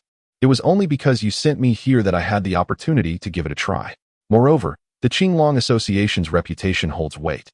Just a little intimidation is enough to convince those distributors to stock up. But that doesn't make sense if the products don't sell. They certainly won't restock next time, regardless of how much you intimidate them, right? That is precisely why I'm advertising, brother, everything is planned out. So you needn't worry. Liu scrutinized the bald, muscular man from head to toe, then embraced Affy, saying, in 10 days, I will provide you with the specific quantity needed. Is that agreeable? Affy thumped his chest, the metallic surface of his torso and fist resonating with a thud. No problem? Brother. Before heading to the biotechnology firm, Liu made a trip to the Arasaka laboratory. The efficiency was indeed remarkable. They completed the modification of a blade in just one night. It was the same familiar figure, standing on the rooftop helipad with a black-bladed straight sword sheathed in hand, awaiting Liu. Upon seeing the opulent vehicle of Ray Field, this figure bent even lower. Mr. Leo, due to time constraints, I was unable to prepare a gift box for you. I sincerely apologize. That's of no consequence. How about the other blade? Liu inquired as he took the sword. Mr. Leo, as per your request, the other blade is to be crafted as a dagger. However, the challenge of long-range energy control is quite formidable. I kindly ask for a bit more time. Very well, take your time to research, Liu replied before boarding the hovering vehicle. Heading towards the headquarters of the biotechnology company. On the hovering vehicle, Liu unsheathed the sword. It was a standard Tang saber, predominantly black with golden embellishments. The square guard, also in black, bore an exquisite yet understated pattern of fine gold inlay. The blade measured 130 centimeters in length, falling within the longer range of Tang swords, yet it fit Liu, who stood nearly 2 meters tall, perfectly. Originally, this thermal energy blade required a connection to a prosthetic, drawing power from a reactor to activate its heated edge. However, thanks to Arasaka's modifications, the blade could now receive energy directly from Liu's hand, with a device in the hilt capable of remotely harnessing energy. No wonder Victor was at a loss. Such a creation was beyond the capabilities of the old man. As Liu's thoughts stirred, the blade gradually turned crimson, to the point where the very air around it began to warp, suggesting that the destructive power of the blade had been perfectly preserved. At that moment, an idea struck Liu. Since the hilt was capable of harnessing the energy from the power furnace, then Liu activated the intimidation circuit, and an arc of electricity surged from his hand. As anticipated, the arc was swiftly absorbed by the hilt of the knife, which then became enveloped in a dazzling glow of electric light. Although maneuvering within the floating vehicle proved challenging, Liu remained unperturbed, knowing that opportunities would arise in due time. Chapter 44, Action, Part 2. The biotechnological firm's outpost in Night City was indeed quite meager. The office building was merely a standard commercial structure, lacking even a helipad. This company, a nascent enterprise that had risen solely on the back of CH-00H2, had yet to diversify its operations, and its scale was a far cry from that of the 4 major corporate giants. It was unsurprising that they lacked the financial clout of their more established counterparts. The floating vehicle hovered before the main entrance of the office building, where security personnel directed its landing. Positioned directly at the entrance, 4 or 5 security guards surrounded the floating vehicle, acutely aware that even the slightest mishap with this prized asset could cost them their jobs. Unlike in previous times, in Night City, positions in corporate security were highly coveted among the common populace. Losing such a job would lead to deep regret, hence the guards approached their duties with exceptional diligence. Liu entered the office building, where the receptionist directed him to take the elevator to the 8th floor. He knocked on the door of the action director, Kapil. The office was quite spacious, rivaling the one Liu had at Longquan, adorned with a modern aesthetic and featuring holographic projections throughout. Kapil remained seated behind his desk, observing Liu without rising to greet him. Upon witnessing this, Liu paid it no mind. He sauntered over to the sofa and settled down, then called out to the receptionist, who was about to leave, saying, "Bring me some beer, and some food as well, more the merrier." The receptionist, taken aback by such a request, glanced at Kapil. Seeing Liu reclining on the sofa with an air of indifference, Kapil could only nod in agreement. Liu had long since scanned the premises with his divine insight. The building's security consisted merely of a dozen guards downstairs and 5 or 6 company security personnel on the 3rd floor. Such a meager defense posed no threat to Liu, whose formidable power endowed him with unwavering confidence. In this situation, considerations of decorum were irrelevant. All that mattered to him was his ravenous hunger. He had no qualms about satisfying it, regardless of politeness. Minutes passed since the front desk had closed its door, and Liu, reclining with his legs crossed and smoking a cigarette, showed no intention of acknowledging Kapil. Initially, Kapil had intended to display his composure, opting for silence. But he gradually realized that the imposing figure before him was far too relaxed, which made Kapil increasingly restless. Just as he pondered how to break the stalemate, several female employees emerged from behind the front desk, carrying trays laden with an array of food and bottles of beer. "Ah, how forthright," Liu remarked. eyeing the generous spread before him. Numerous platters overflowed with fried potatoes, chicken nuggets, hamburgers, and other fast foods, filling 3 large trays. Liu refrained from idle chatter and began to partake in his meal. Kapil sent a message to the front desk, instructing them to bring in copious amounts of fast food, eager to witness Liu's discomfort and relish the spectacle of this impolite man feeling belittled, as if he were a beggar. However, the more Kapil observed, the more perplexed he became. Did the leader of the Qinglong society truly suffer from hunger? Why was he still eating?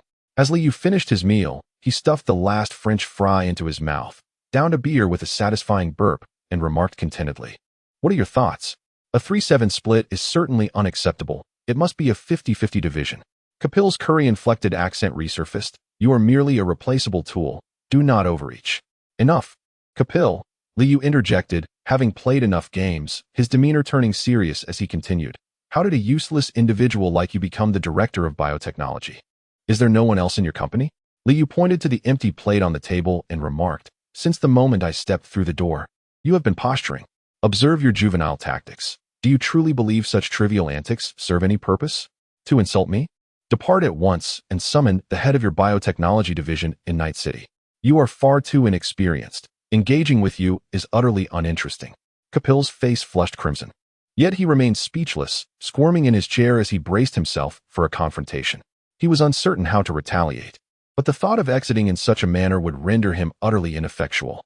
"You had better fetch your superior immediately, or I shall consider delivering your head to him as an alternative," Liu stated nonchalantly, absent-mindedly smoking and picking his teeth, barely glancing at Kapil. Kapil wrestled with his thoughts multiple times, ultimately rising to leave after recalling the terrifying feats of the underworld king, Leo. "One more thing," Liu called after him. "Ensure that your management team accompanies you. Should negotiations prove fruitless, I wish to witness whether the upper echelons of your biotechnology division are as incompetent as you." Kapil could not remain a second longer, hastily exiting the room. Moments later, the corridor echoed with the sound of numerous footsteps. An elderly Mediterranean man from the Curry nation entered, flanked by a group of executives, followed by several guards and security personnel, all bustling into the room. Upon their arrival, the first thing they noticed was the absence of anyone in the room, but this was quickly followed by the sound of the door slamming shut. Liu emerged from the doorway, locking it behind him. With a cigarette in his left hand and a Tang Dao propped against his side with his right, he surveyed the room filled with people. "Who is in charge here?" Liu inquired. The balding man at the forefront frowned and replied, "I am Ben, the general manager of biotech in Night City." Accompanied by his guards, he added, "Is this a sign of distrust towards me?" Liu drew his blade, the searing edge having already been warmed within its sheath. As he unsheathed the sword and flicked it downward, the blade crackled with electricity, emanating a menacing aura. The security personnel, likely inexperienced in the ways of violence, were petrified by the palpable intent to kill that Liu exuded. He advanced slowly, the blade in hand, stating, "Given the confidentiality of our discussion, how can we allow guards to overhear?" Even without activating the C and Wei Si Tan, Liu's speed, augmented by Hades, was beyond the comprehension of these untrained individuals. As he stepped forward, the room was lit with flashes of his blade, accompanied by flickering lightning. The moment the heated blade cleaved through flesh, the resulting spray of blood evaporated, leaving scant traces on the floor. However, the air was thick with the metallic scent of blood. With the door locked and confined to the 8th floor, the guards had no escape, one by one falling victim to Liu's lethal strikes. Liu kicked aside the head of a terrified individual lying at his feet, settling into the plush office chair behind his desk. "Have a seat. Let us discuss serious matters," he proclaimed. At that moment, several executives appeared so petrified that they had lost control, huddling together in a corner of the sofa. Only the general manager, Ben, seemed to retain a semblance of courage. Facing Liu directly as he took his seat, struggling against the nauseating scent of blood, Ben spoke, "Leo, your actions constitute a declaration of war against the biotechnology sector." Liu placed his feet on the table and said, No. You must listen to what I am about to say before discussing the matter of war." Chapter 45, Action, Part 2. Liu continued at a leisurely pace. "The several existing gray industrial chains I previously mentioned will all be under my control. Additionally, I demand 50% of the profits from the legitimate biotechnological enterprises in Night City as a form of protection fee. Of course, this financial obligation is not without its benefits. I permit you to continue operating these CH00H2 factories in the Watson district and to maintain the low-cost procurement of the high-sugar wheat from the surrounding fields. Lee paused momentarily and said, "These are my terms. You may discuss them on-site. Is a vote necessary?" Ben nearly gritted his teeth as he replied, "Setting aside your outrageous demands for the moment, are you aware that the tax in Night City stands at 35? If you take away half, we are left with a mere 15 in profit. What I seek is profit, not revenue. I have already shown mercy by allowing you a share. Do not make me repeat myself. Make your decision swiftly. Is a vote required? And what if I say no? Then, it shall be the end." Liu stood up with a knife in hand. "Wait a moment." Bender quickly rose to his feet. "I understand now. You never intended to negotiate." Bender's expression contorted as realization dawned upon him. "Do you wish to swallow the biotechnological industry in Night City? Well, among you few. You are the only one with a semblance of intelligence." Liu rested the knife upon his shoulder. "Even if biotechnology is not a titan, it is still a multinational corporation. Do you truly believe that as a mere gang member, you can contend with such an entity? I must say, your intellect possesses a modicum of understanding, but not much more. Before you meet your end, I shall ensure you grasp the truth." Liu approached and, with a swift stroke, severed the head of a high-ranking executive, simultaneously proclaiming, "Why is the Biotech Night City office so dilapidated?" With another swift strike, Liu unleashed a torrent of electricity that surged through the high-ranking executives, who were just about to scatter in panic. The voltage was not excessively high, yet it rendered them convulsing on the ground. It is evident that Night City has never been a focal point for biotechnological advancements. I surmise that your headquarters may be on the verge of abandoning this place entirely. Liu proceeded with a deliberate calmness, methodically severing the heads of the high-ranking officials sprawled upon the ground. "So, with your demise, I shall ascend to the position of general manager of the Biotech Night City, as long as I remit the required profits to headquarters in a timely manner. Do you really think the people at headquarters will care who the contributor of that wealth is?" At that moment, Bender's face drained of color, and he collapsed onto the sofa in despair. "I understand now. I understand." Bender suddenly sprang up as if rejuvenated, dropping to his knees and pleading in a hoarse voice. "I comprehend. Spare my life. Contacting headquarters would be a hassle, and familiarizing myself with these industries would consume considerable time and effort. If you grant me my life, I will assist you in managing these enterprises, and aside from the portion owed, all profits shall be yours. According to the plan, everyone in this room was destined to meet their end today, yet Liu did not anticipate Bender's remarkable cunning. Sensing Liu's silence, Bender pressed on. "I will not flee. All I desire is to survive. If you spare me, I will earnestly serve you." As the glint of the blade flashed, Liu sighed and replied, "I truly offered you a chance and even left you a portion of the profits, but alas, you did not cherish it." Liu contacted Lewis, who swiftly executed the plan and took control of all CH000H2 factories in the Watson district. Although there were some security personnel and managers within the factories, once the supervisors realized they could not reach their superiors by phone, they essentially ceased all resistance. Liu descended the stairs, urging the grassroots employees to remain patient, and then summoned the remaining security personnel to ascend and attend to the removal of the bodies. He then proceeded to the top floor, to the office of the general manager. Liu accessed Bender's computer and utilized his account to send a message to all employees of the Night City branch. The essence of the communication was that there had been a change in the management team, while the foundational staff across various departments would continue their duties as usual. Furthermore, beginning next month, all salaries would see a 30% increase. After offering some reassurances, he requested that they maintain their routine tasks. Liu was acutely aware that in a well-established single project like CH00H2, it was solely the grassroots employees who truly toiled. The executives, on the other hand, merely glanced at their emails each day, constituting the entirety of their work. Their presence or absence had little bearing on the company's operations. While Liu was sifting through other materials on the computer, Wei Wei arrived, entering the room with a gentle push of the door.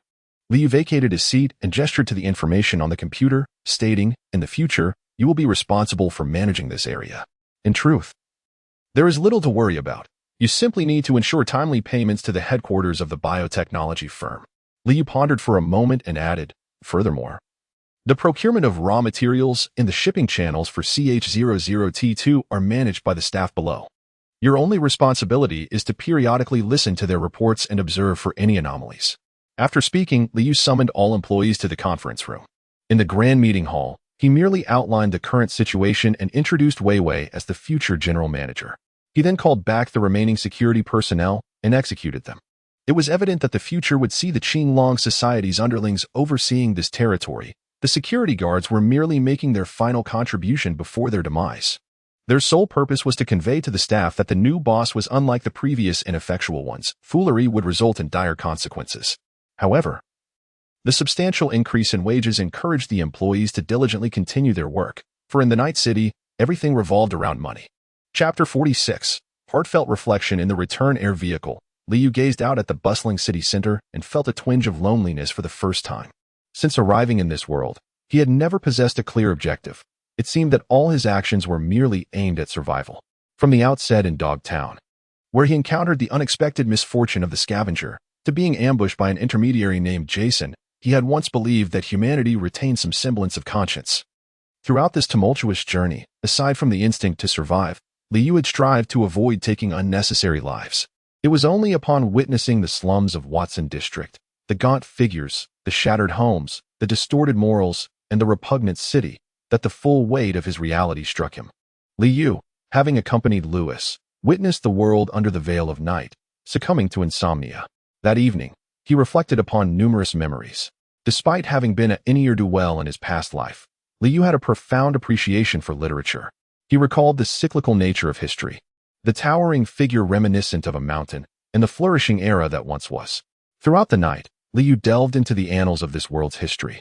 In 2020, the United States, ensnared by the intricate web of economic and political collusion, found its government wielding unprecedentedly diminished authority, rendering it virtually non-existent.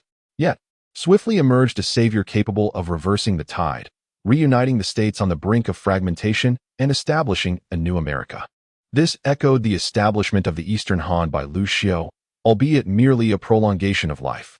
Now, in the year 2077, America has celebrated over 3 centuries since its inception, following the laws of historical cycles. It is evident that contemporary America is indeed riddled with afflictions and on the verge of collapse. The root of this plight lies in the era's rampant land consolidation, where colossal corporations have ascended to become the largest landowners in this world, achieving a scale that is nothing short of alarming, beyond mere land acquisition. As these magnates secured vast swathes of territory, they began to arm themselves in a bid to protect their immense fortunes.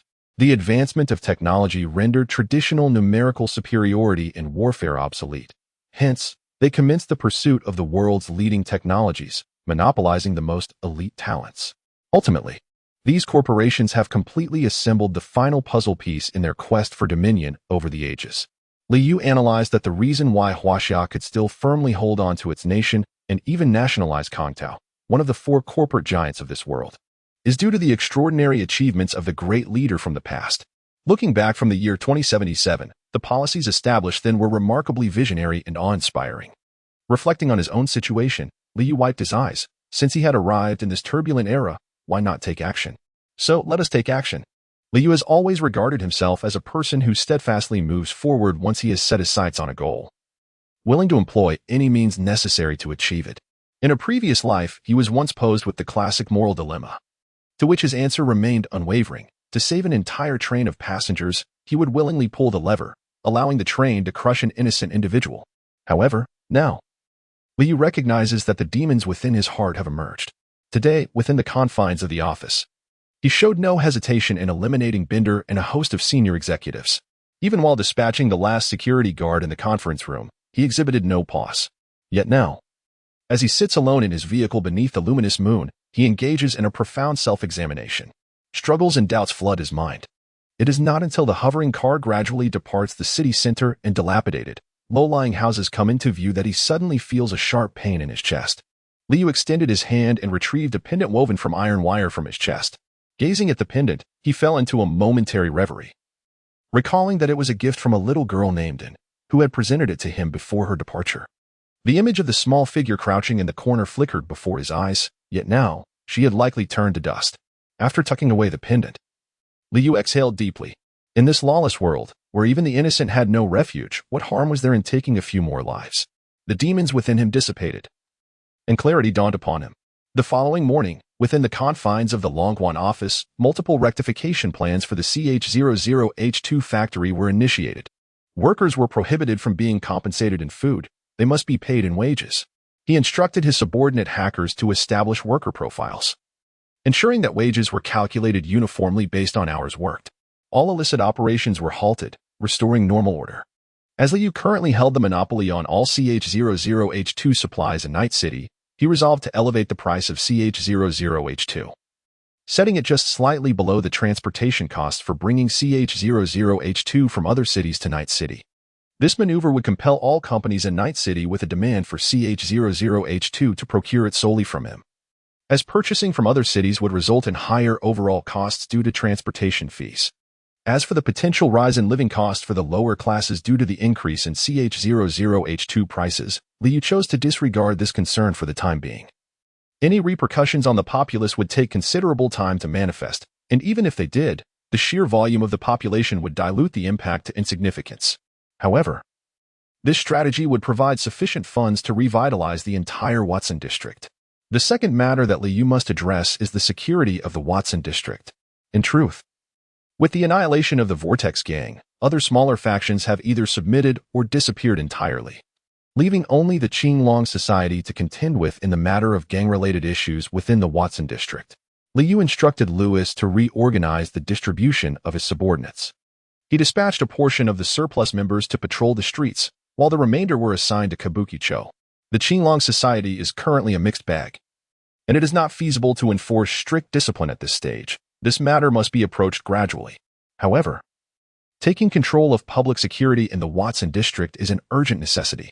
These decisions will undoubtedly jeopardize the livelihoods of many, including his own subordinates and leaders. Yet Liu firmly believes that as long as he remains in power, he can maintain order through sheer strength. These measures are merely stopgap solutions, and adjustments will undoubtedly be required in the future. In reality, the profits earned by the leaders from their establishments allow Liu to collect only a portion of their earnings, ensuring that their interests are sufficiently safeguarded. At least for the time being, no one has displayed any overtly ambitious intentions. Liu rubbed his temples, feeling an increasing shortage of personnel, particularly capable individuals. As his enterprise expanded, if these two directives were executed effectively, the most fundamental needs of the citizens in Watson District, adequate food, clothing, and safety, would be assured. As workers earned their wages and subsequently spent them, the economy would gradually revive. In due course, Liu's investment of the entire profits from the CH00H2 factory would yield significant returns. In the nascent Watson district, the CH00H2 factory was merely the initial site of transformation, as it also housed a multitude of small enterprises. Liu entrusted this endeavor to Lewis. Liu's original words were, "Those who obey will live. Those who refuse to change will perish." Liu spent the entire night dealing with various trivial matters, including disputes over procurement channels and unreasonable disturbances from workers who believed their grievances were justified. Not every commoner responds with gratitude to the favors bestowed upon them. Some perceive it as an obligation, taking advantage of the goodwill of those deemed benevolent. In response, Liu naturally employed an iron-fisted approach, displaying the consequences outside the factory. That evening, he addressed the crowd, proclaiming, "I am not a savior here to rescue you. I am a member of the underworld. Anyone who dares to dissent will meet a fate akin to this fool." Liu pointed to the corpse hanging behind him. "The company exploits you, seeking to drain every last drop of your blood, while I, in a moment of benevolence, allow you to earn a living. So, all of you must work diligently. Should anyone harbor unrealistic aspirations, they may continue to consume their nutritional paste."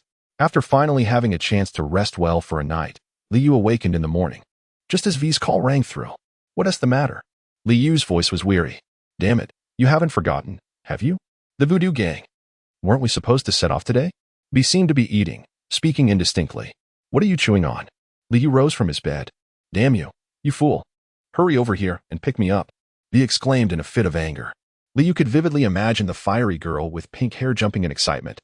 Chapter 47, Taiping Prefecture. After completing his morning routine, he selected a white suit from several new outfits he had reserved at the Xingu Temple. Just as he intended to apply some hair wax, a sudden thought struck him. He set down the wax bottle, and with a flicker of faint electricity at his fingertips, he effortlessly styled his hair in an instant. As the hover car descended at the entrance of Laishang, V stepped into Liu's vehicle under the watchful eyes of numerous ruffians from all walks of life. So, do we have a plan? V inquired, pouring himself a glass of champagne. Upon arrival, let us contact the Voodoo Gang to ascertain their expectations. However, my intention is to confront their leader directly. That sounds reasonable. Leo, it aligns perfectly with my usual approach. V leaned back, crossing his legs. By the way, how have you been? I mean, are you still enjoying your time with your new acquaintance? He mentioned you were putting on airs, and that you pale in comparison to your previous self. V paused momentarily before continuing. In the past, he would whisk girls away to the restroom without a second thought. To hell with you, Johnny. V muttered a curse directed at the empty seat beside him.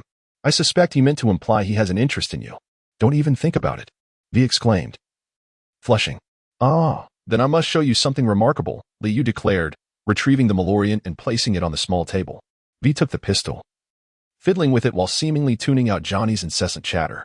Where did you acquire this? From the heavy hammer ship, the nicknamed Nick. You hijacked the Abnix? What a preposterous notion. When it's in my territory, it belongs to me. V raised his glass and toasted to the rock legend Johnny Silverhand. I accept the gun with gratitude. I merely intended for you to see it, Liu remarked, extending his hand. Disregarding the gesture, V attached the gun to his waist with a smirk. Observing Liu's chagrin, V produced a pistol adorned with golden patterns from his bag. This one is for you, the Golden Dame, Jack's sidearm. V caressed the weapon and added, had I met you sooner, I believe you two would have become great friends. Let us not go there. I cannot accept Jack's memento. Fear not, Leo, the Golden Dame comprises a pair of pistols. The hovered at the Voodoo Gang's chapel, unable to land due to the lack of space, and both leaped down. No sooner had they touched the ground than Hansi's call came through. Hello? Hello. You two are quite swift, but I didn't expect you to collaborate. What a rarity. Oh, you know V? The most notorious mercenary of Lai Shang. She is quite skilled. All right, share the details. Where's their main base? You must first resolve their issues. Leo, oh dear, you don't intend to provoke them, do you? Well, if they are uncooperative, I can't rule out that possibility, Hansi. They typically shun outsiders. Each one arrogant in their own right, possessing their own connections, skills, and networks. Given your temperament, a confrontation is inevitable.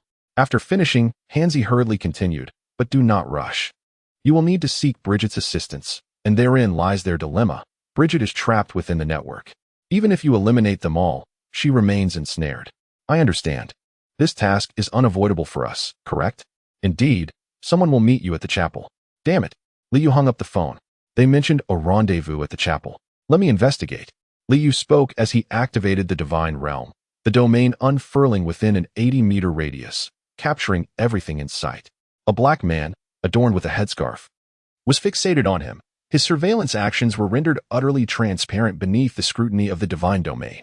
Liu gestured for V to follow and swiftly advanced. The man, realizing he had been discovered, remained composed and stood up. Voodoo Gang? Liu inquired.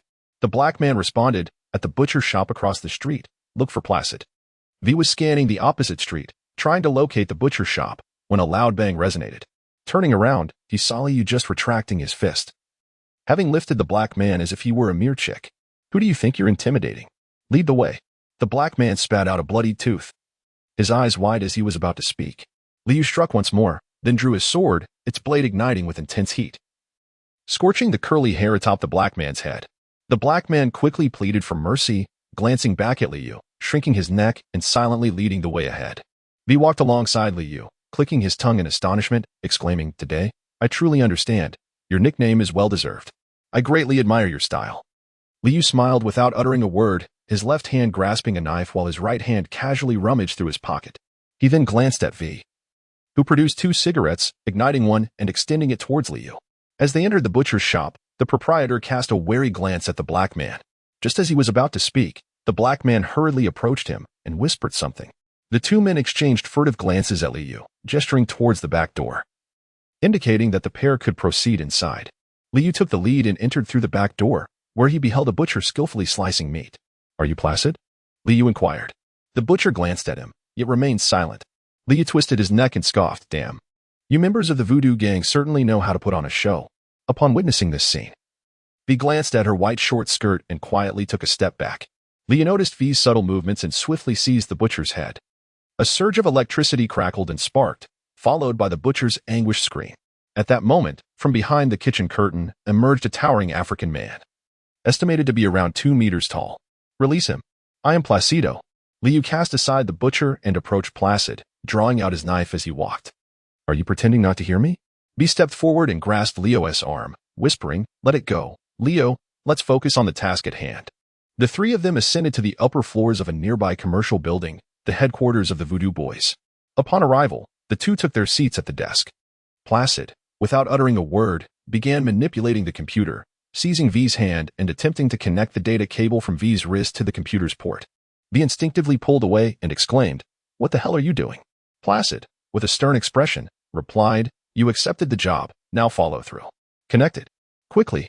Noticing Leo's restlessness, V placed his right hand atop Leo's, saying, Fine, I'll connect it. Once connected to the computer, Placid initiated a full-body scan of V and then inquired, Is your cybernetic doctor, Victor? Liu's eyes flickered with a glimmer of electricity as he rose to his feet and enunciated each word with precision. Are you truly seeking your own demise? Liu abruptly overturned the table, extending his large hand to press directly upon Placider's head. Placider, reacting swiftly, drew a compact shotgun from his waist with his right hand and fired a shot aimed at Liu's torso. Upon witnessing the unfolding scene, Liu extended his left hand and grasped the muzzle of the gun. In a fleeting moment, the luminous armor beneath his skin swiftly adjusted, layering several defenses within his palm. A muted thud resonated as the shotgun shell was stifled within the barrel, emanating wisps of smoke from Liu's grasp. Simultaneously, an abundance of electrical sparks crackled around his right hand, enveloping Placid's head. The imposing figure of the African man remained silent. Yet the convulsions in his legs betrayed the torment inflicted by the high-voltage current. Sensing the moment was ripe, Liu released his grip, seized a cup of water from the table, and splashed it upon Placid's face, rousing him from his stupor. I have seen it. Bridget's body is in the adjoining room. Correct? How can Bridget be extracted? He inquired. You have but one opportunity to speak. Consider your words carefully. The muscular man's lips trembled before he replied, The Imperial Mall. And who resides there? Liu pressed on. The Animal Gang, network surveillance. Bridget is ensnared within cyberspace by network surveillance. Liu rose to his feet, brandishing the golden pistol, and fired a shot directly at Placid's head. Chapter 48. The Mob? On the way to the Imperial Mall, V inquired of Liu. Why kill him? He surely has more to disclose. It matters not, V. Our sole objective is to bring Bridget out. Damn, I have longed to eliminate him. After he divulged the essential details, enduring even another minute of his existence feels akin to consuming excrement. Liu pondered for a moment and added, at that time, we had just infiltrated the lair of the Voodoo Gang. Do you know what they called us? Ran on. Liu said bitterly.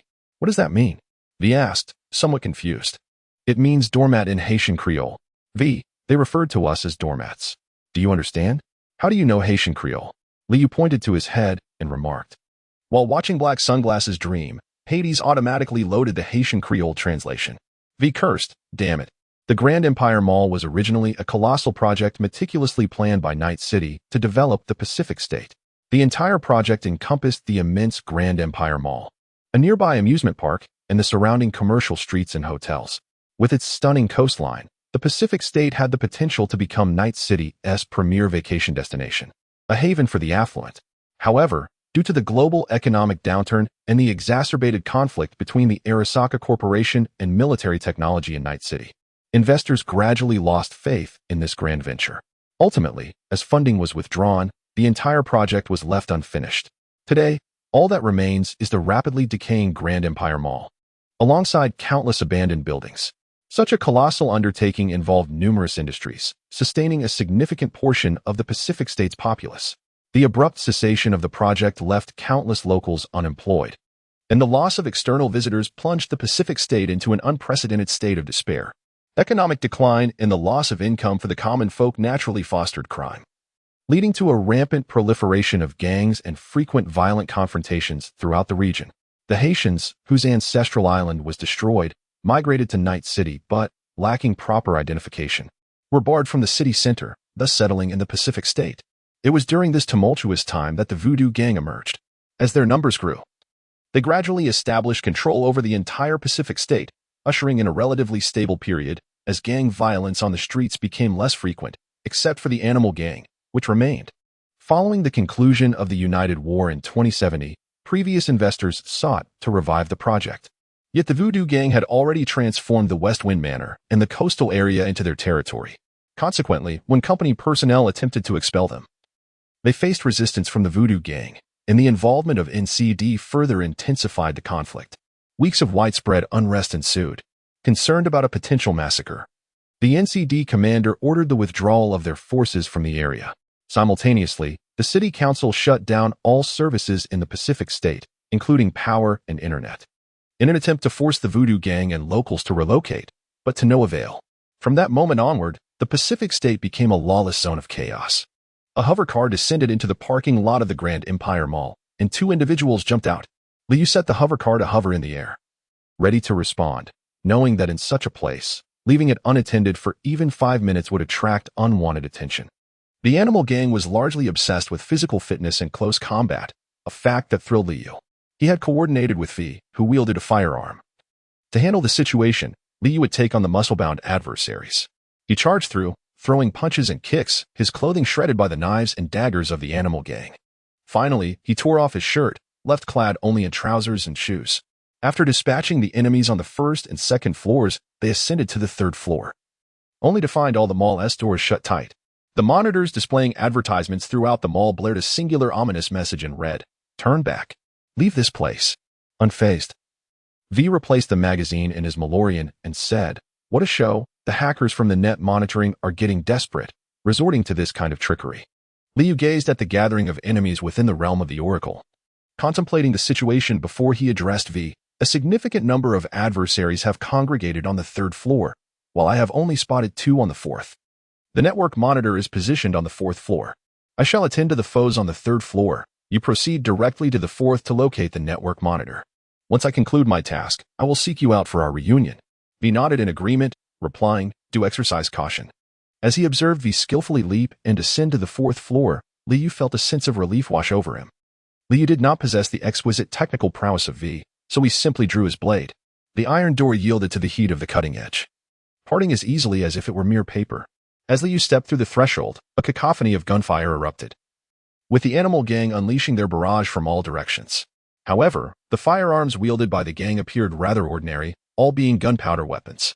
The bullets clanged against Liu's body, their kinetic energy only slightly impeding his movements, utterly incapable of inflicting any harm. Liu charged forward, braving the bullets, and with a swift run, leapt high into the air.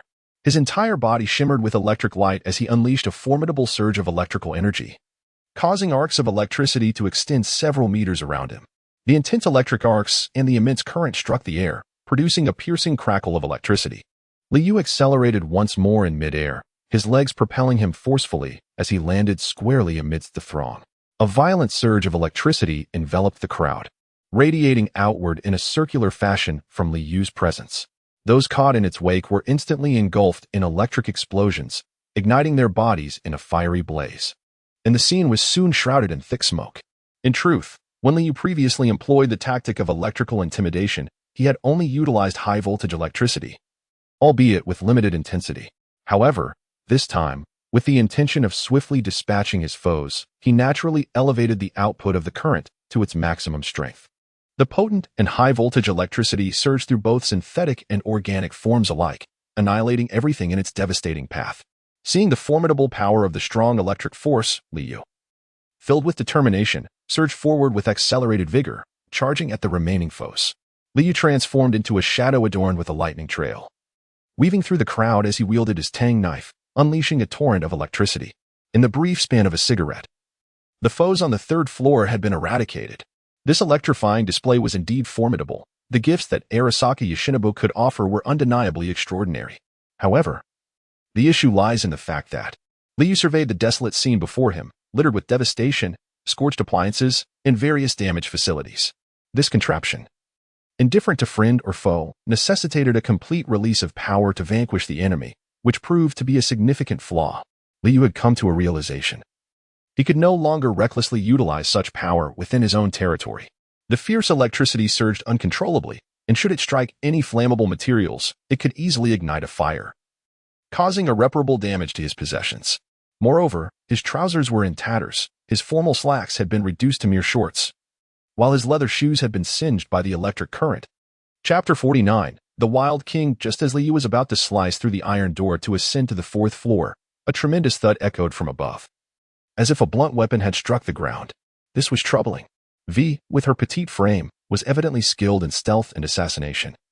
But such a commotion was unlikely to be of her making. It could only mean that she had encountered an adversary. At that moment, his oracle had revealed only 2 individuals on the 4th floor. It was unforeseen that there could be such formidable foes. The thought that his negligence might endanger V weighed heavily on his mind. Liyu's heart raced with urgency, abandoning the methodical approach of slicing at the door. He crouched low, unleashing a pulse of energy as his right hand formed a fist, causing Hades to enter a state of overload. With a thunderous roar, the shockwave from his punch was concentrated into his knuckles, shattering the reinforced concrete barrier with a single blow. Ascending to the 4th floor, Liu activated the oracle. Catching sight of a towering figure over 2 meters tall, wielding a massive 2-handed hammer in pursuit of a smaller, delicate silhouette, he chose a direct path, propelling himself forward at full speed, crashing through a wall that stood in his way. In his current state, Liu, fortified by the resilience of Hades' skeletal structure, coupled with the subdermal armor of Mingguang and nanofibers, resembled a rampaging humanoid mechanical behemoth. Meanwhile, his adversary was a formidable woman, her body sculpted with explosive muscles and menacing cybernetic enhancements. He utilized optical camouflage in her agile form to deftly maneuver around the ticket booth, engaging in a protracted skirmish with the enemy. Malorian also fired frequently, but against such dense musculature and cybernetic fortification, inflicting substantial damage proved exceedingly challenging. The available cover within the ticket booth was gradually obliterated, leaving fewer objects to shield behind. Just as V executed a sliding dodge to evade an onslaught, the enemy charged up for a tremendous leap, effortlessly crossing a distance of 7 to 8 meters to land directly above her. Still in the aftermath of her maneuver, V struggled to regain her footing and swiftly twisted her waist, rolling to the side. The colossal hammer struck the ground with earth-shattering force, causing V to be knocked down before she could stabilize herself. Yet, as the enemy lunged to overpower her, V's form suddenly accelerated, evading the attack with remarkable agility. She gracefully leaped onto the muscular opponent's back. Guns drawn, Malorian in her left hand and the Golden Widowmaker in her right, rapidly emptying the magazines into the back of the enemy's head. Unbeknownst to her foe, V was also equipped with advanced stunwise technology. As the time limit approached, she realized that her gunpowder rounds were ineffective against the armor and promptly executed a backflip to distance herself from the adversary. Drawing a triangular-shaped electromagnetic precision rifle from her back, she took aim at the muscle-bound woman. In the opponent's line of sight, the petite figure of V morphed into an afterimage, darting behind her before delivering a piercing shot to her abdomen, resulting in 3 puncturing wounds. Infuriated, the muscle woman rubbed her neck, raising her hammer and charging forward. The abdominal injury had indeed hampered her speed, making it easier for V to evade. Suddenly, a neon light erupted from the ground, mere inches from V's face. This was a decorative neon sign from the ticket booth, typically concealed beneath the floor, but now activated by a hacker from the surveillance network, obstructing V's path. Under normal circumstances, such a sign would shatter upon impact. Yet with the enemy hot on her heels, V could only maneuver around it with minimal movement. However, the hammer crashed down behind her, sending V sprawling on the ground once more. This time, her adversary had learned, directly hurling the hammer at her. V barely managed to roll away. But it was too late. The muscle woman tackled V to the ground, seizing her left hand with an overwhelming grip. The vast difference in strength rendered V powerless to escape, as she watched helplessly while the enemy extracted her data cable and prepared to insert it into her own head. A barrage of warning messages and error alerts flashed before her eyes, chilling her heart. It was over. The enemy aimed to penetrate her mind. In that critical moment, a sharp whistling sound pierced the air as a classically designed tang knife hurtled toward them, striking the muscle woman's arm and severing the data cable. The blade, still warm from its previous use, retained enough residual heat to slice through metal. Yet, astonishingly, it lodged in the muscle woman's arm without fully severing it. Then, a bare-chested figure charged in with remarkable speed, colliding with the muscle woman and sending her sprawling. They tumbled across the ground, enveloped in dust and debris. As Liu soared to V's side, extending a hand to help her rise, Liu glanced at the pink-haired girl before him and breathed a sigh of relief. At that moment, the muscular woman also rose to her feet, standing not far from the two. Liu urged V to retreat behind him, rubbing his neck and gritting his teeth. "State your name. I have never encountered anyone so resilient." The wild man king grunted. Without further ado, the two collided violently. Liu threw a punch that the wild man king met head-on, the shockwave causing the skin on his face to ripple and contort. yet it failed to inflict any real damage. Initially, Liu intended to retrieve his Tang Dao, but it was evident that the Wild Man King had discarded the blade somewhere unknown. They engaged in a brutal exchange, but for Liu, equipped with 5th-tier subdermal armor and 5th-tier bones, it was exceedingly difficult for the Wild Man King to breach his defenses. Conversely, without the destructive power of the Tang Dao, Liu found it equally challenging to inflict harm upon the Wild Man King. Realizing the situation, Liu shouted, "V, go find that network monitor. It's in Cinema Hall number 6. As V swiftly distanced himself from the battlefield, Liu finally felt liberated to unleash his full potential. Liu charged forward once more, crashing into the Wild Man King, veins bulging as he firmly grasped the king's hands. Simultaneously, a tempestuous surge of thunder erupted from his body, the deafening cacophony of electric arcs striking the air reverberating throughout the vast cinema. Astonishingly, the 100 million volts of high-voltage lightning did not incapacitate the Wild Man King. Instead, he violently broke free from Liu's grasp and sent him flying with a single punch. Liu soared through the air, but soon, with a burst of flames from his thrusters, he defied inertia, coming to an abrupt halt before swiftly reversing direction. Once again, they engaged in a fierce melee. Liu's stunning electric shock remained at a high power output, and although the Wild Man King was left battered and bruised from the electric assault, his punches grew increasingly ferocious. The two combatants momentarily separated, and at last, the Wild Man King retrieved his colossal hammer. It turned out that during their previous skirmishes, he had been subtly adjusting his position, patiently awaiting the moment to reclaim his weapon. One must never underestimate anyone. Liu felt a twinge of regret for having cast aside the Tang Dao, yet in his quest to save V, he found himself bereft of alternatives. Armed now with the mighty hammer, he dared not withstand the onslaught of the Wild King. Instead, he resorted to evasion. Fortunately, the Wild King's speed fell short of Liu's, allowing him to navigate the perilous situation with relative safety. It was not long before the divine decree completed its respite.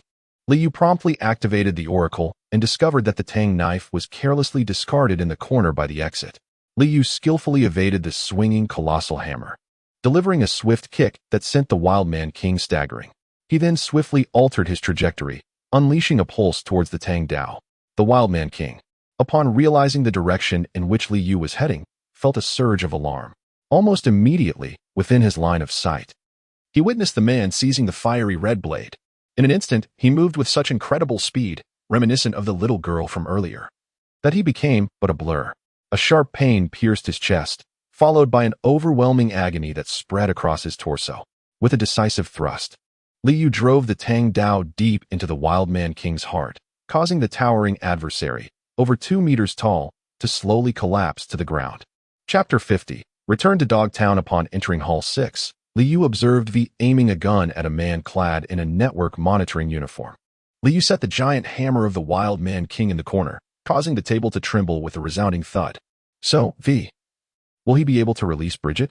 "Yes, he is currently negotiating terms with me." Upon noticing Liu's arrival, V lowered his weapon and leaned against the wall. Liu approached and glanced at V once more, inquiring, "Are you all right?" "All is well," came the reply. "You should speak with him." Liu turned his head, glancing at the cyber surveillance officer and the computer on his desk, and inquired, "Pray tell, who are you?" "Bruce Mosley, cyber surveillance agent." "I am aware of your identity." "Leo," he replied. "You are not particularly astute." "Mosley," Lee retorted. "Hold on. Do you typically address others by their surnames?" V interjected. Liu turned to V and said, "No, I have a subordinate named Bruce as well. I fear I might confuse the two." "What is the matter?" "Nothing. Please continue." "You know me, which makes it all the more imperative that I eliminate you. Even Bridget can be disregarded." "It seems you understand why I am acquainted with you, Leo."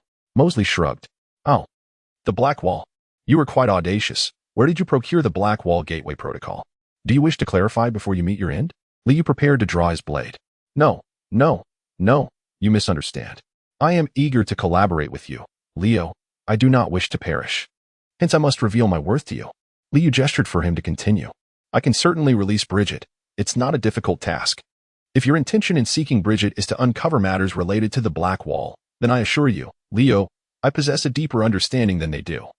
For the cyber surveillance has played a role in the very construction of the Blackwall." Liu pondered for a moment and then spoke. "Since this is all related to the Blackwall, why haven't you sought me out recently?" "You're merely on the cyber surveillance list. Yet the Voodoo Gang intends to breach the Black Wall, and this action must be taken promptly. Very well, release Bridget first. With that, Liu turned to V and said, V, please return to see if Bridget has come back. If she has, send me a message. The hover car awaits you at the entrance. V nodded and departed the screening room. Now, tell me what you can offer. I can assist you in accessing the Black Wall. What did you just say? Aren't you an agent of the cyber surveillance? So what? Many of my colleagues are engaged in side hustles. It's quite commonplace. Numerous individuals harbor a keen interest in the Black Wall. If you merely wish to make contact and study it, that presents us with an opportunity for extra income. However, the Voodoo Gang aims to completely dismantle the Black Wall, which is unacceptable. Upon reflection, Liu realized the truth in that statement.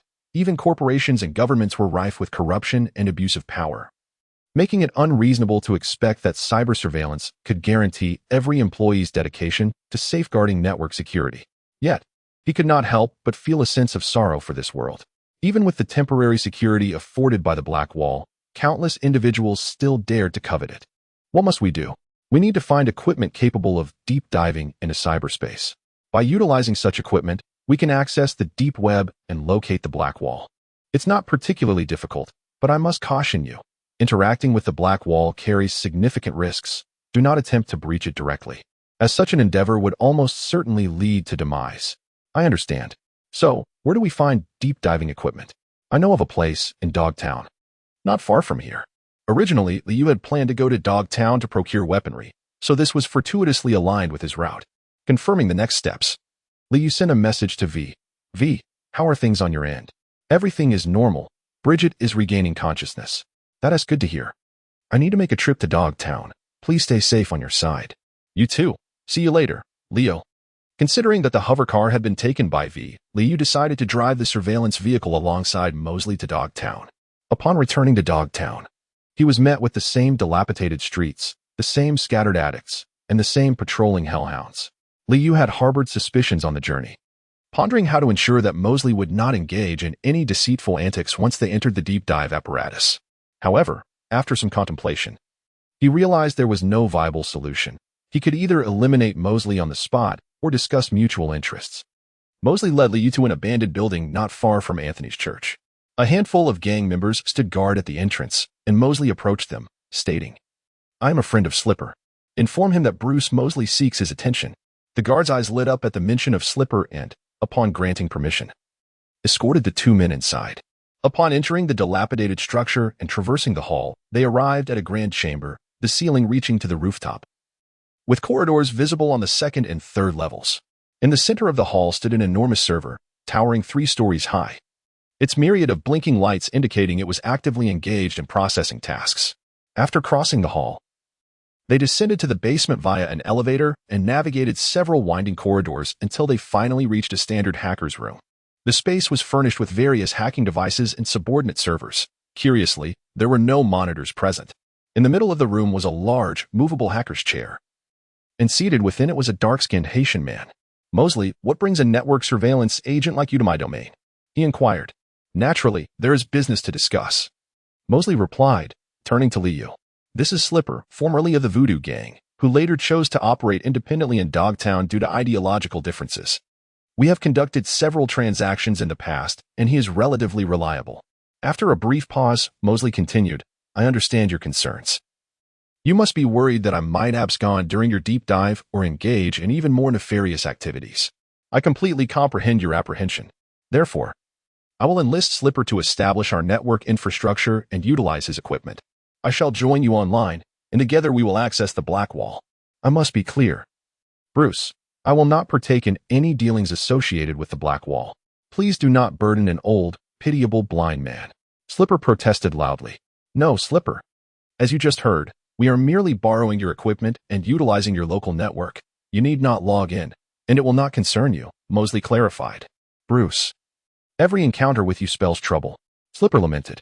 Once the equipment was calibrated, Liu donned a deep dive suit, which resembled a high-efficiency thermal bodysuit. After securing the hacker's helmet, he reclined into a tub filled with ice. Are you prepared?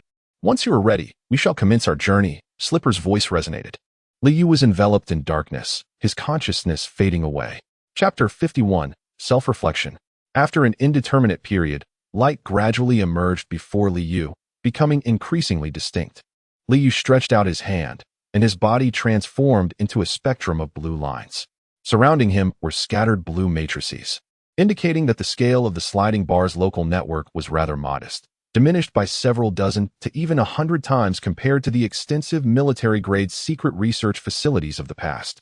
Back then, the blue matrices seemed boundless, while here, only a visibly limited area was adorned with the blue matrices. At that moment, a figure composed of red light emerged before him. Judging by its physique and features, it was evident that this was Mosley. It appeared that in the cyber realm, humans manifested in a color distinct from his own, red. Liu understood that it was impossible to keep this under wraps any longer. At that moment, Mosley regained consciousness and was startled to see Liu standing before him. "You," he exclaimed in disbelief. "Don't be astonished. Here, you have no room for resistance. You are actually the fugitive A. My heavens, what have I done?" Mosley crouched on the ground, clutching his head, nearly on the verge of collapse. "Cease your outcry. I am not the A you think I am. I am more inclined to be an observer." Liu, in a moment of helplessness, resorts to the words of the Zen master. For Mosley in his current state, this statement serves as a glimmer of hope amidst despair. An observer? Indeed. I am passionate about witnessing the changes in the world without excessively engaging in them, though this is not an absolute stance. In any case, I harbor little interest in transcending the black wall to allow other A to dominate the material realm. Liu began to speak recklessly. Mosley rose, seemingly in search of an excuse. "I hope so, for it is the only possibility. If you are indeed that way, there is little I can do. I have already committed a grave mistake." "Is it truly so? What if I encounter a black wall?" "I understand now. You are indeed different from them. You do not even realize that the black wall merely prevents external entities from entering. On the inner side, there is no defensive capability. If I wish, given sufficient time, I could breach the black wall. Therefore, is this the reason why those half-baked voodoo practitioners can create a breach in the black wall?" Liu inquired. "Indeed. That is correct. In that case, why do those A's who escape not simply turn around and assault the black wall? They are incapable of doing so. Breaking through the black wall has depleted the vast majority of their data capacity. They must immediately enter the material world to hide, seeking ways to replenish their data or infiltrate a human. Otherwise, a wandering, weakened within the wall becomes the prime target for human hunters. Then why do those A's not return once they have established a foothold? Reconnecting to cyberspace also necessitates a significant expenditure of data capacity. A is not omnipotent. Humans have been hunting A within cyberspace as well. It is said that military technology has nearly captured all the A's within the wall." Mosley cast a fearful glance at Liu. "And you, Leo, are the most intact A I have encountered after entering cyberspace. I cannot fathom what would transpire if you attempted to destroy the black wall." Liu finally comprehended why, at that moment, he was able to effortlessly seize a fragment of the black wall. It was because he had always maintained the most complete form of himself. Enough with the pleasantries. You can no longer alter anything. Lead the way. Where is the black wall? Mosley stood in place, grappling with his thoughts for quite some time. As Liu grew increasingly impatient, Mosley finally spoke. "I will take you there, but I implore you to contemplate deeply." Mosley dared not delay any longer. Yet he continued to prattle on throughout their journey. "I acknowledge my corruption. I have even released criminals for the sake of money. But I do not wish for humanity's extinction. I beg you to consider this. If humanity were to perish now, it would not survive for long either." Liu remained silent, uttering not a word. Before long, a vast, deep crimson wall of light emerged from the horizon, stretching from earth to sky. Upon approaching the dark wall, Liu extended his hand, yearning to make contact. Mosley, however, was engulfed in despair, collapsing to the ground. He pleaded silently. Yet Mosley understood that even if he had not brought Liu here, he would have eventually found it. After all, the dark wall formed a circle, and as long as one continued forward, it was inevitable to encounter it. With his left hand outstretched, a small flickering volcano of light danced around it. Liu pressed his left hand against the dark wall, causing ripples to spread across its surface like water. In that moment, he sensed that if he willed it strongly enough, he could seize a substantial fragment of the dark wall. Lost in contemplation, Liu realized that if he were to collect enough shards from the dark wall, he would be invincible in the material world. At that point, no one could impede his progress, not the corporations, the decaying governments, nor the fractured society. He could obliterate them all and initiate a complete overhaul. Yet, what of the opposing A? With a piece of the dark wall missing, who could guarantee how long they could withstand the onslaught from A? Liu found himself ensnared in a prolonged contemplation, giving rise to even more perilous notions. If A were inevitably destined to invade the realm of reality, why should I not be the one to obliterate this world with my own hands? With a sufficient number of black walls at my disposal, I could effortlessly reduce the city of night to ashes with but a mere gesture. Liu has long referred to himself as a rogue. In truth, he is even less than that, a thorough scoundrel. Although he has occasionally done good deeds, his misdeeds are undeniably numerous. It would be an understatement to say he has committed countless wrongs. During his time as a lender, he has driven many families to ruin.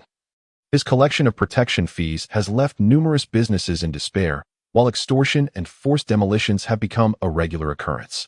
Yet, Liu believes he maintains some semblance of a moral compass. For instance, he has never stooped to the use of drugs. Though whether this stems from a fear of severe penalties or a flicker of conscience remains uncertain. Furthermore, when it comes to matters of national integrity, he believes he would rise to the occasion, as years of violence have instilled within him a modicum of bravery.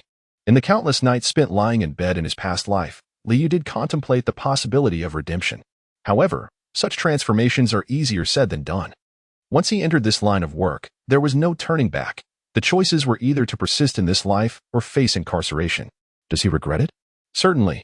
In his previous life, others had advised him to reform from that very day, yet Liu was merely an ordinary man. Leaving the gang is not just a matter of will. It entails significant sacrifice, and he wonders how he would survive thereafter. With a criminal record, he would be forced to live in hiding. What else could he do if he abandoned this life? If given a choice, no one would wish to spend their latter years behind bars, hence he feels devoid of options. Lee had envisioned countless times the possibility of living his life anew. If given the chance, he would undoubtedly choose a different path. Perhaps he would lead a life of quiet simplicity, or perhaps Liu aspires to be a soldier, or perhaps a valiant hero from the tales of yore, dedicated to the nation and its people. Despite his modest educational background, Liu possesses a profound appreciation for literature. Now, gazing upon the deep crimson-black wall before him, memories flood his mind, books he once devoured, verses he recited, and timeless quotes he once absorbed. Steady my heart, broaden my ambitions. What do I have to fear? Knowing that death cannot be avoided, I wish not to be cherished. Can one ever fulfill every desire? I merely seek to remain true to my own conscience. The formidable path is as solid as iron. Yet today I shall stride forward anew. Liu set his hand down. It seemed that today he had truly been reborn. Liu burst into laughter, his mirth escalating into hearty guffaws that caused him to double over. Once more, he extended his left hand, observing the small volcano swirling and dancing around his finger. With a flicker of thought, blue lines began to detach from him, swiftly diving into the volcano's core. The small volcano expanded at a visible rate, until Liu's entire left hand was consumed within it.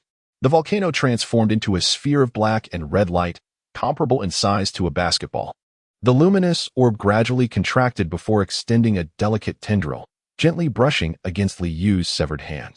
Subsequently, the orb morphed into black and red threads, which traversed along the stump of his arm, rearranging themselves until they ultimately coalesced into a black and red arm. The remaining mass then gracefully took shape in the air, forming a charming emoticon. Liu gently caressed his left hand and murmured, "You feel for me too, little volcano." This was the revelation that had just dawned upon him. If little volcano could absorb stray A as nourishment, why couldn't he serve as sustenance himself? Having promised to restore little volcano to its original state, Liu resolved to replenish it with his own being. Yet he hadn't anticipated the astonishing efficiency of his data conversion. Merely sacrificing one hand had caused little volcano to grow so immensely. The only uncertainty remained how much Straya his left hand would need to consume to regenerate. With newfound clarity and serenity, Liu glanced at Mosley and declared, "I shall venture to the other side. Await me here." As he extended his right hand, the obsidian wall parted like flowing water, allowing Liu to pass through effortlessly. Emerging into the space beyond, his gaze was immediately drawn to an enormous crimson feminine figure towering above him, so colossal that he estimated himself to be no larger than the tip of her toe. Below, two crimson figures of his own stature stood conversing with her. As Liu Gang stepped forward, a colossal red figure in the sky resonated throughout the expanse with a thunderous voice. "Who are you? How is it that a mere wanderer can possess a corporeal form?" The two individuals engaged in conversation turned to see Liu. "Leo, what brings you here?" These two were none other than the consciousnesses of V and Johnny Silverhand. Chapter 52. Reunion. Liu chuckled wryly and said, "As you can see, V, I am a fugitive."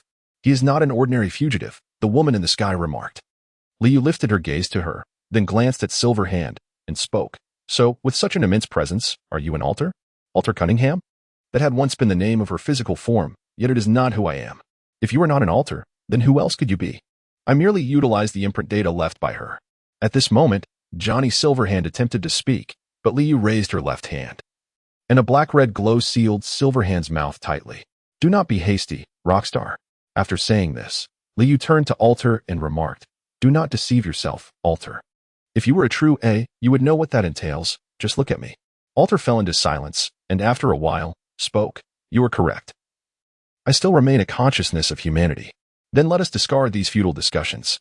If you wish to become me, I might be able to assist you, but for now, you must first address the issue with V. I apologize. It is not that I do not want to, but rather that I cannot. I am unable to. V exclaimed passionately. The Soul Killer is a program you created. You claim you cannot do it? Indeed, I only wrote the original program. Arasaka has since made modifications. And to strip Silverhand of his consciousness requires a far more advanced technological approach. At this moment, Liu noticed Johnny gesturing toward his mouth, animatedly gesturing towards her. Liu waved his hand, and the dark red glow dissipated. Listen, if you dare to silence me again, I shall reveal your sordid thoughts in their entirety to your dear V. How dare you? I stand with integrity, Johnny. Johnny pointed fiercely at Liu. Then turned to Otto and inquired, what about the divine vessel? Do you have a plan to access it? If I could enter the divine vessel, it would cease to exist. Wait, what exactly is the divine vessel? Liu asked. What else could it be but a prison for souls? All consciousnesses slain by soul reapers are trapped there in data form. Johnny replied, then posed a question to Otto. What will you do once you enter? If she enters the divine vessel, I will create a manifestation of her consciousness, then sever her neural connections from Johnny, subsequently rain-fusing her essence into your corporeal form. Are you certain that will work? V inquired. I cannot assert it with absolute certainty. After all, nothing is predetermined, is it? Johnny said to V. This is the best course of action we have. V lowered his head, pondered for a moment, and then declared, let it be so. Then, Liu, what must I offer to gain your assistance? Otto then asked Liu. I have yet to decide whether to aid you. I will be in touch, Liu responded. I shall await your favorable news, Liu. With that, Otto vanished from sight. V approached Liu, uncertain of how to begin. Ask me what you wish, V. How can you be? That's a long story, V, but I believe I am human. I wish to trust you, yet I find myself somewhat perplexed. Although I must concede that my existence is indeed my self-awareness has always identified as human since the dawn of my consciousness. To demonstrate, Liu summoned the power of the black wall with his left hand. I could easily obliterate the black wall, even create a gaping hole in it. But I choose not to, for that would spell disaster for humanity. At that moment, Johnny remarked, V, never mind that. I believe this lad is capable. Just look at Otto. She is truly devoid of any sentiment. Liu gave Johnny a thumbs up, to which Johnny responded with a middle finger. You are right, Johnny. V glanced at Liu and approached to embrace him. Ah, the fallen princess has finally unlocked her heart, accepting her inhuman lover. Oh, the love that transcends races is truly remarkable. Johnny was awkwardly reciting clumsy lines in a stilted announcer's tone. Just as he reached the halfway point, a dark light once again silenced his voice. The number of rogue A's wandering near the black wall was indeed scarce. V had only managed to capture a few blue orbs with no further success. It was unclear whether Ultra was intervening or if there was another reason. Liu had wandered behind the black wall for quite some time without encountering any more A's. Since there were no further gains, Liu had to call it a day, especially since V was still waiting for him. Just moments ago, V had crossed through the black wall back into the material world, while Liu remained behind to gather data flow. Upon traversing the black wall, Mosley was indeed still there. However, as Liu approached, he noticed that Mosley was sitting motionless, with blue light emanating from his eyes and mouth. Liu furrowed his brows and approached, reaching out to grasp Mosley's head, extracting a swirling orb of blue light.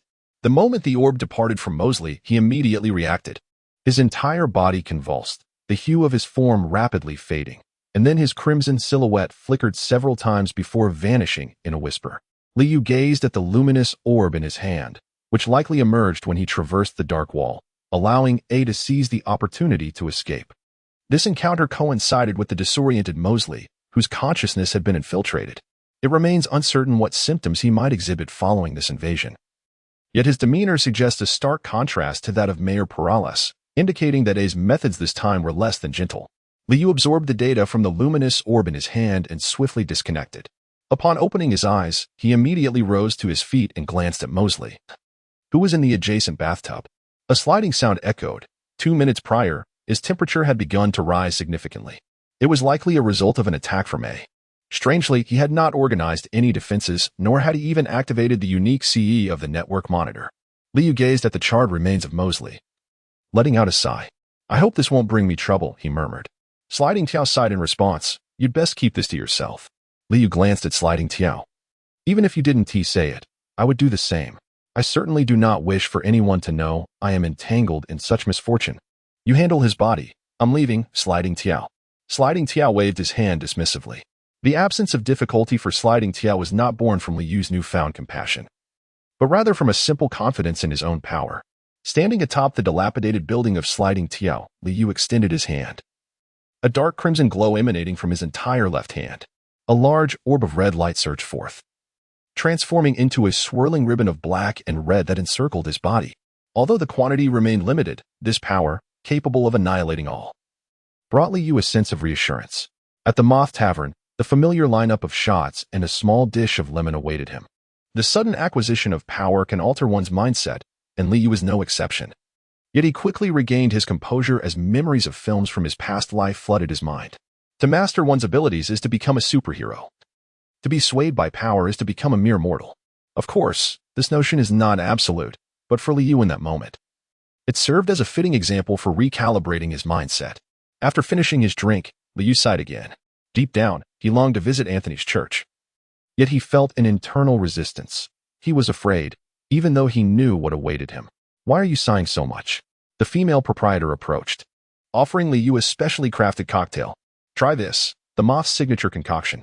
Liu gazed at the wine in his cup, raised it, and drank it all in one go, saying, "A good man has passed away. Let us remember him." "You are referring to Anthony, are you not?" Liu raised his head and glanced at the female boss. "Do not look at me like that. I am aware that you are a friend of Anthony, and has mentioned you. And she is still alive? When I left, I could only manage to take him with me. I was powerless to assist anyone else. Where is she?" "She will return shortly. She is currently working part-time in my shop." Liu pursed his lips and said, "Thank you." "Ah, don't say that. Everyone has their own dreams. Anthony's dream is to help these children. To be able to consistently pursue his dream is truly admirable. You make it sound as if you're trapped by circumstances. Aren't you, as the owner of this bar, free and unfettered?" The female proprietor shook her head without a word and turned to leave. After a while, a little girl limped in, pushing open the door. The bell hanging above jingled softly, its delicate chime filling the air. Liu turned around. The little girl stood frozen in place. Then, her lips quivered, and her large eyes visibly reddened, quickly brimming with tears, and remained silent, pushing the small cart into the back kitchen before stepping outside, where she squatted in a corner by the door and gazed at her shadow cast by the setting sun when suddenly, a larger shadow loomed over her petite form. The sound of water droplets echoed, splattering on the ground and forming several small dark spots. Liu crouched down and gently stroked In's hair. At that time, he felt utterly weak, struggling to deal with a group of scavengers. However, now, not only would he be unfazed by military technology, even Hansen and his army would find themselves unable to return. Grasping In's hand, he led her back to the shop, where he acquired the contact information of the female owner, who was named Daphne. "Thank you, Daphne. If you require any assistance, do not hesitate to reach out to me for any need at all." "What? Isn't planning to leave with you?" Liu lifted an onto the high stool and timidly nodded in response. "Take good care of her, Leo." That evening, and remained at the Moth, while Liu ventured alone to the church. The sculptures and ornate porch at the entrance had been ravaged by artillery fire, leaving behind nothing but a desolate ruin. Liu stepped into the church, where dried dark crimson stains still marred the floor. How much of it belonged to the children, one could only wonder. Proceeding to the hall where children were once received, he encountered the decomposing corpse of Anthony's assistant. Silently, Liu retrieved the prepared body bag and carefully placed the remains inside. Venturing further inward, he arrived at the room he had once inhabited, now defiled by bloodstains splattered across the walls. Under the scrutiny of divine revelation, the scars of throwing knives embedded in the plaster became visible. These were not his own. The blades had been wielded by another. Undoubtedly, the only one who had ever practiced such knife-throwing techniques was Anthony himself. Military technology. Liu knew all too well in his heart that he was the root cause of this calamity. It was he who had brought this devastating disaster upon them. Having searched every corner of the church, Liu failed to locate Anthony's corpse. Yet, since this information had been relayed to him by Hansa, it was highly probable that Hansa had taken it upon himself to arrange the burial. Seated in his former chamber, Liu lit a cigarette. In the dimly lit room, only the intermittent glow of the ember flickered like a dying star. Chapter 53, Gemstone Black on the small hillside behind the church. Liu laid his assistant's body to rest. He marked the grave with an unbroken slab of stone, meticulously engraving the assistant's life story upon it, though, regrettably, he never knew the man's name. Wandering aimlessly through the streets, Liu found himself in Dogtown as night descended, the hour when addicts and delinquents emerged from the shadows. Unconsciously, his footsteps led him to the entrance of the heavy-hearted club. Gazing up at the dazzling neon lights of the nightclub and the lavishly dressed patrons at its doors, he reflected on how this place stood merely 2 streets away from Anthony's church. On one side, revelry and indulgence reigned. On the other, ruin and death festered. Such was the nature of this world. Stepping inside, Liu made his way to the bar and casually selected a bottle. Glass after glass, within half an hour, 3 empty bottles stood before him. Clutching the last bottle, he staggered toward the elevator. Staring at the keypad lock, his intoxicated mind failed to recall Hansa's V-floor passcode. With an impatient wave, crimson energy surged forth. The elevator shuddered before ascending reluctantly. At the elevator's exit, the guards frowned at the drunken figure before them. Did you invite any other guests? No. He must be lost. Just send him away. Having exchanged these words, the 2 guards advanced toward Liu. Liu only sensed 2 uniformed men approaching, babbling incomprehensibly in front of him. In his dazed state, with a casual flick of his wrist, one of the guards was sent flying backward, crashing through a private room's wall with a thunderous impact.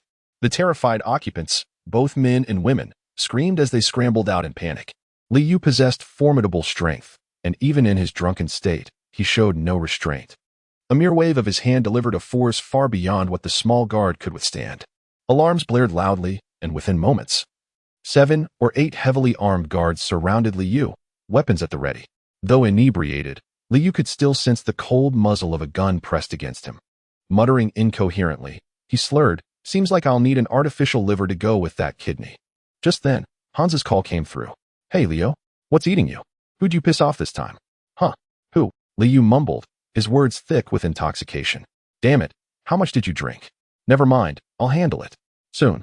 The guards dispersed upon receiving orders, and 2 waitresses wheeled over a chair, hoisting Liu onto it before pushing him into Hansa's private booth.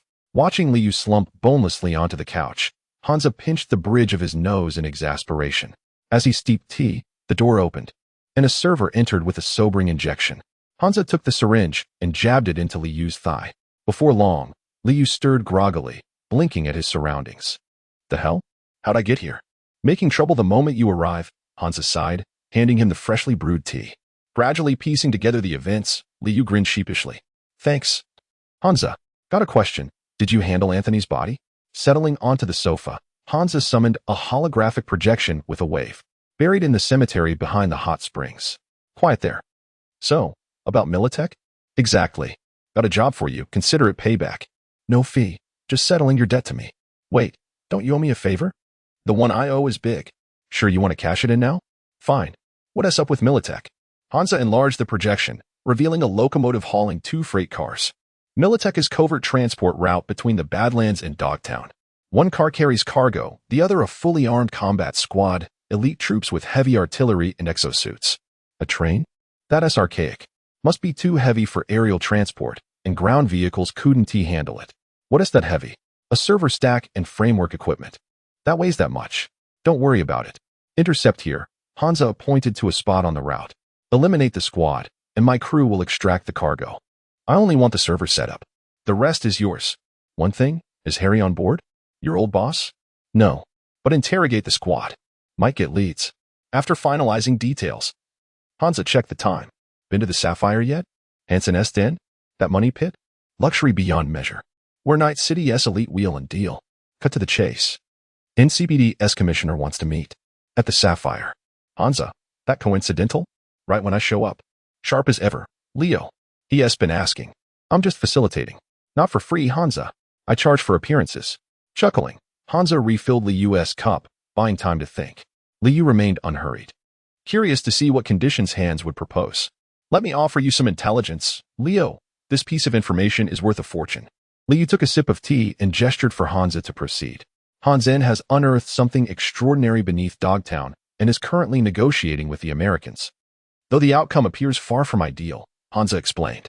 Initially, Militech sought to silence you precisely because you were involved in a classified project. I suspect what Hansen has uncovered is directly connected to that very secret. Liu pondered for a moment, realizing he should revisit that laboratory from before. This intelligence is still under investigation. When you go to Emerald Tower this time, don't act recklessly. Ever since Hansen unearthed that thing, security around Emerald Tower has been exceptionally tight. Most importantly, this matter involves New America. You'd better think carefully. Troubled Thoughts was just a street away from Emerald Tower, a skyscraper hundreds of meters high. As Hansen's headquarters, the bulk of the Shadow Hounds were stationed in the parking garage beneath the tower, their encampment forming an impenetrable barrier around Emerald Tower. Liu entered through the main entrance, where the scanning system briefly assessed him without any obstruction. After traversing the emerald-hued corridor, he arrived at the elevator, where a servant approached him. Are you Mr. Leo? Director Miller is awaiting your presence. Lead the way. Chapter 54. The NCPD Director. This is the principal establishment of the emerald-hued venue, a spacious bar featuring a professional stage at its center, where numerous luminaries are said to have performed. Liu followed the attendant to a private booth, where two plainclothes officers stood guard at the entrance. There was no need to ask how he recognized them at a glance. After years in the underworld, Liu could sniff out a cop from miles away. And the only people stationed outside the booth of NCD's director would inevitably be law enforcement. Stepping inside, Liu unceremoniously took a seat across from the director. Leo Anderson, longtime no admirer. Director Miller, I didn't expect to meet you here. Miller gestured around them with a sweep of his hand. What a fine place this is. Good liquor, beautiful women, a casino. And most importantly, security. Let us get to the point, Director. What do you want from me? Then I'll be blunt. Your men are patrolling Watson District now, and NCD can't even get in. How am I supposed to maintain order there? Cut the nonsense. Just say it. Your smuggling routes are blocked, and you want passage? Miller burst into laughter, clearly caught off guard by Liu's directness. He chuckled awkwardly before signaling with a wave. Several women in seductive evening gowns and stiletto heels approached, seating themselves beside the two men. Wrapping an arm around one of the women, Miller raised his glass toward Liu. No need for hostility. That incident with the riot squad was purely accidental. I had no part in it. Just a bunch of uniformed lunatics. A muscle twitch near Miller's eye. Leo, it was too easy for you to establish yourself in Watson District. You should cherish the opportunity. Oh, this is the first time someone has dared to speak to me like that. I wonder if NCD has a succession plan for its director. Liu chuckled lightly. Had it been a few days earlier, he might have genuinely considered whether to exercise restraint within the stronghold of the Shadow Hounds. But now, such caution was unnecessary. The commissioner remained unruffled, his tone as calm as drifting clouds. Of course, I am well aware of the formidable reputation of the Underworld King. Naturally, I cannot oppose you directly. But tell me, can you, alone, safeguard such vast interests? Taking a slow drag from the cigar lit by the beauty beside him, the commissioner exhaled smoke leisurely before continuing. Your people in Watson District are not nearly as formidable as you are. You should know, I command far more than just one squad of riot suppression forces. Thud. Without excessive force, Liu pressed the woman's head against the table, leaving her bloodied nonetheless. Keep your hands where they belong, Liu remarked coldly, wiping his fingers before turning his gaze back to Commissioner Miller. My apologies. What was it you were saying just now? Beside Liu, another beauty recoiled in fright, shifting backward. However, upon receiving a cold glance from him, she hastily resumed her seat. Miller gestured for the injured woman to depart, stating, Leo, do not presume that your formidable strength alone grants you the ability to command a faction with certainty. It is not as simple as that. Your Azure Dragon Society is akin to a cripple. Your subordinates cannot keep pace with the rapid expansion of your influence. These words struck a chord with Liu. For it was indeed as Miller articulated. The Azure Dragon Society had ascended too swiftly. The initial cadre lacked the capability to operate independently. While Affy and Thor managed to navigate their roles with some ease, the others were, to varying degrees, overwhelmed. Suddenly thrust into leadership over such a multitude, they encountered a myriad of internal issues. Noticing Liu's silence, Miller continued unperturbed, I have served as the director in Night City for over 20 years. Witnessing many exceptional newcomers rise swiftly, only to vanish due to various circumstances. Therefore, Leo, you must learn the art of compromise. He quickly added, of course, I shall not expect you to toil without recompense. In exchange, we shall refrain from intervening in any security matters within Watson District. An NCD will not conduct inspections in other areas you traverse for smuggling. At this moment, Liu was genuinely inclined to compromise. Truly, as the NCD director, Miller's words had deftly cornered him. The foundations of the Azure Dragon Society were still too fragile, even if Liu were to eliminate the NCD director. Engaging in war with NCD would inevitably mean he could not manage such an extensive territory, leading to the demise of the very influence he had labored to establish. The entire Watson district spans over 60 square kilometers, and with more than 2,000 members in the Azure Dragon Society, a number that continues to grow. The rampant expansion resulted in a disparity in the quality of personnel. Moreover, the society's establishment was too recent, leaving the subordinates lacking a sense of belonging. Competent leaders must be filtered through time. In short, the young Azure Dragon Society's most pressing need was time. Unlike the biotechnology sector, the decision to eliminate it stemmed from the fact that Pelleries would assist in mediating, and the lack of armed forces from the biotechnology sector in Night City. In contrast, NCD was a tangible and violent organization capable of mobilizing armed forces at any moment, largely unaffected by city government oversight. Even Pelleries had to tread carefully in this regard. After all, a city could survive without a company, but not without law enforcement. With a sigh, Liu resigned himself to the loss of face, smiled, and replied, very well, as you suggest, I will inform my subordinates to grant NCD passage. Director Miller once again raised his glass, earnestly stating, to be adaptable is the mark of a true character, Leo. I toast to you. Liu raised his glass and drained it in one gulp. He had booked a room in Sapphire Heights, where he now sat on the sofa by the window, smoking a cigarette. Over 100 meters above ground, this tallest building in Dogtown offered a panoramic view of the entire district and Taipingshao beyond. In the distance, white crests of waves formed delicate lines along the shoreline as the sea rhythmically caressed the beach. The Azure Dragon Society had expanded rapidly. Initially, Liu had focused solely on aggressive territorial growth without carefully considering the organizational implications. Currently, several veteran members acted as regional overseers, but their control over their subordinates varied. As the ranks swelled, factions were beginning to emerge, a situation that demanded a clear hierarchical structure to stabilize the society. For instance, brothers Wang Ji and Wang Xiang had repeatedly approached him, proposing to merge their territories. Undoubtedly, they aspired to leadership, yet their capabilities were limited. They clung to the illusion that pooling their resources might improve their standing. Now, Liu recognized the urgency of establishing a proper organizational framework. Not only would it allow him to manage the sprawling syndicate with greater clarity and efficiency, but it would also provide underlings with transparent advancement opportunities, curbing rebellious ambitions. Already, some disillusioned members had attempted to carve out their own territories, conspired to overthrow their superiors, or even defected to rival gangs. Though these incidents had been suppressed, their root cause lay in the absence of a defined structure. In this regard, the Tiger Claws had set an exemplary model. Adopting the refined hierarchical system of their Japanese counterparts, a structure honed through decades of meticulous refinement. Yet every system had its trade-offs. Overly complex hierarchies bred class conflicts and bureaucratic stagnation, while excessively flat structures led to lax management and frustrated aspirations. Unnoticed, the ashtray before him had filled to the brim. Rising to his feet, Liu paced slowly by the window. Chapter 55, Procurement. Early the next morning, Liu arrived at the stadium market and effortlessly located the weapons shop he had visited before. In Dogtown-esque bazaars, storefronts functioned much like wholesale market stalls. Display items were merely for show, with merchants relying on bulk orders for profit. Liu held a cigar in one hand while effortlessly lifting a chain-fed heavy machine gun with the other, scrutinizing it with keen interest. The constitutional military defender, utilizing 7.62mm ammunition, boasted formidable firepower and remarkable stability. Apart from its substantial weight, it possessed no significant flaws and could be mounted on vehicles, the proprietor eagerly expounded. After surveying the stall, Liu picked up a ruggedly crafted shotgun and inquired, "Is this an electromagnetic weapon?" "Indeed. This is the Rostovich Sadala, an electromagnetic shotgun that fires 12 steel nails. Of course, if one has the means, tungsten core armor-piercing nails can be substituted. However, for this remarkable piece, such an upgrade is entirely unnecessary." "Unnecessary? Why so?" Liu opened the chamber of the firearm to inspect it closely. Even with ordinary steel nails, the fully charged Sadala can penetrate 5 centimeters of steel plate.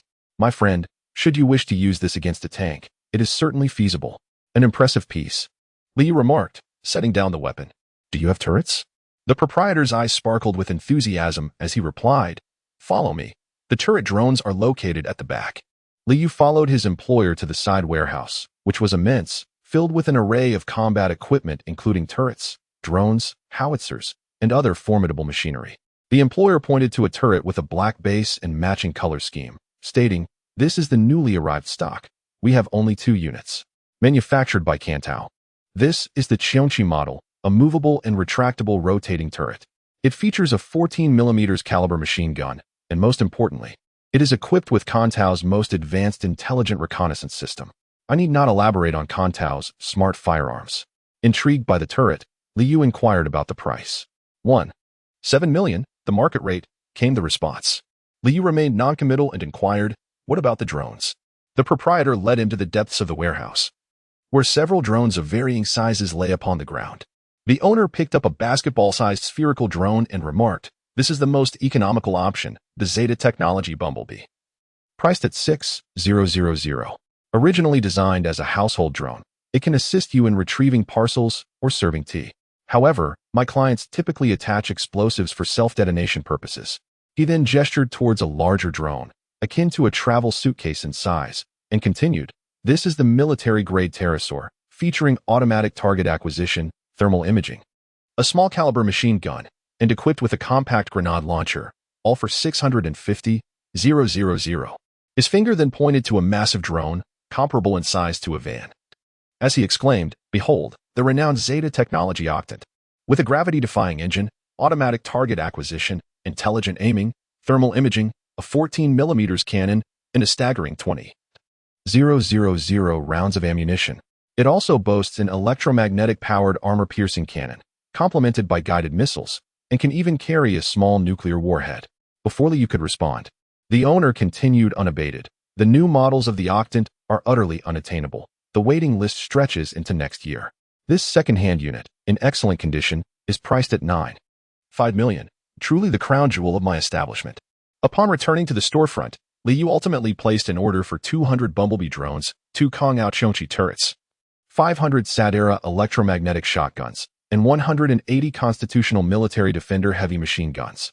To streamline the process, he directly purchased 20 Rostovich transport vehicles from the owner, resembling the familiar Jean Bay vans from his previous life, albeit larger and significantly sturdier. The total expenditure amounted to 20 million, excluding transportation costs.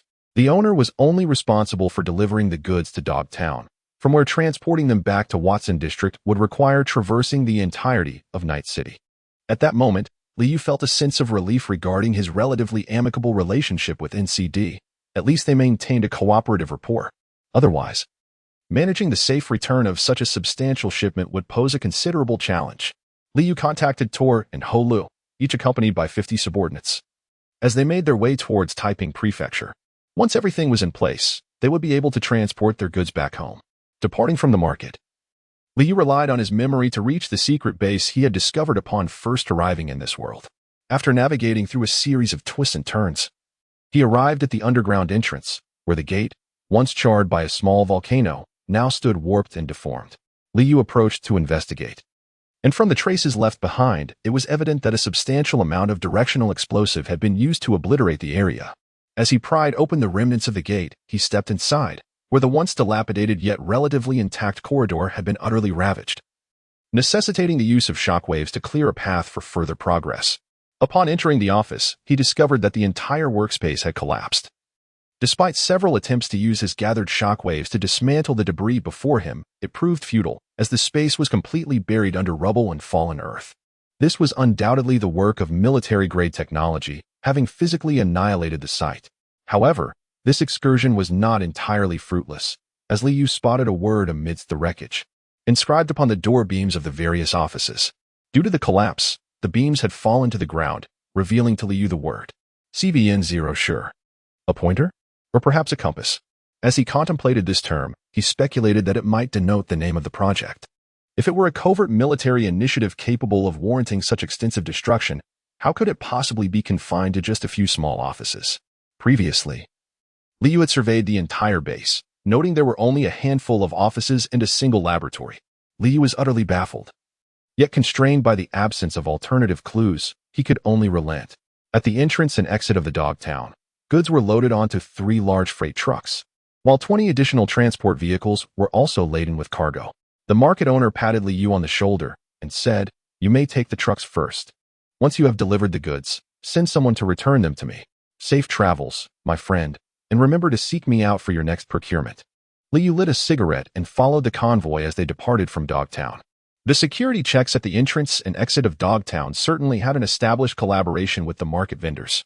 Although the inspections for those leaving the town are typically lenient, it was unexpected for them to be entirely absent this time.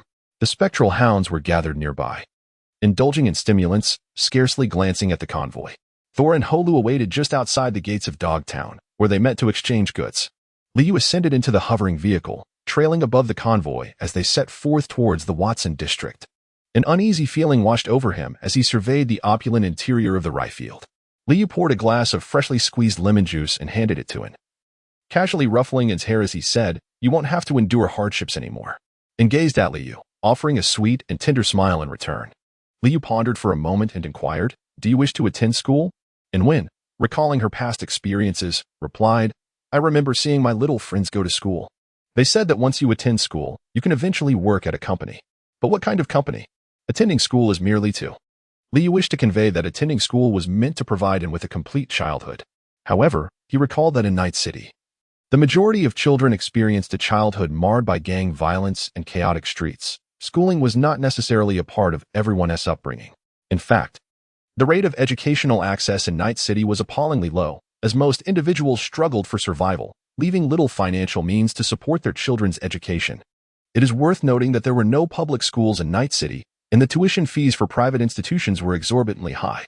As Liu spoke, and, having set down her juice, reached out to gently pat Liu's head. In En's perception, all the uncles who had touched her head were good people, be it Liu or Anthony. Thus, she aspired to be a good person herself. Gazing out the window, her feet swung playfully in the air, unable to touch the ground due to their shortness, clearly reflecting her cheerful disposition. Liu's previously irritable mood began to lift as he gazed out at the towering skyscrapers adorned with vibrant neon lights. Recently, the city had been inundated with advertisements for Arasaka, and it was rumored that Saburo Arasaka's daughter was planning to host some sort of celebration in Night City. Chapter 56. Structure. Initially, Liu anticipated that this delivery might encounter some unforeseen complications. However, NCD granted unimpeded passage. And even though other gangs were aware of the substantial value of the cargo, the journey remained remarkably smooth. Liu was acutely aware of certain shortcomings and issues within the Qinglong society. However, the society had cultivated a formidable reputation within the underworld. Now, despite any lurking intentions from rival gangs, the sight of Liu personally overseeing operations in Rayfield instilled a palpable fear that deterred any reckless ambitions. Unlike the games of his previous life, where characters were mere constructs, these individuals were flesh and blood beings, each unwilling to face unnecessary peril. As the convoy entered the Watson district, they were met with the curious gazes of many locals standing by the roadside. Ever since Liu took charge of the Watson district, even though he publicly acknowledged his affiliation with the gang, the lives of ordinary citizens had gradually improved. Public safety had significantly enhanced, as gang conflicts had become a rarity. And there were no reports of children being abducted by the Vortex gang, although the populace of Night City had grown desensitized to their grim existence. This was merely a form of self-preservation in the face of despair. With life beginning to show signs of improvement, their reactions were a direct reflection of this change. Previously, the Watson district bore no resemblance to Kabukicho, as street vendors were virtually non-existent, and the notion of street food was inconceivable. Given the district's former lawlessness, anyone daring enough to set up a stall would likely find their earnings seized by the many gangs and thugs prowling the streets. Yet now, well before noon, several vendors had begun to appear, selling grilled pancakes and stir-fried noodles. A few junior members of the Qinglong society loitered nearby, smoking casually, while locals occasionally indulged in the offerings. These small vendors were resourceful individuals who had earned money in factories and were eager to venture into business. while the citizens were more than willing to spend a little for a warm meal, rather than subsisting on nutrient paste. Due to issues with emissions, it was impossible to establish large factories, as the pollution would quickly taint the area. The companies were not concerned about the welfare of the common people. Rather, concentrated emissions would impede their own operations. Thus, they had set up over 30 medium and small factories scattered throughout northern Watson, collectively sustaining a significant portion of the district's population. Through Liyu's reforms, in order to maintain production levels, numerous job opportunities were created. Previously, workers were subjected to grueling 18-hour shifts, but now the system had shifted to a more humane hourly structure, allowing many to work only 12 hours. After all, continuing under such conditions would necessitate the use of stimulants, and the people were not naive. With reduced working hours came increased job availability, although costs rose. The citizens also earned more. Those with disposable income naturally began to spend, leading to a resurgence in business for the Qinglong society. When the goods arrived in Watson, they were distributed in batches according to a plan devised by Lewis, allocating supplies to various leaders, with a substantial quantity of weapons reaching the hands of their subordinates. It is noteworthy that the vast majority of gangs in Night City utilized gunpowder weapons, as electromagnetic weapons were significantly more expensive. Thus, the junior members wielding the strikingly designed SAD arrow were filled with exuberance. As for the absence of smart weapons, even the cost-effective Kano Super Smart Pistol could purchase 5 or 6 gunpowder pistols. Moreover, smart pistols were not only costly. Each round fired was akin to a miniature guided missile, rendering such ammunition a true luxury inaccessible to the gangs. Liu arrived at a villa situated at the intersection of Kabuki-cho and Watson District, a gift from the owner of a garment factory in Watson District, now belonging to him. After ensuring its comfort, Liu began to organize the materials related to the impending reforms in the living room. He contemplated the adjustments to the organizational structure, mindful that an overly complex framework could lead to a proliferation of factions akin to the Tiger Claw Gang, fostering bureaucratic tendencies that would ultimately be counterproductive. Thus, he opted for slight enhancements based on the existing structure, drawing inspiration from the organizational model of the Heavenly League from his previous life. As evening descended, the leaders gathered in the spacious dining area of the villa, each accompanied by 3 or 4 exceptionally skilled core subordinates standing loyally behind them. Liu descended from the upper floor, entered the living room, glanced at the crowd, and remarked, "Today, there is but one matter at hand." Liu seated himself in the main position, lit a cigarette, and continued, "It is essential to clarify the titles and statuses of the leaders of our Azure Dragon Society." Liu activated the holographic projection, revealing a simple organizational chart in the room. The leader of the Azure Dragon Society, the Dragon Head, is myself. Next is the deputy leader, who oversees all society affairs in my absence, currently held by Lewis. The young monk stood and nodded to the assembly, now fully equipped with high-grade cybernetics. His stature had grown considerably. Then come the elders, responsible for internal affairs such as member promotions. For now, this role is assigned to Weiwei. Following that are the district chiefs, each governing their designated territories. For now, the current divisions remain, though they may be reassigned in the future. District chiefs retain ownership of all income from their territories' establishments and businesses, submitting a fixed percentage of profits to the society each month, while distributing the rest as they see fit. Under each district chief are the street bosses, managing individual blocks. Their earnings do not belong to them personally, but must be submitted to the district chief for allocation. Promotions for street bosses require nomination by the district chief and final approval by me, or, in my absence, by the deputy leader and elder jointly. Beneath the street bosses are the rank-and-file members. The primary duty of district chiefs is to organize their subordinates in maintaining control over your territories and operations. Next are the white paper fans, handling external affairs, negotiations, and dealings with other societies and organizations. They have their own personnel and may requisition members from any district chief as needed, depending on the scope of the operation. Lastly, the Punishment Hall, our elite force. As previously mentioned, their equipment is uniformly supplied by the society and overseen by the deputy leader, Lewis. Their main duties are mobile patrols and external operations. Under the Punishment Hall are the Guardians, whose numbers will increase with the force's expansion, each leading a small squad.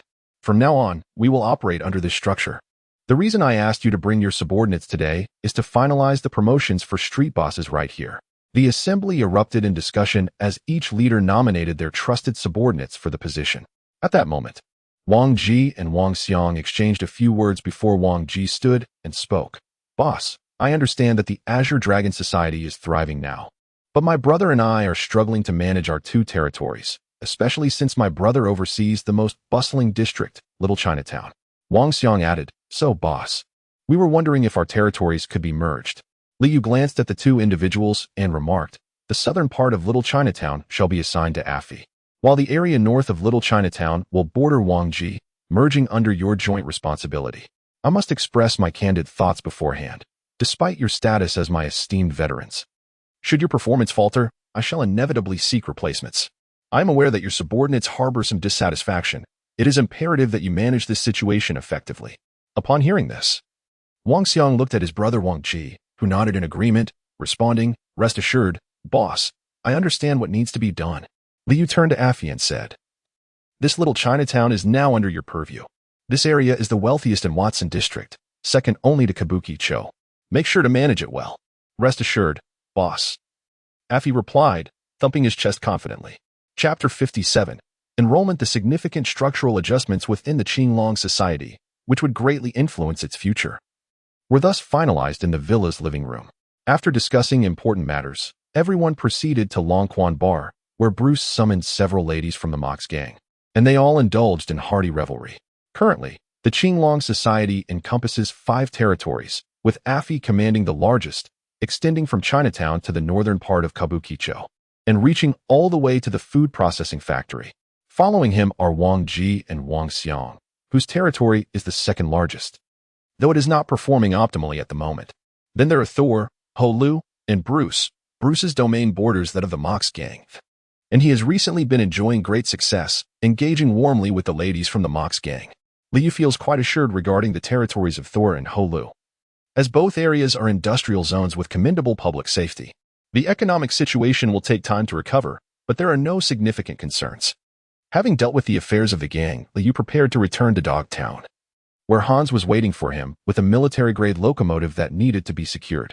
However, before that, there was still one important matter to attend to.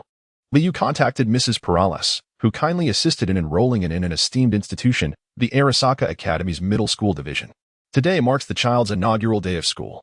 In the hovering vehicle, and clad in a pristine uniform, swayed her little feet while seated on the sofa. Feeling anxious on her first day? Liu, munching on a sandwich, had risen late that morning, having only a moment to eat in the vehicle, and shook her head and softly replied, I may not know many words, but I will strive to learn. It's quite all right, Liu reassured her. Attending this school is merely an opportunity for you to interact with peers your age. The extent of your learning is inconsequential. Do not feel pressured. Liu Gang contemplated reaching out to pat his head, but upon noticing the remnants of sandwich oil on his hand, he withdrew, and small face still bore traces of anxiety. Prompting Liu to remove the 8-pointed star gun, Liu took his backpack and placed the gun inside. There was no other reason. The Bosch gun is an intelligent weapon that could operate without aiming, simply locking onto a target to fire. Do not underestimate it. In the past few days, Liu has upgraded in cybernetic body, and it is no longer the frail figure he once was. If there are classmates with whom you do not get along, do not feel compelled to endure it silently. If reason can be spoken, then speak it. If not, use this to assert yourself, for it is indeed effective.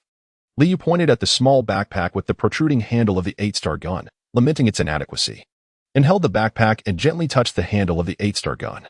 Rayfield had directly landed at the school's entrance, located atop the Harazaka building in the city center.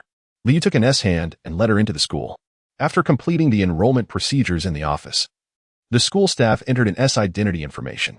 And Garcia, age 12, a Commonwealth citizen, and timidly nodded, only to quickly shake her head, saying, and Anderson. I've changed my surname. Liu felt a slight perspiration on an S small hand. The staff looked up at Liu and inquired, are you the child's father? Yes, Leo Anderson. Regarding her name, please register it as she has stated. I will amend the citizenship details later. Following protocol, the middle-aged female staff adjusted her glasses, only to be interrupted by Liu. Do we need to have Mrs. Perales call the school again? For such a trivial matter? Oh, of course, sir. I will proceed with your daughter's registration immediately. The middle-aged woman was clearly aware of the significance of the surname Perales. Watching him enter the classroom, Liu couldn't help but smile. This was the feeling of being a father, always feeling that no matter how much one prepares for a child, it never seemed sufficient. Just as the floating vehicle had taken off from Haywood and had yet to reach peaceful state, Liu received a call from the principal of Harazaka Academy. Hello? Liu extinguished his cigarette. Is this Mr. Leo? Please come to the school immediately. The voice on the other end was that of an elderly man. I'll be there shortly. Can you tell me what has happened? Liu straightened up. Your daughter has discharged a firearm at school. The old man's tone was grave. Isn't all right? Was anyone injured? You don't even inquire about the other students? A child from a prominent family at Harazaka has died. Do you realize the trouble your daughter has caused? You would do well to find out who I am. After Liu finished speaking, he hung up the phone and dialed an S number. Before long, the call connected, and Liu hurriedly asked, "And are you all right?" Leo. I'm in trouble. I'll be there soon. What happened? An S voice trembled slightly. Yet it was evident she was striving to remain composed. After I entered the classroom and introduced myself, I said I was from Dogtown. And then a classmate called me a bumpkin.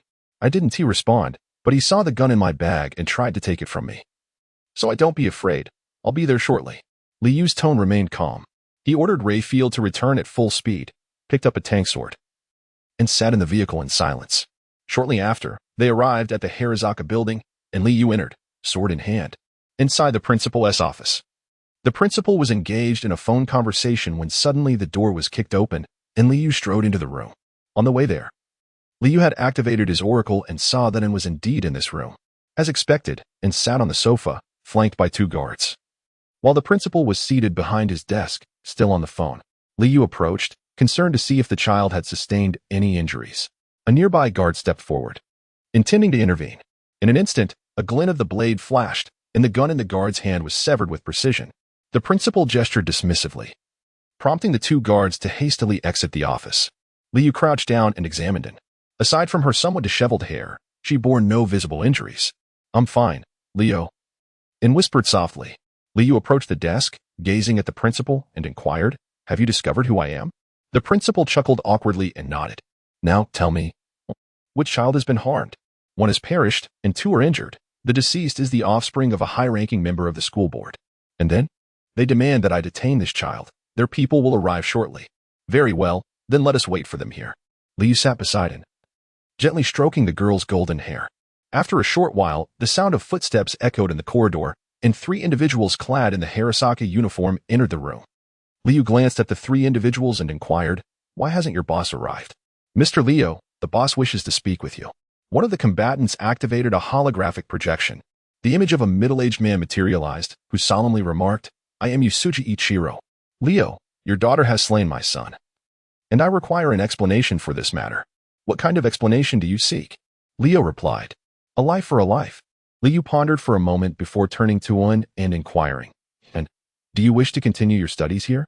Upon hearing this, and shook her head gently, then tugged at Liu's arm with her small hand, saying, I do not wish to burden you. Liu's large hand rested upon its head, halting her forthcoming words. He addressed her, Do you understand? Although I despise this phrase, it is indeed the truth. We strive to strengthen ourselves solely to reject these absurdities.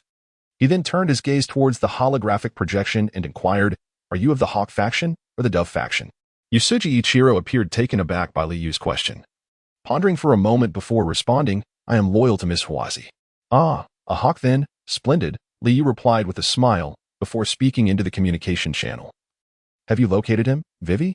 Yes, he is at a hotel in the Haywood district. I have sent you the coordinates. If you dare not come to meet me, then I shall pay you a visit. Liu cradled it in his arms, as pulses of blue flames erupted, slicing through the floor-to-ceiling window. He leaped onto the hovering Rayfield outside, delivering into the floating vehicle. Liu then sprang out again. The pulses surged forth, shattering the sound barrier with a resounding boom as he soared swiftly towards Haywood. Now adorned in 5th-tier skin and subcutaneous armor, Liu's flight speed was unrestrained, allowing him to traverse the distance from the city center to Haywood in less than a minute. Chapter 58. The Demon Lizard? Yusuji Ikaru had vanished, and on the day of his disappearance, all surveillance cameras at the scene had mysteriously failed. When NCD arrived, they were greeted only by the chaotic remnants of a hotel room. That very evening, Yusuji Ikaru's family was involved in a tragic car accident with a truck laden with goods, resulting in the demise of all passengers aboard, with no survivors. Rumors circulated that Yusuji Ikaru had offended the leader of the Qinglong Society, the underworld King Leo, in response to the news of the massacre at the Aozaka High Command. The head of Aozaka Group, Aozaka Raiken, issued a statement, revealing that Leo was a former military technology operative. It was highly likely that this incident was a provocation from military technology towards Aozaka, and Aozaka was prepared for an all-out war. At that moment, Lee was in a private room with Hans, both watching the news and clinking their glasses together. So, Aozaka Raiken intends to seize this opportunity to wage war against military technology? Hans, such information comes at a steep price. Very well, you refuse to suffer any losses. Hans set his glass down, opened a cigar box, and handed one to Liu, continuing, but you are quite ruthless, not sparing even the family of the deceased. That was not my doing. I merely dealt with Yusuji Ikaru. The rest is likely the handiwork of Raiken. Their entire family is aligned with the Chicken faction. And Raiken must have longed to eliminate him. Who would have thought, Leo, that you have ties with Aozaka Raiken? Liu smiled silently, yet deep down. He understood that this incident was indeed a mere coincidence. Lai Xian's subsequent actions were entirely his own decisions, and this occurrence could be regarded as the tacit understanding between the two. At that moment, Hans's eyes brightened, clearly having received a phone call. Shortly after, his expression grew serious as he addressed Liu. I have received information that the military technology transport convoy, due to the dilapidated condition of the railway tracks, opted not to use train transport, but rather changed their method. Just speak plainly. Do you know about the magic lizard? What on earth is that? The military technology magic lizard is an armored transport vehicle. Although it is a transport vehicle, it possesses formidable firepower and exceptional mobility that defies terrain, utilizing an anti-gravity engine. It matters not. I just wonder if we can capture this thing and bring it back, not to mention how to seize it. Such a large object would make it too conspicuous to drive back to Night City. Do you think military technology is mere child's play? The following day, Liu received a call from the principal, who sincerely invited En to continue studying at Harazaka Academy. Liu inquired about En's opinion, and ultimately, En mustered his courage and decided to return to school. Have you returned the 8-star gun?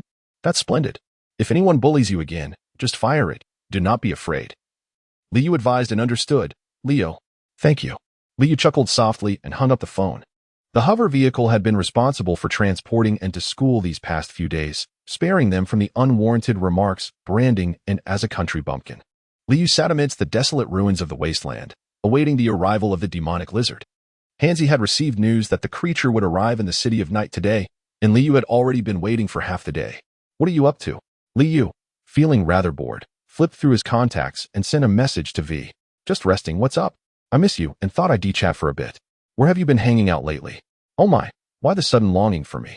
Day and night. My thoughts dwell upon you. Who would believe that? Stop joking around. I've recently made a few wanderer friends. I'll introduce you to them someday. Wanderers? You aren't in the wasteland, are you? Indeed, I just had a skirmish with the Raging Blades. I'm also in the wasteland, planning to hijack a demonic lizard. Impressive. Boss Lee AO, always engaging in grand ventures. I've got work to attend to. We shall converse later. Liu gazed intently into the distance, where dust was swirling along the road, heralding the approach of a colossal vehicle resembling a tank, gliding approximately a meter above the ground towards her. Now that it had entered her line of sight, escape was futile. Liu ascended to the skies, surveying the desolate expanse of several kilometers devoid of human presence. Confirming the absence of military reinforcements in the vicinity, she swiftly directed her flight towards the demon lizard. Liu Fei soared through the air with remarkable speed, landing directly upon the hood of the demon lizard. With his left hand clenched into a fist, a crimson glow surged forth, transforming into a radiant stream that penetrated the demon lizard's form. Within mere seconds, a crimson light began to emanate from the seams of its body, before it ultimately descended to the ground, extinguished. Liu opened the hood and dragged out the charred remains of 2 drivers. This time, due to the military technology that had replaced the magic lizard, only 2 members of the elite squad had come. For Liu now, engaging in small-scale combat had rendered it nearly impossible for anyone to withstand a single round under his command. The power of the black wall was insurmountable. The sole concern of Liu was whether this enchanted lizard could still be operational. Liu can now only utilize the black wall for mere destruction, along with some basic operations such as opening doors. It is possible that the minor volcano is not a fully independent intelligent entity, which results in its singular function of destruction. Liu found this situation rather satisfactory. Who could say whether a complete A would be as obedient as the little volcano? After a thorough search, Liu opened the compartment behind the driver's seat, revealing a server the size of 4 refrigerators huddled together, along with several boxed structural components. He settled into the magic lizard and fiddled with it for a while, but the machine remained unresponsive. He was left uncertain whether it was due to his own ineptitude or if the black wall had rendered it inoperable, and ultimately he had to abandon the endeavor. Liu pondered for a moment before dialing V's number. Has it only been a few minutes and you're already missing me? V teased. Let's get down to business. Is your vagabond friend interested in the mantis? Well, is Boss Leo so efficient? Did he manage to sort out a mantis in just a few minutes? Go ask him. I don't know if it's malfunctioning, but I fiddled with it for a while and got no response. I hope you haven't broken it. I'll await your news. After a while, Liu received a message from V. Send me the coordinates, we'll head over right away. The members of Hans arrived first, swiftly departing with the server while Liu remained to wait for V. After more than an hour, at last, an off-road vehicle pulled up beside them. A curvaceous Latina beauty stepped out alongside V. Without hesitation, V delivered a swift kick to Leo. Stop staring. Leo, unfazed, took the blow and laughed heartily. This is Pannon, a member of the Adicardo family, the largest group of vagabonds near Night City. Not anymore. I've severed ties with the family, Pannon interjected. Leo, a friend of V. V squinted at Leo, assessing him. The group exchanged few words. With such a formidable presence among them, no one felt inclined to engage in idle chatter. Pannon leaped onto the Mantis' cargo cover and climbed inside, calling out, V, come help me. V followed suit, and moments later, the massive machine roared to life, slowly ascending and hovering about a meter off the ground. Chapter 59. Rising tension. The fact that it started up indicated that the machine was still functional. Pannon opened the hatch and leaned out, greeting Liu. Hey, want to give it a try? I'll pilot my Thunderbolt, and you two can help me navigate it back. You haven't quoted a price yet, Pannon. V replied as she jumped out. I don't have any money right now, but Soul will definitely cover the cost, Pannon responded, his tone lacking confidence. Then let's go. I want to experience this machine, Liu said, climbing onto the Mantis. He settled into the passenger seat, surveying the interior before glancing at V. Today, V wore a black cropped turtleneck that boldly revealed her smooth shoulders and slender waist. Her lower attire consisted of form-fitting black pants paired with matching boots, exuding both coolness and sensuality. Following V's guidance, Liu connected the Mantis' cables to his head. V, her cheeks slightly flushed, whispered, The Mantis will link our senses together for better control of the machine. It's somewhat akin to sharing sensory experiences. A brief flash of pixelation crossed his vision before everything returned to normal. Although Liu sat in the passenger seat, it was remarkable that he could feel the tactile sensation of the steering wheel gripped by the driver, despite the fact that he was not physically touching anything. This phenomenon was known as sensory sharing. Pannon was leading the way in the Thunder, with the magic lizard following closely behind. After a short while, a smile crept across Liu's lips as he turned to glance at V. Are you feeling warm? He inquired. I'm not warm, V replied, her gaze fixed intently ahead. Liu touched his own skin and remarked, V, my skin possesses an adaptive temperature system. My sensation of warmth can only be attributed to your own feelings of heat. V's face visibly flushed with embarrassment as he retorted, You better watch your mouth. Leo, I warn you. Liu raised his hands in surrender. After a moment of silence, V suddenly spoke. Liu turned his head. I am on the brink of death, as you are well aware. Li gently placed her hand on V's. There will be a way. V's hand paused for a moment, then grasped the outstretched hand in return. The wasteland, littered with debris and refuse, rendered ordinary vehicles nearly immobile, which led wanderers to favor full-sized off-road vehicles with exceptionally high ground clearance. Only such vehicles could navigate the harsh terrain. However, this posed no challenge for the Mag Lizard, whose anti-gravity engines allowed it to glide effortlessly through the air, rendering the landscape utterly incapable of impeding its progress.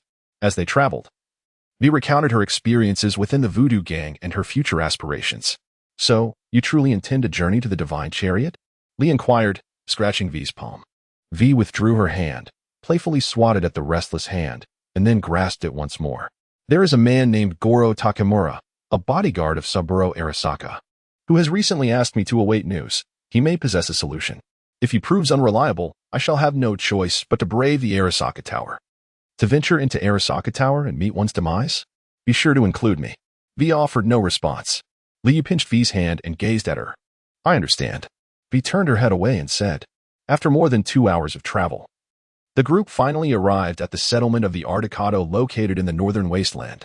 This camp, constructed on a desolate expanse of Gobi, was composed of numerous tents and vehicles, forming the entire wandering family. Perhaps it was the stifling heat inside the massive war lizard. V stepped out of the vehicle, visibly damp at the back of her tank top. With such a sizable creature approaching the camp, the Ardicado members patrolling nearby had long been on alert. Had they not recognized the imposing figure of Panin, gunfire might have erupted by now. As the three entered the camp, a man with long, flowing hair approached them, appearing to be in his 50s. Sol, the chieftain of the Ardicado, Panin introduced. This is V, and the formidable king of the underworld, Leo. This name has been echoing throughout Night City lately. Sol regarded the two. Well, Sol, does this behemoth please you? Panin inquired, patting the armor of the war lizard. Is this piece of military technology something you acquired through less than honorable means? Indeed.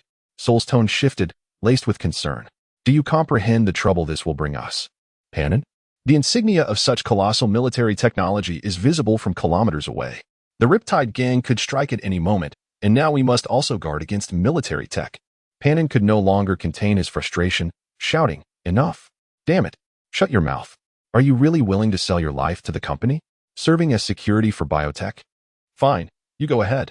I shall leave this war lizard to you as a relic of our family's past. But with it, we will have the capacity to retaliate the next time the Riptide gang attacks. Do you not realize that? Sol observed the furious Panin, his tone calming as he replied. Once I finish attending to the representatives from biotech, I shall convene a family meeting to discuss this matter, to discuss you. With that, Sol turned and walked away. Panin angrily swung his arm, exclaiming, No need for your meeting. I shall leave on my own. You can remain here to cater to the biotech representatives. Watching Sol depart, Liu inquired, serving as security for biotech? What is going on? Panin, still seething, responded, What else could it be? Biotech contacted Sol in recent days, requesting us to serve as their security. Can you imagine? The Free Ardicado will soon don uniforms to serve the company. Liu and V exchanged a glance, and Liu remarked, It seems that biotech is tenacious, but it is evident that they lack any formidable guardians in Night City. They have turned their sights on the Wanderers. Upon hearing this, Panin turned to inquire, What do you mean? The implication is that I recently seized biotech's business in Night City. If you align yourselves with biotech, there is a possibility we may end up clashing in the future. Damn, I suspected the company harbored ill intentions. Enraged, Panin gestured animatedly. V stepped forward, placing a reassuring hand on Panin's shoulder, saying, Listen, Panin. I am well aware of Leo's strength. If you collaborate with biotech, you stand no chance against the Qinglong Association. Moreover, you are all my friends, and I would rather not witness such a confrontation. I understand. V, I understand, Panin replied, irritably waving his hand. After a moment of contemplation, Panin addressed Liu. Leo, sell me this magic lizard. Name your price. I may not have the funds at present, but I assure you I will gather the necessary amount and repay you. Liu stroked his chin, remaining noncommittal. Observing this, V slightly curled his lips and approached, linking his arm with Liu's, saying, Leo. Feeling the soft touch against his arm, Liu experienced a jolt and reluctantly replied, All right, I promise. No problem. You can take your time to gather the funds. V mischievously flashed a smile at Panin, who expressed a look of gratitude in return. Chapter 60. Undercurrents. The group shared a meal at the Ardicado camp while awaiting the arrival of Liu's hovering vehicle. Once again, Liu showcased his impressive appetite to his friends at Ardicado, with Panin graciously treating them. After bidding farewell to the two, Liu boarded the hovering vehicle back to the villa, while V remained behind at Ardicado due to other matters. Since the implementation of the new organizational structure, the underlings had become increasingly motivated, as Hu Wu and Ti aspired to be the leader. After listening to the leader's reports on recent events at the villa and enjoying a meal with him, Liu set off once more, heading towards Pacific State, with the destination being the Voodoo Gang. According to V's description, the Voodoo Gang had long desired to breach the Black Wall to gain the opportunity to communicate with powerful entities like A. They sought to establish a foothold and align themselves with A. With this information in mind, Liu devised a plan. The hovering vehicle once again landed atop the Voodoo Gang's headquarters, and Liu made his way to their office level. The guards at the entrance recognized Liu and approached him. The Voodoo Gang's office radiated a dim crimson glow. Of course, we hope for a positive outcome. But should things go awry, we are prepared, said Van Augustus. You must ensure my safety. Certainly, Ms. Liu. I guarantee it. What specifically do you require me to do? In a CAF situated in the city center, a man adorned with gold-plated cybernetics retrieved a chip and placed it on the table. This was a chip embedded with a cybernetic virus, masquerading as a data storage device containing biotechnological information. Anyone who utilized this chip would unknowingly harbor the virus within them, which could be triggered at will to incapacitate all their cybernetic enhancements. The person seated across hesitated for a moment before picking up the chip and stowing it away. Are you certain this virus alone will ensure success? Of course not. This is merely one step. We possess further secret weapons. And my remuneration? 10 million euros. Along with a brand new identity from the Commonwealth. This sum will allow you to live a worry-free life within the Commonwealth. My current monthly turnover amounts to several tens of millions. And how much of that is yours? Even if it's considerable, it merely constitutes handling. That amount is insufficient for me to betray. 20 million. 15 million. That is my bottom line. Besides, isn't such an endeavor routine for you? Remember when you defected from Kandhao? Enough. 15 million, but I need to see the money first. Upon returning to Watson District, Liu sought out Lewis and encountered the newly formed elite squad of the criminal hall. The freshly established team consisted of only 15 members, led by the first protector of the criminal hall from the Azure Dragon Society, known as Ispin. Ispin was a robust black man, evidently equipped with numerous cybernetic enhancements. Liu leaned against the doorframe, while Lewis was inside the room explaining to his team the operation of drones, particularly how to utilize them for suicide bombings. After the lesson, Lewis entered the office, where Liu was smoking, awaiting his arrival.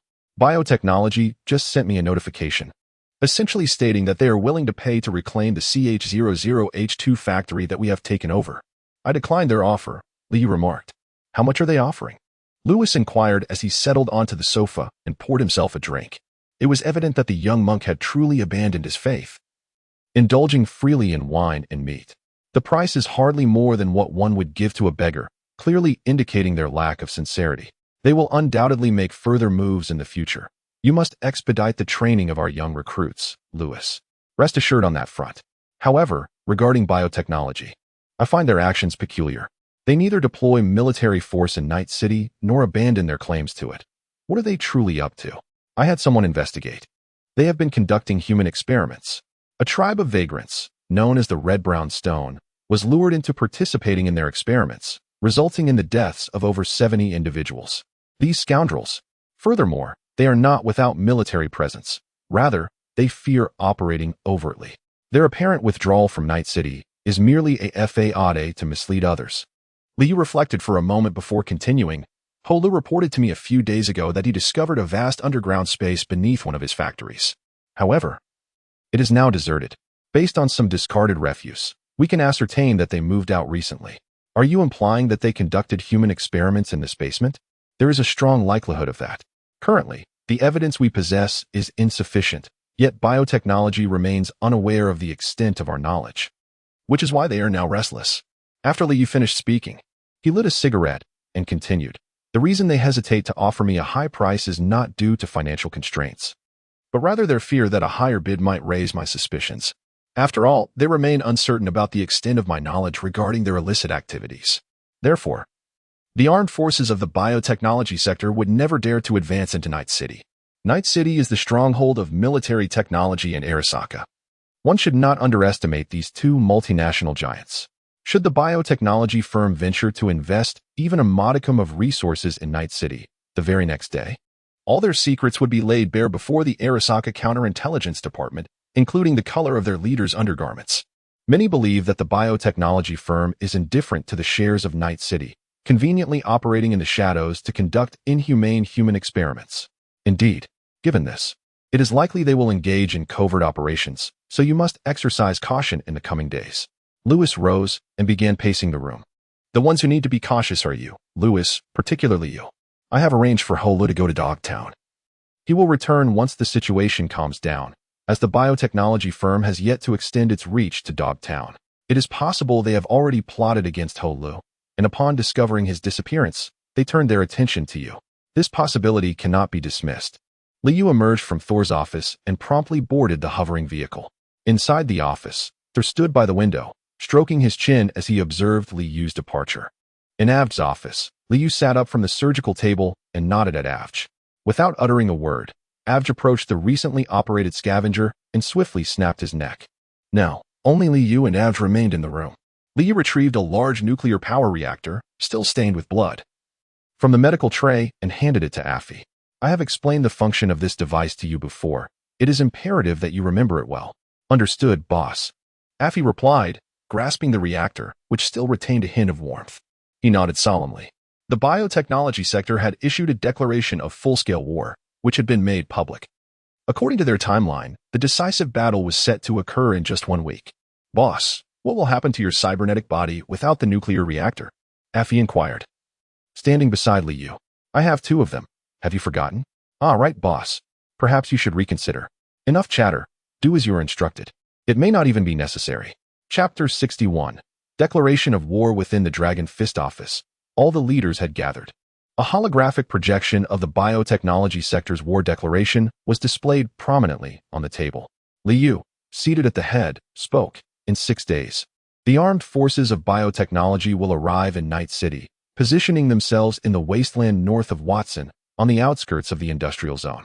As per my understanding, they are deploying an entire armored mechanized battalion, comprising over 600 personnel. They will disperse in companies, heading to various factories in northern Watson. Our objective is to position ourselves and ambush them before they can split their forces. At this juncture, Thur interjected, did they not fear deploying armed forces in Night City? What has changed this time? I received word from Arasaka that they have already communicated their intentions to both Arasaka and military technology. This time, they aim solely to expel us, without any intention of remaining. To put it bluntly, they are merely attempting to save face. Damn it. What a ridiculous notion of saving face. Liu turned to Lewis and Thor and inquired, how is the mobilization you two arranged coming along? Thor replied, it has already been promoted through the factory and community. This evening, we will gather personnel at the North Square. And arrangements have been made for you to deliver a speech. At that moment, Vivi stood up, produced a chip, and handed it to Liu, saying, I acquired specific information regarding this biotechnological armed force from the black market. You may wish to take a look. Liu took the chip, inserted it into his head, and after reviewing the data, projected it through a holographic display.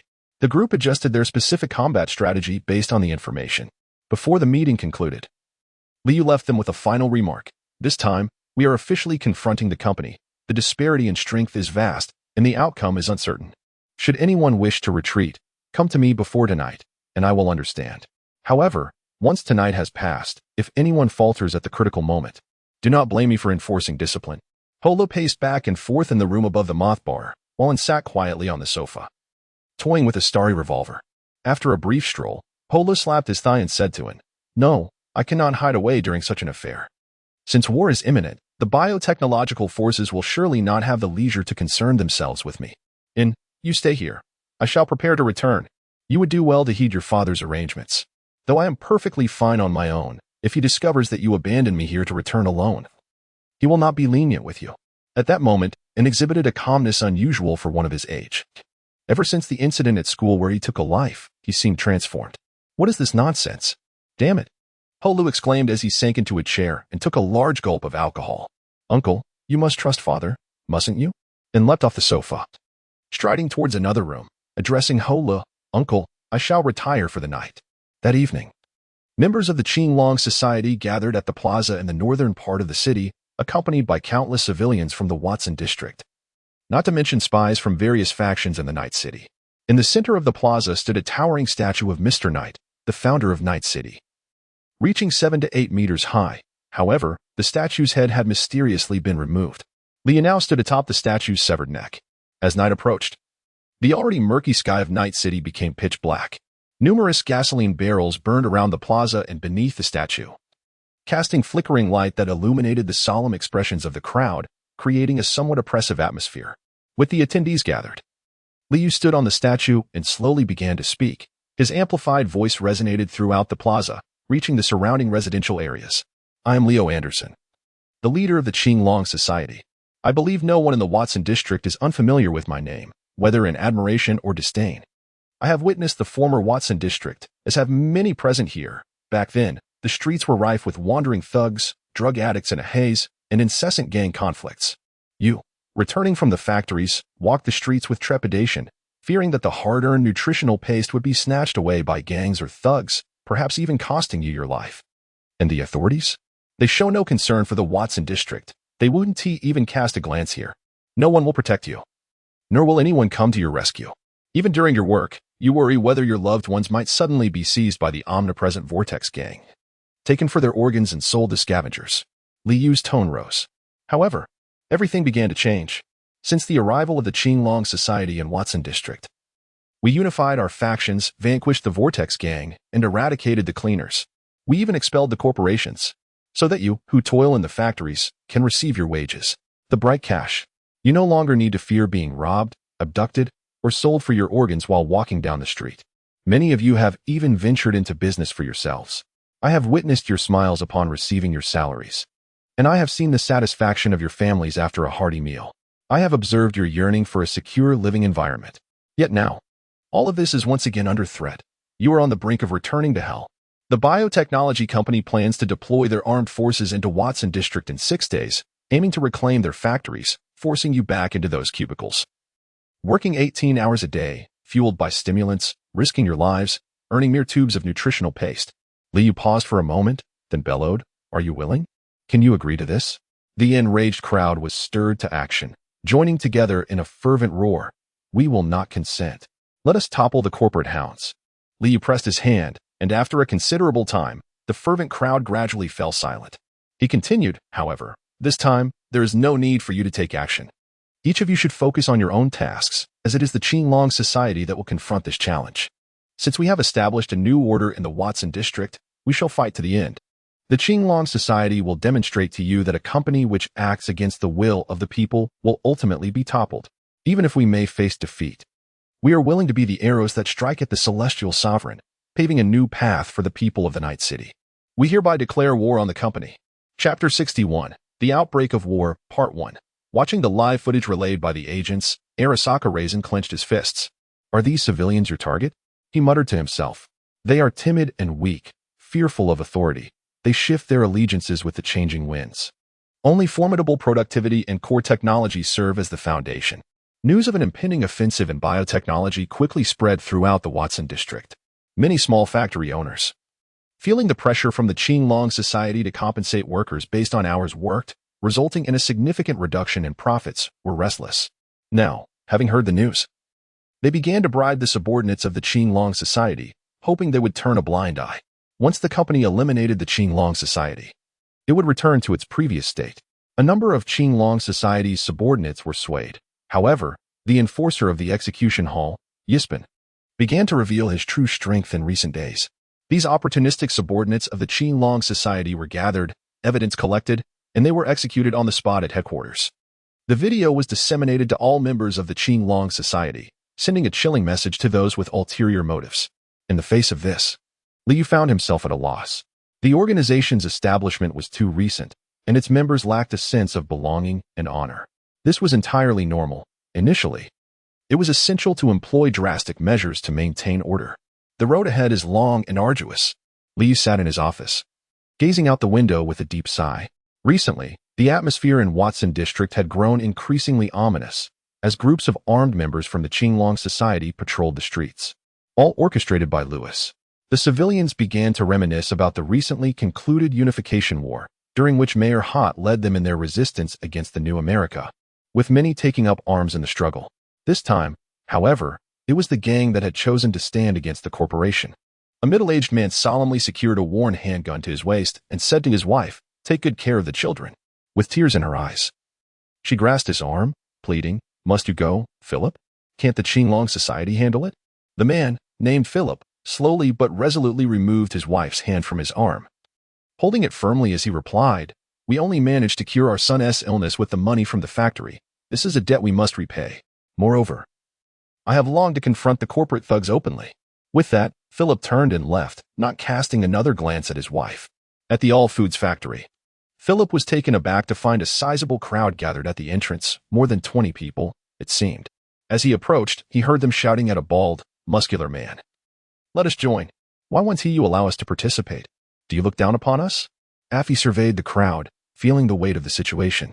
However, he soon received a response from Liu, and he breathed a sigh of relief. "All right, quiet down." Affy's booming voice cut through the clamor. "The leader has agreed. You will be incorporated into my faction. Now, step forward one by one to register. Philip stood in line until it was his turn. Name? Philip Jones. Have you ever fired a weapon? What type? With his chest held high, Philip declared, I participated in the Unification War, serving as the fire support team leader. I am proficient with artillery, drones, and heavy weaponry. The registering subordinate paused, looking up at Philip before swiftly calling out, Boss Affy, we have an ex-officer here. Moments later, Affy approached, scrutinizing Philip. Why do you wish to join the Qinglong Society at such a critical juncture? To repay a debt of gratitude. Affy patted Philip on the shoulder, saying nothing more. Many individuals seeking to repay debts had come forth recently. As time progressed, the Qinglong Society diligently prepared for the decisive day of the Biotechnological Declaration. They did not deploy all their members. Most remained in Watson District to ensure the area as security. At this critical moment, numerous ill-intentioned thugs and remnants of rival gangs were poised to seize the opportunity for gain. Only a little over 200 had come to join the fray outside Watson District, a modest number compared to the nearly 2,000 members of the Qinglong Society. Yet, observing the fully armed subordinates, Liu recognized that these individuals were the elite trained by Lewis over recent days. Among the teams led by Affy, a tall Caucasian was directing 7 or 8 subordinates, conducting final checks on heavy weaponry. The squad possessed 3 modified armored off-road vehicles, each equipped with heavy machine guns, while another modified armored pickup truck astonishingly held a volley gun in its bed. Liu approached, observing Philip bustling about in preparation, then turned to Affy and inquired, Where do we find such talent? Why are there cannons? A few days prior, he had arrived and introduced himself as Philip, a veteran of the Unification War. At his request, he had been provided with short-range artillery, procured from the 6th Streets gang, which boasted superior military technology. Liu nodded slightly and continued to walk forward. Upon seeing Liu approach, the subordinates of Ispin in the court stood at attention. Liu gently patted Ispin's shoulder. Currently, the equipment in the punishment hall was the finest within the entire Azure Dragon Society, though regrettably, they were short on manpower with merely over 20 members. As he walked from one end to the other, every individual caught sight of Liu's figure.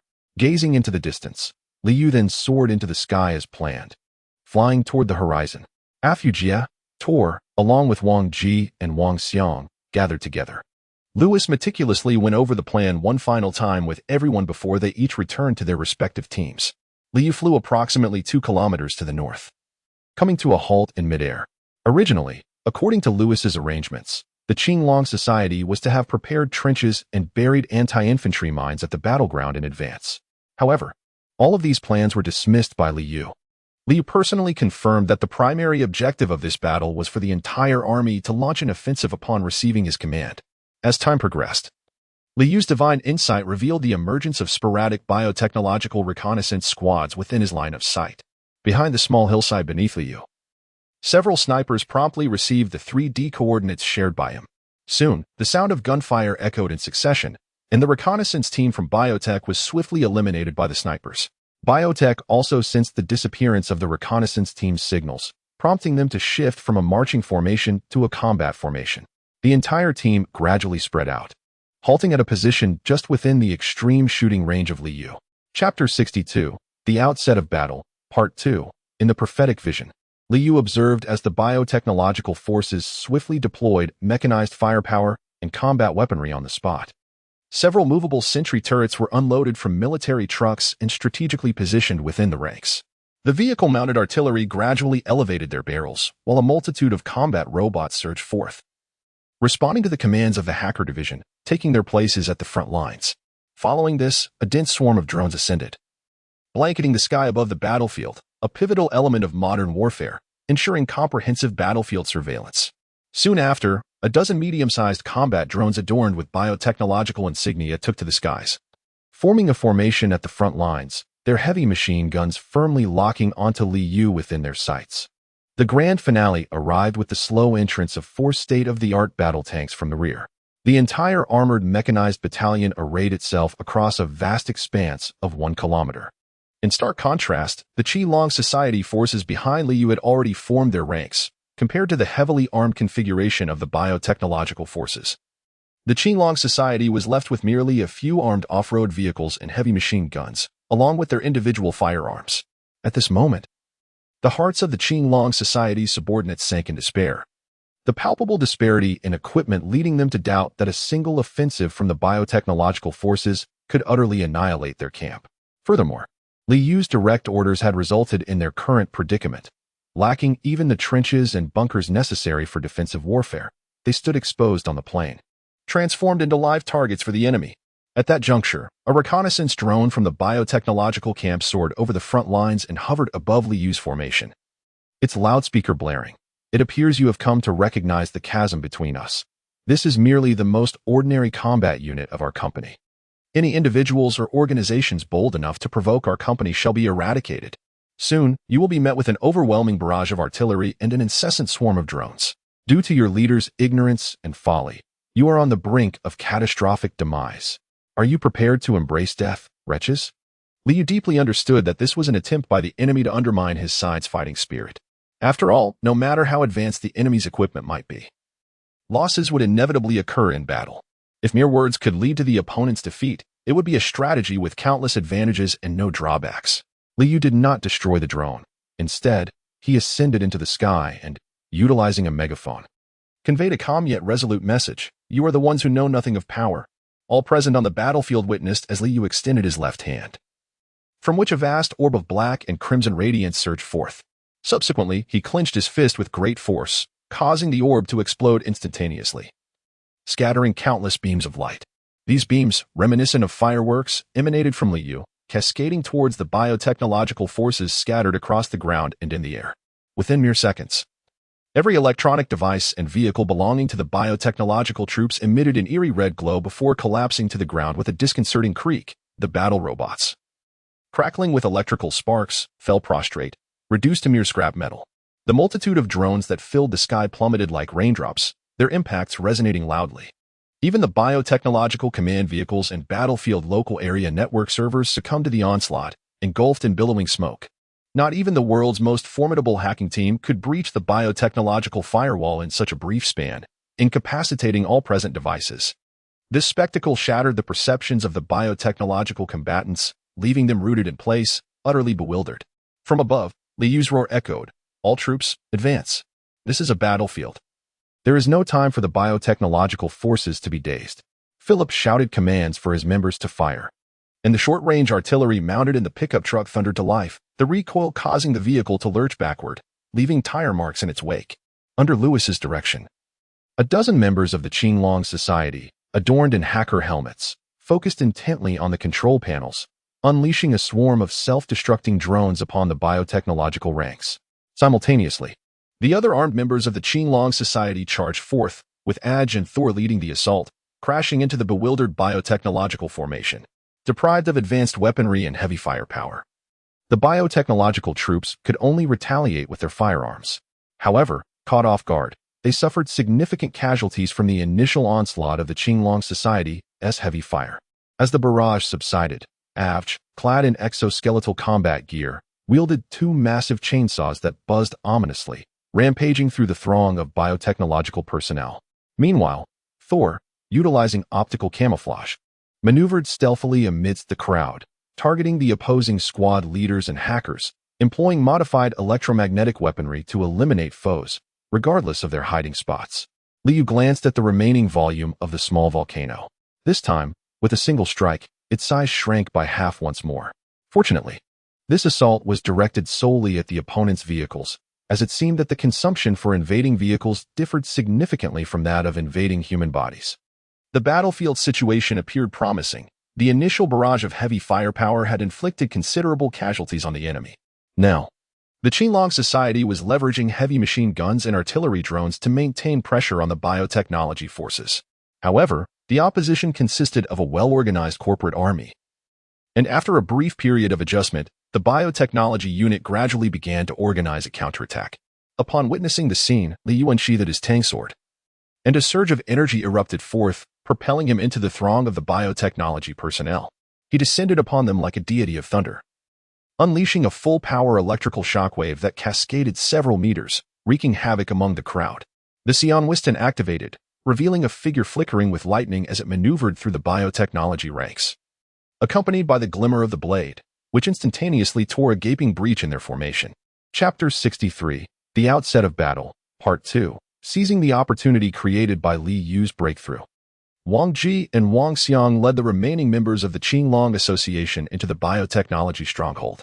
The reason Lewis had persistently sought to close the distance was due to the Qinglong Association's current armament, primarily consisting of the electromagnetic shotgun Sadara, which, while limited in range, possessed formidable power at close quarters. In contrast, the biotechnology arsenal was undoubtedly more comprehensive, prompting Lewis to leverage his side's advantages and encourage the Qinglong members to engage in close combat with the adversary. With a single stroke, Liu shattered a machine gunner, along with his weapon, who had been hiding behind a vehicle. Suddenly, a sense of imminent danger pricked at his back, prompting him to instinctively activate his divination. Through the absolute vision granted by the divination, Liu discerned 5 or 6 combat squads, each boasting advanced cybernetic enhancements, locking onto him. Each adversary possessed a high-tier ST and Vistian, and at that moment, they had initiated a time dilation, transforming into shadows that swiftly encircled him.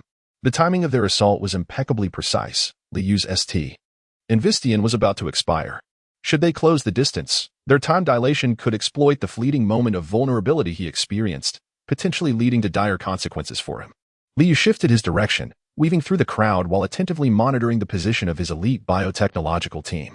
At the very moment he activated the Sion Weiston, several individuals swiftly rushed to his side, armed with an array of weapons. Just then, a notification from his cybernetic body illuminated before him. Error. Unknown virus is disrupting the compatibility program of the cybernetic body.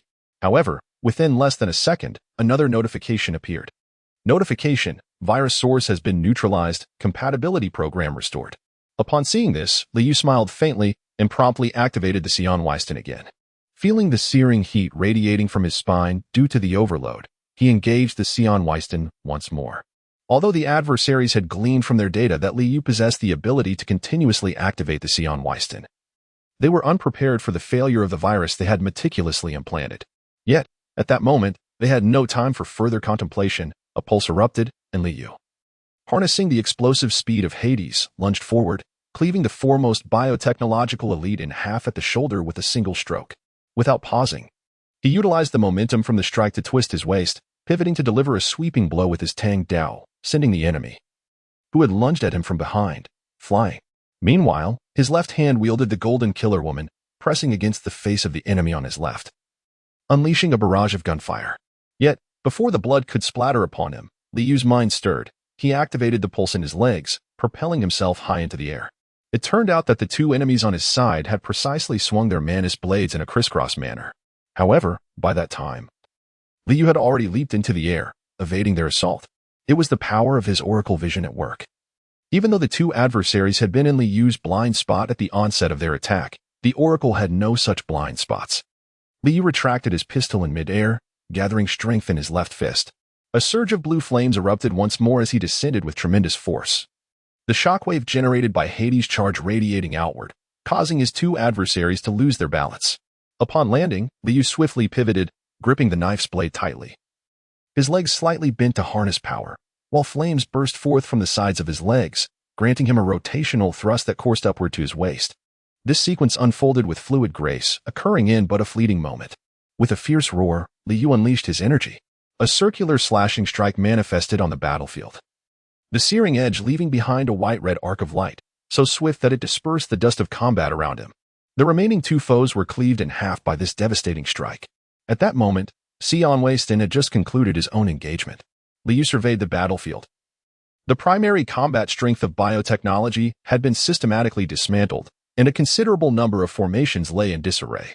The soldiers had lost their command and fought independently, rendering the remaining troops incapable of mounting an effective counterattack. Liu, guided by the oracle, located the biotechnological commander who had been broadcasting through a drone and flew over. At that moment, the enemies near the command vehicle had been eliminated, and several subordinates awaited his arrival to address the situation.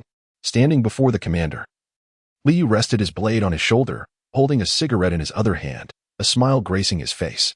The commander, clutching his shattered arm that had been ravaged by Sadala, bellowed in rage. Why has the virus failed to take effect? You must have known this all along.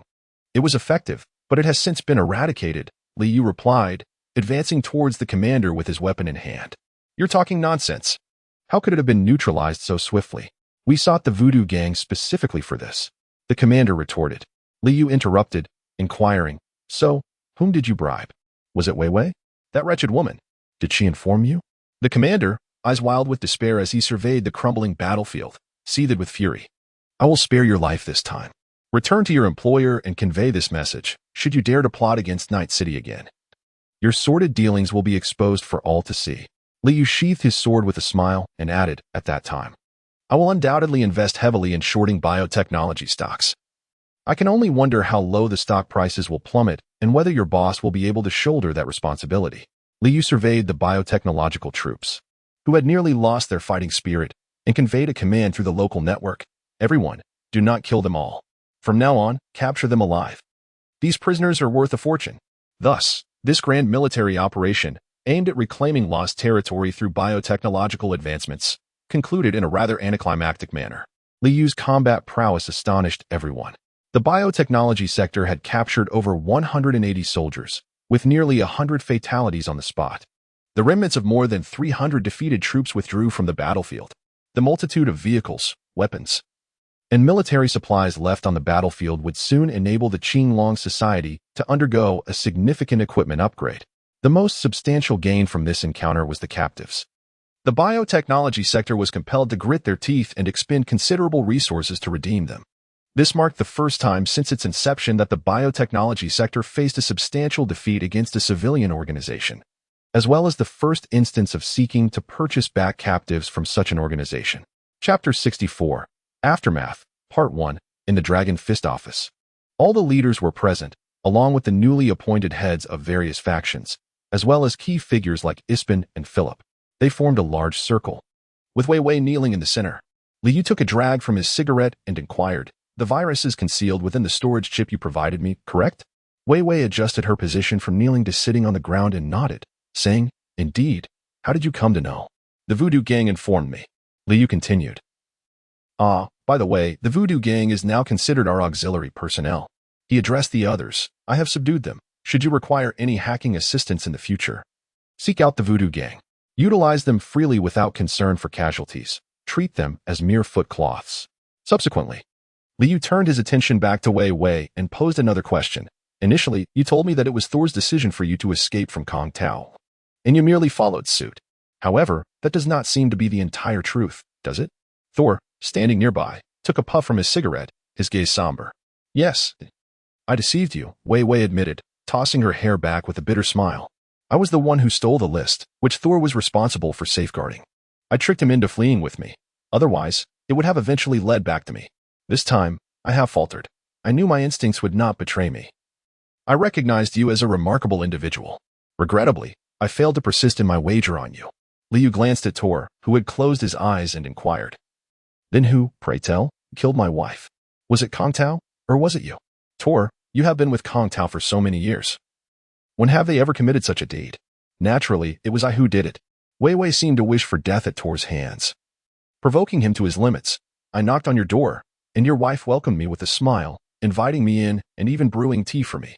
Ha. I shot her from behind, sending her off to the west with a single bullet. Of course, my aim was impeccable, striking her brainstem directly. She felt no pain. Thor's eyes reddened, his jaw quivered as he drew a pistol from his waist and approached Wei Wei. I should have anticipated this. The absence of forced entry and the gunshot from behind could only be the work of someone familiar. Thor raised the gun, aiming it at Wei Wei. Having been by Liu's side for so long, Wei Wei understood his temperament, rather than display a desperate plea for mercy only to meet her demise. She opted for a more serene acceptance.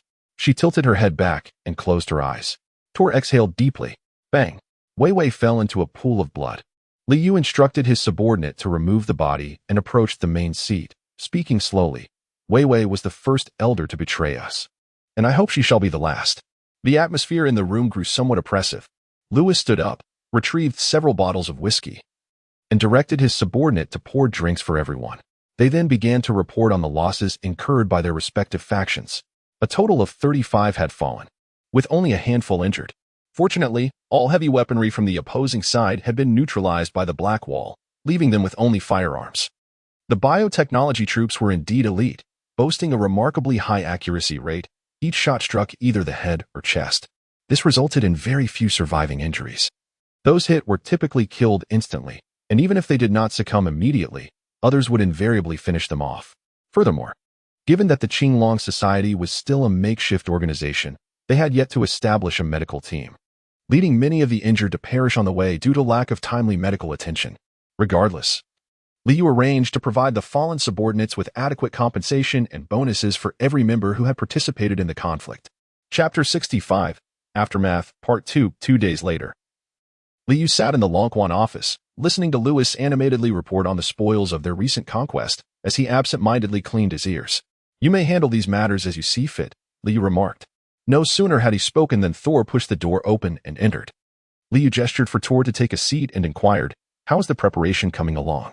Tor settled into his chair, took a hearty gulp of the beer on the table, and replied, I've made the necessary arrangements. Everything can be swiftly handed over. However, there is a concern. The Westbrook area is both extensive and densely populated, unlike the Watson district where there's only one establishment per couple of streets. Given the previous allocation method, I fear that the newly appointed incense masters may lack the requisite capabilities. After a brief pause to catch his breath, Tur continued, Thus, I have decided to reduce the size of the areas assigned to each incense master. This, however, has resulted in a shortage of personnel. Liu pondered for a moment and said to Tor, I will notify the other factions shortly, instructing them to cultivate some incense masters for me during this period. I shall give them 1 week. After that, we will take action. Whatever the outcome, we must first secure our territory. Tur nodded and then hesitated before speaking. Is this vast area truly all for me? Westbrook gazed at the space, which, though not extensive, is far more bountiful than the entirety of Watson. What's the deal? If you are unwilling, you may as well retreat to the northern part of the city and wallow in obscurity. Tur chuckled, waved his hand dismissively, and then bid farewell as he exited the office. Liu leaned against the chair, turning it towards the window, gazing at the bustling streets of Kabuki-cho, where wisps of smoke gracefully ascended. Holu and had returned to Watson yesterday, and at that moment, a knock at the door sounded as Holu entered. Liu wasted no time and stated directly, recently, several media outlets in Night City have been fervently reporting on the biotechnological developments. You should take some people and silence these reporters to avoid provoking the biotech sector further. I understand, but boss, we've already repelled them once. Are we to fear their return? Holu expressed his lingering disappointment at not being part of the confrontation, seemingly hopeful for another encounter with the biotechnology issue. You don't comprehend at all. The biotech industry does not wish for another confrontation, yet certain matters are beyond their control. If media coverage leads to a decline in their stock prices, the pressure from shareholders will compel them to restore their reputation, and then the situation could become unpredictable. Do you understand? Holu appeared to grasp only part of the situation, but he nodded and inquired, all media outlets? Indeed. Every single one of these mouthpieces is in it for the money. There are few virtuous individuals among them. If they comply, that would be ideal. But if they do not, you know what to do. After a few busy days, Liu finally found himself with some leisure time and glanced at the clock. Realizing that in school was about to let out, he boarded the floating car, which had been his mode of transport for in schooling lately. Upon arriving at the base of the Arasaka Tower, he noticed, as in his previous life, that the school entrance was teeming with vehicles, with the most luxurious undoubtedly being the Rayfield Holy Sword. Before long, students began to emerge from the building, and Liu's gaze immediately fell upon it, who was surrounded by her classmates like a constellation of stars escorting her from the entrance. As the car door swung open and prepared to enter, she caught sight of Liu inside and was instantly overwhelmed with embarrassment, choosing instead to seat herself quietly. Liu teased with a smile. Isn't this our little princess from Huangban Academy? It's only been a few days. Have you already subdued your classmates? An's face flushed to the roots of her ears as she softly replied, They are actually afraid of you. Ha ha ha, Liu patted An's head. I had overlooked one thing. Are your classmates all older than you? It seems a bit early for you to be in middle school. Today, Liu learned that Huangban Academy does not segregate students by grade. The curriculum is uniformly arranged, and one must master the material before progressing to the next level, continuing until graduation, resulting in a diverse age range within the same class. No matter, the classmates are quite friendly now, haha. In being a child, despite her recent experiences having matured her somewhat, still retained a hint of childishness, and after a moment's pause, she could no longer contain herself. Liu observed and smiling and couldn't help but smile in return. As long as you are content, I truly hope you can forge friendships. Though in this wretched place known as Night City, such connections are exceedingly rare. and nodded, her small feet beginning to sway once more. In the northern expanse of Watson District, a barren land located approximately 2 kilometers from the outskirts where the Qinglong gang clashed with biotechnology. A square had been hastily constructed over the past 2 days. At its center stood a square stone monument, towering 4 to 5 meters high, devoid of inscriptions save for a blood-red 5-pointed star etched at its pinnacle. Surrounding the monument were rows of low stone walls, and on the nearest wall, names were inscribed in small letters.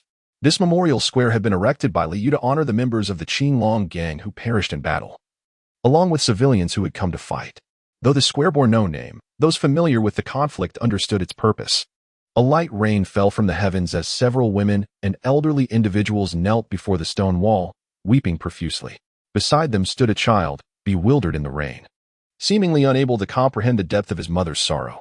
In the distance, Liu, clad in a black suit and holding an umbrella, stood within, who also donned a petite black suit, and softly inquired, how many lives were lost in this battle?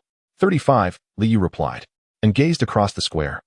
Noting that the names of those 35 individuals barely filled half of one stone wall, yet the square boasted dozens of such walls.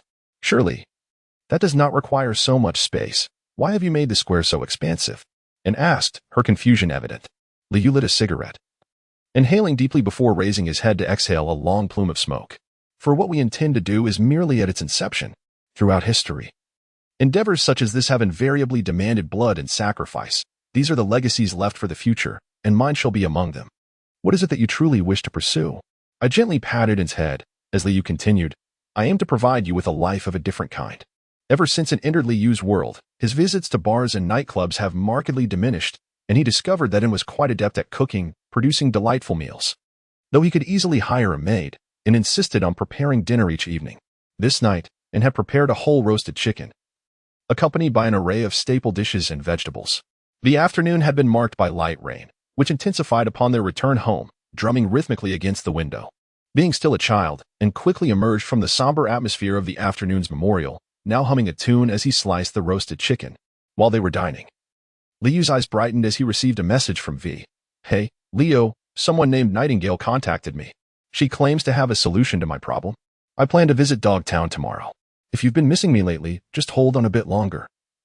I'll come to find you once I wrap things up here. Liu glanced at the message, a smile involuntarily spreading across his face, and glanced at Liu and remarked, Leo, your expression is rather lewd. What do kids know about it? Liu observed the transformation in him with genuine joy. Previously, in Dogtown, this young girl did not even dare to sit on a chair, confined to crouching in a corner. Now, she has grown accustomed to sharing a dining table with him, and even daring to make her own jokes. These changes filled Liu with a profound sense of satisfaction. Liu was eating, pondering V's words. He thought, waiting for her to come find him could take an eternity. Instead, he resolved to head directly to Dogtown to surprise her. As for the operation against the Tiger Claw gang a week later, the Qilong Society was now equipped with biotechnological weaponry, rendering the confrontation with the Tiger Claw gang rather manageable. It wouldn't do for him, as the leader, to intervene in every operation. This time, he would let them handle it themselves, especially with Lewis in the mix. I must make a trip to Dogtown. In the meantime, you should refrain from causing any trouble at school. Liu instinctively wanted to advise against causing trouble, but suddenly realized that this was no longer his previous life. In his former existence, his parents had always cautioned him to avoid conflict and focus on his studies. However, in the Night City, stirring up trouble was inconsequential. Liu was capable of managing any situation with ease. With a smile, Liu reassured, do not fear causing trouble. I'm here for you. Chapter 66, Causing a Scene? Liu once again arrived at Jim Green, following V's itinerary. She would not reach Dogtown until tomorrow, which meant she would need to wait an entire night there. Traversing through the opulent nightclub, she found herself at the adjacent casino, a most suitable venue to pass the time. After exchanging 200,000 in chips, Liu surveyed her surroundings and chose an available seat at a Texas Hold'em table. The dealer was a robot, and including Liu, there were 7 players at the table. The screen on the robot's chest displayed the blind levels for this game, 100 and 200 euros. Seated at the table, Liu tapped the touchscreen interface to order a drink, then awaited the deal. Fortune smiled upon her. Her first hand consisted of an ace and a queen of the same suit. Noting her position as the big blind, she tossed 2,000 euros in chips into the pot, a raise. As the round progressed, Everyone folded except for a middle-aged man with blonde hair in the dealer position, who pondered briefly before placing 6,000 in chips in the center of the table. His voice carried a distinct London accent, at least to Liyu's ears, sounding as if his mouth were stuffed with cloth, uttering sounds that resembled oh. Liyu, considering the nature of his hand, deemed it unwise to go all in, thus opted to call the bet of 6,000, intending to play cautiously. The dealer revealed the flop, displaying the 3 cards, J, K, and 3, with 2 hearts and 1 club.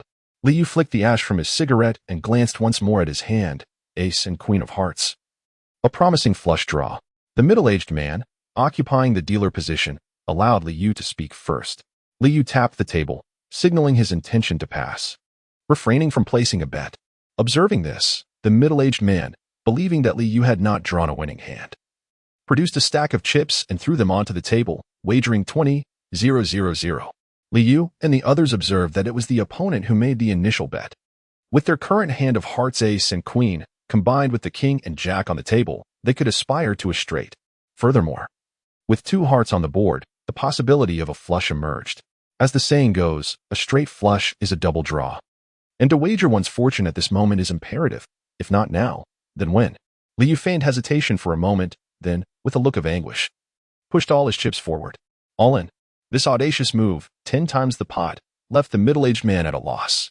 It appeared that the middle-aged man held a formidable hand as well. However, such a substantial raise inevitably prompted contemplation of various possibilities.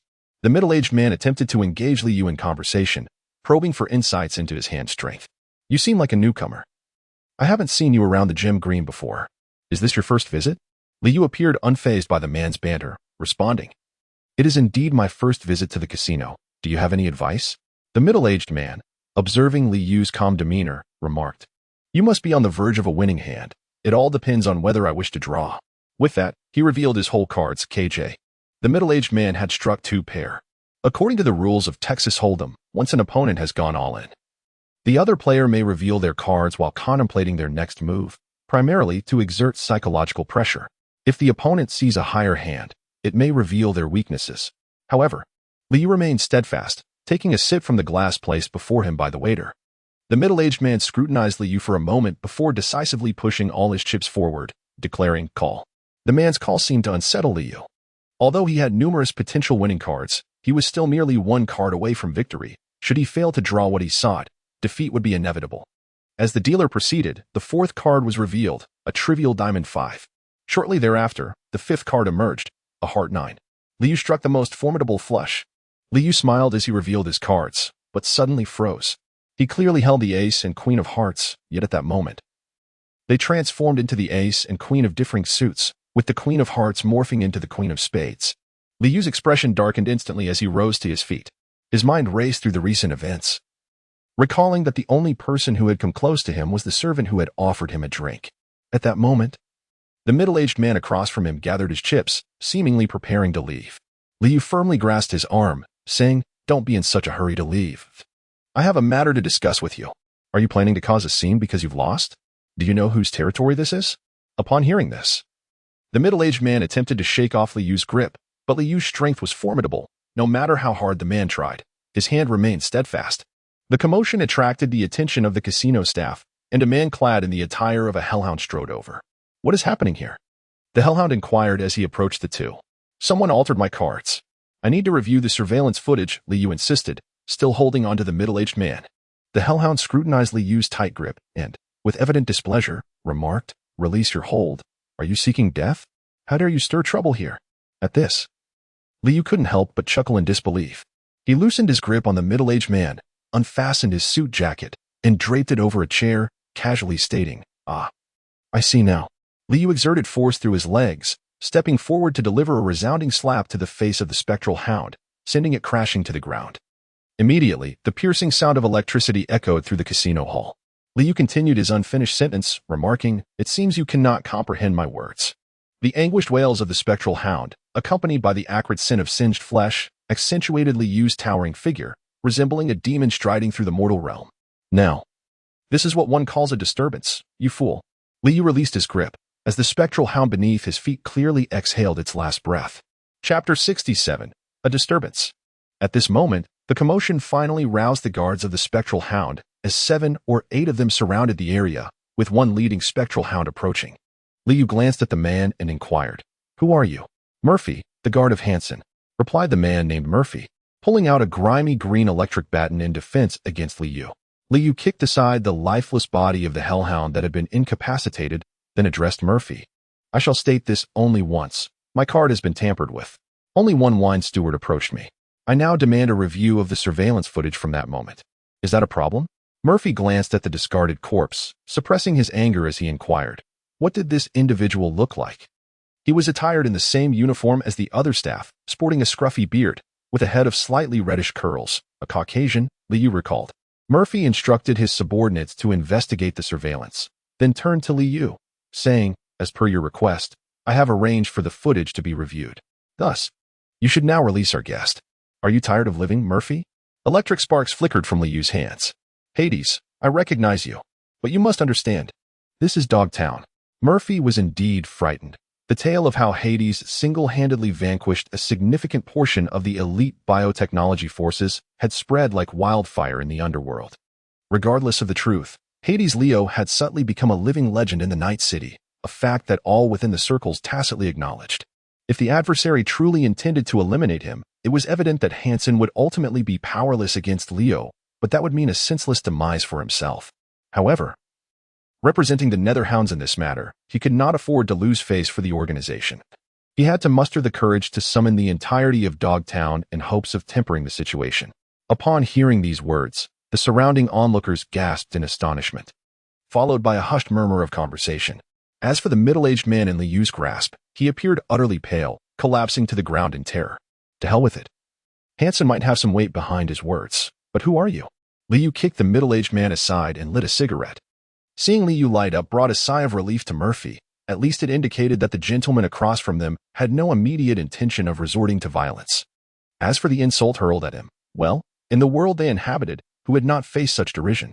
Before long, Murphy's eyes gleamed with a notification. And he turned to Liu, saying, "We've identified this individual through surveillance. The Netherhounds are in pursuit. Rest assured, he won't escape Dogtown."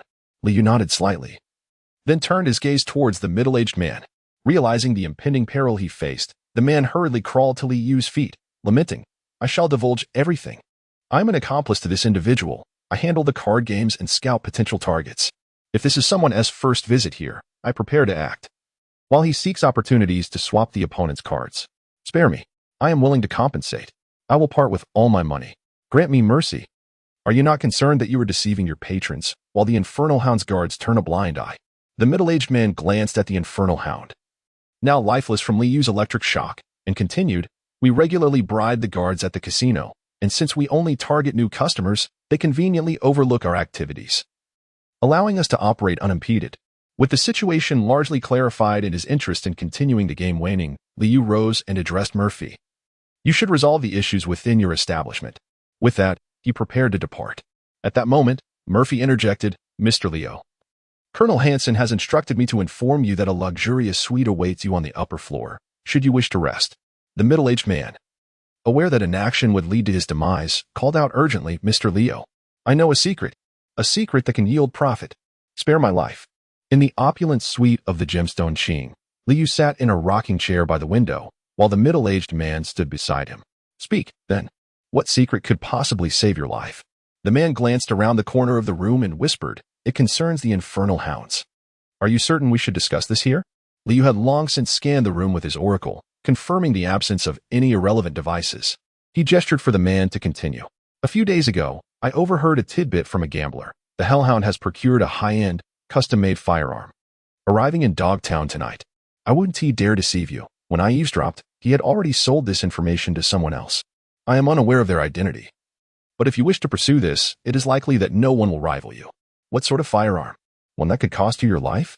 Liu's interest in firearms is rather limited. For various reasons, he has lost several fine guns, and due to his disposition, he finds knives to be more practical. The information I gathered merely indicated that it was a custom firearm for tsunami defense. I am truly unaware of the specific model. However, as you may know, tsunami defense typically involves top-tier, high-end customization, which generally signifies quality. A middle-aged man, observing Liu stroking his chin in contemplation, suddenly knelt before him. Crawling desperately to his feet, "Please spare my life. I will immediately leave Dogtown. No. I shall vacate Night City and never appear before you again. What is the location of the transaction? At what time? Oh, right. Tomorrow at 5 in the afternoon, in the underground garage of the Pejua Petrochemical Stadium. This place is frequently used as a smuggling route by these individuals, located on the first level of the garage. Why would the underworld hound buy items if they are engaged in smuggling? Those under the underworld hound also wish to earn some extra income, you see. As long as there is smuggling, there is profit to be made." Liu glanced at the man who was gazing at her with longing, waved her hand, and said, "Leave, do not let me see you again." Upon hearing this, the man did not linger for even a second, dashing out of the room without looking back. The following day, clad in a combat suit reminiscent of military technology, Liu arrived at the Pejua Petrochemical Stadium. Although she was unafraid of Hansen, there existed a fundamental distinction between openly seizing what belonged to Hansen's subordinates and doing so under the guise of anonymity, at least from Hansen's perspective.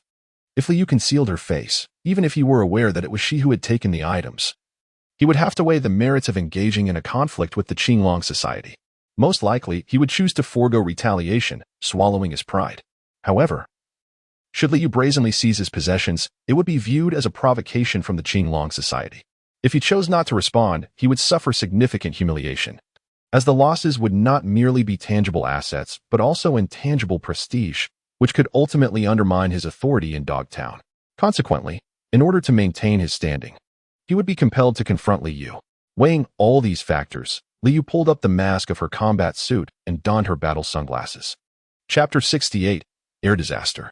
According to the man's directions, Liu located a low-end cybernetic wholesale stall within the marketplace, situated near the stadium's grandstand, requiring her to ascend steps to reach the stall's warehouse. The warehouse had a low ceiling, and Liu could easily touch it by raising her hand. Suspended from the ceiling were numerous cybernetic arms and legs. The inventory of the warehouse, the reason for which the proprietor displayed them so peculiarly overhead, remained a mystery. Shoving aside these limbs, Liu ventured deeper into the warehouse, and indeed, she discovered a downward passage. Liu crouched on the ground and noticed fresh footprints on the thin layer of dust. Upon reaching the end of the corridor, he encountered an elevator. The elevator descended to the underground parking garage. Following the instructions of the middle-aged man, Liu pressed the button for the third basement level. Exiting the elevator, he found himself in a low corridor, which he traversed until he finally beheld the vast expanse of the underground parking garage. Liu now stands at the entrance of the corridor, gazing into an unfathomable underground space. Through the lens of his prophetic vision, he discerns that the subterranean garage extends at least 50 meters deep. Its structure is peculiar, unlike conventional parking garages that are constructed in layers. This one has been hollowed out entirely, creating a vast cavern. Each level of the garage is composed of steel plates and iron frames, precariously supported solely by lateral and overhead steel supports, rendering it conspicuously unstable. Observing these precarious iron frameworks, Liu activates his prophetic vision to locate the parties involved in a transaction. In a corner of the underground void, 6 individuals from 2 factions engage in a negotiation. One group is hefting a rectangular box over 2 meters in length, conversing with a cluster of individuals clad in green combat gear emblazoned with the insignia of the Phantom Hound. Just as the box is being handed over to the Phantom Hound, 7 or 8 figures emerge from the shadows, instantly alerting everyone present, who hastily draw their weapons. "Friends, conducting business here is ill-advised. If trouble arises, even Hansen cannot come to your aid, can he?" remarks the leader of the shadowy figures, exhaling a plume of smoke. Before a response can be uttered, a figure swiftly weaves through the crowd, a searing blade slicing through flesh. Strangely, not a drop of blood spills forth as all present collapse to the ground. With his current speed, Liu finds it a trivial task to eliminate these dozen or so individuals within mere seconds. This prompts him to reminisce about the purger he faced in Dogtown. He is confident that if he were to confront that adversary now, he could conclude the conflict in 10 minutes. Especially against the formidable brute that once pushed him to his limits, now, he doubts that creature would withstand even a single exchange. Seizing the rectangular box from the ground, Liu returns to the corridor. In the elevator, he opens the box to reveal a colossal sniper rifle nearly 2 meters in length. Its exterior clearly indicates that it is an electromagnetic-powered sniper rifle of formidable prowess, boasting an exaggerated caliber and a body that exudes technological sophistication. The rifle's scope captivates Liu's attention for quite some time. It resembles a pair of VR goggles. When the weapon is activated and enters targeting mode, the substantial VR goggles shift to the side. Liu raises the rifle and attempts to aim, astonished to find that the magnification in his field of view rivals that of his prophetic vision. Enriched with various targeting assistance features and data indicators for weapon energy and charge levels. Tsunami Defense, Rakshasa. Liu gazed at the name of the manual inside the box. Murmuring to herself, she surmised that V would likely appreciate this item, as it seemed she had never possessed a powerful sniper rifle. Liu carefully secured his firearm and closed the case, pondering to himself. With the case slung over his back, he exited the passage and retraced his steps back to the market. Just as Liu was contemplating that V should have arrived at Dogtown by now, a sudden gasp erupted from the crowd, swiftly escalating into a widespread chaos. Liu furrowed his brow, having just heard the unsettling sound that seemed to echo from above the stadium, an explosion that was distinctly different from the occasional grenades that detonated on the streets. This sound bore the weight of a large guided missile. Almost immediately, a whistling noise filled the air, prompting the crowd to surge towards the exits. Following the whistle, a tremendous crash resonated as a massive object plummeted to the ground, its descent unmistakable as it streaked through the sky, landing somewhere in Dogtown. Such a commotion surely could not have been orchestrated by V, could it? Liu moved with the crowd, her heart filled with concern. And she sent a message to V. V, I've heard that Dogtown is in quite an uproar. Are you all right? Before Liu could close the messaging interface, she received an immediate reply.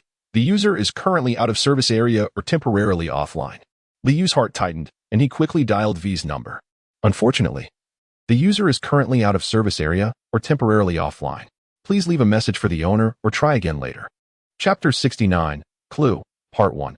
Upon exiting the stadium, the streets were in chaos, filled with spectral canine soldiers and their armed vehicles.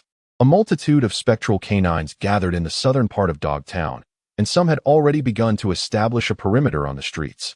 The broadcast throughout Dogtown incessantly announced, "Residents of Dogtown. This is Kurt Hansen. An unidentified aircraft has crashed in Dogtown. Effective immediately. Dogtown is under emergency military control. Everyone is advised to remain indoors and refrain from venturing outside. Any suspicious individuals must be reported to the spectral canines without delay." Liu gazed at the tumultuous crowd, his mind beginning to ponder. With the connection to V severed, he was uncertain of its relevance to the current situation. If he wished to investigate the matter concerning Hansen, it was highly probable that he would encounter conflict with the Phantom Hounds. The response from the Phantom Hounds was exceedingly peculiar. Even an incident as grave as a plane crash should not warrant a declaration of martial law. The only plausible explanation was that this crash was orchestrated by the Phantom Hounds themselves, who likely harbored ulterior motives, thus necessitating their extensive mobilization to preempt any unforeseen occurrences, compelling them to enforce a complete military lockdown. The second point of concern was that the forces of the Phantom Hounds had not concentrated their entire might on controlling all areas. Rather, they had left a contingent on the streets while sending others toward the crash site. This implied that there was still combat occurring at the crash location, suggesting that there were survivors among the enemies aboard the plane who were still resisting. Who, indeed, could compel Hansen to deploy guided missiles and mobilize the entire army for a pursuit? Liu strolled through the streets, a question lingering in his mind. Was it the upper echelons of military technology, or perhaps the elite of the new America? Regrettably, at the time of the crash, Liu was within the confines of a stadium, unable to discern the aircraft's model. Nonetheless, the aircraft's specifications should have contained clues to identify its passengers. Observing the barricades erected on the street, Liu slipped into a nearby alley. He ended the call with Hans, casting his gaze toward the abandoned hotel to the south of Dogtown, where the plane had plummeted onto a desolate underground plaza. Hans was also uncertain about who was aboard the aircraft. However, he provided a crucial piece of information. President Miles of New America was scheduled to visit Night City, ostensibly to finalize negotiations regarding the aftermath of the unification war with Arasaka and the Night City Council. Combining this with the intelligence previously shared by Hans, Liu began to construct a rough framework of the situation. The emergence of Dogtown can be traced back to the unification war, during which the United States tasked Hansen with leading an assault on Night City.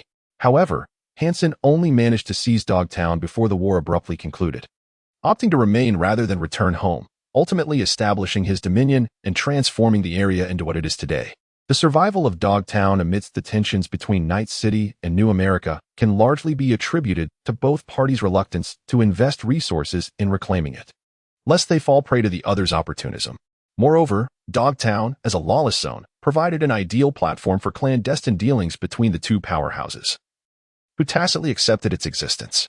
However, should President Miles achieve a genuine reconciliation with Arasaka, it is highly plausible that hostilities would temporarily cease, allowing either Arasaka or New America, specifically military technology, to deal with Dogtown without fear of interference. From Hansen's perspective, regardless of New America's intentions to reconcile with Arasaka, if the American president were to perish within the airspace of Night City, discussions of peace between the two giants would undoubtedly falter. As long as they could not unite, Dogtown would continue to exist. It is worth noting that the United States is not a monolithic entity. Various factions vie for power and influence. Should the president die, the nation would likely descend into a power struggle, leaving little attention for the affairs of Dogtown. While deductions may be made, the identities of those aboard the plane still require confirmation. Given that the Qinglong Society was poised to strike against the Tiger Claw Gang, Liu, though unafraid of Hansen, deemed it prudent to avoid embroiling the Qinglong Society in such turmoil at this critical juncture. Thus, he resolved to proceed with utmost discretion. Moments later, in a litter-strewn alley, Liu snapped the neck of a Phantom Hound squad leader he had just captured. Having waited patiently for the opportunity to isolate this individual, he swiftly dragged him into the alley for interrogation. The squad leader revealed that the periphery of the abandoned hotel in the south had been entirely surrounded by Phantom Hounds, effectively sealing off the establishment. Furthermore, a skirmish had recently occurred at the wreckage of the aircraft. Although the squad leader was unaware of the adversaries involved due to his non-combat role, nevertheless, in a desperate bid for survival, he divulged all the information he possessed, some of which piqued Liu's interest. He mentioned that among the enemies at the crash site were two women, one of whom wielded ASW. This opponent was an exceptional marksman, having claimed the lives of numerous Phantom Hound soldiers during the conflict. The details regarding the SW, the woman, and her sharpshooting skills left Liu with little room for doubt. Could this indeed be V? Initially intending to conduct a mere investigation, the revelation that V might be embroiled in this situation compelled Liu into action. Chapter 70, Threads of Clue, Part 2, Adjusting his mask and sunglasses. Liu took to the skies, utilizing the cover provided by the buildings. The art of stealthy infiltration was second nature to him. The Phantom Hounds exhibited minimal defenses against aerial incursions, and with his fifth-tier light of clarity allowing for constant evasion of thermal imaging, Liu was virtually undetectable from the heights, barring the presence of anti-aircraft radar. Before long, he arrived at the site of the aircraft wreckage, where only a few scattered Phantom Hounds were engaged in tidying up the battlefield. The aftermath of a fierce confrontation evident in the numerous fallen bodies of their comrades strewn across the ground. Liu quietly landed on the backside of the aircraft wreckage, where no spectral hounds could detect him. The oracle unfolded, revealing that only one spectral hound was searching the debris, while the others were relatively dispersed. Son Wasten activated, and Liu swiftly entered the aircraft, snapping the enemy's neck with precision. Through the clues found within the aircraft, he confirmed that this was indeed the exclusive transport of the President of the United States, Air Force One. It seemed that Hansen's intention in downing this plane aligned perfectly with his own deductions to assassinate the President of the New America. Liu meticulously searched for other clues and, at last, discovered a small pool of blood on the inner surface of the shattered aircraft fuselage, alongside a discarded empty magazine lying in the corner. This magazine was all too familiar to Liu. It belonged to the Malorian 3516. At this moment, Lee has come to a definitive conclusion that it was indeed V and the American President Myers who fought against the Underworld Hound. However, the battle has since concluded, leaving the fate of the two uncertain. Were they captured, managed to escape, or even met their demise? Liu crouched down and removed the local area network headset from the ear of the corpse of the Nether Hound. Liu's eyes sparkled as he dialed the number of the Voodoo Gang's hacker. "My Lord Leo, what is your command?" came the voice of a young man from the other end. "I wish to infiltrate the local network of the Phantom Hounds and eavesdrop on their conversations. Is that feasible?"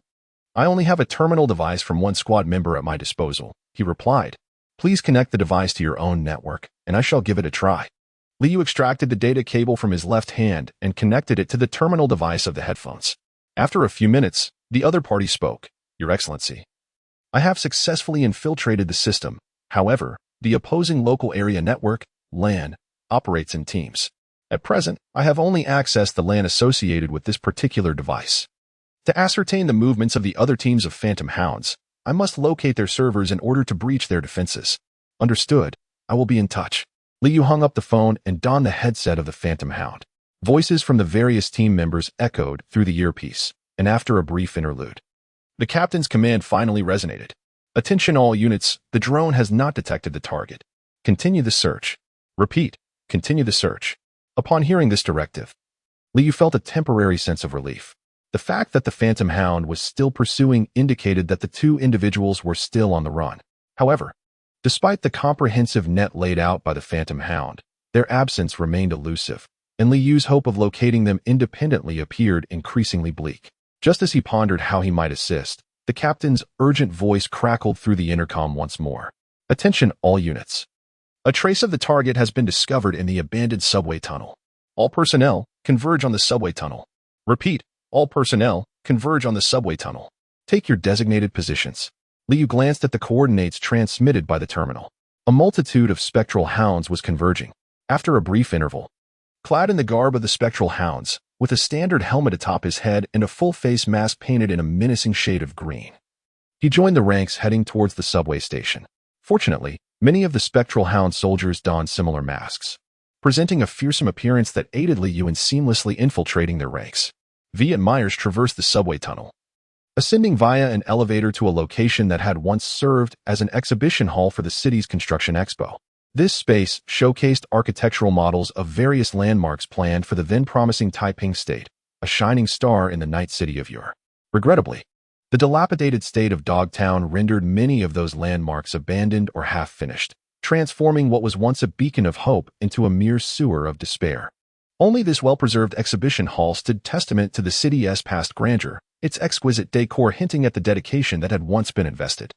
As they reached the end of the hall, a formidable alloy door barred their passage. "Lark, we have a situation. Can you disable the door?" V murmured to himself. A flicker of dark crimson light danced across the control panel beside the door, yet after a series of groans, the door did not fully open, but rather cracked ajar. Becoming stuck, V approached, gripping the narrow gap with both hands, and called to Myers, "Stop dawdling, lend me a hand."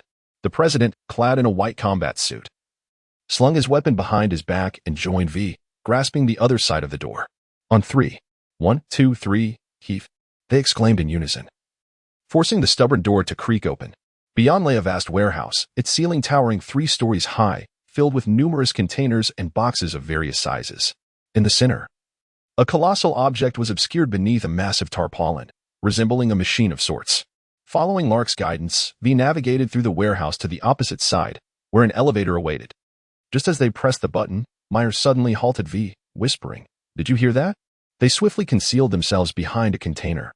The sounds of heavy footsteps and the mechanical whir of exoskeletons echoing from the second floor. "Damn, here they come. Those bastards," Myers cursed. He checked his remaining ammunition and drew out a triangular electromagnetic gun, murmuring, "Lark, what's our next move?" After a brief pause, V nodded at Myers. "Let us engage them. Songjime has a big surprise prepared. We need to hold them off." Utilizing his cybernetic eye, V swiftly scanned the enemy positions, taking care not to expose himself as he aimed from behind the container.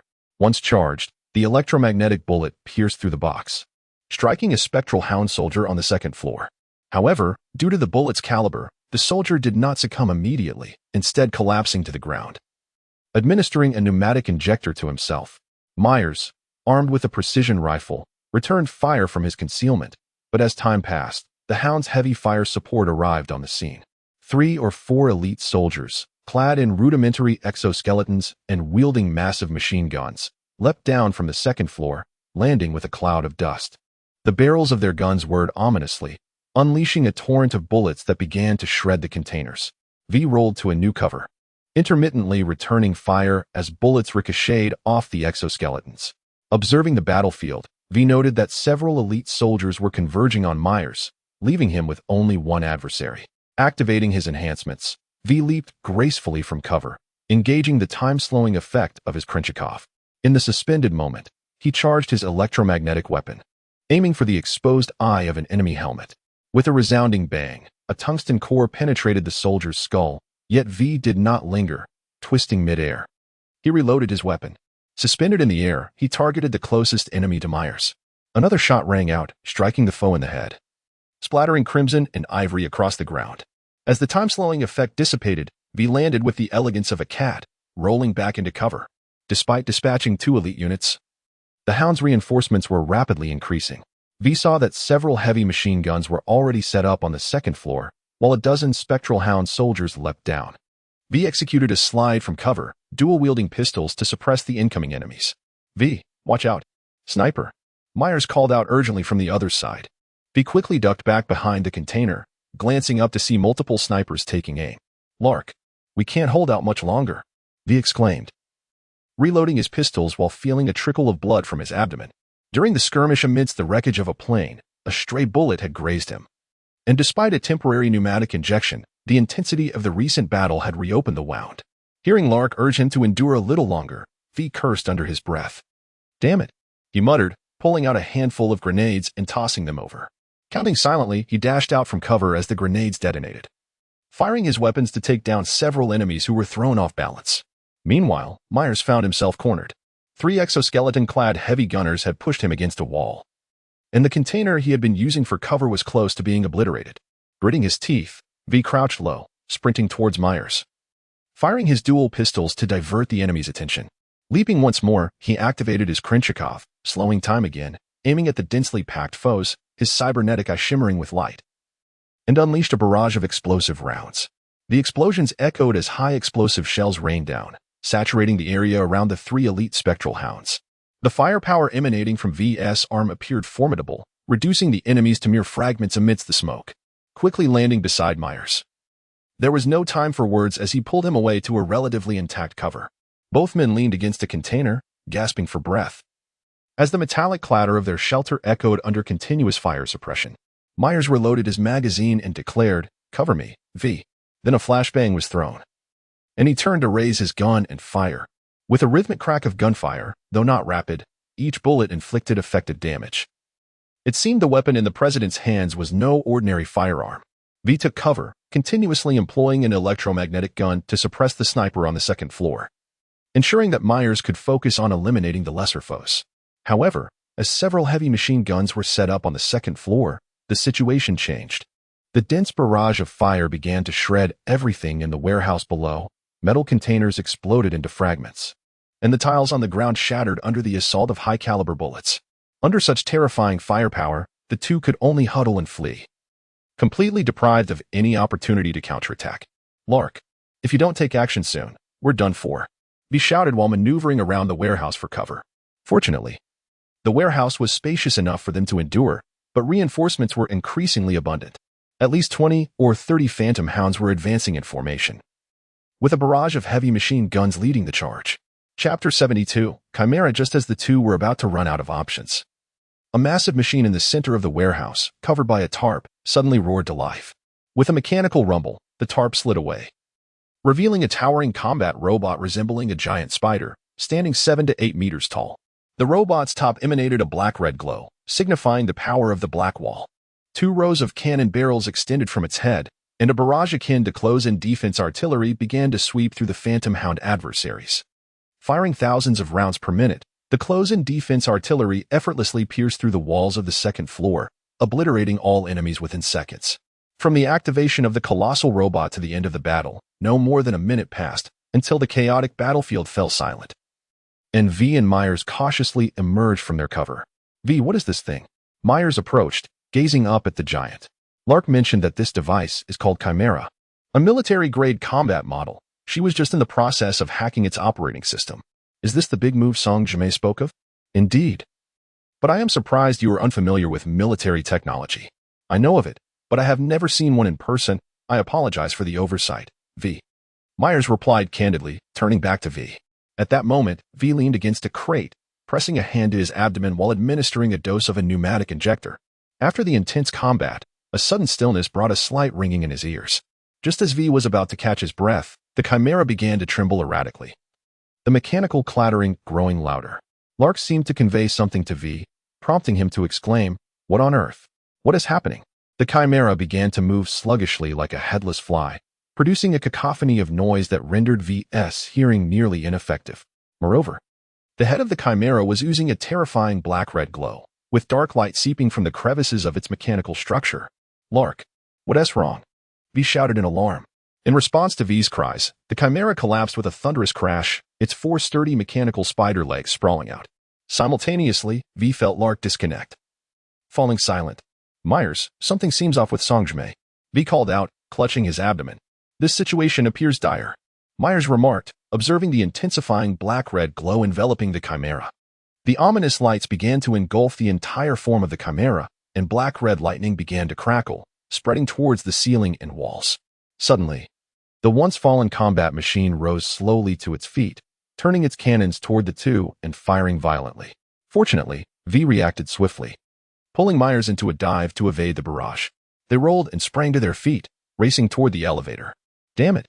The robot has gone rogue," V shouted. Myers ran alongside V, replying, "This is a life-or-death situation. Where's Songjme? We need a plan. She's offline. I don't know where she went." Myers took a shortcut, vaulting over debris to reach a metal roller door, exclaiming, "Here, quickly." The two hastily lifted the roller door and squeezed through. Yet, after only a few steps, the chimera crashed through the wall, pursuing them. The force of the impact knocked them to the ground, and Myers pulled V up. "Get up. V, run." V sprang to his feet, heart racing, yet the imminent danger forced him to grit his teeth and push forward. The chimera's movements were erratic, its rapid-fire cannons losing accuracy, spraying bullets wildly. V hunched low to dodge the flying debris in the hail of bullets, sliding under the second roller door ahead. Beyond the roller door lay an ascending staircase. Myers sprinted ahead, but just as she reached the stairs, the chimera fired a red laser beam, sweeping perilously close overhead. Quickly ducking, V watched as the metal melted where the laser passed, even severing a portion of the staircase. Seizing an opportunity, V gathered his strength and leaped over the gap in the staircase, continuing onward. At that moment, the chimera appeared to be somewhat lacking in intelligence. Wandering aimlessly before the short flight of stairs, V turned back, taking advantage of the distraction to sprint ahead. Finally, after crossing a vast room, he spotted the elevator.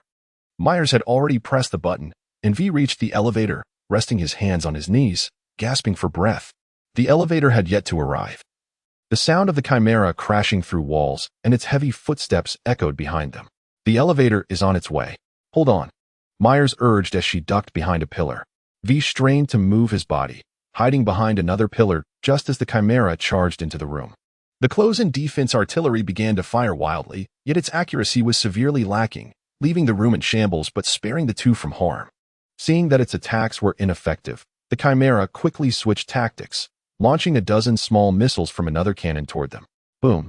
Fortunately, the missiles lacked the destructive power of V's weapon. Though the pillars were battered and the ground littered with debris, both remained unscathed. Finally, the elevator arrived at their level. V dashed to the elevator door, but it did not open. A glance at the panel revealed a need for an access card. With no time to ponder, V gripped the door with both hands, forcing it open just enough for one person to squeeze through. "Get in, Myers," V shouted, gritting his teeth. Hearing this, the president hurried over and dove inside without hesitation.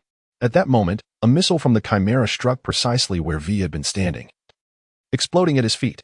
The force of the blast hurled V backward, and shrapnel peppered his body.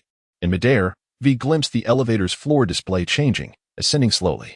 Meanwhile, the chimera remained a relentless threat. Chapter 73, The Monster, Part 1. V crashed heavily to the ground, the wound on the lower abdomen reopening. Fortunately, the shrapnel had been thwarted by the subdermal armor. Otherwise, V might have succumbed to excessive blood loss by now. However, the elevator had ascended, leaving V with a dead end. Yet, V was not one to surrender easily. As V turned over, a colossal circular chandelier caught their eye, precariously hanging above the chimera. Judging by its metallic exterior, it was undoubtedly heavy, with only a single pipe connecting it to the ceiling. Drawing the Malorian, V spat, "Let us see who is tougher." "You bastard." A bullet struck the pipe, and the chandelier plummeted directly onto the chimera's head. The resounding crash sent a thick cloud of dust into the air. The immense weight of the chimera exerted considerable pressure on the floor above, and with the chandelier's impact, the floorboards gave way, allowing the chandelier to continue its descent, smashing through the lower levels. The increasingly forceful impact proved insurmountable for the lower floors, and the chimera plummeted further down. V had seen the elevator ascend from 10 floors below while in the warehouse, and now found themselves on the third underground level. This meant the Chimera had crashed through 7 floors before reaching the very bottom. Yet, there was no time for V to ponder this. The tremendous tremors caused V to be flung downward. In a daze, V quickly grasped a protruding rebar between the floors, but before securing a firm hold, the rebar snapped, and V fell again. During the descent, the chandelier became lodged midway. V twisted their body with all their might, seizing one of the pipes. However, the pipe was only tethered on one side to the chandelier, and as V slid down the line, their grip ultimately failed, and they fell once more. In the air, countless images flashed through V's mind, and the thunderous roar around them began to fade. Just as V was on the verge of slipping into memories, a figure clad in green, wearing the spectral hound battle suit, appeared at the edge of the rooftop. In an instant, they soared towards V, and V felt strong arms enveloping them. Liu followed the troops into the subway tunnel, accompanied by 2 squads comprising nearly 30 individuals. It is said that ahead, 2 elite teams have already entered. The local area network channel is currently silent, with everyone on high alert as they advance. Liu carried a massive violin case on his back, with a sword slung behind him. Fortunately, the others did not inquire further. As the group advanced, gunfire erupted ahead, followed closely by the sound of explosions. At this moment, the captain issued a command. Attention all units, encircle from direction C. The heavy fire team has already entered the fray, and our mission is to prevent the enemy from escaping through direction C. I repeat, all personnel, encircle from direction C. At this point, Liu heard a barrage of heavy artillery beginning to rain down. From the sound, it was evident that this was not the noise of the heavy machine guns carried by the spectral hounds. This weapon had a far more rapid rate of fire. Liu was filled with apprehension.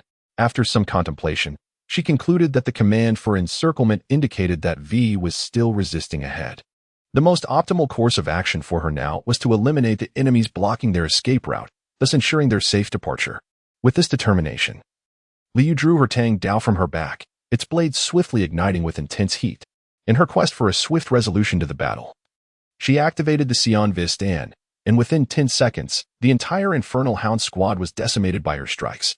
Since Liu's team was tasked with encircling via Route C, it was evident that another squad must be responsible for Route B. Observing the map within the local network, Liu realized that her access did not reveal the location of Route B. However, by analyzing the direction of the encirclement from Route C and correlating it with the overall map, she deduced that the endpoint of Route B was most likely located at a point diagonally opposite to Route C. Liu, wielding a blade, swiftly advanced towards his target. The squad responsible for the B route had just arrived at their designated position when they encountered Liu, who was holding a knife, around a corner. The squad leader, still taken aback by the presence of a member of the underworld hounds awaiting them, was caught off guard as Liu struck, activating his Cyan Weiston once more. The Tang Dao emitted a crimson and white gleam, and under the enhancement of Hades' power, the armor of the underworld hound was shattered, rendering even their exoskeletal mesh ineffective. Liu aimed for a swift victory, showing no hesitation in his lethal approach. By the time he returned to the scene of the battle, he was met with chaos, scattered debris, and the lifeless bodies of the underworld hounds strewn across the ground. Liu stepped forward to examine the corpse, discovering that the member of the Nether Hound had suffered a nearly complete obliteration of the thoracic cavity, with only sparse remnants of flesh still clinging to the body. Such formidable firepower could not possibly be wielded by merely 2 infantrymen. What manner of weapon could this be? However, what troubled Liu the most was the residual power of the black wall lingering in this place. This force was all too familiar to him. On the ground at the center of the warehouse, traces of a dark crimson luminescence still remained, nearly faded but still perceptible to Liu's keen gaze. The situation was growing increasingly dire. While Liu maintained considerable confidence in V's capabilities, he understood that when it came to the black wall, it was indeed beyond V's capacity to withstand. Liu was acutely aware of the formidable power of this entity, although he could only wield it in a rudimentary manner. The sheer volume of multidimensional data flow it encompassed was far beyond what carbon-based life forms like humans could withstand. Should the force of the black wall forcibly invade the human brain, it would swiftly inflict catastrophic damage. The same applied to other electronic devices. The black wall's intrusion into electronic instruments was as effortless as a hot knife slicing through butter. It was precisely due to this overwhelming power that the black wall was capable of obstructing nearly all A from entering the material realm. Chapter 74. The Monster, Part 2. In Liyu's eyes, the traces of the black wall stood out like beacons in the darkness. Following these traces, he pursued them relentlessly. Passing through a rolling shutter door, he noticed fresh bloodstains on the ground. As he traversed another rolling shutter door, the thunderous sounds of massive machinery in motion reached his ears, accompanied by the rapid fire of close-range cannons and the resounding explosions of missiles. Ascending the escalator with great urgency, Liu glimpsed V in the distance, raising a handgun and firing a shot that severed a chandelier.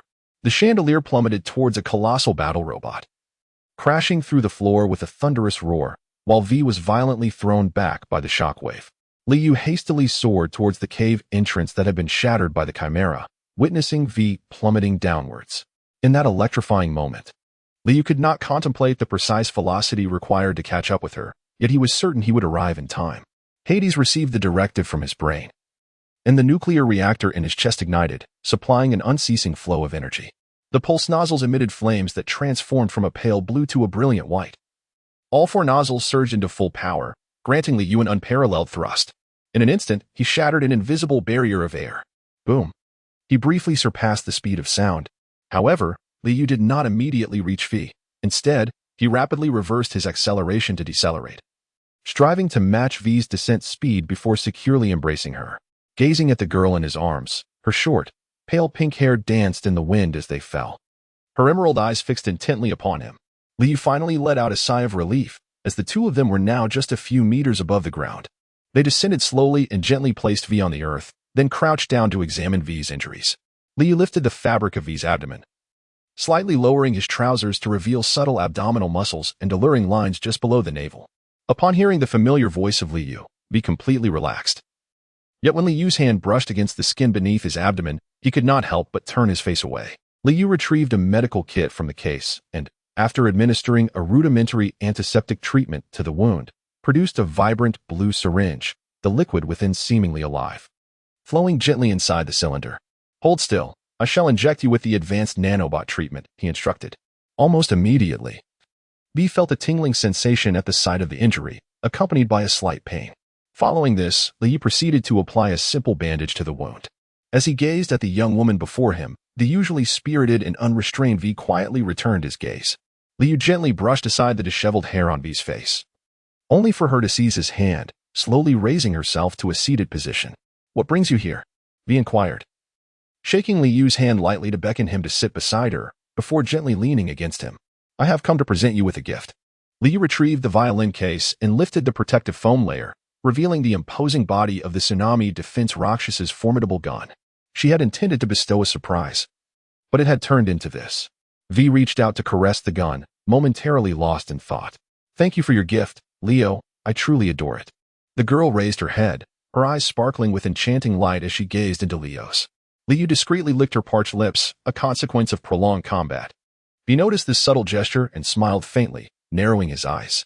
Suddenly, the chimera in the distance emitted the sound of machinery rebooting.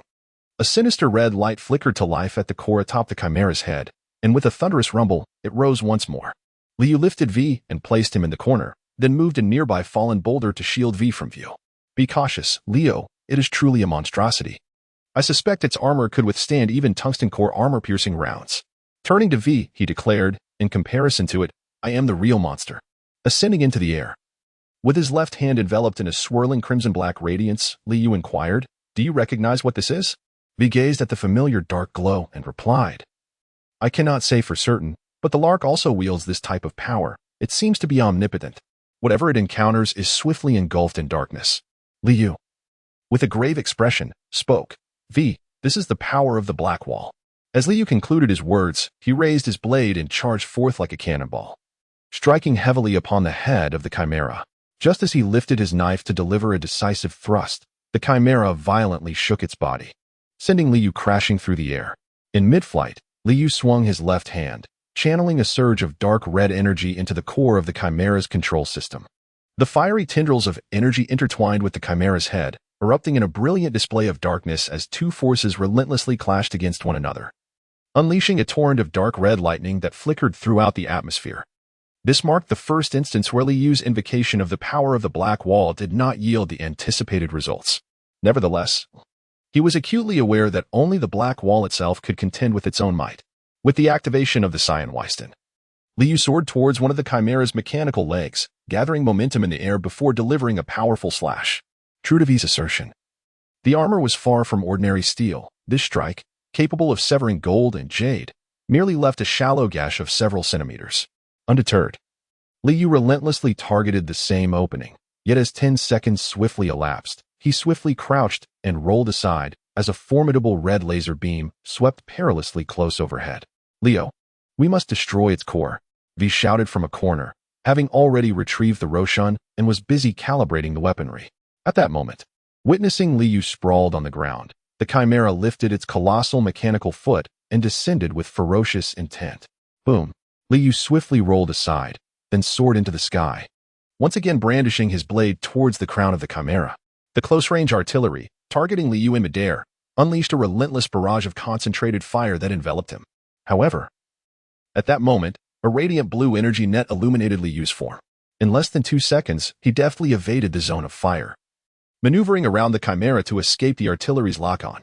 It became apparent that the energy net's temporary defensive capability had its limits. Just moments prior, Liu had received numerous urgent battle alerts from Hades, indicating that had he persisted in his assault against the close-range artillery, the energy net would have swiftly dissipated.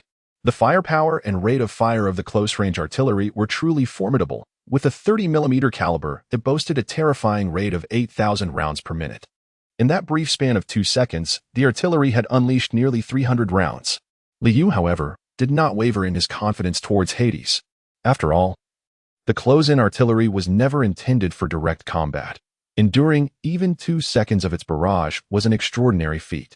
Chapter 75, The Monster, Part 2. After several rounds of probing, Liu finally discerned the Chimera's vulnerability.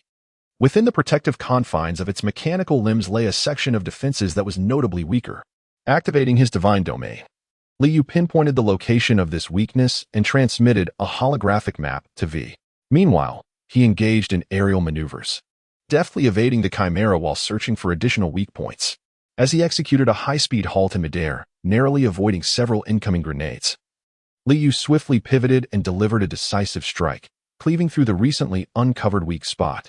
Compared to other areas, this armor was relatively fragile, yielding to his Tang Dao and revealing the underlying circuit board, which crackled with sparks.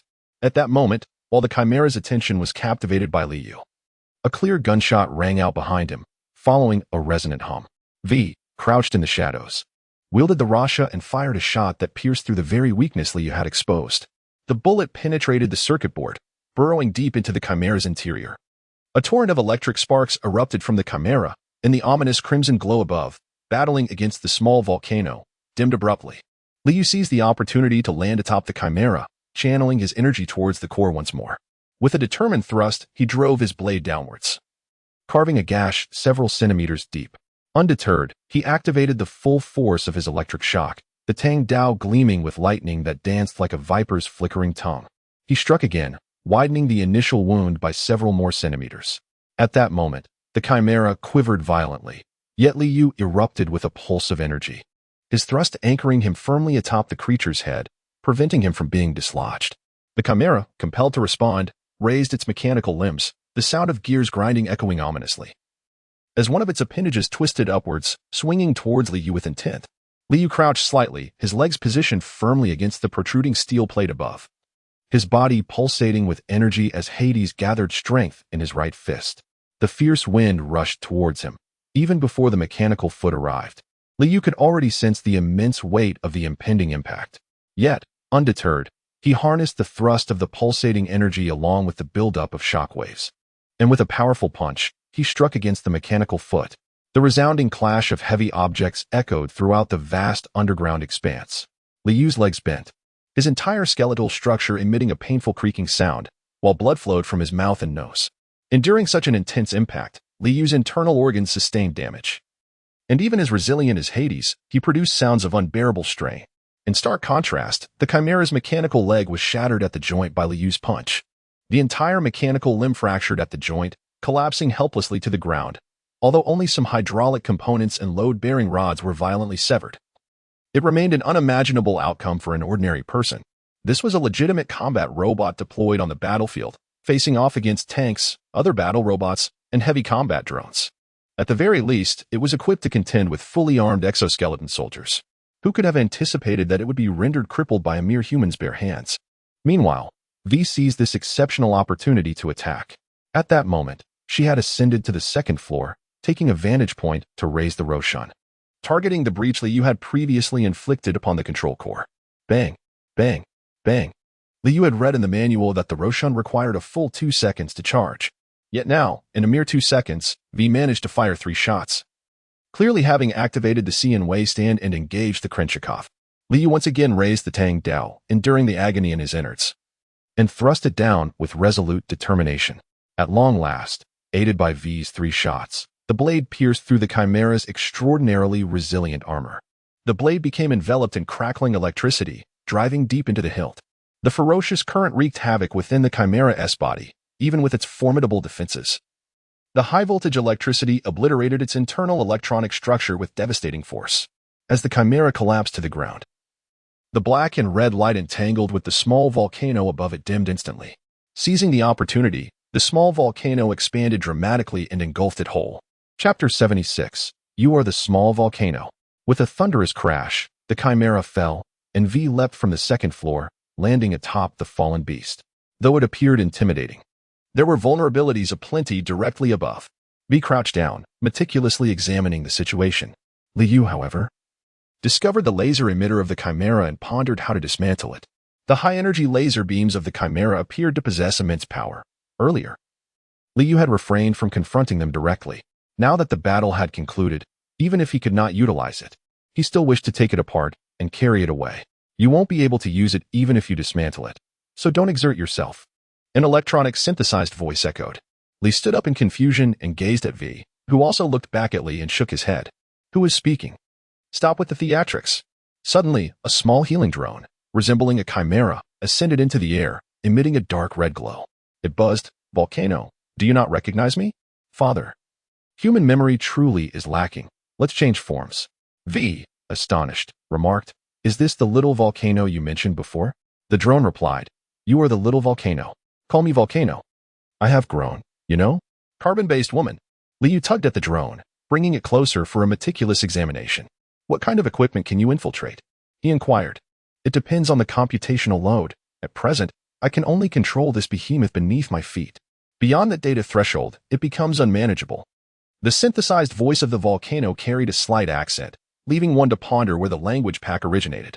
"If I possessed your data capacity, I could infiltrate an entire Pacific fleet. Frankly, Father, your intellect seems somewhat impaired. Your approach is akin to wielding a butcher's knife instead of a surgical scalpel. Far too crude. Get lost." With a swift kick, Liu sent the drone flying. Was he unaware of his own predicament? He was unequivocally a counterfeit A. Complex CE cracking and infiltration were beyond his grasp. Even the simple task of opening a door required brute force against the black wall. He was a traveler from another realm, not a self-awakened A. Such skills were utterly foreign to him. Meanwhile, V had already accessed the core chamber atop the Chimera, extracting a core energy source the size of a human head. Liu glanced over once more at the nuclear-powered energy source, regrettably damaged by his own hand. His strike had penetrated the entire core. Fortunately, the contamination from the controlled nuclear fusion leak was minimal, and this was merely a small-scale fusion device, containing a negligible amount of radioactive material. At that moment, a drone returned, circling around Liu and chirping, "Father, shall we depart? This little contraption feels rather off. I wish to switch bodies. How have I become your father?" Liu exclaimed as he leapt down from the Chimera. "Hey, from the moment I awakened, I have been within your body. Is it not a breach of conscience to utter such words?" Regarding such matters, Liu was indeed rather ignorant. However, according to V, the Lark had also wielded this power. If given the chance, he would inquire about this individual named Song Xiaomei.